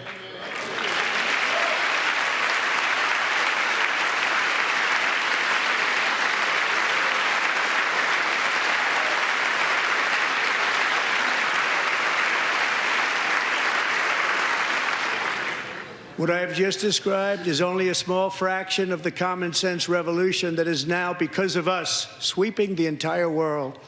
Common sense has become a common theme, and we will never go back. Never. Never going to let that happen.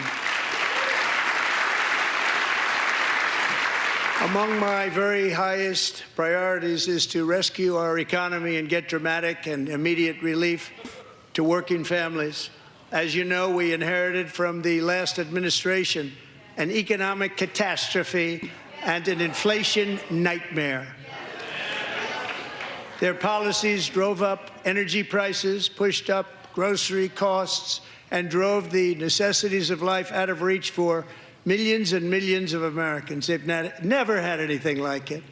We suffered the worst inflation in 48 years, but perhaps even in the history of our country. They're not sure. As president, I'm fighting every day to reverse this damage and make America affordable again.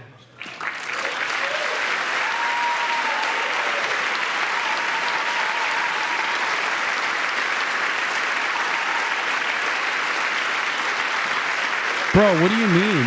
When is it going to become affordable? Especially let the price of eggs get out of control. Oh, he's blaming Biden. The egg price is out of control. And we're working hard to get it back down. Secretary, do a good job on that. You inherited a total mess from the previous administration. Do a good job. What?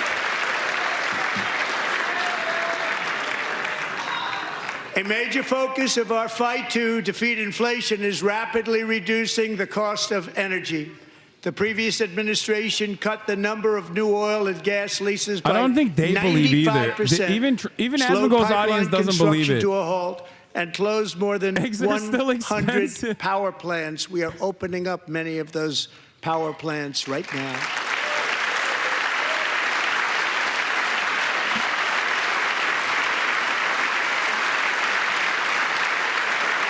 And frankly, we have never seen anything like it. That's why on my first day in office, I declared a national energy emergency. As you've heard me say many times, we have more liquid gold under our feet than any nation on earth, and by far. And now I fully authorize the most talented team ever assembled to go and get it. It's called Drill, Baby, Drill.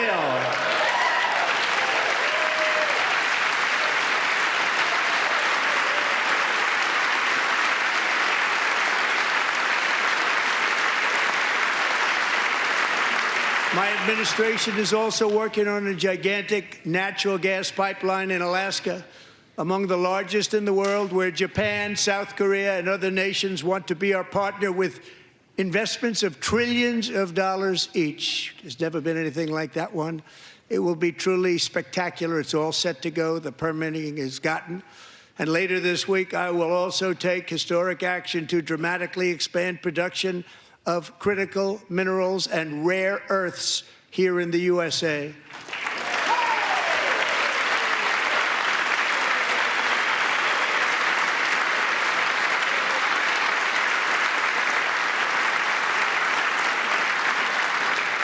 To further combat inflation, we will not only be reducing the cost of energy, but will be ending the flagrant waste of taxpayer dollars.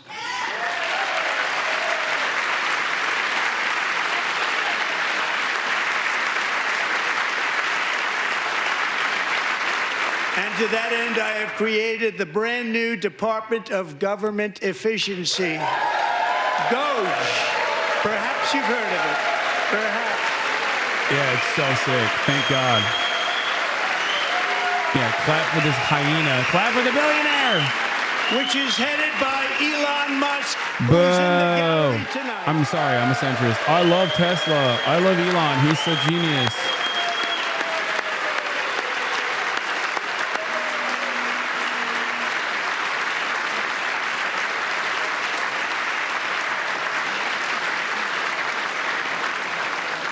Thank you, Elon. He's working very hard. He didn't need this. He didn't need this. Thank you very much. Yeah, he's doing us a favor by gutting the administrative state. Even this side appreciates it, I believe. They just don't want to admit that.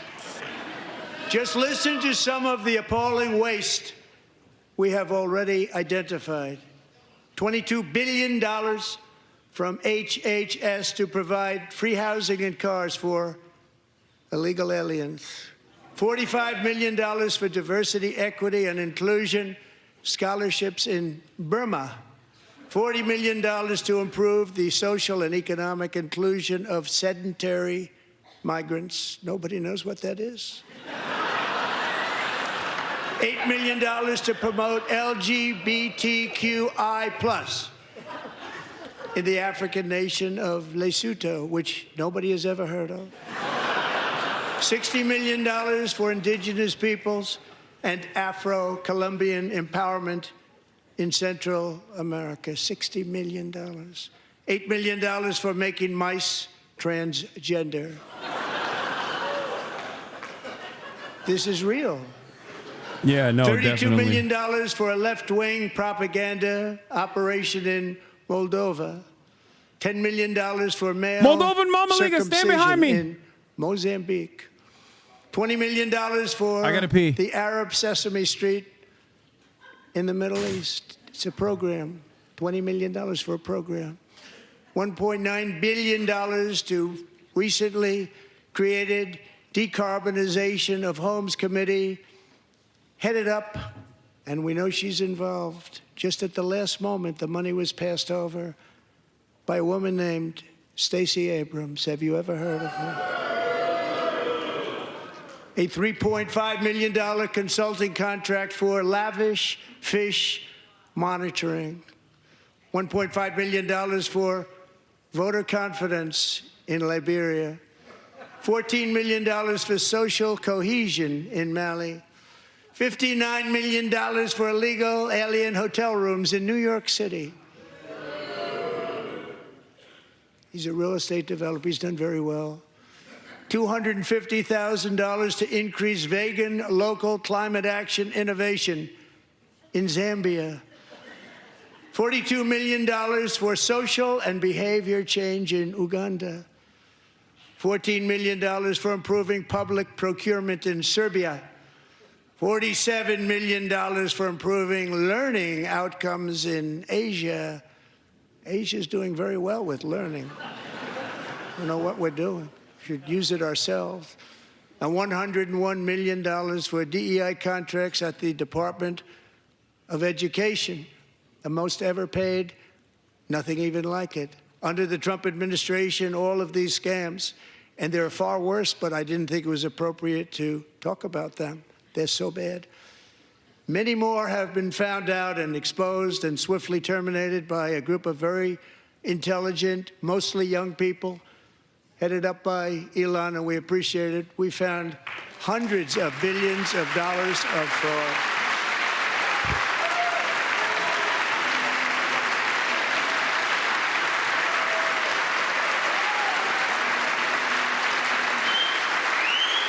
Trump can't read. He's reading right now, baby. He's reading.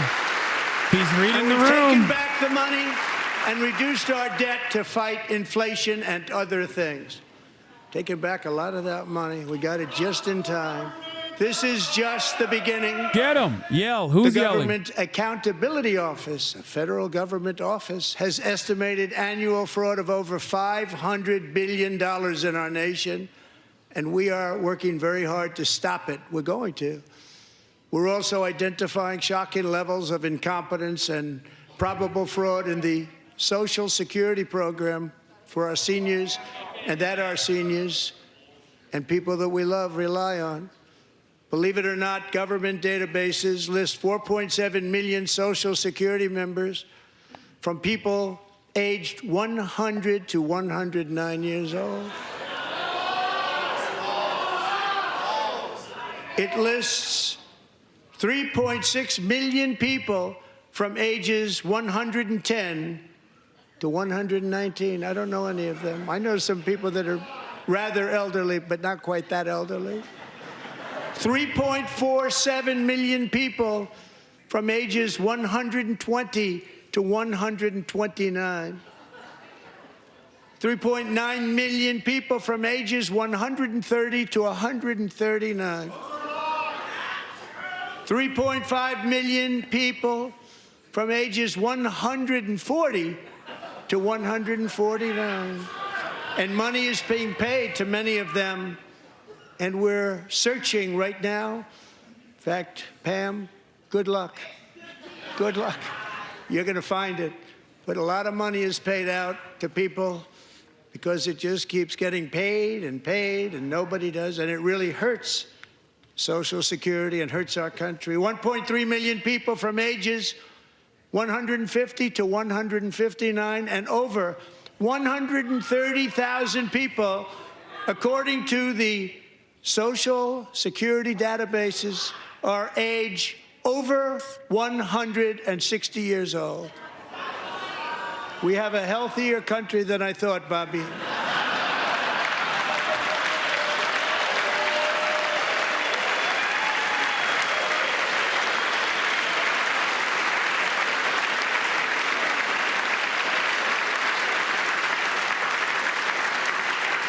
including, to finish, 1,039 people between the ages of 220 and 229.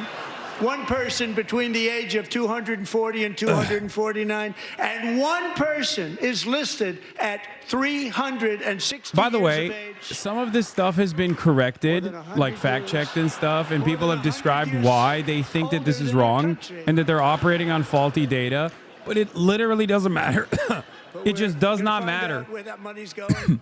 I think, and it's not going to be pretty. I think it's just basically the goal now is basically just keep repeating it over and over again because lying is so OP, and they've realized that like the dumbasses in the cult will absolutely eat it up. In the pockets of American families. We officially do not have any interest in the truth at all.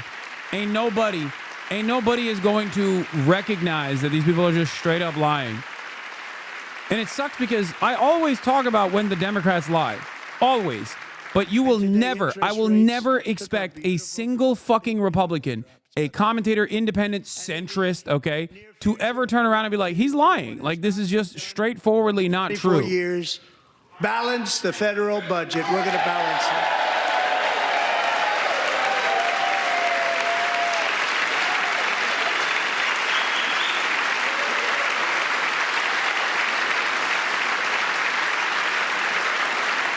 But aren't you a centrist? Yeah, I'm a centrist, and I'm saying this as a centrist. As you can tell, I'm apolitical. With that goal in mind, we have developed in great detail what we are calling the Gold Card, which goes on sale very, very soon. For $5 million, we will allow the most successful job-creating people from all over the world to buy a path to U.S. citizenship. It's like the green card, but better and more sophisticated. And these people will have to pay tax in our country. They won't have to pay tax from where they came. The money that they've made, you wouldn't want to do that, but they have to pay tax, create jobs. They'll also be taking people out of colleges and paying for them so that we can keep them in our country instead of having them being forced out. Number one, at the top school, as an example, being forced out and not being allowed to stay and create tremendous numbers of jobs and great success for a company out there. So while we take out the criminals, killers, traffickers, and child predators who are allowed to enter our country under the open border policy of these people, the Democrats, the Biden administration, the open border insane policies that you've allowed to destroy our country, we will now bring in brilliant, hardworking, job-creating people. They're going to pay a lot of money, and we're going to reduce our debt with that money.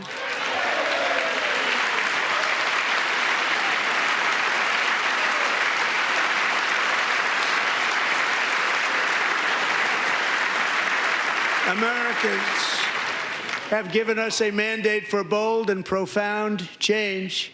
For nearly 100 years, the federal bureaucracy has grown until it has crushed our freedoms, ballooned our deficits, and held back America's potential in every possible way.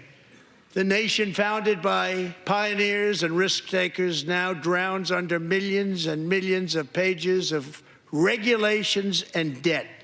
Approvals that should take 10 days to get instead take 10 years, 15 years, and even 20 years before you're rejected. Meanwhile, we have hundreds of thousands of federal workers who have not been showing up to work. My administration will reclaim power from this unaccountable bureaucracy, and we will restore true democracy to America again.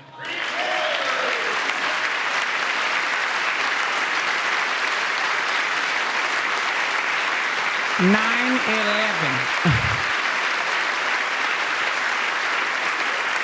And any federal bureaucrat who resists this change will be removed from office immediately.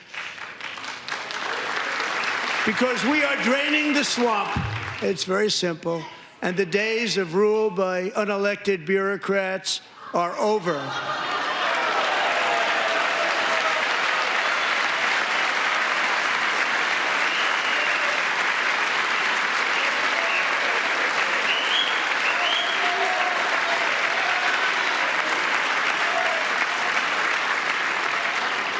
And the next phase of our plan to deliver the greatest economy in What do history you call is Elon? for this Congress. You call him a genius. That's what you call him. Everybody, I'm a they're in centrist. there. They're waiting for you to vote. I'm a centrist, by the way. You call Elon a genius, an unelectable, I unelected don't mean genius. the Republican right, but my right here. I'm sure you're going to vote for those tax cuts because otherwise I don't believe the people will ever vote you into office. So I'm doing you a big favor by telling you that. But I know this group is going to be voting for the tax.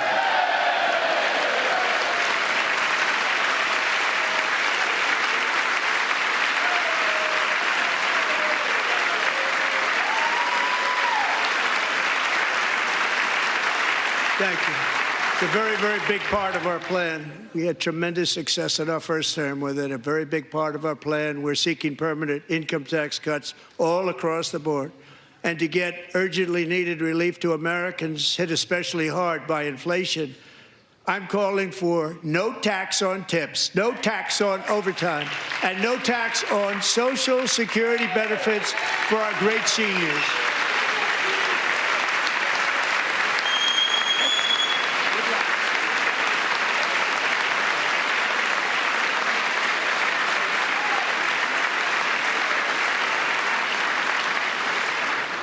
And I also want to make interest payments on car loans tax deductible, but only if the car is made in America. Yeah, chat, don't write anything stupid in the chat. You will get banned. You will get insta-clapped, okay? And by the way, we're going to have growth in the auto industry like nobody's ever seen. Plants are opening up all over the place. Deals are being made. Where are Never these seen. plants That's opening a up? combination of the election win. Where are and the plants tariffs. opening up? If there's any new plants that have opened up, it's directly a consequence of the Brandon administration's policies. You've only been in office for like, what, 30 fucking days? Get out of here. Absolutely boom. It's going to boom. Spoke to the majors today, all three, the top people, and they're so excited. In fact, already numerous car companies have announced that they will be building massive automobile plants in America, with Honda just announcing a new plant in Indiana, one of the largest anywhere in the world.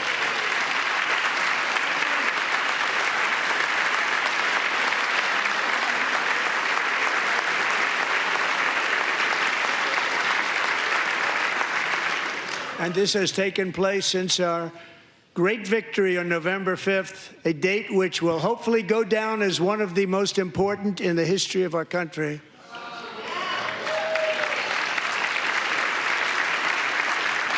In addition, as part of our tax cuts, we want to cut taxes on domestic production and all manufacturing. And just as we did before, we will provide 100% expensing.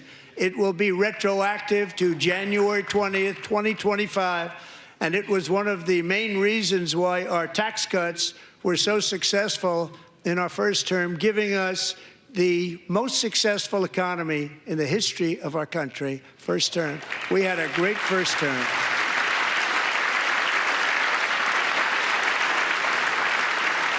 If you don't make your product in America, however, under the Trump administration, you will pay a tariff, and in some cases, a rather large one. Other countries have used tariffs against us for decades, and now it's our turn to start using them against those other countries. On average, the European Union, China, Brazil, India, Mexico, and Canada, have you heard of them? And countless other nations charge us I tremendously hate Trump, but I love when he says, have you heard of them? About some of the most like everyone's heard of it things. Like, yes, we've heard about China and Mexico and Canada. On our products is twice what we charge them. And South Korea's you average heard of tariff them? is 4 times higher. That's Think right. of that, I love the 4 rhetorical times question higher. joke. I know that's And the we give joke. so I much love when he help makes that militarily joke. in so many other ways to I love South it. Korea, but that's what happens. It's such a This is happening childish by thing. It's friend such a and foe. grandpa joke to The make. system is not fair to the United States and never was. And so on April 2nd, I wanted to make it April 1st, but I didn't want to be accused of April Fool's Day. That's not just one day, which cost us a lot of money. But we're going to do it in April. I'm a very superstitious person. April 2nd, reciprocal tariffs kick in. And whatever they tariff us, other countries, we will tariff them. That's reciprocal, back and forth. Whatever they tax us, we will tax them. If they do non-monetary tariffs to keep us out of their market, then we will do non-monetary barriers to keep them out of our market. There's a lot of that, too. They don't even allow us in their market. We will take in trillions and trillions of dollars and create jobs like we have never seen before. I did it with China and I did it with others, and the Biden administration couldn't do anything about it because there was so much money they couldn't do anything about it. We have been ripped off for decades by nearly every country on earth, and we will not let that happen any longer.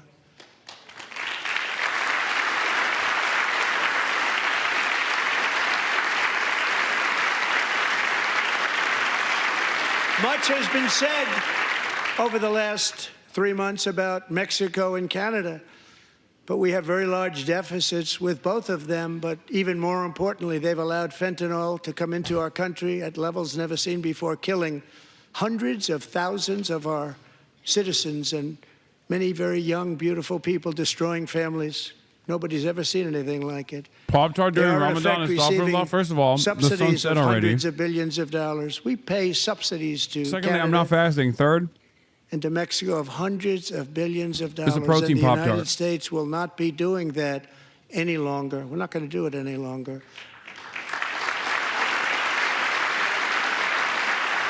Thanks to our America First policies we're putting into place, we have had $1.7 trillion of new investment in America in just the past few weeks. The combination of the election and our economic policies that people of SoftBank, one of the most brilliant anywhere in the world, announced a $200 billion investment. OpenAI and Oracle, Larry Ellison, announced $500 billion investment, which they wouldn't have done if Kamala had won. Apple announced $500 billion investment. Tim Cook called me. He said, I cannot spend it fast enough. It's going to be much higher than that, I believe. They'll be building their plants here instead of in China. And just yesterday, Taiwan Semiconductor, the biggest in the world, most powerful in the world, has a tremendous amount, 97% of the market, announced a $165 billion investment to build the most powerful chips on earth right here in the USA.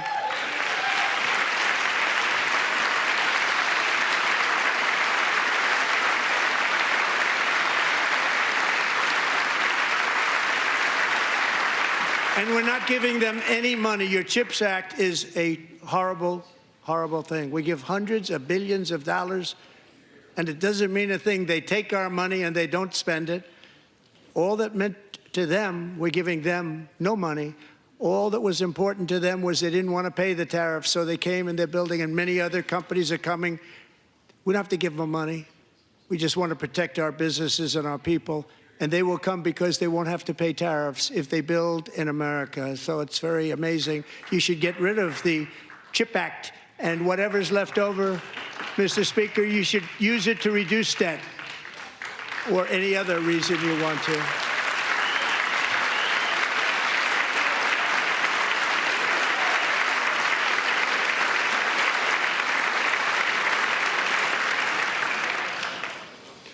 Our new trade policy will also be great for the American farmer. I love the farmer. Who will now be selling into our home market, the USA, because nobody is going to be able to compete with you. Because those goods that come in from other countries and companies, they're really in a bad position in so many different ways. They're uninspected.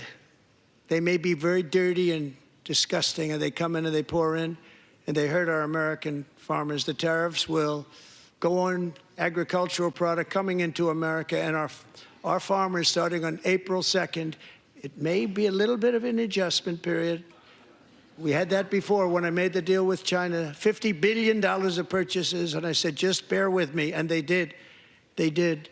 Probably have to bear with me again, and this will be even better. That was great.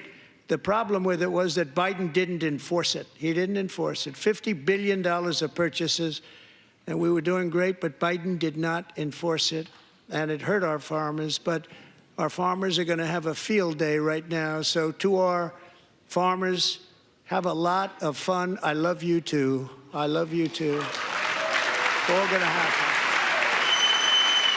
I love you. You're all gonna lose so much revenue, farmers. My big, beautiful farmers, just a period of adjustment. Aluminum, copper, lumber, and steel. Your families are gonna We don't have, starve. as an example, steel and lots of other things. We don't have a military, and frankly, we just won't have a country very long. Here today is a proud American steelworker, fantastic person from Decatur, Alabama. Jeff Denard has been working Nobody at the clap same for you, steel big dog. plant for 27 years in a job that has Ain't allowed nobody him clap to for you, serve as Jeff. the captain of his local volunteer fire department, raised 7 children with his beautiful wife, Nicole, and over the years provide a loving home for more than 40 foster children. So great, Jeff. Big dog clap for himself. Thank you, Jeff. Thank you, Jeff.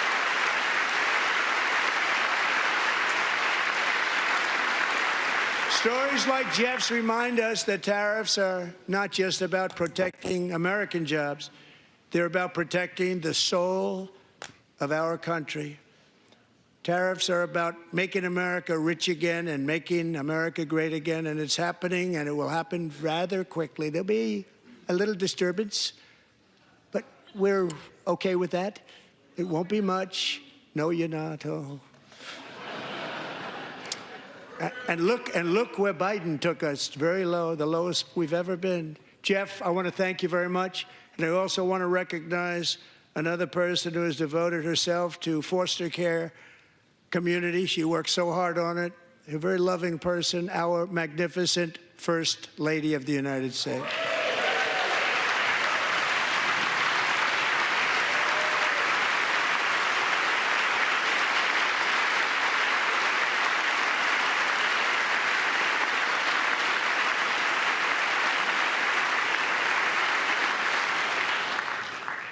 Melania's work has yielded incredible results, helping prepare our nation's future leaders as they enter the workforce. Our First Lady is joined by 2 impressive young women, very impressive.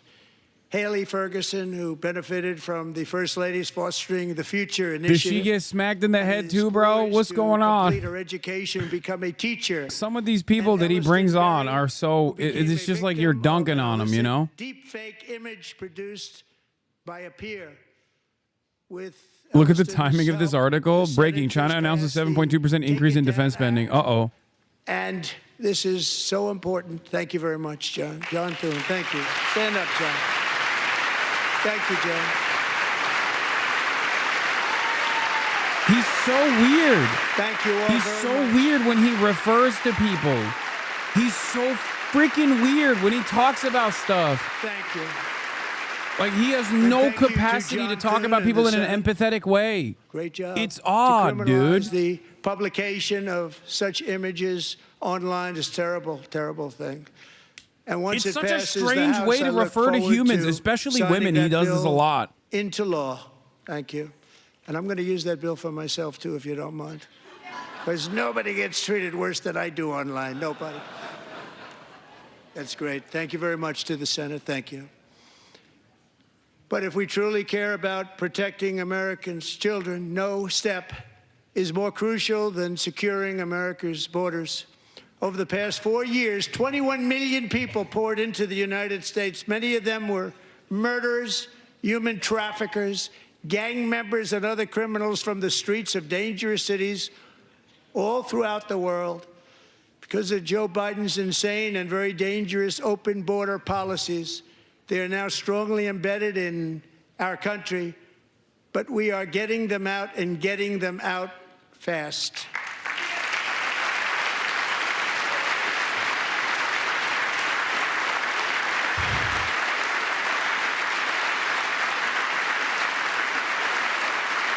And I want to thank Tom Homan and Christy. I want to thank you and Paul of Border Patrol. I want to thank you. What a job they've all done. Everybody, Border Patrol, ICE, law enforcement in general is incredible. We have to take care of our law enforcement. Have to.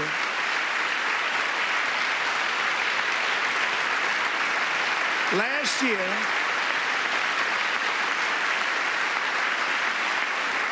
a brilliant 22-year-old nursing student named Laken Riley, the best in her class, admired by everybody, went out for a jog on the campus of the University of Georgia. That morning, Laken was viciously attacked, assaulted, beaten, brutalized, and horrifically murdered.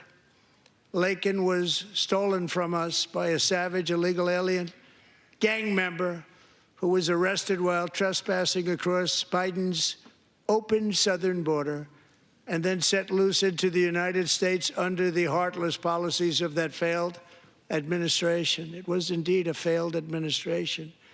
He had then been arrested and released in a Democrat-run sanctuary city, a disaster, before ending the life of this beautiful young angel.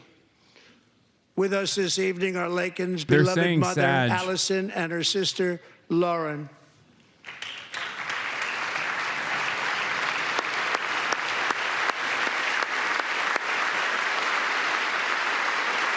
Why is the dad not there? You know why. Because the dad, I think it was the dad that said, please don't make my daughter's death political and use it as a cudgel against, like, migrants, right? Last year, like he said, don't Laken's exploit her grieving tragedy. parents that we would ensure their daughter would not have died in vain. That's why the very first bill I signed into law as your 47th president mandates the detention of all dangerous criminal aliens who threaten public safety. It's a very strong, powerful act.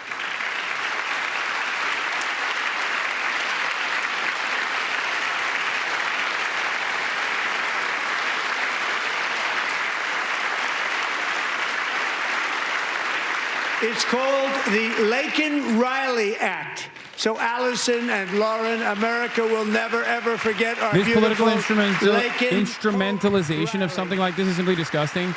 Yeah, it's super commonplace now. Trump definitely accelerated it. It used to happen. Back in the day, there was like some repercussions for it. There was some backlash to it. But, I mean, one of the more famous instances is the Willie Horton incident. Like, Republicans have always done this, though. They always use, like, humans as props. My administration has launched the most sweeping border and immigration crackdown in American history, and we quickly achieved the lowest numbers of illegal border crossers ever recorded. Thank you.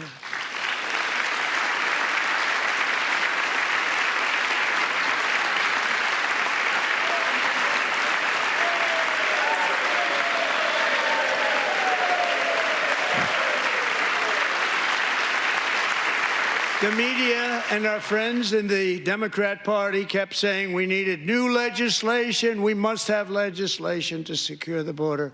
But it turned out that all we really needed was a new president.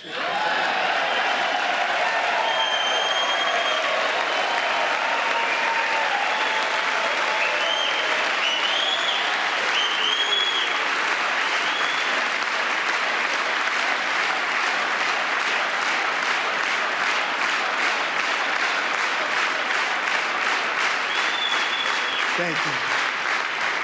Joe Biden didn't just open our borders, he flew illegal aliens over them to overwhelm our schools, hospitals, and communities throughout the country. Entire towns like Aurora, Colorado, and Springfield, Ohio, buckled under the weight of the migrant occupation and corruption like nobody's ever seen before. Beautiful towns destroyed. Now, just as I promised in my inaugural address, we are achieving the great liberation of America.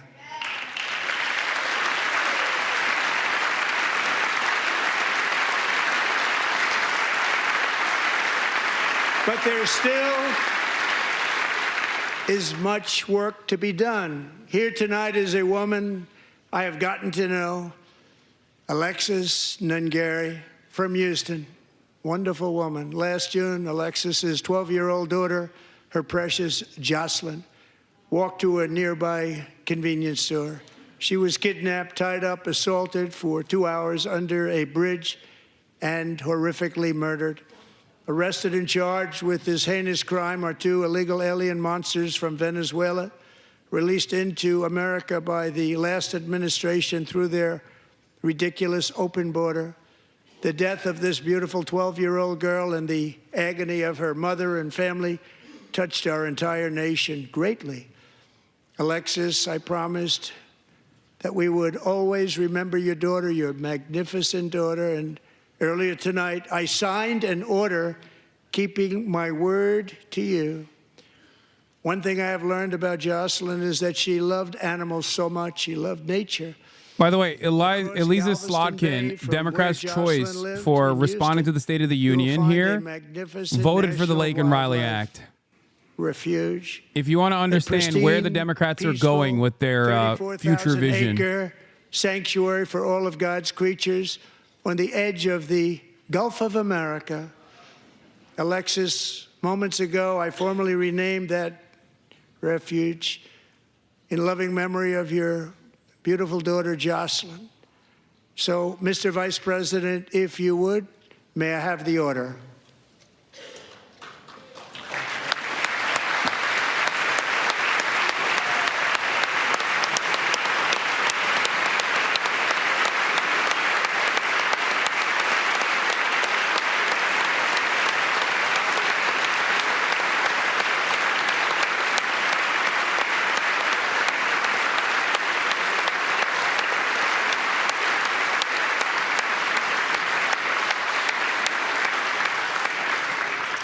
Thank you very much. All 3 savages charged with Jocelyn and Laken. So one of the judges doing land acknowledgments, but for migrant crime victims. Known as Tren de Aragua. The difference is the Democrats don't do anything after land acknowledgments. Republicans use that as an opportunity to deport every undocumented migrant. Foreign terrorist organizations.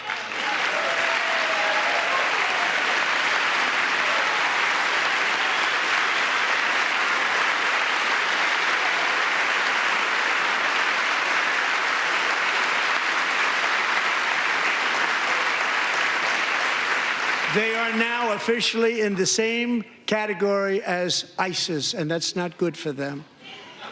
Countless thousands of these terrorists were welcomed into the U.S. by the Biden administration. Oh, yeah, we're getting to every last one will Hamas be in a rounded second. up and forcibly removed from our country, or, if they're too dangerous, put in jails, standing trial in this country, because we don't want them to come back ever. With us this evening is a warrior on the front lines of that battle, Border Patrol Agent Roberto Ortiz. Great guy.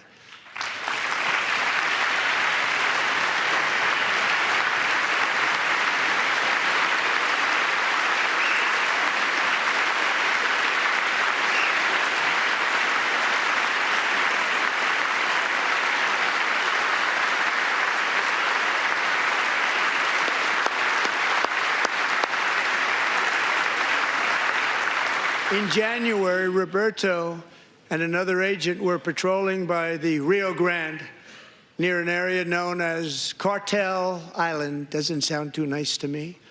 When heavily armed gunmen started shooting at them, Roberto saw that his partner was totally exposed, at great danger, and he leapt into action, returning fire and providing crucial seconds for his fellow agent to seek safety, just barely. I have some of the prints of that event, and it was not good. Agent Ortiz, we salute you for your great courage and for your line of fire that you took and for the bravery that you showed. We honor you, and we will always honor you. Thank you, Roberto, very much.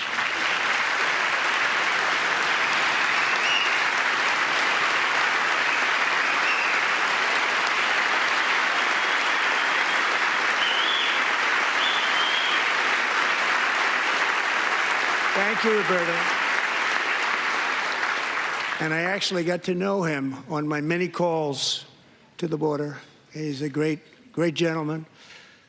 The territory to the immediate south of our border is now dominated entirely by criminal cartels that murder, rape, torture, and exercise total control. They have total control. Chatters, 52% of Customs and Border Patrol is Hispanic. At least, last time I checked, which was like in 2022 or something. America, and it's time for America So no, to wage he's war not. on the cartels, which we are doing.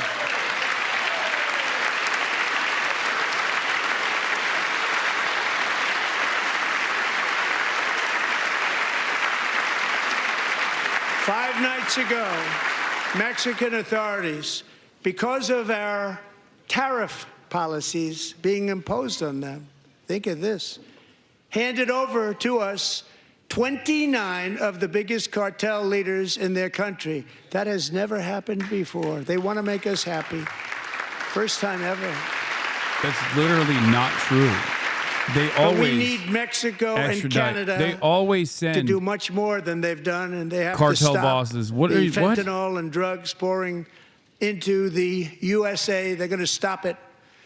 I have sent Congress a detailed funding request laying out exactly how we will eliminate these threats to protect our homeland and complete the largest deportation operation in American history, larger even than current record holder President Dwight D. Eisenhower, a moderate man, but someone who believed very strongly in borders. Americans expect Congress to send me this funding No, they without don't. delay, Yes, they so do. I can But sign you're it saying into that law. they So, usually don't because of Mr. capital Speaker, punishment. But there are plenty of big cartel bosses that have been you're gonna sent be to able do America. that, Mr. Speaker, thank you. Mr. Leader, thank you. Thank you very much. And let's get it to me. I'll sign it so fast, you won't even believe it.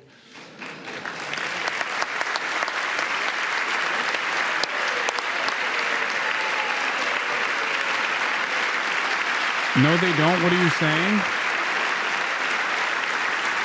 And as we reclaim our sovereignty, we must also bring back law and order to our cities and towns.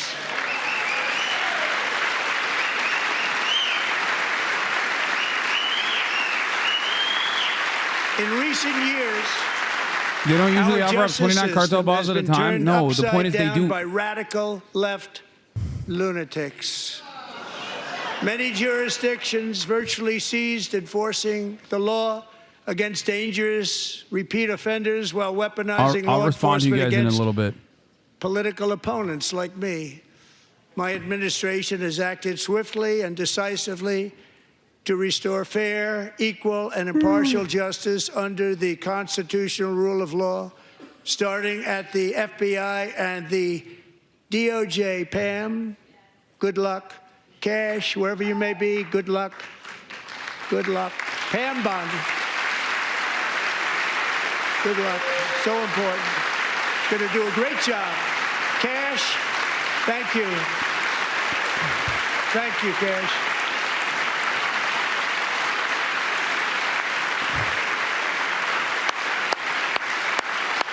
Cash always looks like he's up to some cryptocurrency scheming. Like he dresses like a cryptocurrency rug puller.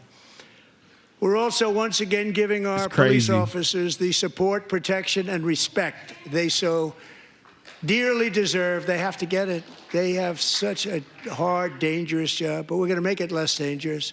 The problem is the bad guys don't respect the law, but they're starting to respect it, and they soon will respect it. This also includes our great fire departments throughout the country. Our firemen and women are unbelievable people, and we'll never forget them. And besides that, they voted for me in record numbers, so I have no choice.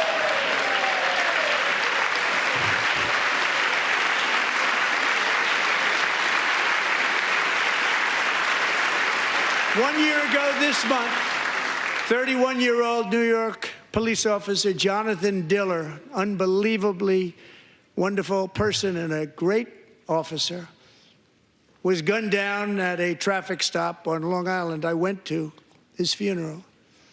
The vicious criminal charged with his murder had 21 prior arrests, and they were rough arrests, too. He was a real bad one. The thug in the seat next to him had 14 prior arrests, and went by the name of Killer. He was Killer. He killed other people, they say, a lot of them. I attended Officer Diller's service, and when I met his wife and one-year-old son, Ryan, it was very inspirational, actually. His widow's name is Stephanie, and she is here tonight. Stephanie, thank you very much, Stephanie. Thank you very much.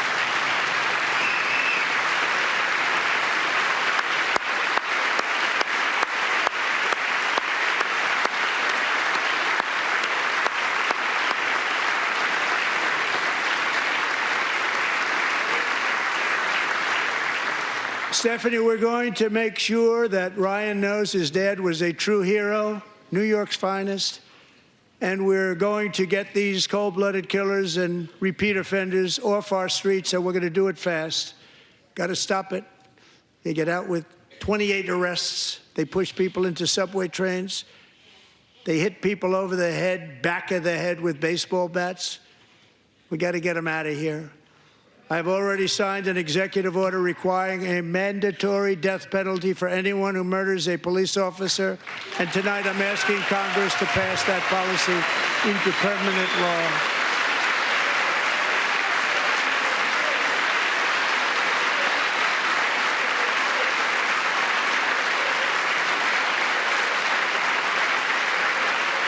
I'm also asking for a new crime bill getting tough on repeat offenders while enhancing protections for America's police officers so they can do their jobs without fear of their lives being totally destroyed.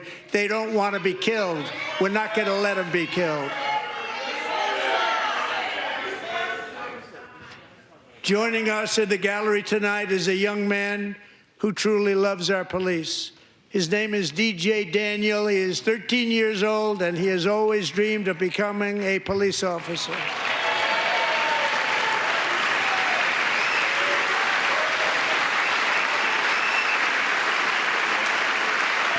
Oh, God.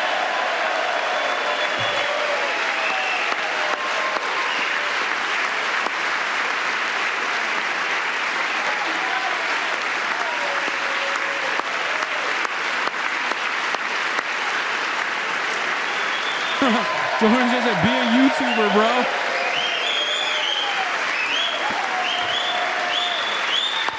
Bro, get into TikTok, bro. Get into TikTok, Brody. Don't do this. But in 2018, DJ was diagnosed with brain cancer. The doctors gave him 5 months at most to live. That was more than 6 years ago.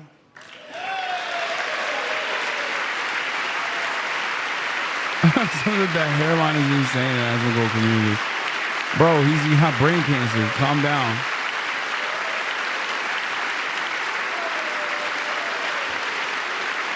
By the way, I have the same shirt his dad has. Since that time, DJ and his dad have been on a quest to make his dream come true, and DJ has been sworn in as an honorary law enforcement officer. Actually, a number of times. The police love him. The police departments love him. And tonight, DJ, we're going to do... It's crazy he's using a little kid with brain cancer as a kid who wants to be a cop. Meanwhile, he cut funding the cancer research. Officially make you an agent of the United States Secret Service.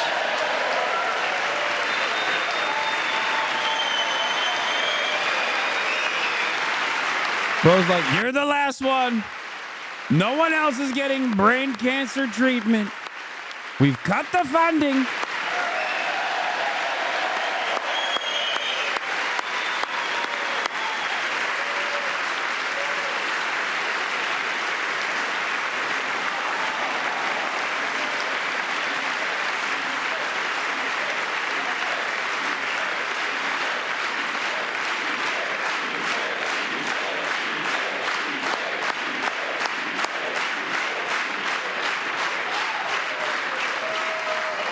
Thank you, DJ.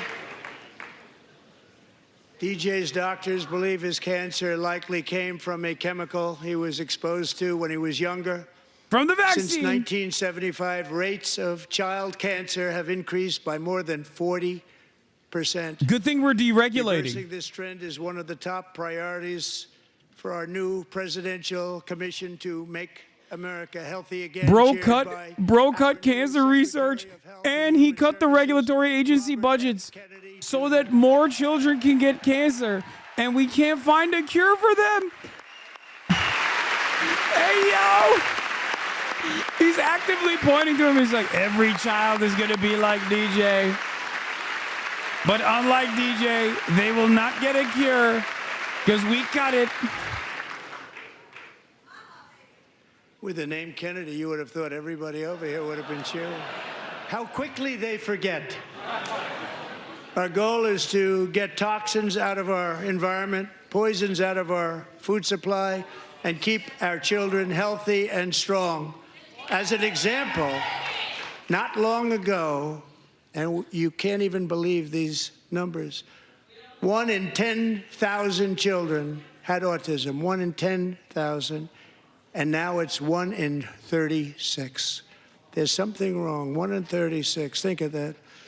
So we're going to find out what it is, and there's nobody better than Bobby and all of the people that are working with you. You have the best to figure out what is going on. Okay, Bobby? Good luck. It's a very important job. Thank you.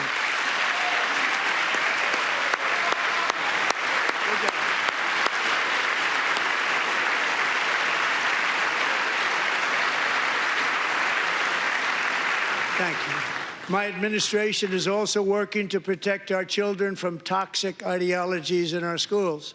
A few years ago, January Littlejohn and her husband discovered that their daughter's school had secretly socially transitioned their 13-year-old little girl.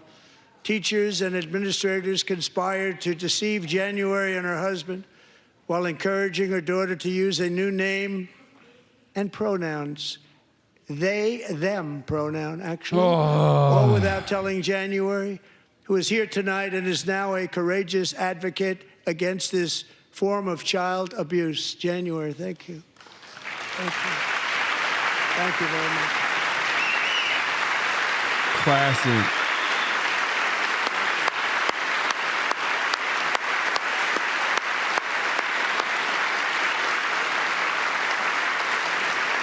Thank you. Stories like this are why, shortly after taking office, I signed an executive order banning public schools from indoctrinating our children with transgender ideology.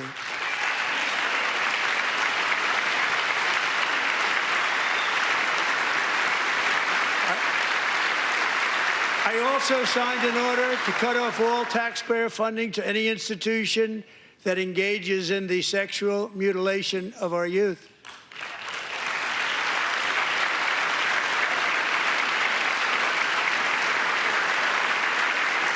And now I want Congress to pass a bill permanently banning and criminalizing sex changes on children and forever ending the lie that any child is trapped in the wrong body.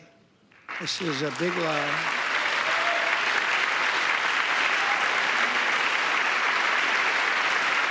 And our message to every child in America is that you are perfect exactly the way God made you.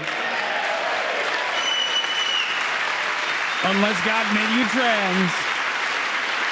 Unless God made you trans, then bye-bye. Because we're getting wokeness out of our schools and out of our military, and it's already out, and it's out of our society. We don't want it. Wokeness is trouble. Wokeness is bad. It's gone. It's gone. And we feel so much better for it, don't we? Don't we feel better? Our service members won't be activists and ideologues. They will be fighters and warriors. They will fight for our country. And Pete, congratulations. Secretary of Defense, congratulations.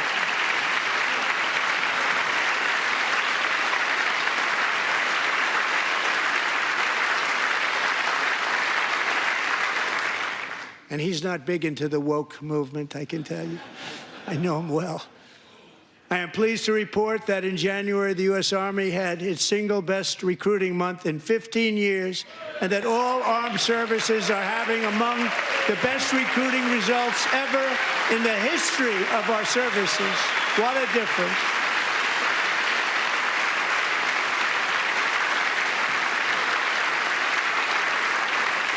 And you know, it was just a few months ago where the results were exactly the opposite. We couldn't recruit anywhere. We couldn't recruit. Now we're having the best results just about that we've ever had. What a tremendous turnaround. It's really a beautiful thing to see. People love our country again. It's very simple. They love our country, and they love being in our military again. So it's a great thing, and thank you very much. Great job. Thank you.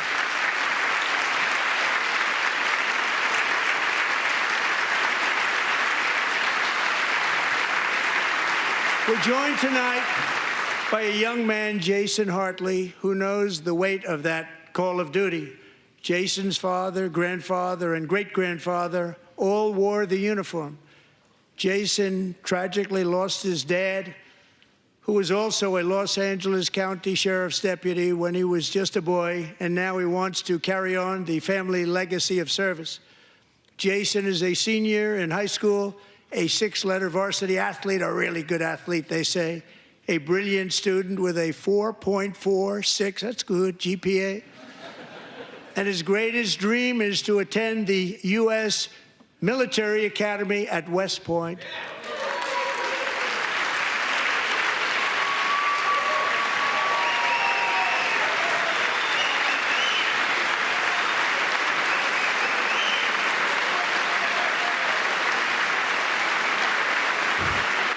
They're so cooked, bro.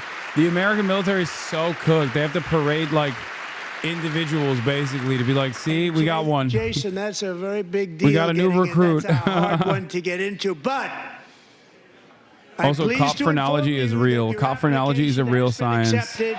You will soon be joining the Corps of Cadets.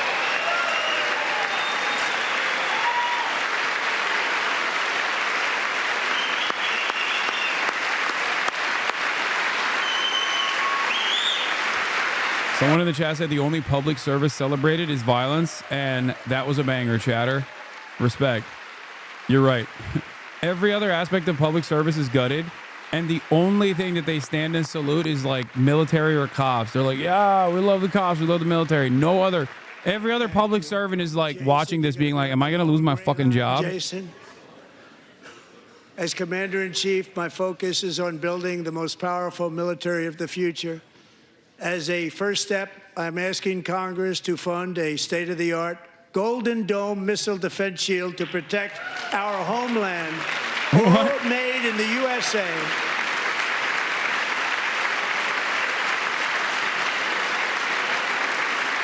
No way.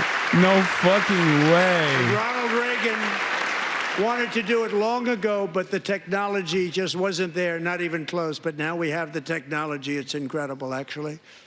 And other places, they have it. Israel has it. Other places have it. Who else? And the United States should have it too, right, Tim, right? They should have it too. Yeah, when Canada starts launching bathtub rockets at us, when Bloc Québécois and the liberation movement starts launching bathtub rockets directly at Albany. We're also going to resurrect the American shipbuilding industry, including commercial shipbuilding and military shipbuilding.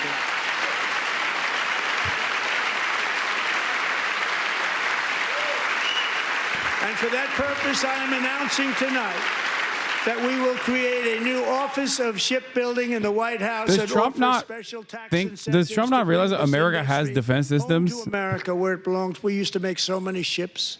We don't make them anymore very much, but we're going to make them very fast, very soon.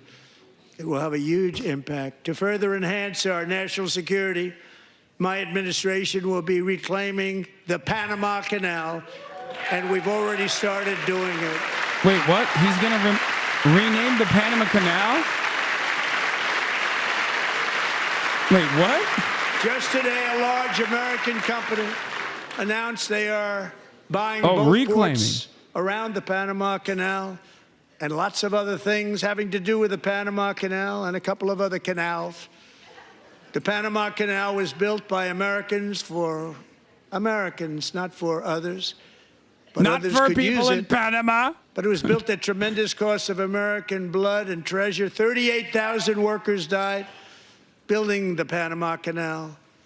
They died of malaria. They died of snake bites and mosquitoes. Not a nice place to work. They paid them very highly to go there, knowing there was a 25% chance that they would die. The most expensive project also that was ever built in our country's history, if you bring it up to modern day costs. It was given away by the Carter administration for $1, but that agreement has been violated very severely. We didn't give it to China. We gave it to Panama, and we're taking it back.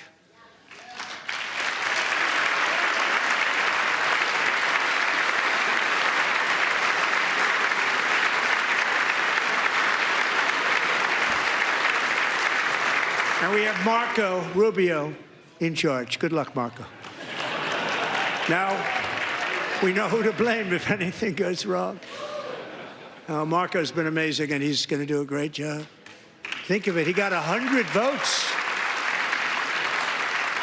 You know, he was approved with actually 99, but the 100th was this gentleman, and I feel very certain. So let's assume he got 100 votes.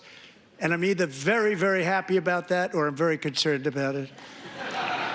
But he's already proven. I mean, he's a great gentleman. He's respected by everybody, and we appreciate you voting for Marco. He's going to do a fantastic job. Thank you. Thank you. He's doing a great job. Great job. And I also have a message tonight for the incredible people of Greenland. We strongly support your right to determine your own future. And if you choose, we welcome you into the United States of America. Oh, they're doing. Are they going to do a psyop? National security and even international security. Wait, maybe working with everybody. Maybe they are going to do manufactured consent. We need it really for international world security. Talk about how like the indigenous population of Greenland actually wants decolonialization by joining America or some shit. We will keep you safe. We will make you rich, and together. Color revolution in Greenland. To heights like you have. How is he going to do it though? He cut U.S. aid. It's a very small population, but very, very large piece of land, and very, very important for military security. America is once again standing strong against the forces of radical Islamic terrorism. 3.5 years ago, ISIS terrorists killed 13 American service members and countless others in the Abbey Gate bombing during the disastrous and incompetent withdrawal from Afghanistan. Not that they were withdrawing, it was the way they withdrew. Perhaps the most embarrassing moment in the history of our country. Tonight, I am pleased to announce that we have just apprehended the top terrorist responsible for that atrocity, and he is right now on his way here to face the swift sword of American justice.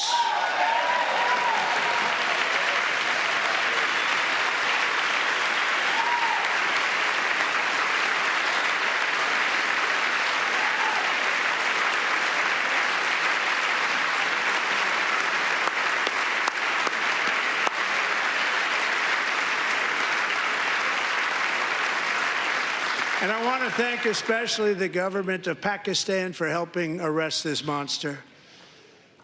This was a very momentous day for those 13 families who I actually got to know very well, most of them, whose children were murdered, and the many people that were so badly, over 42 people, so badly injured on that fateful day in Afghanistan. What a horrible day.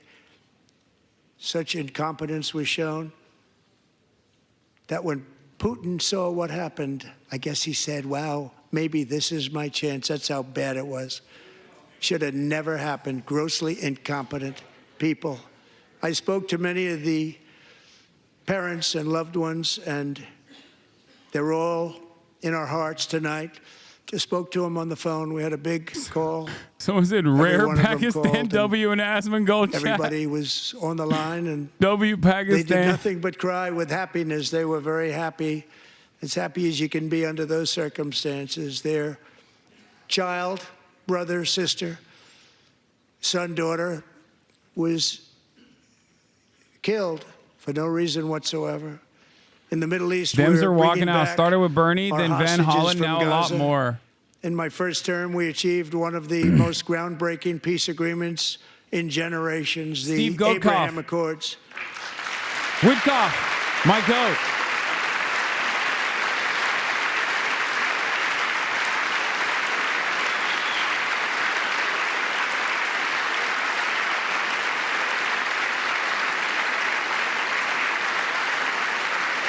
And now we're going to build on that foundation to create a more peaceful and prosperous future for the entire region. A lot of things are happening in the Middle East. People have been talking about that so much lately with everything going on with Ukraine and Russia.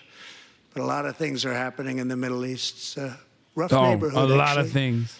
I'm also working tirelessly to end the savage conflict in Ukraine. Millions of Ukrainians and Russians have been needlessly killed or wounded in this horrific and brutal conflict with no end in sight. The United States has sent hundreds of billions of dollars to support Ukraine's defense with no security, with no anything.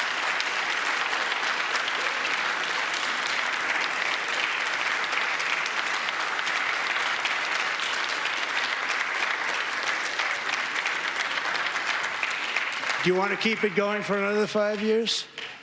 Yeah, you would say Pocahontas says yes. What the fuck?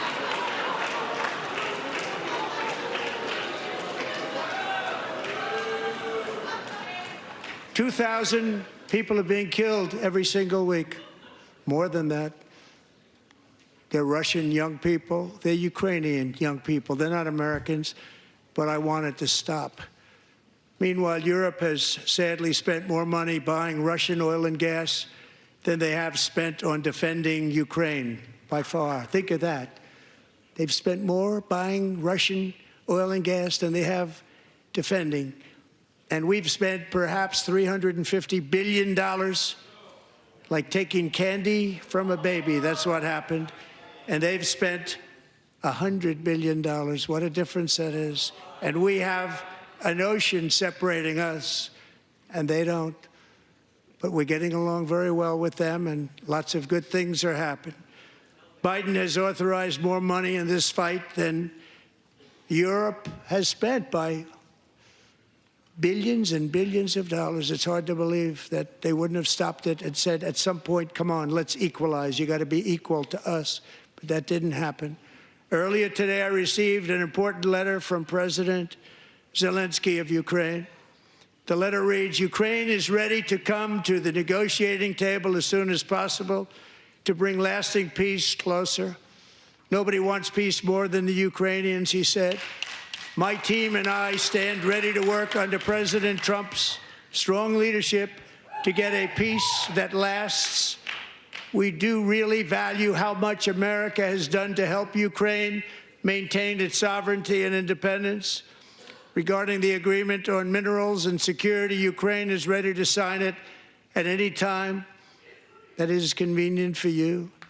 I appreciate that he sent this letter, just got it a little while ago.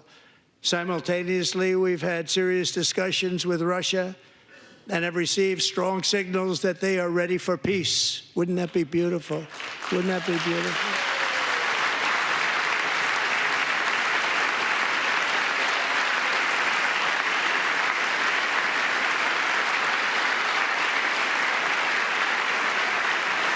Wouldn't that be beautiful?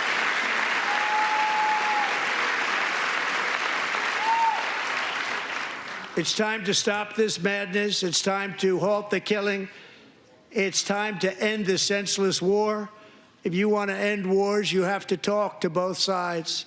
Nearly 4 years ago, amid rising tensions, a history teacher named Mark Fogel was detained in Russia and sentenced to 14 years in a penal colony. Rough stuff. The previous administration barely lifted a finger to help him. They knew he was innocent, but they had no idea where to begin. That's crazy. But last summer, I promised his 95-year-old mother, Malphine, she looks great that we for would 95, bring by her the way. boy God damn. safely back home.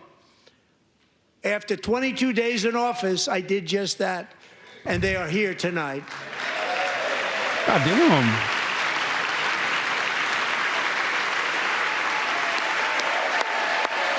Bro, get her a job in Congress. What do you mean? She looks sprier than half of Congress, dude, at 95. Gam. Social Security fraudster in 5 years.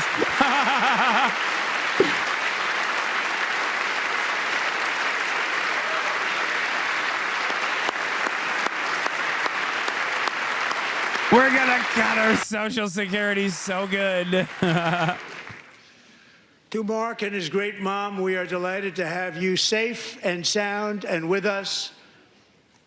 As fate would have it, Mark Fogel was born in a small rural town in Butler, Pennsylvania. Have you heard of it?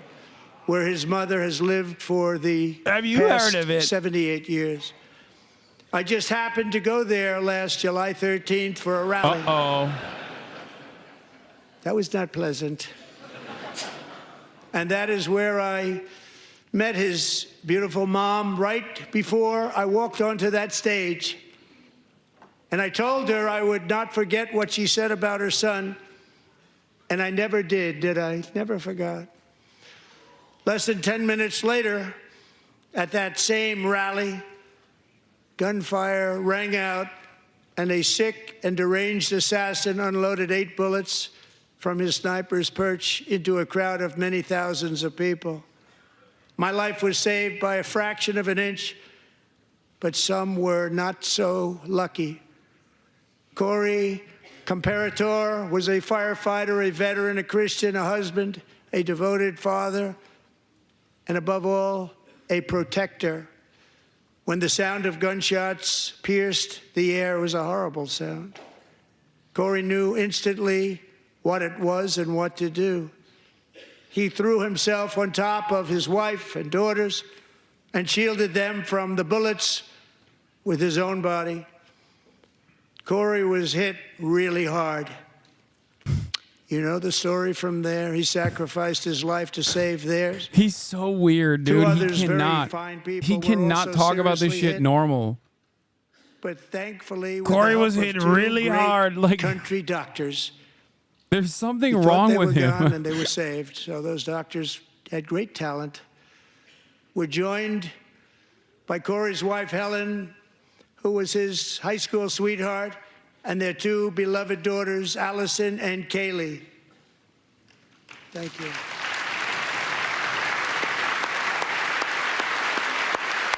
Butler, Pennsylvania is so flat, like Ukraine.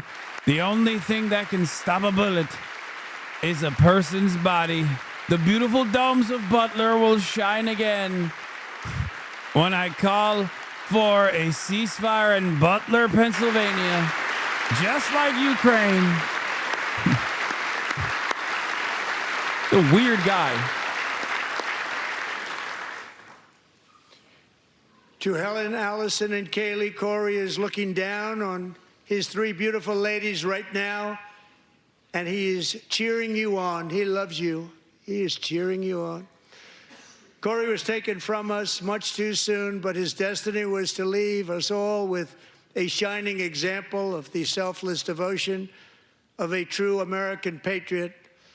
It was love like Corey's Is that the girl in built the our middle libbed country, up? and it's Nah. love like Corey's that is going to make our country more majestic than I don't think ever so. before. I don't think I believe that my life you was can't tell saved that any day in longer. Butler. The only thing you For a can tell very is good when reason. Trump supporters have I a was specific saved type of by makeup. God to make America great again. I believe that. Thank you. Thank you.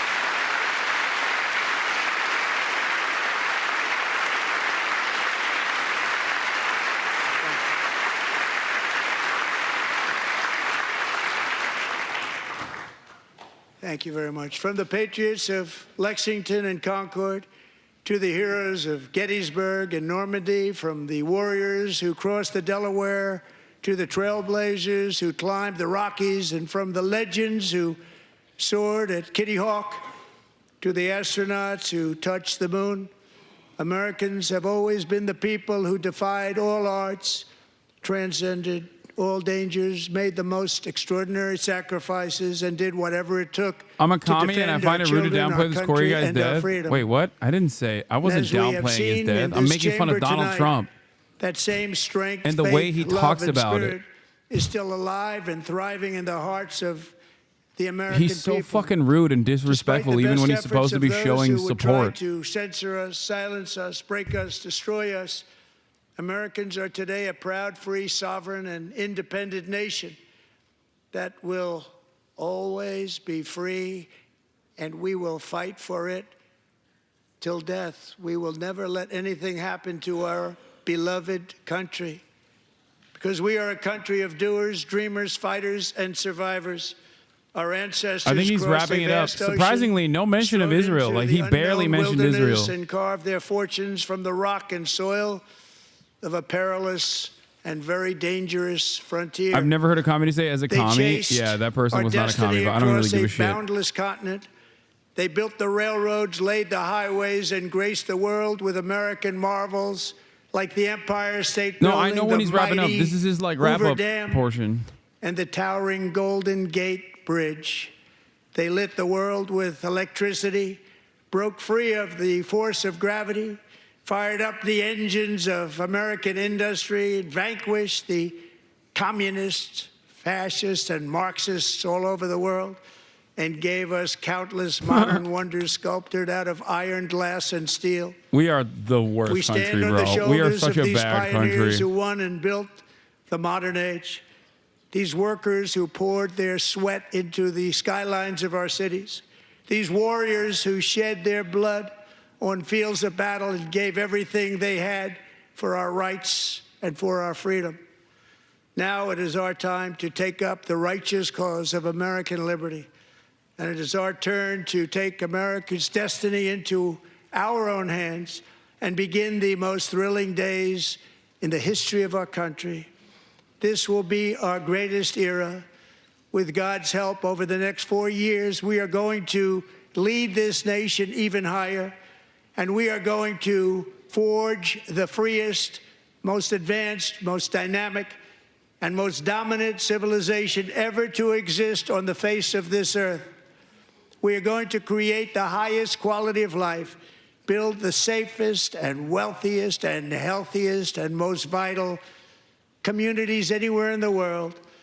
We are going to conquer the vast frontiers of science, and we are going to... This stuff is so boring because he tries to sound like a old school politician, like a JFK, and it's always like, come on, dude. To infinity and far beyond. It's like, okay, dude, we know. We know how you are, okay? We know how you be. We know how you operate. That was so ass, dude. I'm not gonna lie.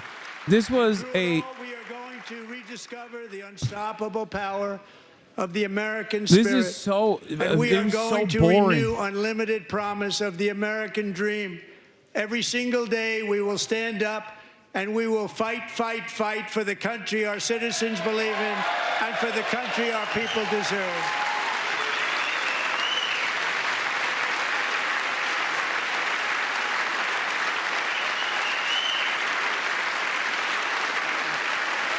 God, I hate Lauren Boebert so much.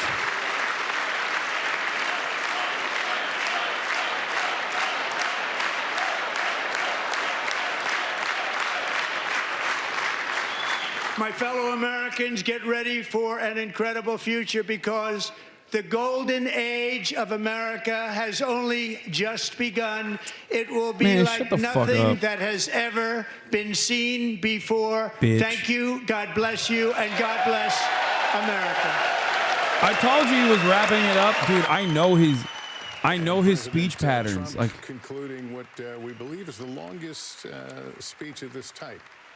major Congress. Apolitical Hassan would say, good speech. He became president tonight.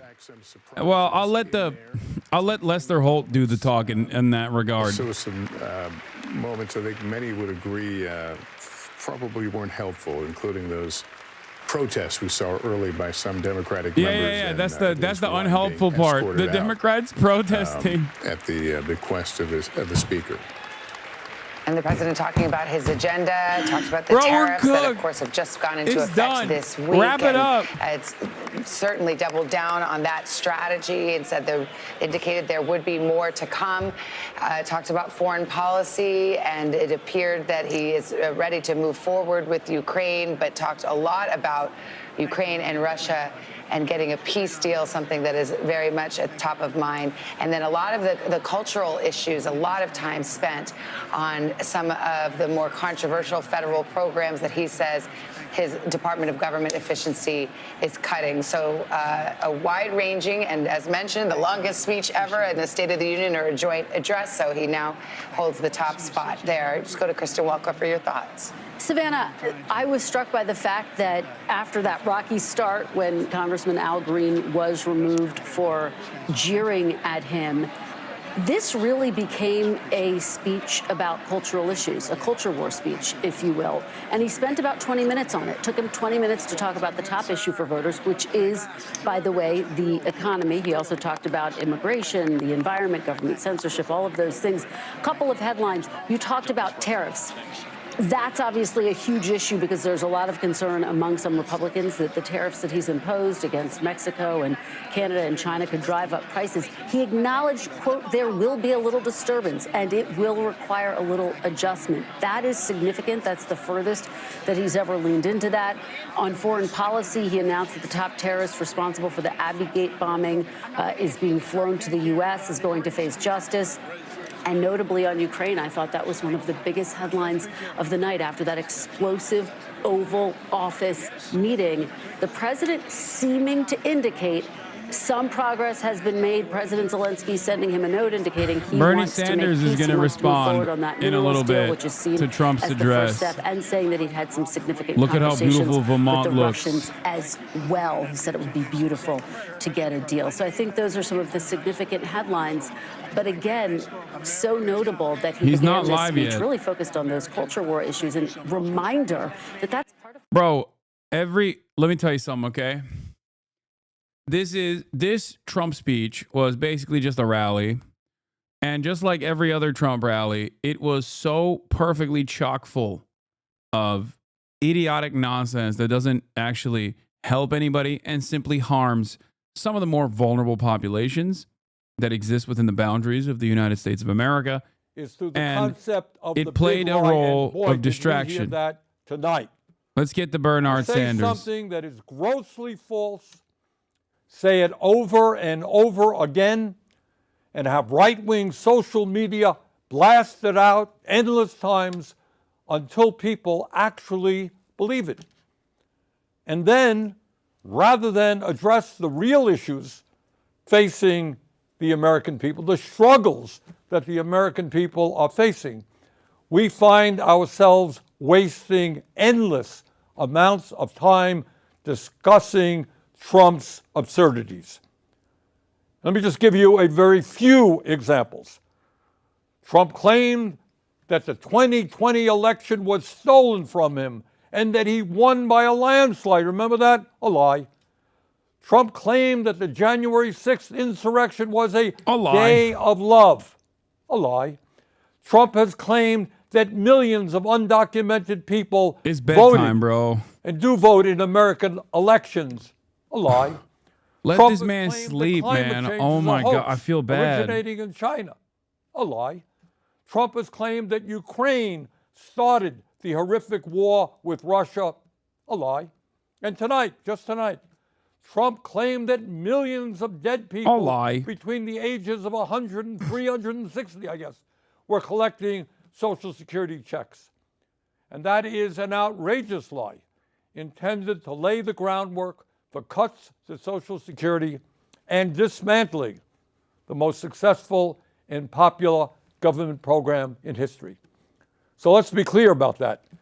Well over 99% of Social Security checks are going out to people who earned those checks. 70 million Americans. Nobody who was 150 years old or 200 years old or 300 years old is receiving Social Security checks. And on the lies go. Now, the purpose of all of this lying is not just to push his hateful right-wing ideology. It is not just to try to divide us up. It is more than that. It is a masterful effort, and you saw that tonight, to deflect attention away from the most important issues facing the people of our country. Issues that Trump and his billionaire friends do not want to address because it is not in their financial interests to do so. Trump gave his State of the Union speech tonight. But if you listen closely, that speech had very little to say about the State of the Union, about what is really going on in our country, especially for working families. Trump spoke for over 90 minutes, although I must confess it seemed a lot longer than that, and he almost completely ignored the issues that are keeping working people up at night as they worry about how their families are going to survive in these very tough times. And I will tell you exactly why Trump had very little to say about the real crises facing the working class of this country. Think back 6 weeks ago when Trump was inaugurated for his second term as president, just 6 weeks ago. Standing right behind him were the three wealthiest men in this country, Mr. Musk, Mr. Bezos, and Mr. Zuckerberg. And standing behind them were 13 other billionaires who Trump had nominated to head major government agencies. Many of these same billionaires, including Musk, were in the Capitol tonight listening to that speech. In other words, it is there for all to see. The Trump administration is not hiding it. The Trump administration is a government of the billionaire class, by the billionaire class, and for the billionaire class. Notwithstanding some of their rhetoric, this is a government that could care less about ordinary Americans and the working families of our country. My friends, we are no longer moving toward oligarchy. We are living in an oligarchic society. Now let's take a moment and try to escape from Trump's parallel universe, the universe that you heard tonight. And let's do something really, really radical. Let's actually take a hard look at the problems that Americans are facing. Today, 60% of Americans are living paycheck to paycheck. Unlike Trump, I grew up in a family that lived paycheck to paycheck, and I know something about that reality. It means that every day, millions of Americans worry about how they're going to pay their rent, pay for childcare, pay for a doctor's visit when they get sick. They worry about what happens when their car breaks down and they can't afford the $1,000 it costs to get it fixed. And what happens when they can't get to work because they don't have a car. They worry about how they can afford to buy healthy food for their kids when the price of food is off the charts. Funny? I heard Trump speaking for 90 minutes tonight. I didn't hear one word from him about the economic reality facing 60% of our people, or the enormous stress that they are living under. 90-minute speech, not one word about the economic reality facing American workers. But that's not all. Today AOC in America, is live as well. Everyone knows that our healthcare system is broken. It is dysfunctional, and it is outrageously expensive. we remain the only wealthy nation on earth not to guarantee health care for all. I just Mr. President, felt you really want to like make I America couldn't. great again? Then make sure that I every didn't American. feel like I could. Let's hear what AOC has to say. I've heard Bernie Sanders. He's saying the same stuff he's been saying. That being said, you know, I know different people had different takes on it. In terms of the House of Representatives, you know, I'll give you an alternative perspective. In terms of the House of Representatives, you know, some people feel, and it is true, that the State of the Union occurs in the House of Representatives, known as the People's House. And technically, in terms of the proceedings of the State of the Union, an interesting thing about the House is that it is different from almost every other chamber in that only House members are typically allowed in the House of Representatives. So I'm not gonna lie. I anybody mean, else that is brought before into people the say, "Oh, House AOC's weak" that or walks into whatever, the I House mean, has to be invited. And, virtually everyone is and just so Trump doing their actually has best, to but be not very formally strong invited against Trump to the at this House point. floor in order to be allowed into the House floor. Same thing with all those senators and the cabinet members, etc. So, you know, I think other people had a certain logic, which is that this is the people's house, and Trump showing up should not kind of force the duly elected representatives of that chamber, especially those who disagree with him, out. So, you know, that was that's some of the perspective there. Anyways, I watched from home, and if you didn't, honestly, and I listen to Trump. I do, because he has won 2 presidential elections. Now, the first one was not by popular vote, and the second vote, he has not won more than 50% of the U.S. electorate, but he has won these elections nevertheless. So I listen to him. I listen to what he says. Then they should. As an observer. During his speech tonight, Trump did not have one word to say about how we are going to address the planetary crisis of climate change. The last 10 years, as most Americans know, have been the warmest ever recorded, and extreme weather disturbances and natural disasters have been taking place all over the world, from California to India, across Europe to North Carolina. And yet, not surprisingly, Trump had nothing to say about climate change except, I guess, drill, baby, drill. Well, that's going to help a whole lot. And let's be clear. Not only did Trump fail to talk about some of the most important issues facing the working class of America, but the solutions, in quote, he proposed would only make a bad situation even worse. Yep, I did hear Trump talk tonight about some tax breaks for working families in terms of not taxing tips, not taxing Social Security, and not taxing overtime. Fine. But that is chump change compared to the benefits he's going to give to the 1%, and it doesn't tell the whole story about his tax policies.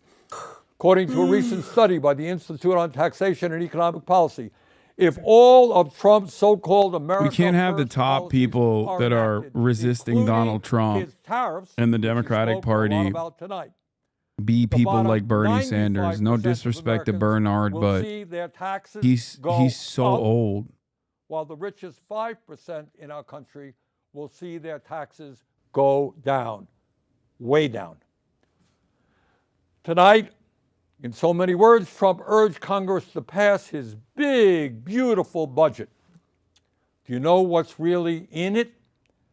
This budget would cut Medicaid by $880 billion. Oh, I guess Trump forgot to talk about that. $880 billion cut in Medicaid. According to one estimate, it means that up to 36 million Americans, including millions of children, would be thrown off the health insurance they have. Hey, a 90-minute speech tonight, not one word about throwing millions of kids off of the health insurance they have.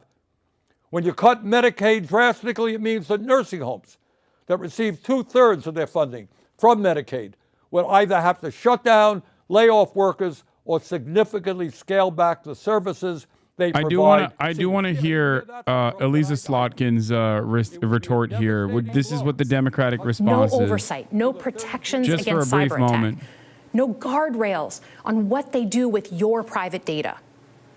We need a more efficient government. You want to cut waste? I'll help you do it.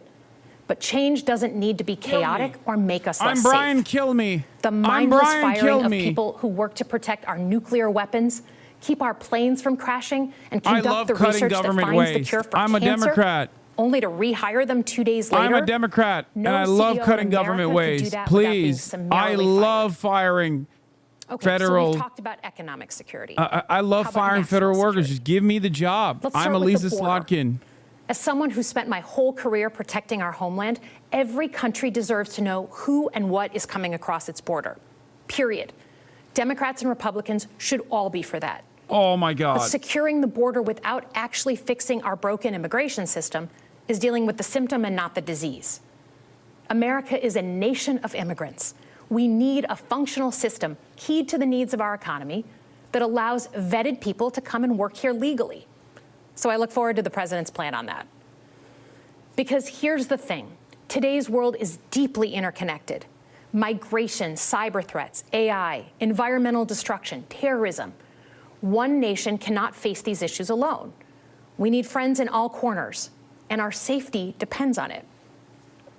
President Trump loves to say peace through strength. That's actually a line he stole from Ronald Reagan.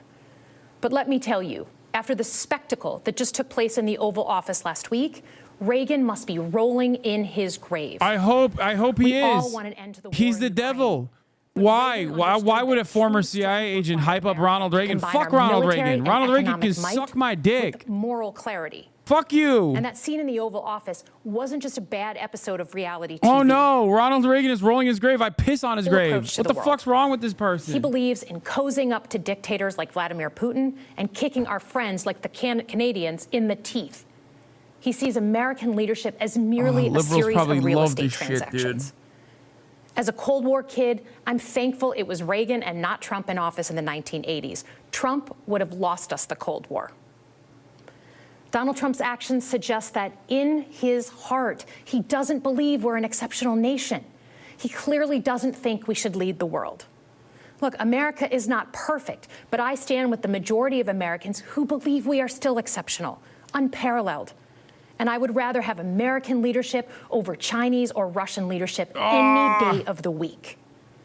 Because for generations, America has offered something better. Our security and our prosperity, yes, but our democracy, our very system of government. If she doesn't bring up Medicaid cuts, I'm done. I can't say what I'm thinking because I will get banned again instantly. Okay. I don't care about American hegemonic power. No, stop. No one cares about foreign policy. Please just talk about cost of living. Let it happen. Please talk about the egg prices. But it's also at risk. When Talk about the egg prices, you fucking idiot. Talk about the egg prices. Talk about federal employees getting fired. Talk about the evisceration of the last bastion of middle-class jobs with good benefits. Please talk about SNAP. Talk about Medicaid. Anything. Those rights and the fight for them make us. She's who like, we gotta do NATO. We're a nation of AUKUS, strivers, Jack. risk takers, innovators, and we are never satisfied. That is America's superpower. And look, I've lived and worked in many countries. I've seen democracies flicker out. I've seen what life is like when a government is rigged. You can't open a business without paying off a corrupt official. You can't criticize the guys in charge without getting a knock at the door in the middle of the night. So as much as we need to make our government more responsive to our lives today, don't for one moment fool yourself that democracy isn't precious and worth saving. But how do we actually do that? I know a lot of you have been asking that question. First, don't tune out. It's easy to be exhausted, but but America needs you now more than ever. If previous generations had not fought for this democracy, where would we be today? Second, hold your elected officials, including me, accountable. Watch how they're voting. Go to town halls and demand they take action. That's as American as apple pie. Third, organize. Pick just one issue you're passionate about and engage. And doom scrolling doesn't count. Join a group that cares about your issue and act. And if you can't find one, start one. Some of the most important movements in our history have come from the bottle up. In closing, Bottle we up. all know that our country is going through something right now. We're not sure what the next day is going to hold. Organize so we can fucking yell at you when you demand we do The stuff. first time we've experienced significant Organize and like the Black tumultuous Lives change Matter as a movement so that we can I'm a fucking student of history. humiliate you every periods step of of the political way and tell you you are not getting any of your And demands. ultimately, we've chosen to keep changing this country for the better. But every single time, we've only gotten through those moments because of two things. Engaged citizens and Organize principled so leaders. I, former CIA agent, can infiltrate your movement and and put you in jail. and principled leaders who are ready to Organize. receive the Oops, ball don't and organize in a do radical something about it. socialist kind of way. So thank you tonight for caring about your country. Just by watching, you qualify as engaged citizens. And I promise that I and my Organize fellow like the student protesters in my state that went to jail. to be the principled leaders that you deserve. Good night, everyone. Bro, okay, here's the thing, okay? This was a classic, well-spoken, boring ass, I want to do homework ass Democratic speech, okay? Donald Trump is over there juggling on stage, okay? He's doing tricks. He's like pulling up flashcards. He's got pizzazz. He's like, we're going to kill every transgender Guatemalan migrant. And here is a victim of transgender Guatemalan migrant crime. Okay. He's dumbing down the rhetoric, one, because he's dumb, and two, because, I mean, he's a television guy. Okay. Meanwhile, Democrats are like, I want to cut government. I hate wasteful spending in the federal government. Do not concede on your opponent's framing, okay? Do not do that. Do not do that. Do not ever do that. Why are you doing that? Why are you handing it to the Republicans? What's wrong with you? It's like, I just don't understand it. Of hiding under the covers. The stakes are just too high. Let us never forget, real change only occurs when ordinary people stand up by the millions against oppression and injustice and fight back. That is the history of the founding of our nation, when brave men and women took on the mighty, invincible British Empire. It is the history of the abolitionist movement, the history of the labor movement, the history of the civil rights movement, the women's movement, the environmental movement, and the gay rights movement. Yes. Bernie's woke and gay. The oligarchs are enormously powerful. I deal with them every day. I know that. Yes, they have endless amounts of money. Yes, they control our economy, and they own much of the media. They have enormous influence over our political system.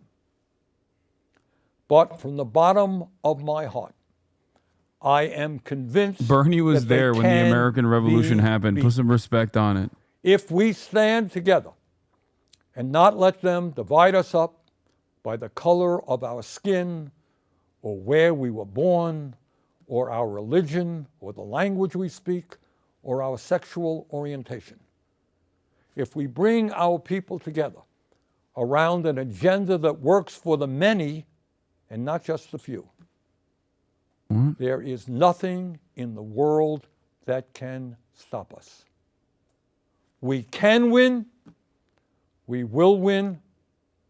Let us go forward together. Thank you all very much.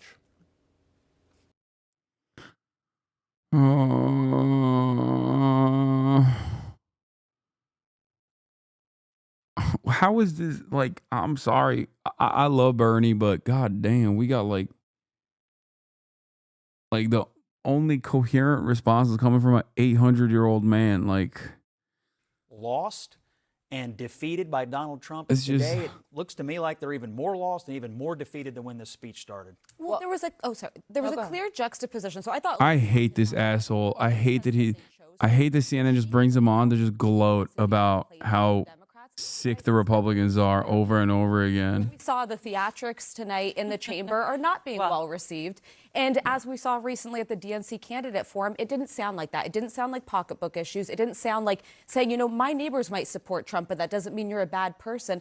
They continually elevate people who are leaning, as Republicans have, but into the name calling, into the demonizing and filing articles of impeachment a few weeks in. If Democrats talk like Alyssa Slotkin, they're going to win the maybe midterm. they'll save that. I don't know. Certainly people don't. So just 1 second. Certainly people who don't like name calling would have gravitated to the president's speech tonight.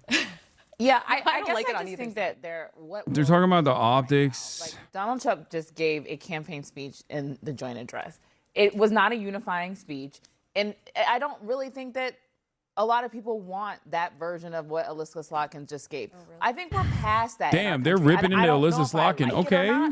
Maybe we could. She started her telling her personal story working for a Democrat and a Republican, growing up in a household with a Democrat and a Republican, winning a district, Democrat and Republican.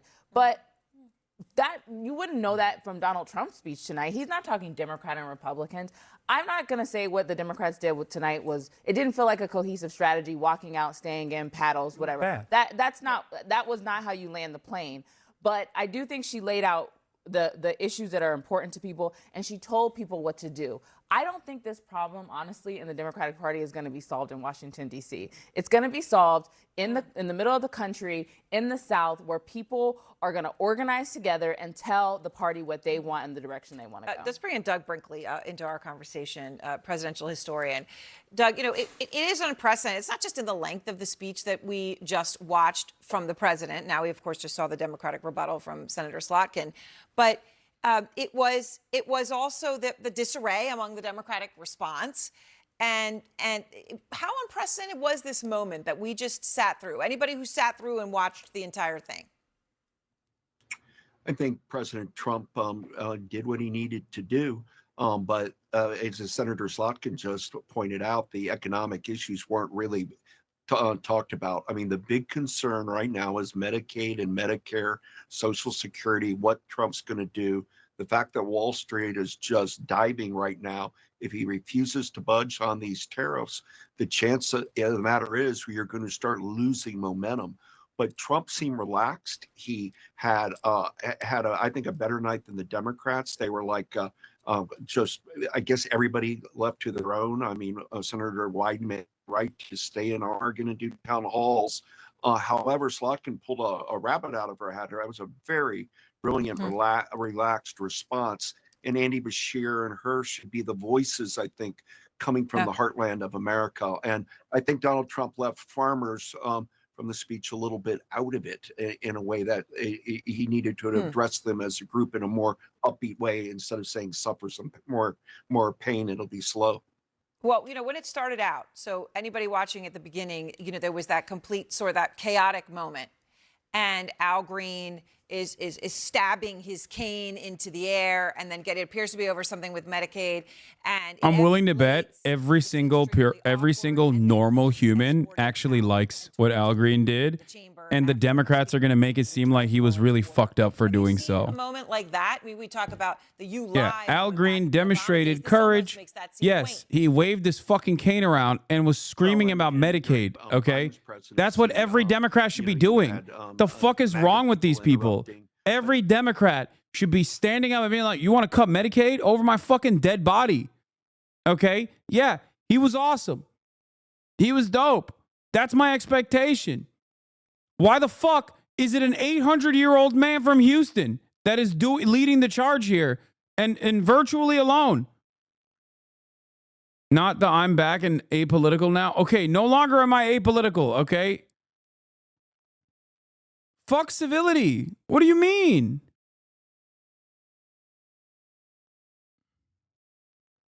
It's bullshit. It's bullshit. Democrats can score points on. All right. Well, Doug, just coming back here to the group here, David, when we were discussing, what percent, someone can go through and parse what percent he talked about social issues versus not. There was a lot of social issues, right? There was a lot of wokeness. Wokeness is dead. Wokeness is gone. Yeah, this is a good take. Also trying to Here's the thing. If you think Trump is a fascist like Hitler was, then you have to accept that this is a ridiculous thing to do. In response to Hitler's policies, some members of the German left party wore purple hats. Do you see how stupid that sounds? From the president. Meanwhile, we have hundreds of thousands of federal workers who have not been showing up to work. My administration will reclaim power from this unaccountable bureaucracy, and we will restore true democracy to America again. And any federal bureaucrat who resists this change will be removed from office immediately. Because we are draining the swamp. It's very simple. And the days of rule by unelected bureaucrats are over. Yeah, I didn't see Elon Musk standing and cheering for that. Listen, I think that the president met his probably many of his political imperatives. He touched all the hot buttons that he touched during the campaign, and particularly on, anybody can get a cheer by saying, I want to cut government bureaucracy, I want to cut waste, fraud, and abuse. It's when you get into the details of what you're cutting that it gets stickier. And certainly there's a strong feeling in this country about immigration and the border, and I thought he leaned into that. Some of the social hot buttons, I said earlier, there's no doubt that, it scores noise. Scott calls that common sense, and I'm sure he scored with that. But the biggest single issue facing people in their lives is the economy, and what we've seen is that still 75% of the people think the economy is fair or poor. Here's the interview Al Green gave to C-SPAN after getting kicked out, okay? Fuck all this noise. Let's take a look at what he did, okay? So what were you shouting to the president? The president said he had a mandate. And I was making it clear to the president that he has no mandate to cut Medicaid. I have people who are very fearful. These are poor people, and they have only Medicaid in their lives when it comes to their health care. And I want him to know that his budget calls for deep cuts in Medicaid. He needs to save Medicaid, protect it. We need to raise the cap on Social Security. There's a possibility that it's going to be hurt, and we've got to protect Medicare. These are the safety net programs that people in my congressional district depend on. And this president seems to care less about them. I love that. And more about the number of people that he can remove from the various programs that have been so helpful to so many people. It is the best way to get it across to a person who uses his incivility, against our civility. He is a person who has consistently been used incivility against civility. So do you have no mandate? Is that what you said? Well, look, I'm willing to suffer whatever punishment is available to me. I didn't say to anyone, don't punish me. Dude, Democrats are so desperate. But it's worth. Look, you see that? Dude, I'm telling you, the Democratic voter base, like liberals are so desperate for someone to just be like, fuck this shit. Okay, look at that. It has 40,000 likes in 2 hours. I'm telling you right now, they need elected representatives to actually do elected representative shit. Okay? And sometimes, yes, that involves being a little disruptive. The base is so desperate for any sort of motion in the direction of actually resisting against Donald Trump, actually speaking out about the cruel nature of his policies, his administration's idiotic actions. What? Did Pop Save DM you again for another analysis? What? I have no idea what you're talking about. To let people know that there are some of us who are going to stand up against this president's desire to cut Medicaid, Medicare, and Social Security. So were you saying you have no mandate? Is that what you just said? That's what he has no mandate to cut Medicaid. None.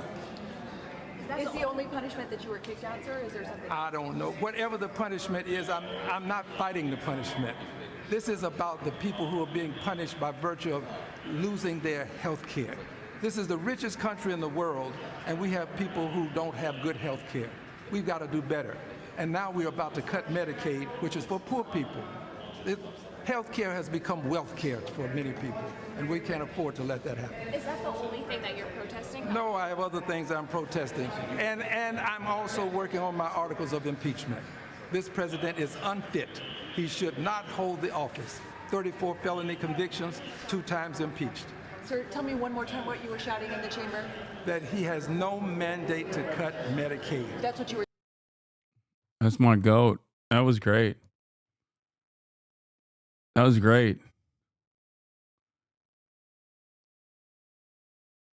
Saying over and over. Thank you, sir.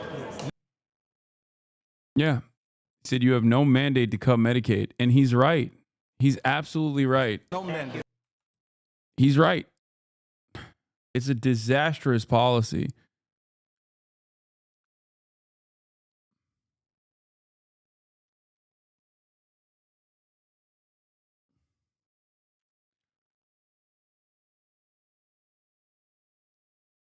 Yeah, I saw this. Hakeem Jeffries, there's nothing we can do. I'm going on a book tour. Serbian parliament. Chaos in Serbian parliament as opposition sets off smoke grenades and tear gas to protest against the government. Like, look at that. Look at how good things could be. Just anything, dude. Literally anything. Just give me anything. Okay, maybe don't deploy smoke grenades because I feel like America can't deal with that, but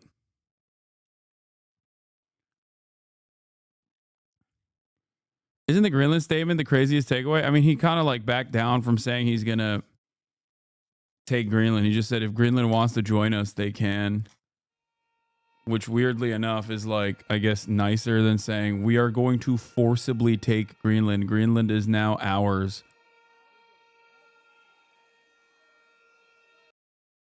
You know?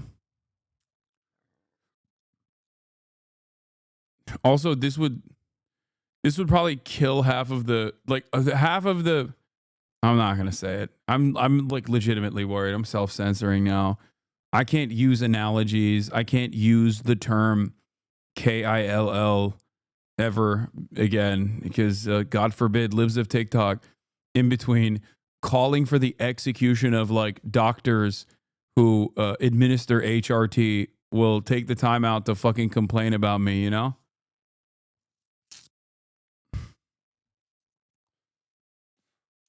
And then XQC and Asmongold will make 8 YouTube videos being like, I can't believe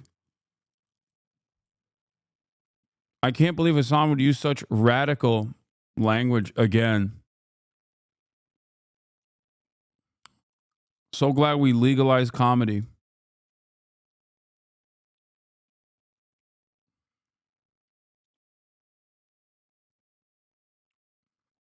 No, he's wrong. The president does, in fact, have a mandate for the American people to govern and do what they elected him to do. He won the Electoral College and won the popular vote. He literally has the mandate. No, but okay. If we're going to get down to the semantics of this point, he's not saying the president doesn't have the mandate to run the country. He's saying the president doesn't have the mandate to cut Medicaid. And as a matter of fact, he didn't run on cutting Medicaid. He ran on preserving Medicaid and Medicare. Okay? So what are we talking about? He's doing a bunch of stuff. He ran on, I don't know what Project 2025 is. And now he's doing Project 2025 to a T. Okay?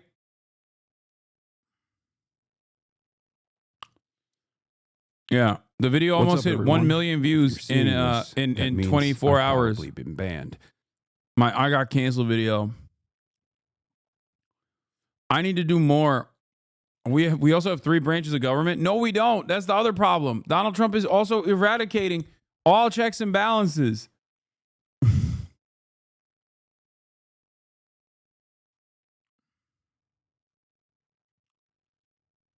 You should run for office to ensure you don't get held to such high standards. What? Dude, I'm not good at that. Okay? I'm not.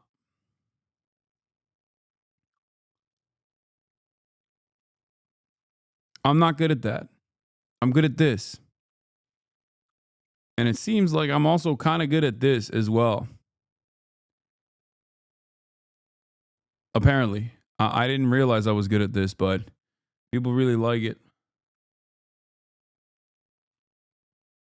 So fucking stupid that Twitch bans people in response to complaining YouTube never does and no one cares. YouTubers cry about Twitch moderation while their platform does nothing about literal criminals. Yes. I know. That's why virtually everyone that complains about this stuff usually are like kick streamers, which is ironic. Kick streamers on the timeline being like, oh, this guy should have been banned for a year. And it's pretty funny. It's like, dude, you're on the pedophile platform. Like, what the fuck are you talking about? Sit your ass down.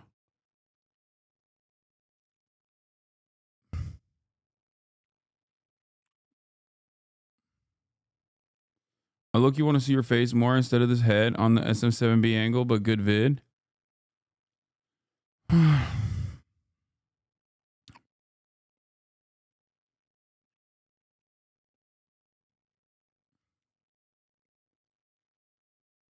Read your editor's comment under the video. Yeah, I saw HasanAbi. You got to do more of these types of videos. Load the format. Just give me more than a few hours to edit it next time.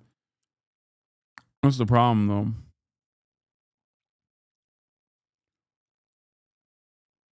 I think it's valid for Twitch to ban me. I'll say it. I mean, I have said it. Like, I got. It's very obvious that I wasn't calling for the assassination of a elected representative, and I think that the backlash is mostly inorganic for the most part, specifically due to the fact that everyone understood what I was saying. But, you know, I got clipped.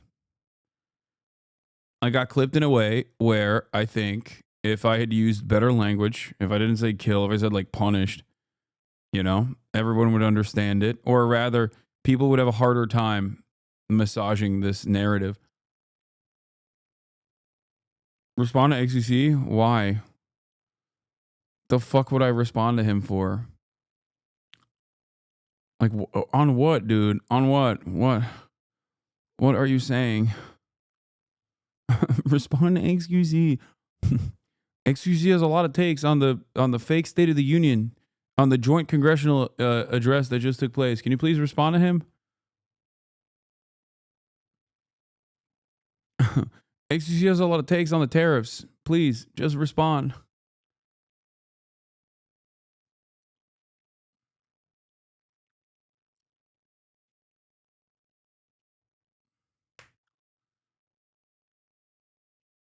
My torture video of Boy and Isaiah thing came out. Oh, so shit. You see this car battery. We tried CIA interrogation techniques. This finally came out.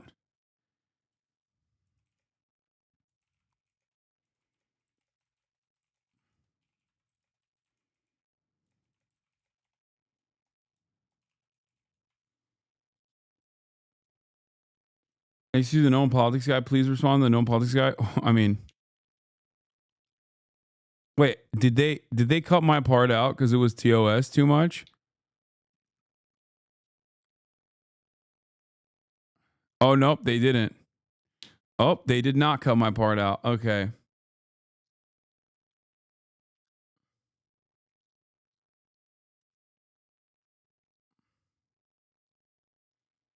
W torture. Yeah, I saw the scum art.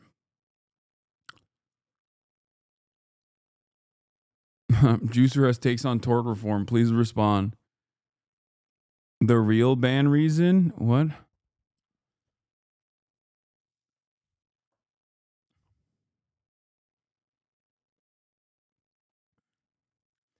How do you complain about Democrats being spineless and not push back on shit like your ban? You can't hand it to Twitch for censoring speech. I mean, dude, I get it. Okay. I have a lot of haters. I have a lot of psychotic weirdos that actively make content around how much bandwidth Twitch gives me. Okay.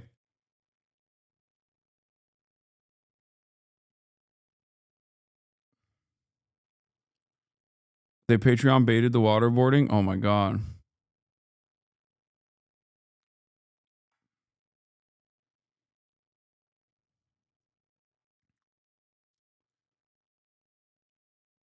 They show the lead up to your part in the video and the aftermath, but the 1 minute of your part is not in the video. That's crazy. Pork Boy called out Musk and Trump again. Gotta admit, this one didn't land quite, since Elon's basically co-president.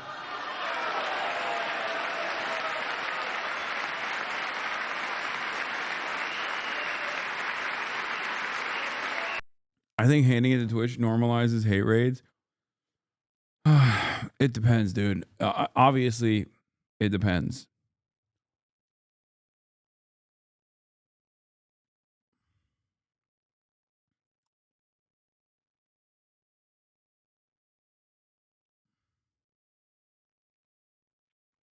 Are you a left wing or right wing? I'm no wings, buddy. I'm apolitical.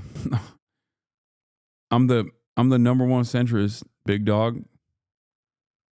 I'm trying not to get canceled again.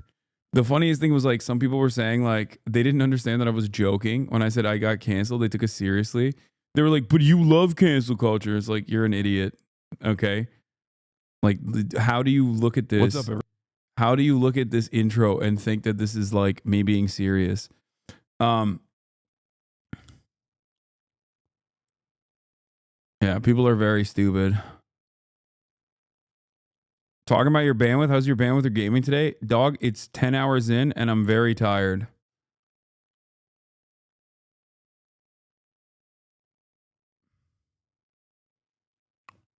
What is this? Lamau? Oh, this is exactly what I did, by the way. No, it is straight up. This was the method. Like, respect to Asmongold for showing me the way. The meta is I got canceled. And just like whine and moan about being canceled because people are yelling at you on Twitter. Of course, the difference is, like, if I did this, I would do it way more than Asmongold because I've been canceled way more than Asmongold. Okay.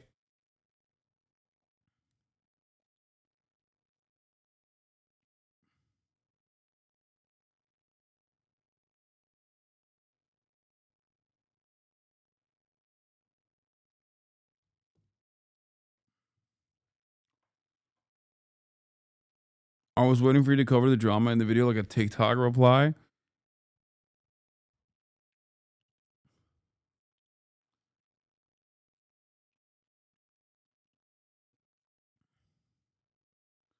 Did you watch the Asmon Nazi video yet? No. Asmongold calls me a Nazi. Asmongold calling me a Nazi is pretty funny.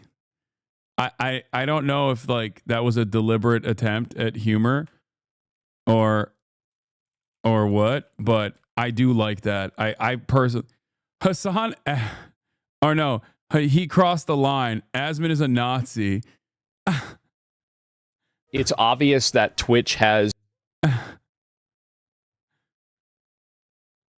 I've legit never seen someone so pressed about viewership. 90% of Hasan's vitriol and criticism of Asmongold is coming from a place of pure, unfiltered jealousy. The only person calling Asmongold the number one political streamer is Hasan because he's the only one who cares. Dog, what are you talking about? Look at his videos.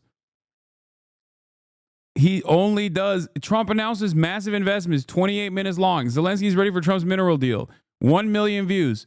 Okay. I'm going to do this one more time. Hopefully people will understand. If I do this one more time, people will understand. Okay.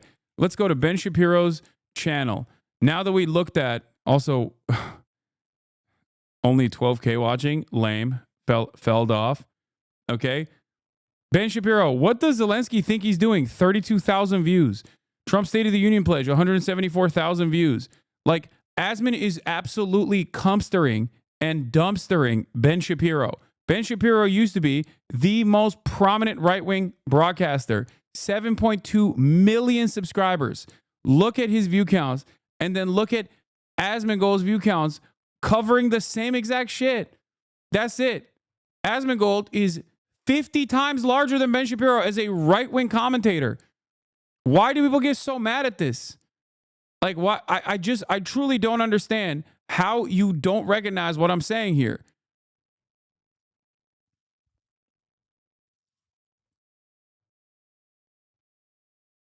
That's it.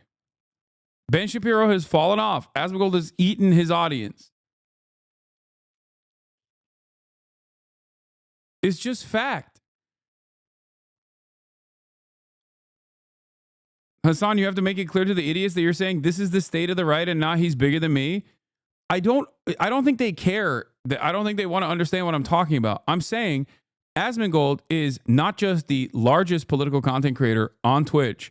He is one of the largest political content creators in general. He is one of the largest right-wing commentators now. That is just the reality. It is the objective reality.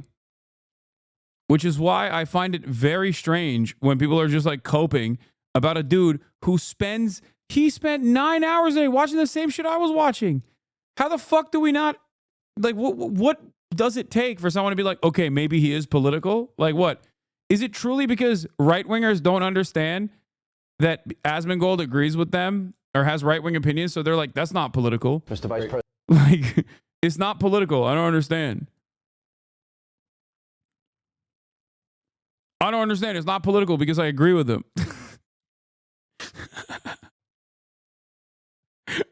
Like, what? Nah, he's not political, dude. It's just doing common sense. It's like, yeah, he is. He is doing politics, which is fine. I mean, that's what he's doing.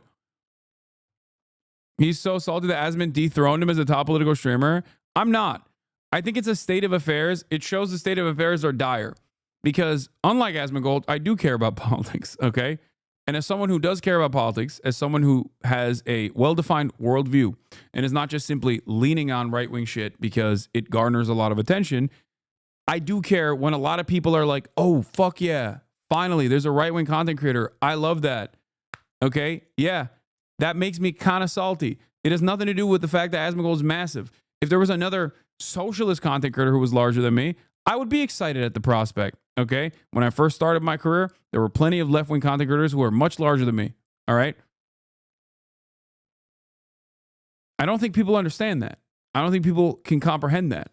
I care about a political movement. Okay? I care about people not being reactionary weirdos. That's it. Yeah, also, Asmongold has always been bigger than me as a content creator in general on Twitch. This is not new. The problem now is not only is he bigger, but he's also, pumping a lot of right-wing content.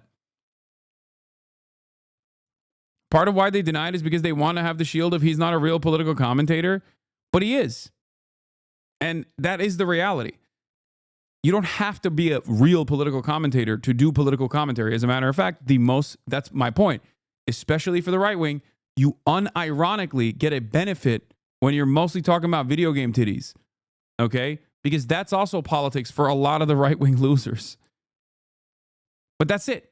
That's it. That is the thing. You can just kind of put out right-wing vibes and go, yeah, that's based over and over again over Donald Trump saying he's going to kill every Guatemalan transgender or whatever the fuck, right? And then people go, he's not a political commentator, but he's doing common sense. If I was Ben Shapiro, oh my God, I'd be so devastated. Okay? I would be so devastated. Ben Shapiro worked so long and so hard to basically get to the point that he got to. Okay? He worked so long and so hard to be the top right-wing content creator. Asmon just reacts to political stuff and gives his opinions on things. Okay. Asmongold and I spent the exact same amount of hours covering the exact same issues today. 9 hours. That's it.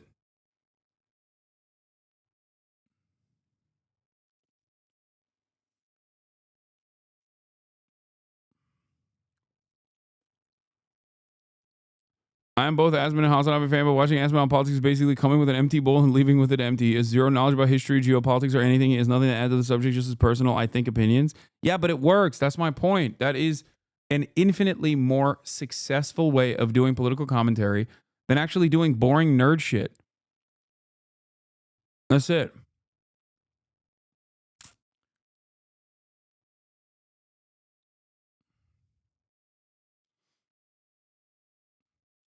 Asmongold fans are saying what Jon Stewart fans said 20 years ago. Oh my God. Using the same, using Jon Stewart and Asmongold. Asmongold is this generation's Jon Stewart.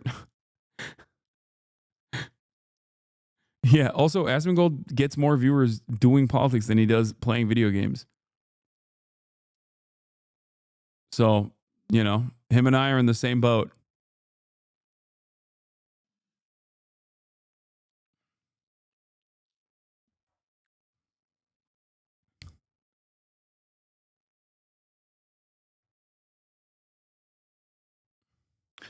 But you can be doing political commentary right now versus ranting about Asmongold. Ironically enough, this is political commentary. Talking about the state of affairs in terms of right-wing political commentators and who the most successful right-wing political commentator is political commentary. Quite literally. It's meta commentary about political commentary.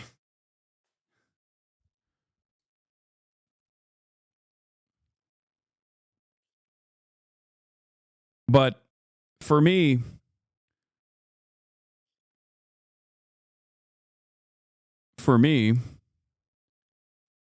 I think that this is more so just the state of affairs in general. This is just how it is. Can you pull up some anal, preferably hardcore, so I can farm some viewers again? No. Also, why anal and why preferably hardcore? You didn't just want me to pull up porn. Slack in response. Oh, H Bizzle is here, our DSA operative. Or not DSA, sorry, DNC operative. Slotkin's response to Hervey saying she will work with Trump to cut government is insane. Fucking moderate whites will always doom us all. On the other hand, Bernie is old and AOC is I don't know what. Is it militant enough for the base right now? Yes. The real meta is Al Green. What Al Green did, I think,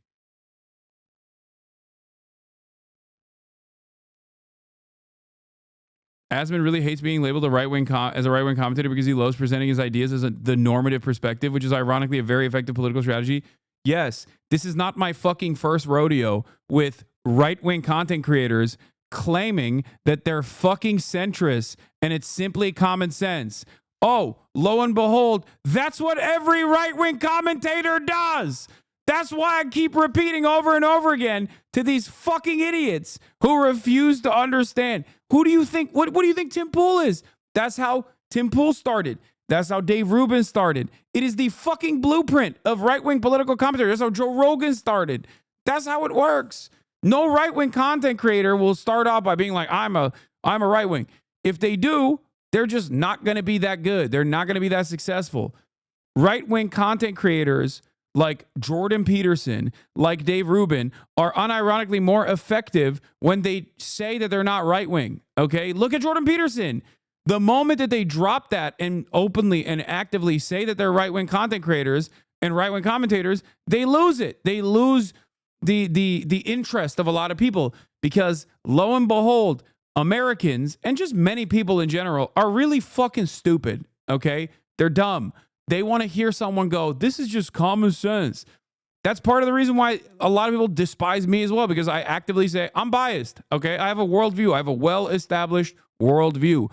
I think it is disingenuous to lie to you about maintaining a well-established worldview and then sheltering you from that and then claiming that I'm just simply seeking out the objective truth and also stating that this is just common sense over and over again.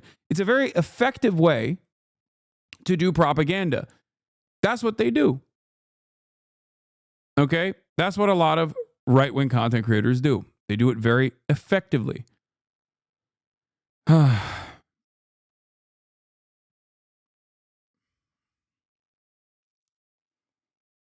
It It is what it is.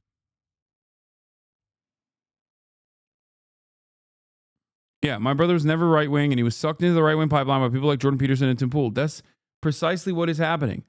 Asman is the top of the funnel, okay? And the people that he watches, and I'm the top of the funnel for leftists. Like, that is the reality. And when you're at the top of the funnel, okay, you reach as broad of an audience as possible, and then you funnel them into people that are more interested in reading, learning about different perspectives. The problem is when you're at the top of the fucking funnel for right-wing content, you're going to be watching a lot of right-wing content creators like that fucking Lolly guy that Asmongold watches all the time, or Tyler Oliveira, all these things. And then you're effectively taking this massive audience of people who are like, well, this is a centrist guy with normal opinions. He's just speaking truth about how everybody feels. And then you're funneling them into more and more right-wing reactionary bullshit. Do you think Asman is aware of this? I don't think he gives a shit. I don't think he gives a shit. I think he just likes the attention that he gets. That's why he's doing it. That's why I keep repeating. And I promise you, if tomorrow Asmongold got 100,000 live viewers saying socialism is awesome, he would do it. And it's not like he is lying about it. I mean, it's not like he's hiding it. He is very honest about it. He says it all the time.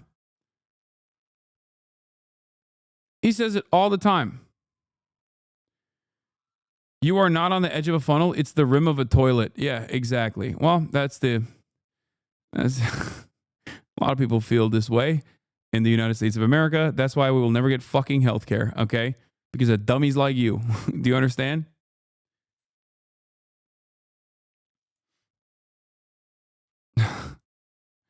Oh, the toilet. You got toilet opinions. I was worried about the response to this moment, and things like Asmongold doing political content is another sign of a dangerous moment we're in. And while in this dangerous moment, we don't have a functional opposition party or even an opposition movement, lefties even in retreat right now, and a lot of infrastructure in shambles. No, I agree. We're fucked. Shit is fucked. We'll figure it out.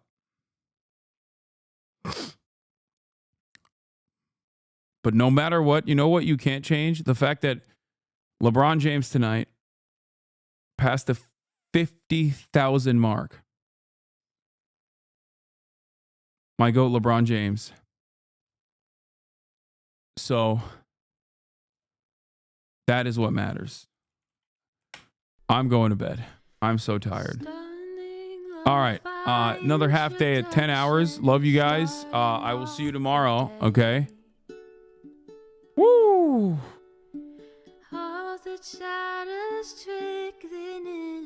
Yeah, in these dark times, in these trying times, remember that LeBron James got 50,000 points.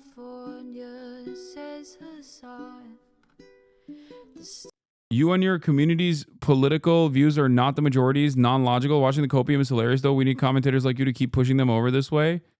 Wait, what? Why did you give me money to say that? I know that my position, okay, to the average American is not immediately exciting or popular. That's not going to change my perspective on the things that I believe in. It is my job to try and advocate to get you to understand what I'm fighting for. Because at the end of the day, what I'm fighting for is you, okay? That's it. I want you to get health care. That's it. I want your tax dollars not to go to the baby murder machine and instead to go to fixing the goddamn potholes. That's it. If you have a disagreement with that, I don't know what to tell you. You're like, nah, dog, unlimited funds to Israel, please. Unlimited funds to Israel, please.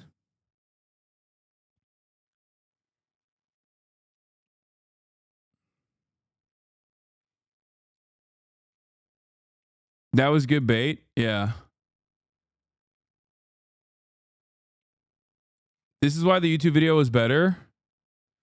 Yeah, look at this. Look at that. Look at my minuscule amount of views here. Okay. It's nothing. Look at Asmongold's views. And that's just one account. Then he also has Asmon TV and Asmongold clips. Look at fucking Ben Shapiro. Look at the Daily Wire. Asmongold is the largest, by and large, the largest right-wing political content creator Perhaps maybe the largest political content creator in general. Okay? Why is this so hard for people to comprehend? I do not know. Yeah.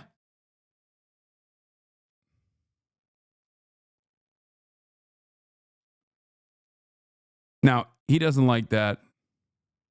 He has multiple channels on this list. All of them are larger. Asman TV and Asman Gold Clips are still fucking larger than David Pacman Show, Sam Cedar, Timcast News, Timcast RL combined. Okay? I don't think you guys understand. Asman Gold, #1 political streamer, living rent-free in HasanAbi mind. This is not... Okay, I don't know how to describe it. Patrick Bet David is on the left here. He's massive, but I also haven't encountered an Asman fan in the wild. Yeah. Okay. Well, there's a reason for that, I think. They're too busy playing fucking WoW Classic at home. All right, let's finish this. Love you guys, and I'll see you tomorrow from the second largest political content creator on the platform. Peace.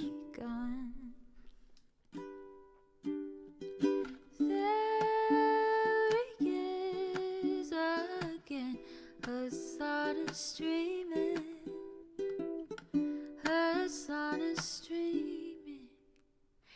There he is again. Hasan is streaming. Hasan is streaming. Reviewing the P.O. box. Uncle Uyghur's face. Sudden Discord agitprop. Great names take on breaks. Tiny Bernie Sanders, LGBTQ Air Force. The whole left at your fingertips. Ane at your door. H3 crowded debate, the Young Turks online show. 3 full fucking years of this, plenty more to go. 90-day fiance, talks of champagne bourgeoisie. A Trump rally live reaction, a mass riot at DC. There he is again, Hasan is streaming. Hasan is streaming. There he is again, Hasan is streaming. Hasan is streaming. Reading a live stream, fair comments, Austin show chat advice. And all the ways the right-wing pipeline can suck you in online. JCS react, Lord frame gets broken, cover blown. A full-blown mass pandemic, monster streaming at your home. Total radicalization coming out to find. The system you were taught to trust in was broken the whole time. All these daily streams, whether big or whether small, have helped me and so many find the meaning.